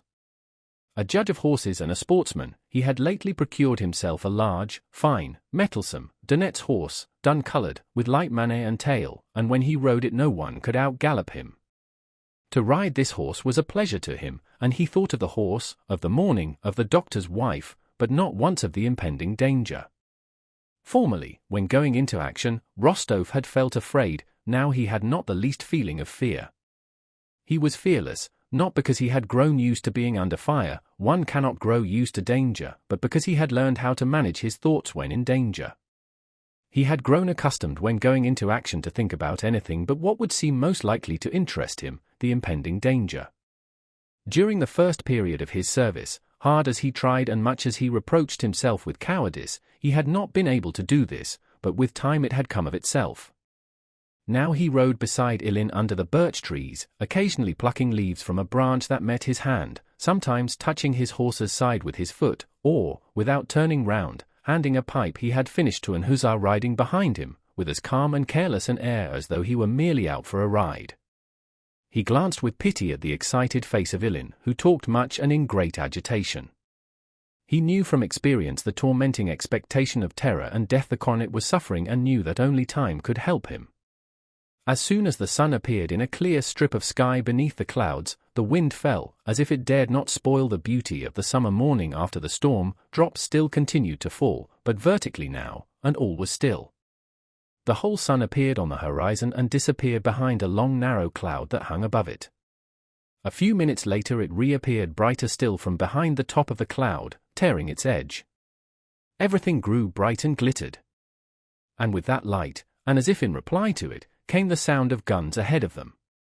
Before Rostov had had time to consider and determine the distance of that firing, Count Osterman Tolstoy's adjutant came galloping from Vitebsk with orders to advance at a trot along the road. The squadron overtook and passed the infantry and the battery, which had also quickened their pace, rode down a hill, and passing through an empty and deserted village again ascended. The horses began to lather and the men to flush. "Halt! Dress your ranks," the order of the regimental commander was heard ahead. "Forward by the left."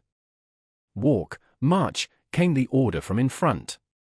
And the hussars, passing along the line of troops on the left flank of our position, halted behind our uhlans who were in the front line. To the right stood our infantry in a dense column, they were the reserve.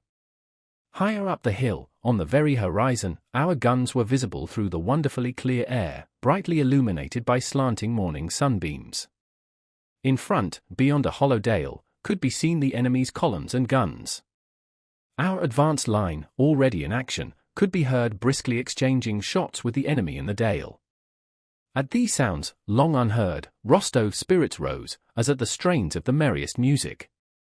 Trap-ta-ta-tap. Cracked the shots, now together, now several quickly one after another. Again all was silent and then again it sounded as if someone were walking on detonators and exploding them. The hussars remained in the same place for about an hour. A cannonade began. Count Osterman with his suite rode up behind the squadron, halted, spoke to the commander of the regiment, and rode up the hill to the guns. After Osterman had gone, a command rang out to the uhlans. "Form column! Prepare to charge!" The infantry in front of them parted into platoons to allow the cavalry to pass. The uhlans started, the streamers on their spears fluttering, and trotted downhill toward the French cavalry which was seen below to the left. As soon as the uhlans descended the hill, the hussars were ordered up the hill to support the battery. As they took the places vacated by the uhlans, bullets came from the front, whining and whistling, but fell spent without taking effect. The sounds, which he had not heard for so long, had an even more pleasurable and exhilarating effect on Rostov than the previous sounds of firing. Drawing himself up, he viewed the field of battle opening out before him from the hill, and with his whole soul followed the movement of the uhlans. They swooped down close to the French dragoons, something confused happened there amid the smoke, and 5 minutes later our uhlans were galloping back, not to the place they had occupied but more to the left, and among the orange-colored uhlans on chestnut horses and behind them, in a large group, blue French dragoons on grey horses could be seen. Chapter 15. Rostov, with his keen sportsman's eye, was one of the first to catch sight of these blue French dragoons pursuing our Uhlans. Nearer and nearer in disorderly crowds came the Uhlans and the French dragoons pursuing them. He could already see how these men, who looked so small at the foot of the hill, jostled and overtook one another, waving their arms and their sabres in the air. Rostov gazed at what was happening before him as at a hunt. He felt instinctively that if the hussars struck at the French dragoons now, the latter could not withstand them, but if a charge was to be made it must be done now, at that very moment, or it would be too late. He looked around. A captain, standing beside him, was gazing like himself with eyes fixed on the cavalry below them. "Andrew Sevastianik," said Rostov. "You know, we could crush them." "A fine thing too," replied the captain, "and really." Rostov, without waiting to hear him out, touched his horse, galloped to the front of his squadron, and before he had time to finish giving the word of command, the whole squadron, sharing his feeling, was following him. Rostov himself did not know how or why he did it. He acted as he did when hunting, without reflecting or considering. He saw the dragoons near and that they were galloping in disorder. He knew they could not withstand an attack, knew there was only that moment and that if he let it slip it would not return. The bullets were whining and whistling so stimulatingly around him and his horse was so eager to go that he could not restrain himself. He touched his horse, gave the word of command, and immediately, hearing behind him the tramp of the horses of his deployed squadron, rode at full trot downhill toward the dragoons. Hardly had they reached the bottom of the hill before their pace instinctively changed to a gallop, which grew faster and faster as they drew nearer to our Uhlans and the French dragoons who galloped after them. The dragoons were now close at hand. On seeing the hussars, the foremost began to turn, while those behind began to halt. With the same feeling with which he had galloped across the path of a wolf, Rostov gave rein to his Donet's horse and galloped to intersect the path of the dragoons' disordered lines. One Uhlan stopped, another who was on foot flung himself to the ground to avoid being knocked over, and a riderless horse fell in among the hussars. Nearly all the French dragoons were galloping back. Rostov, picking out one on a grey horse, dashed after him. On the way he came upon a bush, his gallant horse cleared it, and almost before he had righted himself in his saddle he saw that he would immediately overtake the enemy he had selected. That Frenchman, by his uniform an officer, was going at a gallop, crouching on his grey horse and urging it on with his sabre. In another moment Rostov's horse dashed its breast against the hindquarters of the officer's horse, almost knocking it over, and at the same instant Rostov, without knowing why, raised his sabre and struck the Frenchman with it. The instant he had done this, all Rostov's animation vanished.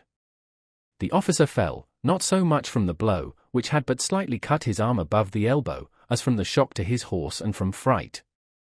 Rostov reined in his horse, and his eye sought his foe to see whom he had vanquished. The French dragoon officer was hopping with one foot on the ground, the other being caught in the stirrup. His eyes, screwed up with fear as if he every moment expected another blow, gazed up at Rostov with shrinking terror.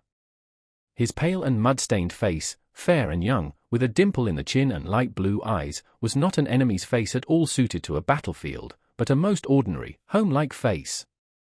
Before Rostov had decided what to do with him, the officer cried, "I surrender." He hurriedly but vainly tried to get his foot out of the stirrup and did not remove his frightened blue eyes from Rostov's face. Some hussars who galloped up disengaged his foot and helped him into the saddle. On all sides, the hussars were busy with the dragoons. One was wounded, but though his face was bleeding, he would not give up his horse. Another was perched up behind an hussar with his arms round him. A third was being helped by an hussar to mount his horse. In front, the French infantry were firing as they ran. The hussars galloped hastily back with their prisoners. Rostov galloped back with the rest, aware of an unpleasant feeling of depression in his heart. Something vague and confused, which he could not at all account for, had come over him with the capture of that officer and the blow he had dealt him. Count Osterman Tolstoy met the returning hussars, sent for Rostov, thanked him, and said he would report his gallant deed to the Emperor and would recommend him for a St. George's Cross. When sent for by Count Osterman, Rostov, remembering that he had charged without orders, felt sure his commander was sending for him to punish him for breach of discipline. Osterman's flattering words and promise of a reward should therefore have struck him all the more pleasantly, but he still felt that same vaguely disagreeable feeling of moral nausea. But what on earth is worrying me, he asked himself as he rode back from the general. Ilin? No, he's safe. Have I disgraced myself in any way? No, that's not it. Something else, resembling remorse, tormented him. Yes, oh yes, that French officer with the dimple. And I remember how my arm paused when I raised it. Rostov saw the prisoners being led away and galloped after them to have a look at his Frenchman with the dimple on his chin. He was sitting in his foreign uniform on an hussar packhorse and looked anxiously about him. The sword cut on his arm could scarcely be called a wound. He glanced at Rostov with a feigned smile and waved his hand in greeting. Rostov still had the same indefinite feeling, as of shame. All that day and the next his friends and comrades noticed that Rostov, without being dull or angry, was silent, thoughtful, and preoccupied. He drank reluctantly, tried to remain alone, and kept turning something over in his mind. Rostov was always thinking about that brilliant exploit of his, which to his amazement had gained him the St. George's Cross and even given him a reputation for bravery, and there was something he could not at all understand. So others are even more afraid than I am, he thought. So that's all there is in what is called heroism. And did I do it for my country's sake? And how was he to blame, with his dimple and blue eyes? And how frightened he was. He thought that I should kill him. Why should I kill him? My hand trembled. And they have given me a St. George's Cross. I can't make it out at all. But while Nicholas was considering these questions and still could reach no clear solution of what puzzled him so, the wheel of fortune in the service, as often happens, turned in his favor. After the affair at Ostrovna he was brought into notice, received command of an hussar battalion, and when a brave officer was needed he was chosen. Chapter 16. On receiving news of Natasha's illness, the Countess, though not quite well yet and still weak, went to Moscow with Petya and the rest of the household, and the whole family moved from Maria Dmitrievna's house to their own and settled down in town. Natasha's illness was so serious that, fortunately for her and for her parents, the consideration of all that had caused the illness, her conduct and the breaking off of her engagement, receded into the background. She was so ill that it was impossible for them to consider in how far she was to blame for what had happened. She could not eat or sleep, grew visibly thinner, coughed, and, as the doctors made them feel, was in danger. They could not think of anything but how to help her. Doctors came to see her singly and in consultation, talked much in French, German, and Latin, blamed one another, and prescribed a great variety of medicines for all the diseases known to them, but the simple idea never occurred to any of them that they could not know the disease Natasha was suffering from, as no disease suffered by a live man can be known, for every living person has his own peculiarities and always has his own peculiar, personal, novel, complicated disease, unknown to medicine, not a disease of the lungs, liver, skin, heart, nerves, and so on mentioned in medical books, but a disease consisting of one of the innumerable combinations of the maladies of those organs. This simple thought could not occur to the doctors, as it cannot occur to a wizard that he is unable to work his charms, because the business of their lives was to cure, and they received money for it and had spent the best years of their lives on that business. But, above all, that thought was kept out of their minds by the fact that they saw they were really useful, as in fact they were to the whole Rostov family. Their usefulness did not depend on making the patient swallow substances for the most part harmful. The harm was scarcely perceptible, as they were given in small doses, but they were useful, necessary, and indispensable because they satisfied a mental need of the invalid and of those who loved her, and that is why there are, and always will be, pseudo-healers, wise women, homeopaths, and allopaths. They satisfied that eternal human need for hope of relief, for sympathy, and that something should be done, which is felt by those who are suffering. They satisfied the need seen in its most elementary form in a child, when it wants to have a place rubbed that has been hurt. A child knocks itself and runs at once to the arms of its mother or nurse to have the aching spot rubbed or kissed, and it feels better when this is done. The child cannot believe that the strongest and wisest of its people have no remedy for its pain, and the hope of relief and the expression of its mother's sympathy while she rubs the bump comforts it. The doctors were of use to Natasha because they kissed and rubbed her bump, assuring her that it would soon pass if only the coachman went to the chemist's in the Arbut and got a powder and some pills in a pretty box for 1 ruble and 70 kopecks, and if she took those powders in boiled water at intervals of precisely 2 hours, neither more nor less. What would Sonia and the Count and Countess have done? How would they have looked, if nothing had been done, if there had not been those pills to give by the clock, the warm drinks, the chicken cutlets, and all the other details of life ordered by the doctors, the carrying out of which supplied an occupation and consolation to the family circle? How would the Count have borne his dearly loved daughter's illness had he not known that it was costing him 1,000 rubles, and that he would not grudge thousands more to benefit her, or had he not known that if her illness continued he would not grudge yet other thousands and would take her abroad for consultations there, and had he not been able to explain the details of how Metivier and Feller had not understood the symptoms, but Fries had, and Mudrov had diagnosed them even better? What would the Countess have done had she not been able sometimes to scold the invalid for not strictly obeying the doctor's orders? "You'll never get well like that," she would say, forgetting her grief in her vexation, "if you won't obey the doctor and take your medicine at the right time. You mustn't trifle with it, you know, or it may turn to pneumonia," she would go on, deriving much comfort from the utterance of that foreign word, incomprehensible to others as well as to herself. What would Sonia have done without the glad consciousness that she had not undressed during the first 3 nights, in order to be ready to carry out all the doctor's injunctions with precision, and that she still kept awake at night so as not to miss the proper time when the slightly harmful pills in the little gilt box had to be administered? Even to Natasha herself it was pleasant to see that so many sacrifices were being made for her sake, and to know that she had to take medicine at certain hours, though she declared that no medicine would cure her and that it was all nonsense. And it was even pleasant to be able to show, by disregarding the orders, that she did not believe in medical treatment and did not value her life. The doctor came every day, felt her pulse, looked at her tongue, and regardless of her grief-stricken face joked with her. But when he had gone into another room, to which the Countess hurriedly followed him, he assumed a grave air and thoughtfully shaking his head said that though there was danger, he had hopes of the effect of this last medicine and one must wait and see, that the malady was chiefly mental, but... And the Countess, trying to conceal the action from herself and from him, slipped a gold coin into his hand and always returned to the patient with a more tranquil mind. The symptoms of Natasha's illness were that she ate little, slept little, coughed, and was always low-spirited. The doctor said that she could not get on without medical treatment, so they kept her in the stifling atmosphere of the town, and the Rostovs did not move to the country that summer of 1812. In spite of the many pills she swallowed and the drops and powders out of the little bottles and boxes of which Madame Schoss, who was fond of such things, made a large collection, and in spite of being deprived of the country life to which she was accustomed, youth prevailed. Natasha's grief began to be overlaid by the impressions of daily life, it ceased to press so painfully on her heart, it gradually faded into the past, and she began to recover physically. Chapter 17. Natasha was calmer but no happier. She not merely avoided all external forms of pleasure, balls, promenades, concerts, and theatres, but she never laughed without a sound of tears in her laughter. She could not sing. As soon as she began to laugh, or tried to sing by herself, tears choked her, tears of remorse, tears at the recollection of those pure times which could never return, tears of vexation that she should so uselessly have ruined her young life which might have been so happy.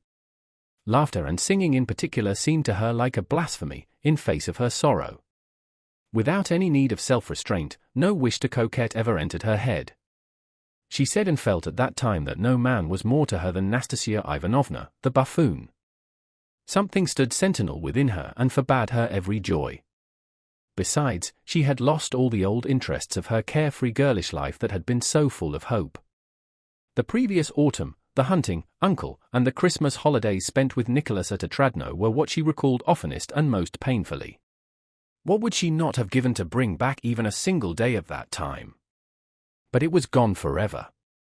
Her presentiment at the time had not deceived her, that state of freedom and readiness for any enjoyment would not return again. Yet it was necessary to live on. It comforted her to reflect that she was not better as she had formerly imagined, but worse, much worse, than anybody else in the world. But this was not enough. She knew that, and asked herself, what next? But there was nothing to come. There was no joy in life, yet life was passing. Natasha apparently tried not to be a burden or a hindrance to anyone, but wanted nothing for herself. She kept away from everyone in the house and felt at ease only with her brother Petya. She liked to be with him better than with the others, and when alone with him she sometimes laughed. She hardly ever left the house, and of those who came to see them was glad to see only one person, Pierre. It would have been impossible to treat her with more delicacy, greater care, and at the same time more seriously than did Count Bezukhov. Natasha unconsciously felt this delicacy and so found great pleasure in his society. But she was not even grateful to him for it. Nothing good on Pierre's part seemed to her to be an effort. It seemed so natural for him to be kind to everyone that there was no merit in his kindness. Sometimes Natasha noticed embarrassment and awkwardness on his part in her presence, especially when he wanted to do something to please her, or feared that something they spoke of would awaken memories distressing to her. She noticed this and attributed it to his general kindness and shyness, which she imagined must be the same toward everyone as it was to her. After those involuntary words, that if he were free he would have asked on his knees for her hand and her love, uttered at a moment when she was so strongly agitated, Pierre never spoke to Natasha of his feelings, and it seemed plain to her that those words, which had then so comforted her, were spoken as all sorts of meaningless words are spoken to comfort a crying child. It was not because Pierre was a married man, but because Natasha felt very strongly with him that moral barrier, the absence of which she had experienced with Kuragin, that it never entered her head that the relations between him and herself could lead to love on her part, still less on his, or even to the kind of tender, self-conscious, romantic friendship between a man and a woman of which she had known several instances.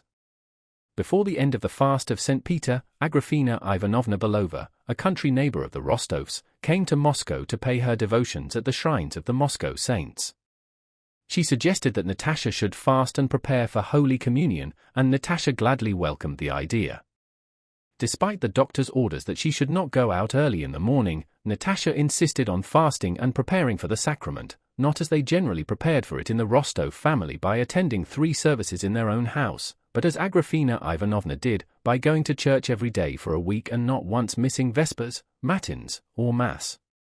The countess was pleased with Natasha's zeal. After the poor results of the medical treatment, in the depths of her heart she hoped that prayer might help her daughter more than medicines, and, though not without fear and concealing it from the doctor, she agreed to Natasha's wish and entrusted her to Belova. Agrafena Ivanovna used to come to wake Natasha at 3 in the morning, but generally found her already awake. She was afraid of being late for matins. Hastily washing, and meekly putting on her shabbiest dress and an old mantilla, Natasha, shivering in the fresh air, went out into the deserted streets lit by the clear light of dawn. By Agrafena Ivanovna's advice Natasha prepared herself not in their own parish, but at a church where, according to the devout Agrafena Ivanovna, the priest was a man of very severe and lofty life. There were never many people in the church. Natasha always stood beside Belova in the customary place before an icon of the Blessed Virgin, let into the screen before the choir on the left side, and a feeling, new to her, of humility before something great and incomprehensible, seized her when at that unusual morning hour, gazing at the dark face of the Virgin illuminated by the candles burning before it and by the morning light falling from the window, she listened to the words of the service, which she tried to follow with understanding. When she understood them her personal feeling became interwoven in the prayers with shades of its own. When she did not understand, it was sweeter still to think that the wish to understand everything is pride, that it is impossible to understand all, that it is only necessary to believe and to commit oneself to God, whom she felt guiding her soul at those moments. She crossed herself, bowed low, and when she did not understand, in horror at her own vileness, simply asked God to forgive her everything, to have mercy upon her. The prayers to which she surrendered herself most of all were those of repentance. On her way home at an early hour when she met no one but bricklayers going to work or men sweeping the street, and everybody within the houses was still asleep, Natasha experienced a feeling new to her, a sense of the possibility of correcting her faults, the possibility of a new, clean life, and of happiness. During the whole week she spent in this way, that feeling grew every day. And the happiness of taking communion, or communing as Agrafena Ivanovna, joyously playing with the word, called it, seemed to Natasha so great that she felt she should never live till that blessed Sunday. But the happy day came, and on that memorable Sunday, when, dressed in white muslin, she returned home after communion, for the first time for many months she felt calm and not oppressed by the thought of the life that lay before her. The doctor who came to see her that day ordered her to continue the powders he had prescribed a fortnight previously. She must certainly go on taking them morning and evening, said he, evidently sincerely satisfied with his success. Only, please be particular about it. Be quite easy, he continued playfully, as he adroitly took the gold coin in his palm.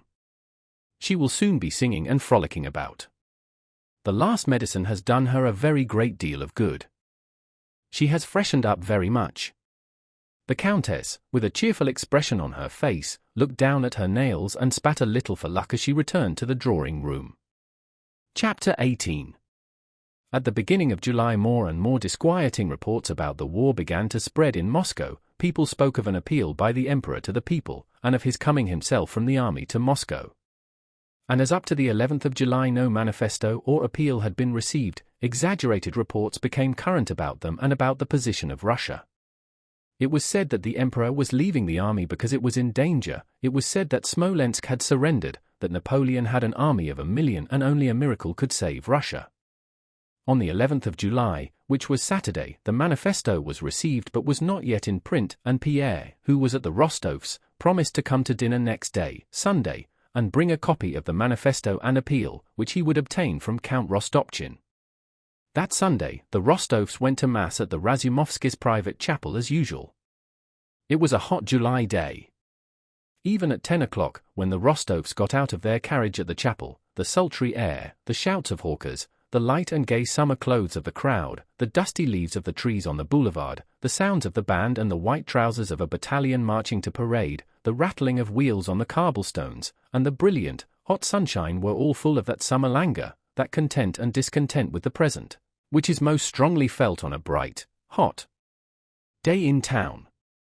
All the Moscow notabilities, all the Rostovs' acquaintances, were at the Razumovskys' chapel, for, as if expecting something to happen, many wealthy families who usually left town for their country estates had not gone away that summer.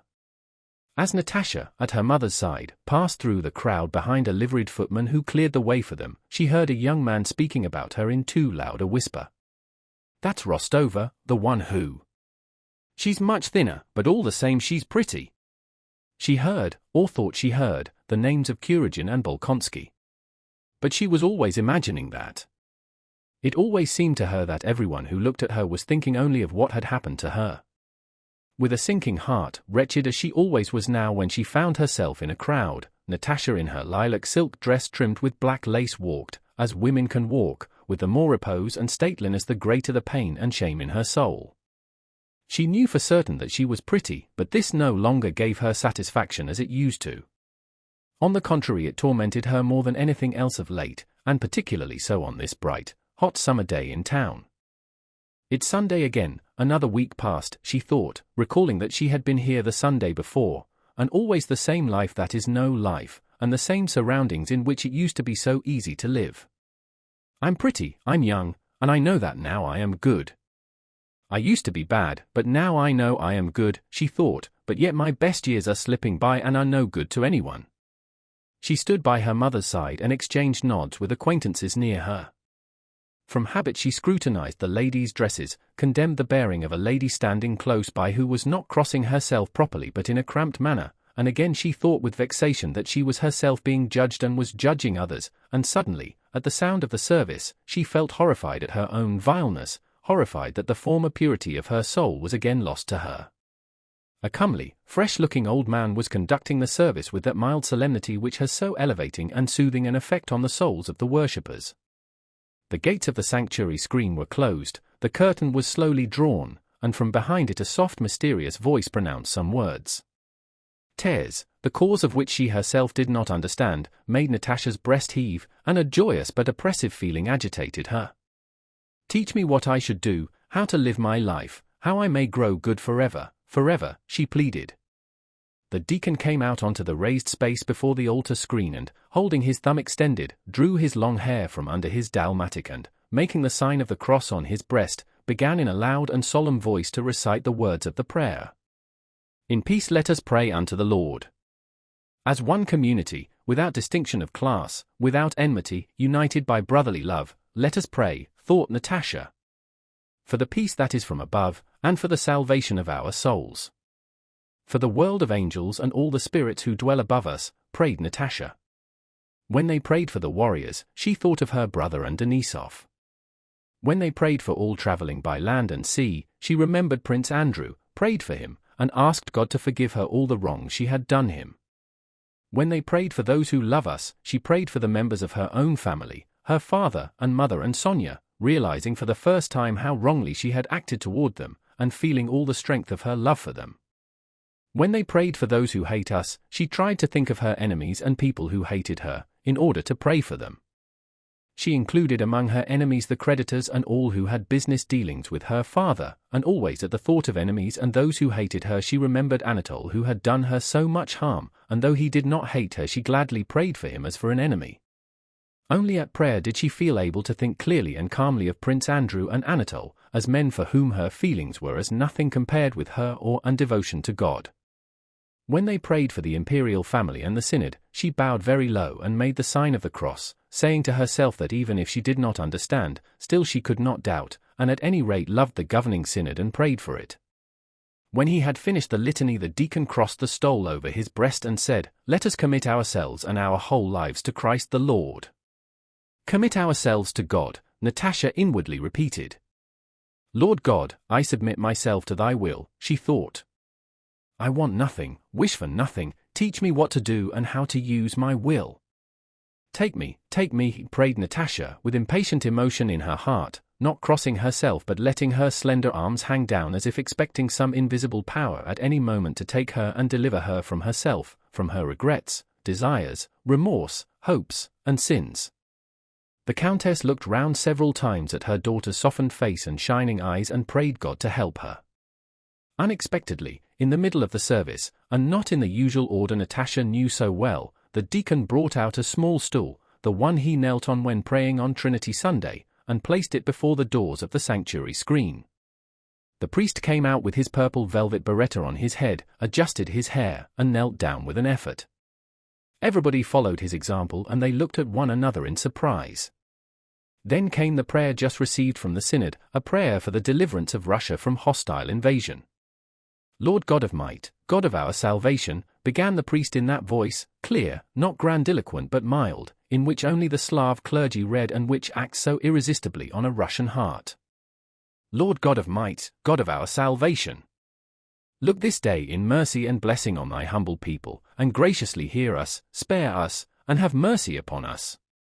This foe confounding thy land, desiring to lay waste the whole world, rises against us. These lawless men are gathered together to overthrow thy kingdom, to destroy thy dear Jerusalem, thy beloved Russia, to defile thy temples, to overthrow thine altars, and to desecrate our holy shrines. How long, O Lord, how long shall the wicked triumph? How long shall they wield unlawful power?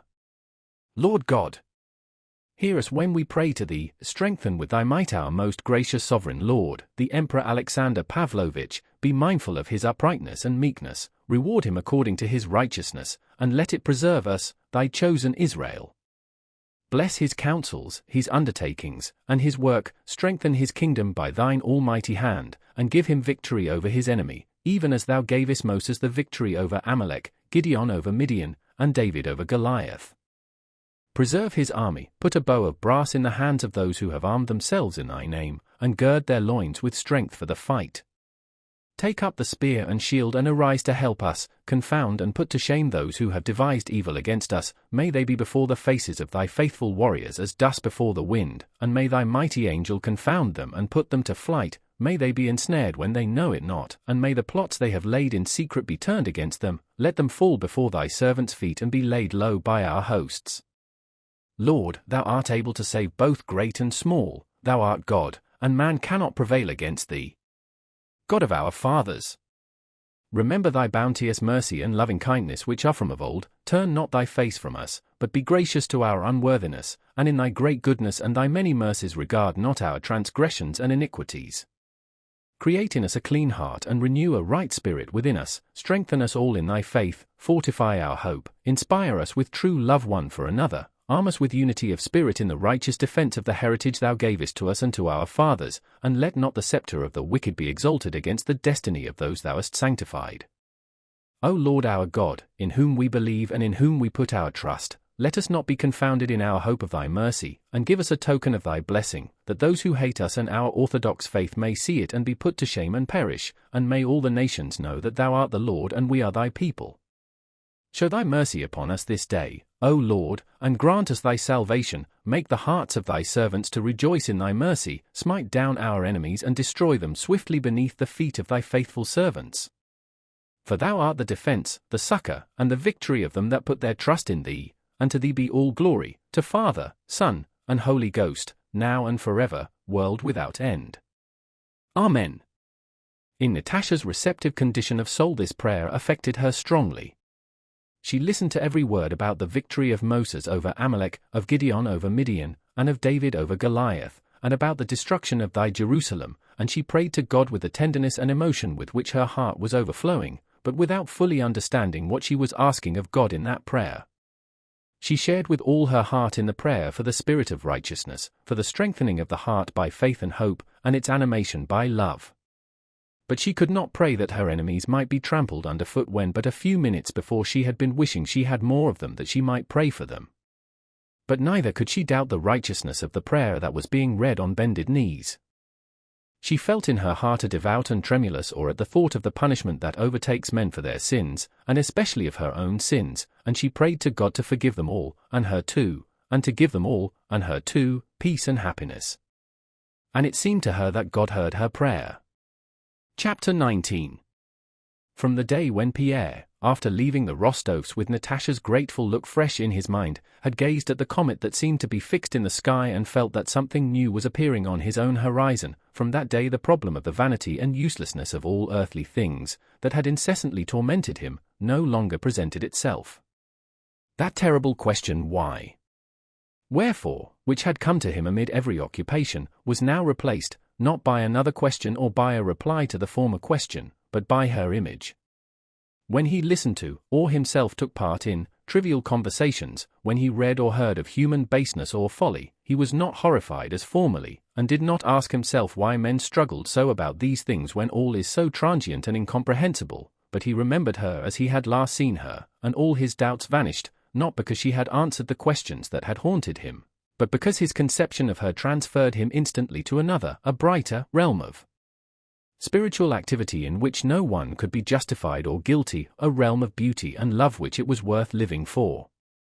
Whatever worldly baseness presented itself to him, he said to himself, well, supposing NN has swindled the country and the Tsar, and the country and the Tsar confer honors upon him, what does that matter?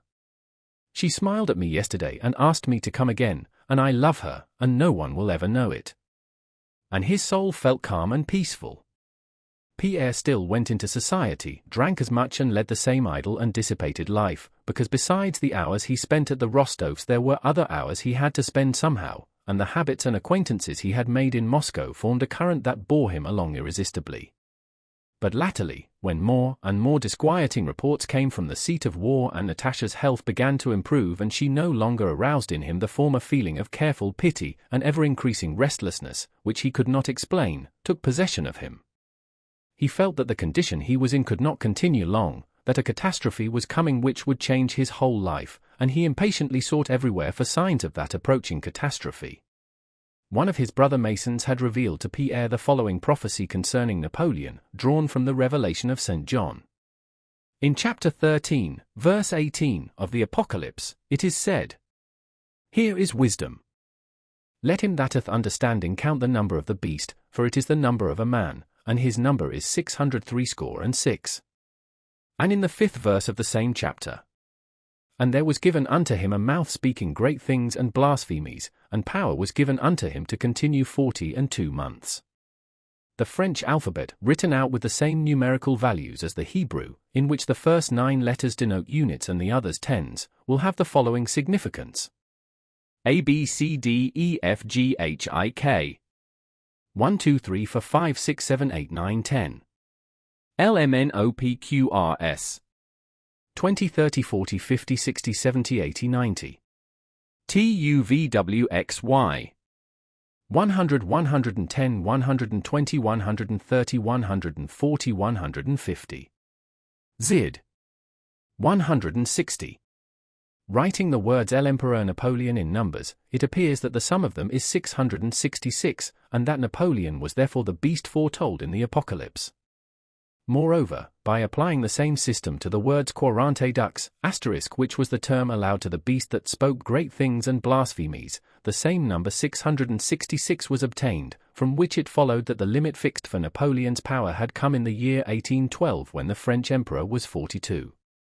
This prophecy pleased Pierre very much, and he often asked himself what would put an end to the power of the beast, that is, of Napoleon, and tried by the same system of using letters as numbers and adding them up, to find an answer to the question that engrossed him. He wrote the words l'Empereur Alexandre, la nation russe, and added up their numbers, but the sums were either more or less than 666. Once when making such calculations he wrote down his own name in French, Comte Pierre Besuhoff, but the sum of the numbers did not come right. Then he changed the spelling, substituting a Z for the S and adding de and the article lay, still without obtaining the desired result. Then it occurred to him, if the answer to the question were contained in his name, his nationality would also be given in the answer. So he wrote Le Russe Besuhoff, and adding up the numbers got 671. This was only 5 too much, and 5 was represented by E, the very letter elided from the article La before the word emperor. By omitting the E, though incorrectly, Pierre got the answer he sought. L. Russe Besuhoff made 666. This discovery excited him. How, or by what means, he was connected with the great event foretold in the Apocalypse he did not know, but he did not doubt that connection for a moment. His love for Natasha, Antichrist, Napoleon, the invasion, the comet, 666, L'Empereur Napoleon, and L. Russe Besuhoff, all this had to mature and culminate, to lift him out of that spellbound, petty sphere of Moscow habits in which he felt himself held captive, and lead him to a great achievement and great happiness. Asterisk 42. On the eve of the Sunday when the special prayer was read, Pierre had promised the Rostovs to bring them, from Count Rostopchin whom he knew well, both the appeal to the people and the news from the army. In the morning, when he went to call at Rostopchin's, he met there a courier fresh from the army, an acquaintance of his own, who often danced at Moscow balls. "Do, please, for heaven's sake, relieve me of something," said the courier. "I have a sackful of letters to parents." Among these letters was one from Nicholas Rostov to his father. Pierre took that letter, and Rostopchin also gave him the Emperor's appeal to Moscow, which had just been printed, the last army orders, and his own most recent bulletin. Glancing through the army orders, Pierre found in one of them, in the lists of killed, wounded, and rewarded, the name of Nicholas Rostov, awarded a St. George's Cross of the 4th class for courage shown in the Ostrovna affair, and in the same order the name of Prince Andrew Bolkonsky, appointed to the command of a regiment of chasseurs. Though he did not want to remind the Rostovs of Bolkonsky, Pierre could not refrain from making them happy by the news of their sons having received a decoration, so he sent that printed army order and Nicholas' letter to the Rostovs, keeping the appeal, the bulletin, and the other orders to take with him when he went to dinner. His conversation with Count Rostopchin and the latter's tone of anxious hurry, the meeting with the courier who talked casually of how badly things were going in the army, the rumors of the discovery of spies in Moscow and of a leaflet in circulation stating that Napoleon promised to be in both the Russian capitals by the autumn, and the talk of the emperors being expected to arrive next day, all aroused with fresh force that feeling of agitation and expectation in Pierre which he had been conscious of ever since the appearance of the comet, and especially since the beginning of the war. He had long been thinking of entering the army and would have done so had he not been hindered, first, by his membership of the Society of Freemasons to which he was bound by oath and which preached perpetual peace and the abolition of war, and secondly, by the fact that when he saw the great mass of Muscovites who had donned uniform and were talking patriotism, he somehow felt ashamed to take the step. But the chief reason for not carrying out his intention to enter the army lay in the vague idea that he was L. Russe Besuhoff who had the number of the beast, 666, that his part in the great affair of setting a limit to the power of the beast that spoke great and blasphemous things had been predestined from eternity, and that therefore he ought not to undertake anything, but wait for what was bound to come to pass. Chapter 20. A few intimate friends were dining with the Rostovs that day, as usual on Sundays. Pierre came early so as to find them alone. He had grown so stout this year that he would have been abnormal had he not been so tall, so broad of limb, and so strong that he carried his bulk with evident ease. He went up the stairs, puffing and muttering something. His coachman did not even ask whether he was to wait. He knew that when his master was at the Rostovs he stayed till midnight. The Rostov's footman rushed eagerly forward to help him off with his cloak and take his hat and stick. Pierre, from club habit, always left both hat and stick in the anteroom. The first person he saw in the house was Natasha. Even before he saw her, while taking off his cloak, he heard her. She was practicing solfa exercises in the music room. He knew that she had not sung since her illness, and so the sound of her voice surprised and delighted him. He opened the door softly and saw her, in the lilac dress she had worn at church, walking about the room singing. She had her back to him when he opened the door, but when, turning quickly, she saw his broad, surprised face, she blushed and came rapidly up to him. "I want to try to sing again," she said, adding as if by way of excuse, "It is, at least, something to do." "That's capital. How glad I am you've come." "I am so happy today," she said, with the old animation Pierre had not seen in her for a long time. "You know Nicholas has received a St. George's Cross. I am so proud of him." "Oh yes, I sent that announcement. But I don't want to interrupt you," he added, and was about to go to the drawing room. Natasha stopped him. "Count, is it wrong of me to sing?" she said, blushing, and fixing her eyes inquiringly on him. "No. Why should it be? On the contrary. But why do you ask me?" "I don't know myself," Natasha answered quickly, "but I should not like to do anything you disapproved of. I believe in you completely. You don't know how important you are to me, how much you've done for me." She spoke rapidly and did not notice how Pierre flushed at her words. "I saw in that same army order that he, Bolkonsky," she whispered the name hastily, "is in Russia, and in the army again. What do you think?" She was speaking hurriedly, evidently afraid her strength might fail her. "Will he ever forgive me? Will he not always have a bitter feeling toward me? What do you think? What do you think?" "I think," Pierre replied, "that he has nothing to forgive. If I were in his place." By association of ideas, Pierre was at once carried back to the day when, trying to comfort her, he had said that if he were not himself but the best man in the world and free, he would ask on his knees for her hand, and the same feeling of pity, tenderness, and love took possession of him and the same words rose to his lips. But she did not give him time to say them. "Yes, you, she said, uttering the word you rapturously, "that's a different thing. I know no one kinder, more generous, or better than you, nobody could be. Had you not been there then, and now too, I don't know what would have become of me, because—" Tears suddenly rose in her eyes, she turned away, lifted her music before her eyes, began singing again, and again began walking up and down the room. Just then Petier came running in from the drawing room. Petier was now a handsome rosy lad of 15 with full red lips and resembled Natasha. He was preparing to enter the university, but he and his friend Obolensky had lately, in secret, agreed to join the Hussars. Petier had come rushing out to talk to his namesake about this affair. He had asked Pierre to find out whether he would be accepted in the Hussars. Pierre walked up and down the drawing room, not listening to what Petier was saying. Petier pulled him by the arm to attract his attention. "Well, what about my plan?" "Peter Kirillich, for heaven's sake!" "You are my only hope," said Petier. "Oh yes, your plan. To join the Hussars? I'll mention it, I'll bring it all up today." "Well, mon cher, have you got the manifesto?" asked the old count. "The countess has been to mass at the Razumovskis and heard the new prayer. She says it's very fine." "Yes, I've got it," said Pierre. "The emperor is to be here tomorrow. There's to be an extraordinary meeting of the nobility, and they are talking of a levy of 10 men per 1,000. "Oh yes, let me congratulate you." "Yes, yes, thank God." "Well, and what news from the army?" "We are again retreating." "They say we're already near Smolensk," replied Pierre.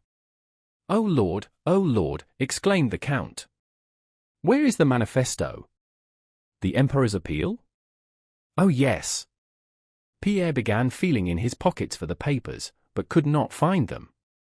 Still slapping his pockets, he kissed the hand of the countess who entered the room and glanced uneasily around, evidently expecting Natasha, who had left off singing but had not yet come into the drawing room. "On my word, I don't know what I've done with it," he said. there he is, always losing everything, remarked the Countess. Natasha entered with a softened and agitated expression of face and sat down looking silently at Pierre. As soon as she entered, Pierre's features, which had been gloomy, suddenly lighted up, and while still searching for the papers he glanced at her several times. "No, really. I'll drive home, I must have left them there." "I'll certainly. But you'll be late for dinner." "Oh. And my coachman has gone." But Sonia, who had gone to look for the papers in the anteroom, had found them in Pierre's hat, where he had carefully tucked them under the lining. Pierre was about to begin reading. "No, after dinner," said the old count, evidently expecting much enjoyment from that reading. At dinner, at which champagne was drunk to the health of the new Chevalier of St. George, Shinshin told them the town news, of the illness of the old Georgian princess, of Métivier's disappearance from Moscow, and of how some German fellow had been brought to Rostopchin and accused of being a French spy, so Count Rostopchin had told the story, and how Rostopchin let him go and assured the people that he was not a spy at all, but only an old German ruin. "People are being arrested," said the Count. "I've told the Countess she should not speak French so much. It's not the time for it now." "And have you heard?" Shinshin asked. "Prince Golitsyn has engaged a master to teach him Russian. It is becoming dangerous to speak French in the streets." "And how about you, Count Peter Kirillich? If they call up the militia, you too will have to mount a horse," remarked the old count, addressing Pierre. Pierre had been silent and preoccupied all through dinner, seeming not to grasp what was said. He looked at the count. "Oh yes, the war," he said. "No. What sort of warrior should I make? And yet everything is so strange, so strange. I can't make it out. I don't know, I am very far from having military tastes, but in these times no one can answer for himself." After dinner the Count settled himself comfortably in an easy chair and with a serious face asked Sonia, who was considered an excellent reader, to read the appeal. "To Moscow, our ancient capital. The enemy has entered the borders of Russia with immense forces. He comes to despoil our beloved country." Sonia read painstakingly in her high-pitched voice. The Count listened with closed eyes, heaving abrupt sighs at certain passages. Natasha sat erect, gazing with a searching look now at her father and now at Pierre. Pierre felt her eyes on him and tried not to look round. The Countess shook her head disapprovingly and angrily at every solemn expression in the manifesto. In all these words she saw only that the danger threatening her son would not soon be over. Shinshin, with a sarcastic smile on his lips, was evidently preparing to make fun of anything that gave him the opportunity. Sonia's reading, any remark of the Count's, or even the manifesto itself should no better pretext present itself. After reading about the dangers that threatened Russia, the hopes the Emperor placed on Moscow and especially on its illustrious nobility, Sonia, with a quiver in her voice due chiefly to the attention that was being paid to her, read the last words.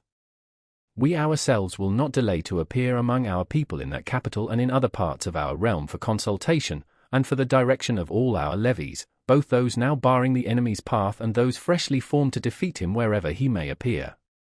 May the ruin he hopes to bring upon us recoil on his own head, and may Europe delivered from bondage glorify the name of Russia." "Yes, that's it," cried the Count, opening his moist eyes and sniffing repeatedly, as if a strong vinaigrette had been held to his nose, and he added, "Let the Emperor but say the word and we'll sacrifice everything and begrudge nothing." Before Shinshin had time to utter the joke he was ready to make on the Count's patriotism, Natasha jumped up from her place and ran to her father.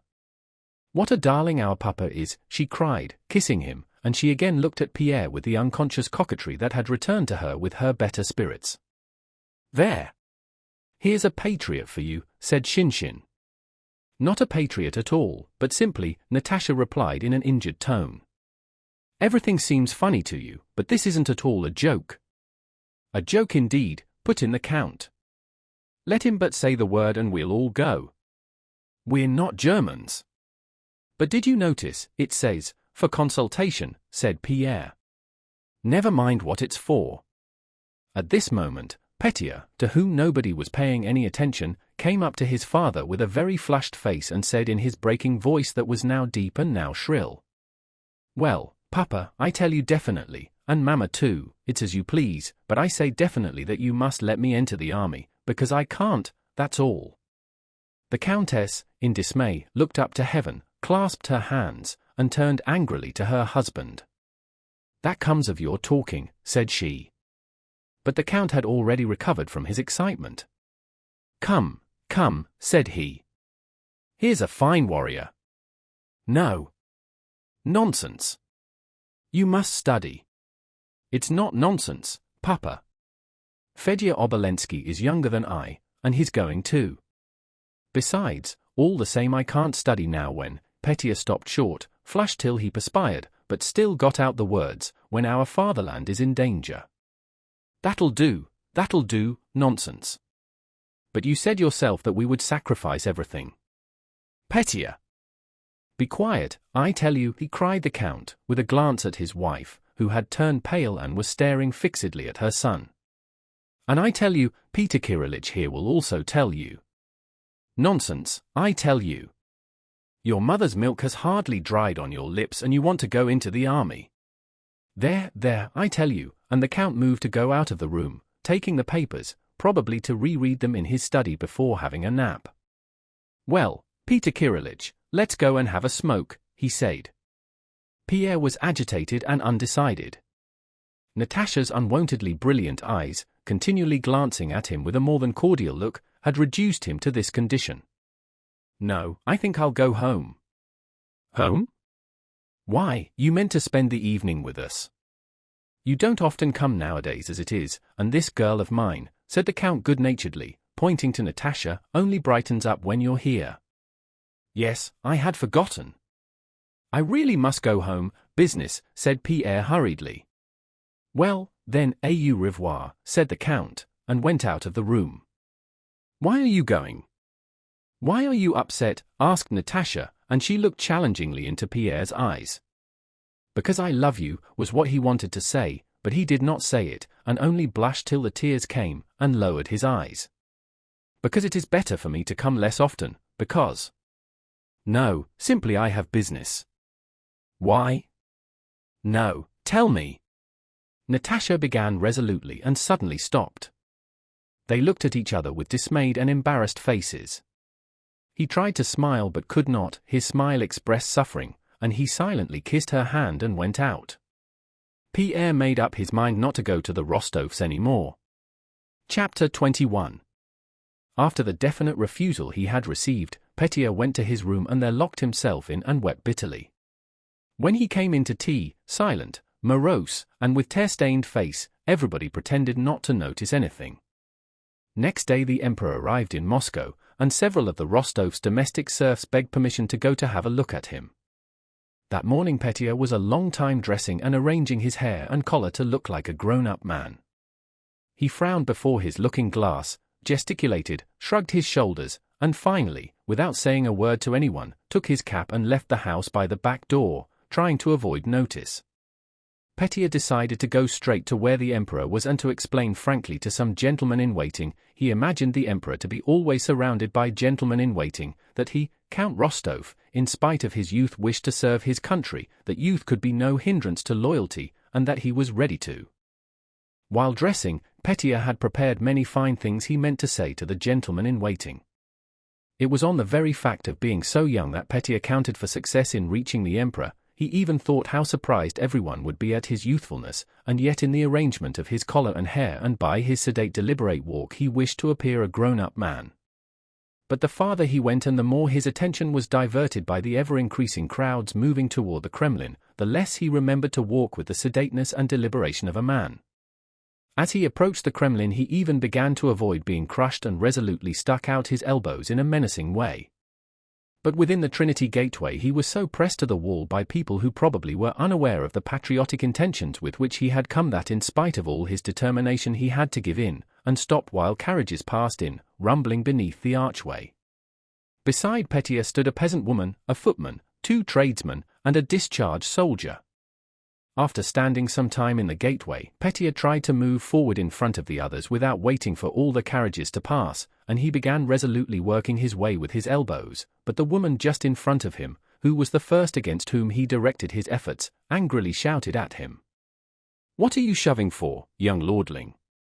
Don't you see we're all standing still? Then why push?" "Anybody can shove," said the footman, and also began working his elbows to such effect that he pushed Petier into a very filthy corner of the gateway.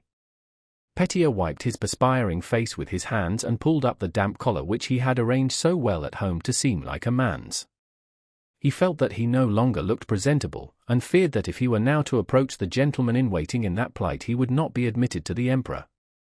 But it was impossible to smarten oneself up or move to another place, because of the crowd. One of the generals who drove past was an acquaintance of the Rostovs, and Petier thought of asking his help, but came to the conclusion that that would not be a manly thing to do.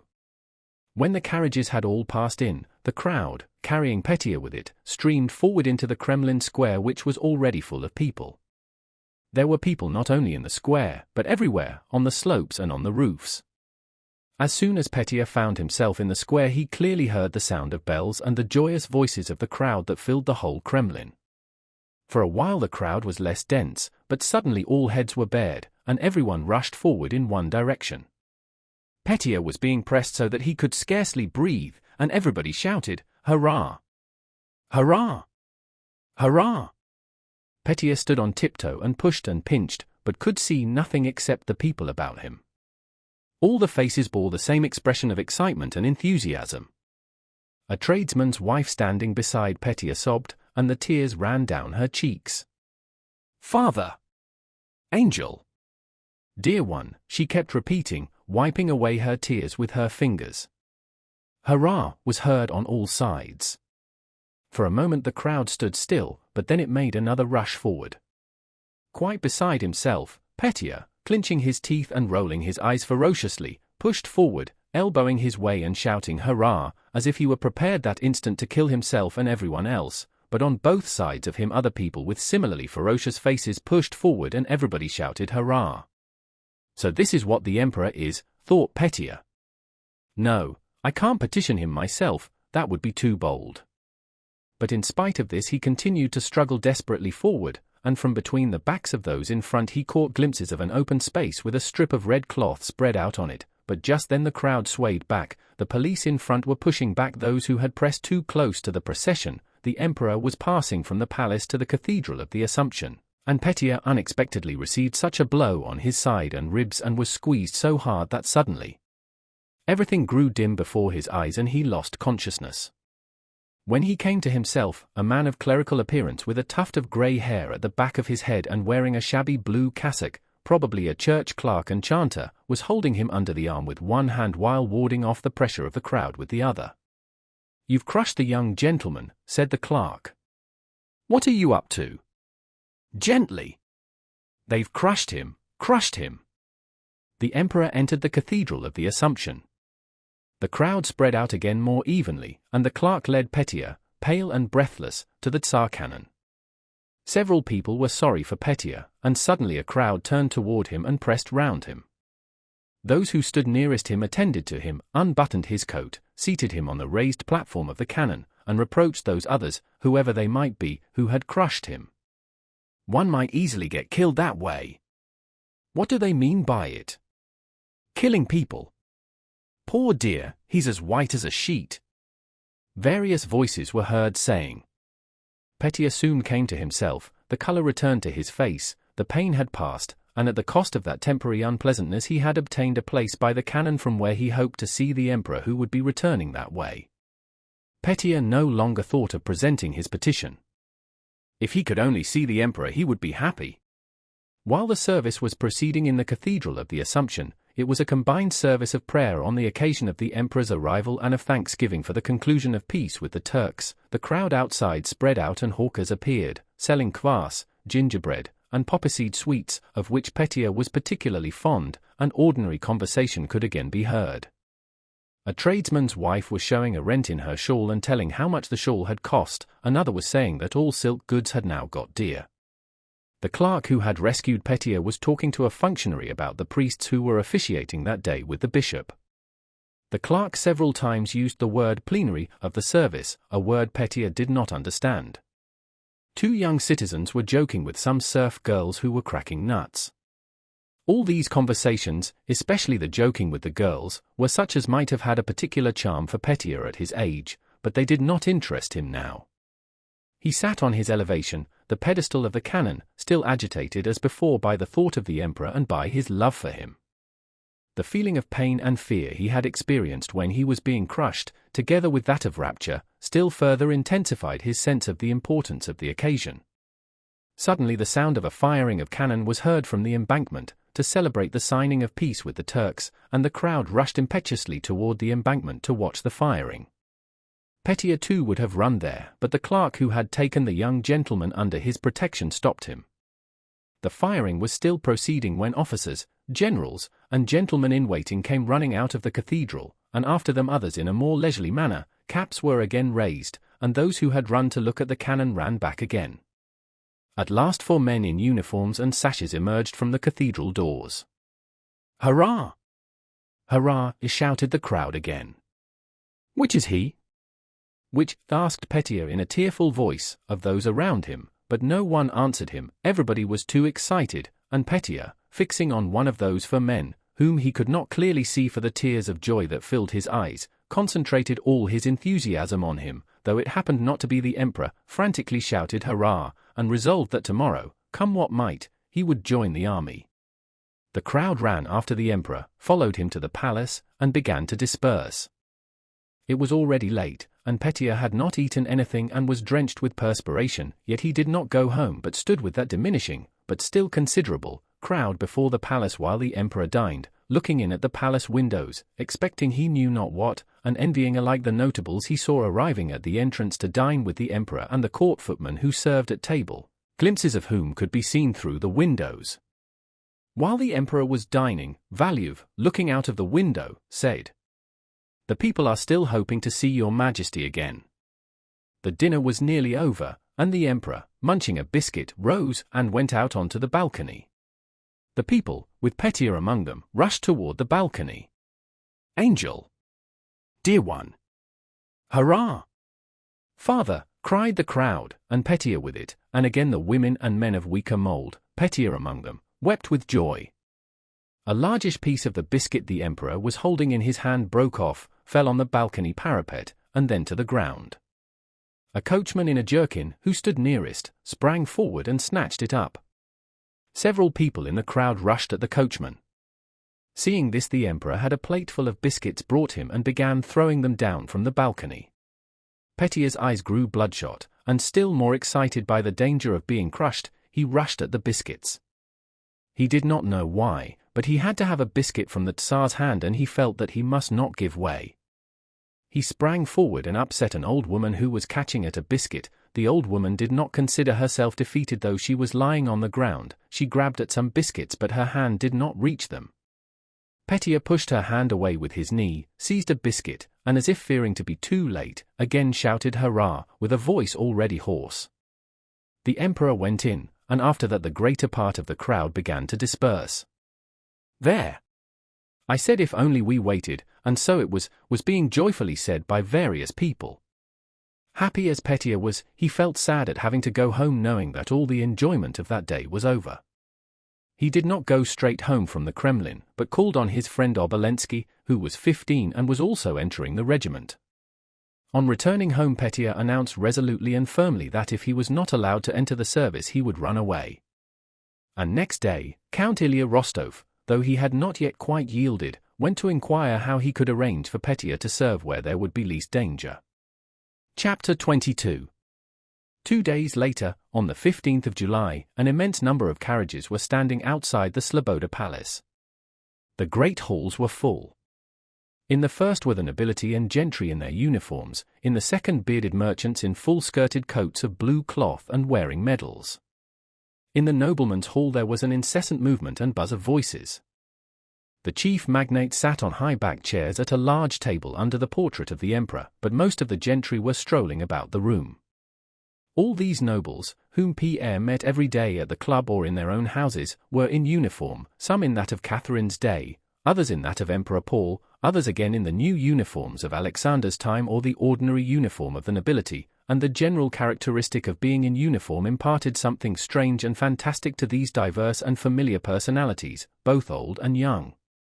The old men, dim-eyed, toothless, bald, sallow, and bloated, or gaunt and wrinkled, were especially striking.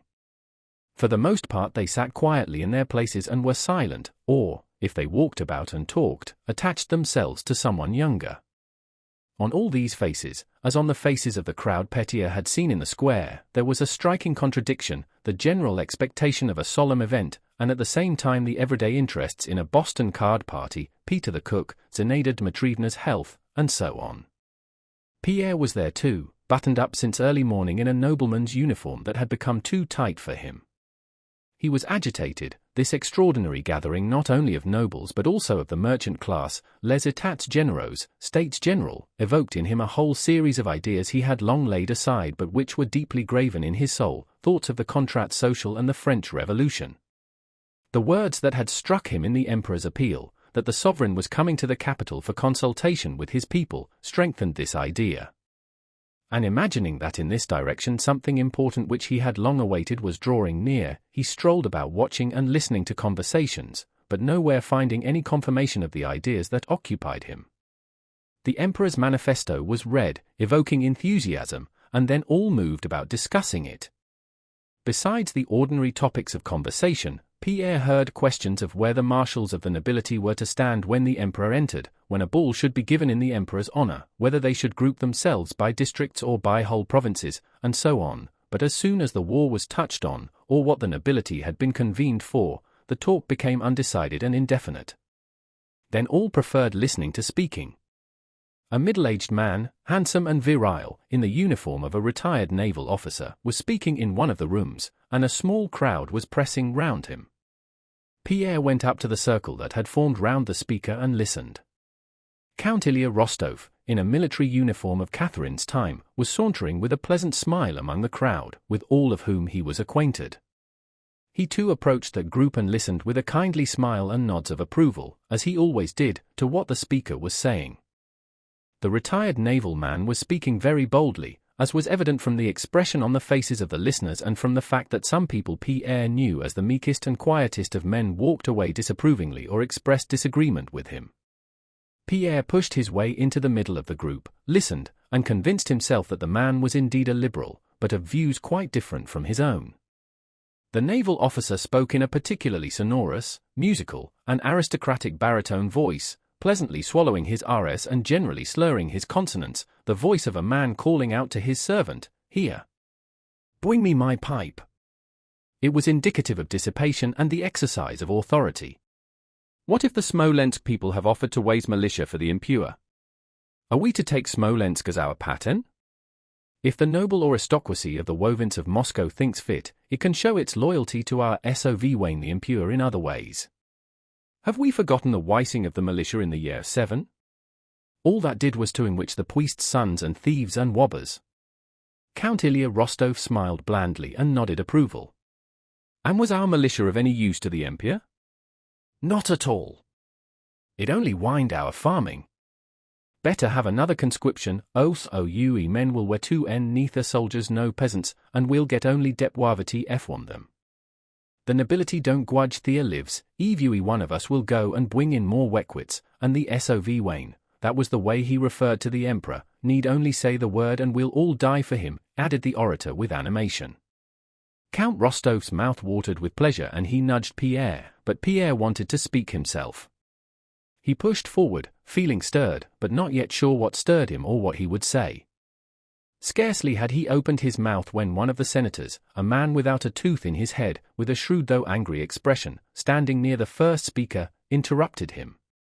Evidently accustomed to managing debates and to maintaining an argument, he began in low but distinct tones. "I imagine, sir," said he, mumbling with his toothless mouth, "that we have been summoned here not to discuss whether it's best for the Empire at the present moment to adopt conscription or to call out the militia. We have been summoned to reply to the appeal with which our sovereign the Emperor has honored us. But to judge what is best, conscription or the militia, we can leave to the supreme authority." Pierre suddenly saw an outlet for his excitement. He hardened his heart against the senator who was introducing this set and narrow attitude into the deliberations of the nobility. Pierre stepped forward and interrupted him. He himself did not yet know what he would say, but he began to speak eagerly, occasionally lapsing into French or expressing himself in bookish Russian. "Excuse me, Your Excellency," he began. He was well acquainted with the senator, but thought it necessary on this occasion to address him formally. "Though I don't agree with the gentleman," he hesitated, he wished to say, "mon très honorable pre-opponent, my very honorable opponent, with the gentleman, whom I have not the honor of knowing, I suppose that the nobility have been summoned not merely to express their sympathy and enthusiasm but also to consider the means by which we can assist our fatherland.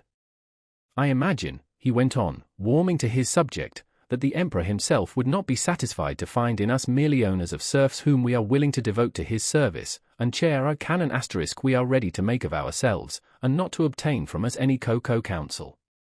Asterisk food for cannon." Many persons withdrew from the circle, noticing the senator's sarcastic smile and the freedom of Pierre's remarks. Only Count Rostov was pleased with them as he had been pleased with those of the naval officer, the senator, and in general with whatever speech he had last heard. "I think that before discussing these questions," Pierre continued, "we should ask the emperor, most respectfully ask his majesty, to let us know the number of our troops and the position in which our army and our forces now are, and then—" But scarcely had Pierre uttered these words before he was attacked from three sides. The most vigorous attack came from an old acquaintance, a Boston player who had always been well disposed toward him, Stepan Stepanovich Adraxin. Adraxin was in uniform, and whether as a result of the uniform or from some other cause Pierre saw before him quite a different man. With a sudden expression of malevolence on his aged face, Adraxin shouted at Pierre. "In the first place, I tell you we have no right to question the emperor about that, and secondly, if the Russian nobility had that right, the emperor could not answer such a question. The troops are moved according to the enemy's movements and the number of men increases and decreases." Another voice, that of a nobleman of medium height and about 40 years of age, whom Pierre had formerly met at the gypsies and knew as a bad card player, and who, also transformed by his uniform, came up to Pierre, interrupted Adraxin. "Yes, and this is not a time for discussing," he continued, "but for acting. There is war in Russia. The enemy is advancing to destroy Russia, to desecrate the tombs of our fathers, to carry off our wives and children." The nobleman smote his breast. "We will all arise, every one of us will go, for our father the Tsar," he shouted, rolling his bloodshot eyes.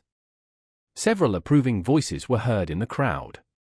"We are Russians and will not grudge our blood in defense of our faith, the throne, and the fatherland. We must cease raving if we are sons of our fatherland. We will show Europe how Russia rises to the defense of Russia." Pierre wished to reply, but could not get in a word. He felt that his words, apart from what meaning they conveyed, were less audible than the sound of his opponent's voice.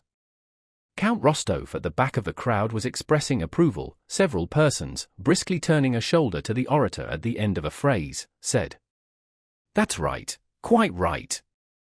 Just so." Pierre wished to say that he was ready to sacrifice his money, his serfs, or himself. Only one ought to know the state of affairs in order to be able to improve it, but he was unable to speak. Many voices shouted and talked at the same time, so that Count Rostov had not time to signify his approval of them all, and the group increased, dispersed, reformed, and then moved with a hum of talk into the largest hall and to the big table. Not only was Pierre's attempt to speak unsuccessful, but he was rudely interrupted, pushed aside, and people turned away from him as from a common enemy. This happened not because they were displeased by the substance of his speech, which had even been forgotten after the many subsequent speeches, but to animate it the crowd needed a tangible object to love and a tangible object to hate. Pierre became the latter. Many other orators spoke after the excited nobleman, and all in the same tone. Many spoke eloquently and with originality. Glinka, the editor of the Russian Messenger, who was recognized, cries of "Author! Author!" were heard in the crowd, said that hell must be repulsed by hell, and that he had seen a child smiling at lightning flashes and thunderclaps, but we will not be that child. "Yes, yes," at thunderclaps, was repeated approvingly in the back rows of the crowd. The crowd drew up to the large table, at which sat grey-haired or bald 70-year-old magnates, uniformed and besashed, almost all of whom Pierre had seen in their own homes with their buffoons, or playing Boston at the clubs. With an incessant hum of voices the crowd advanced to the table. Pressed by the throng against the high backs of the chairs, the orators spoke one after another and sometimes two together. Those standing behind noticed what a speaker omitted to say and hastened to supply it. Others in that heat and crush racked their brains to find some thought and hastened to utter it. The old magnates, whom Pierre knew, sat and turned to look first at one and then at another, and their faces for the most part only expressed the fact that they found it very hot. Pierre, however, felt excited, and the general desire to show that they were ready to go to all lengths, which found expression in the tones and looks more than in the substance of the speeches, infected him too. He did not renounce his opinions, but felt himself in some way to blame and wished to justify himself. "I only said that it would be more to the purpose to make sacrifices when we know what is needed," said he, trying to be heard above the other voices. One of the old men nearest to him looked round, but his attention was immediately diverted by an exclamation at the other side of the table. "Yes, Moscow will be surrendered. She will be our expiation," shouted one man. "He is the enemy of mankind," cried another. "Allow me to speak." "Gentlemen, you are crushing me." Chapter 23. At that moment Count Rostopchin, with his protruding chin and alert eyes, wearing the uniform of a general with sash over his shoulder, entered the room, stepping briskly to the front of the crowd of gentry. "Our sovereign the Emperor will be here in a moment," said Rostopchin. "I am straight from the palace. Seeing the position we are in, I think there is little need for discussion. The Emperor has deigned to summon us and the merchants. Millions will pour forth from there," he pointed to the merchants' hall, "but our business is to supply men and not spare ourselves. That is the least we can do." A conference took place confined to the magnates sitting at the table. The whole consultation passed more than quietly. After all the preceding noise the sound of their old voices saying one after another, "I agree," or for variety, "I too am of that opinion," and so on had even a mournful effect. The secretary was told to write down the resolution of the Moscow nobility and gentry, that they would furnish 10 men, fully equipped, out of every 1,000 serfs, as the Smolensk gentry had done. Their chairs made a scraping noise as the gentlemen who had conferred rose with apparent relief, and began walking up and down, arm in arm, to stretch their legs and converse in couples. "The Emperor! The Emperor!" A sudden cry resounded through the halls and the whole throng hurried to the entrance. The Emperor entered the hall through a broad path between two lines of nobles. Every face expressed respectful, awe-struck curiosity. Pierre stood rather far off and could not hear all that the Emperor said. From what he did hear he understood that the Emperor spoke of the danger threatening the empire and of the hopes he placed on the Moscow nobility. He was answered by a voice which informed him of the resolution just arrived at. "Gentlemen," said the Emperor with a quivering voice. There was a rustling among the crowd and it again subsided, so that Pierre distinctly heard the pleasantly human voice of the Emperor saying with emotion, "I never doubted the devotion of the Russian nobles, but today it has surpassed my expectations. I thank you in the name of the fatherland. Gentlemen, let us act. Time is most precious." The Emperor ceased speaking, the crowd began pressing round him, and rapturous exclamations were heard from all sides. "Yes, most precious." "A royal word," said Count Rostov, with a sob. He stood at the back, and, though he had heard hardly anything, understood everything in his own way.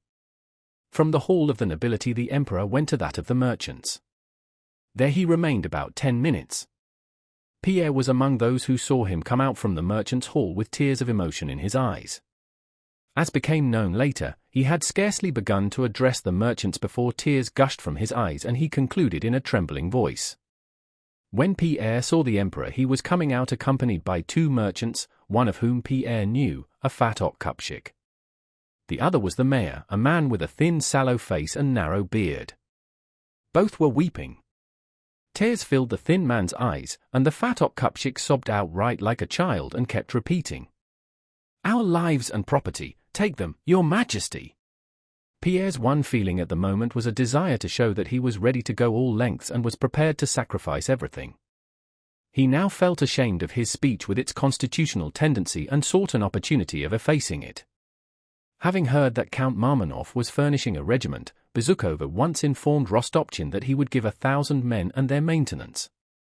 Old Rostov could not tell his wife of what had passed without tears, and at once consented to Petya's request and went himself to enter his name. Next day the emperor left Moscow. The assembled nobles all took off their uniforms and settled down again in their homes and clubs, and not without some groans gave orders to their stewards about the enrollment, feeling amazed themselves at what they had done.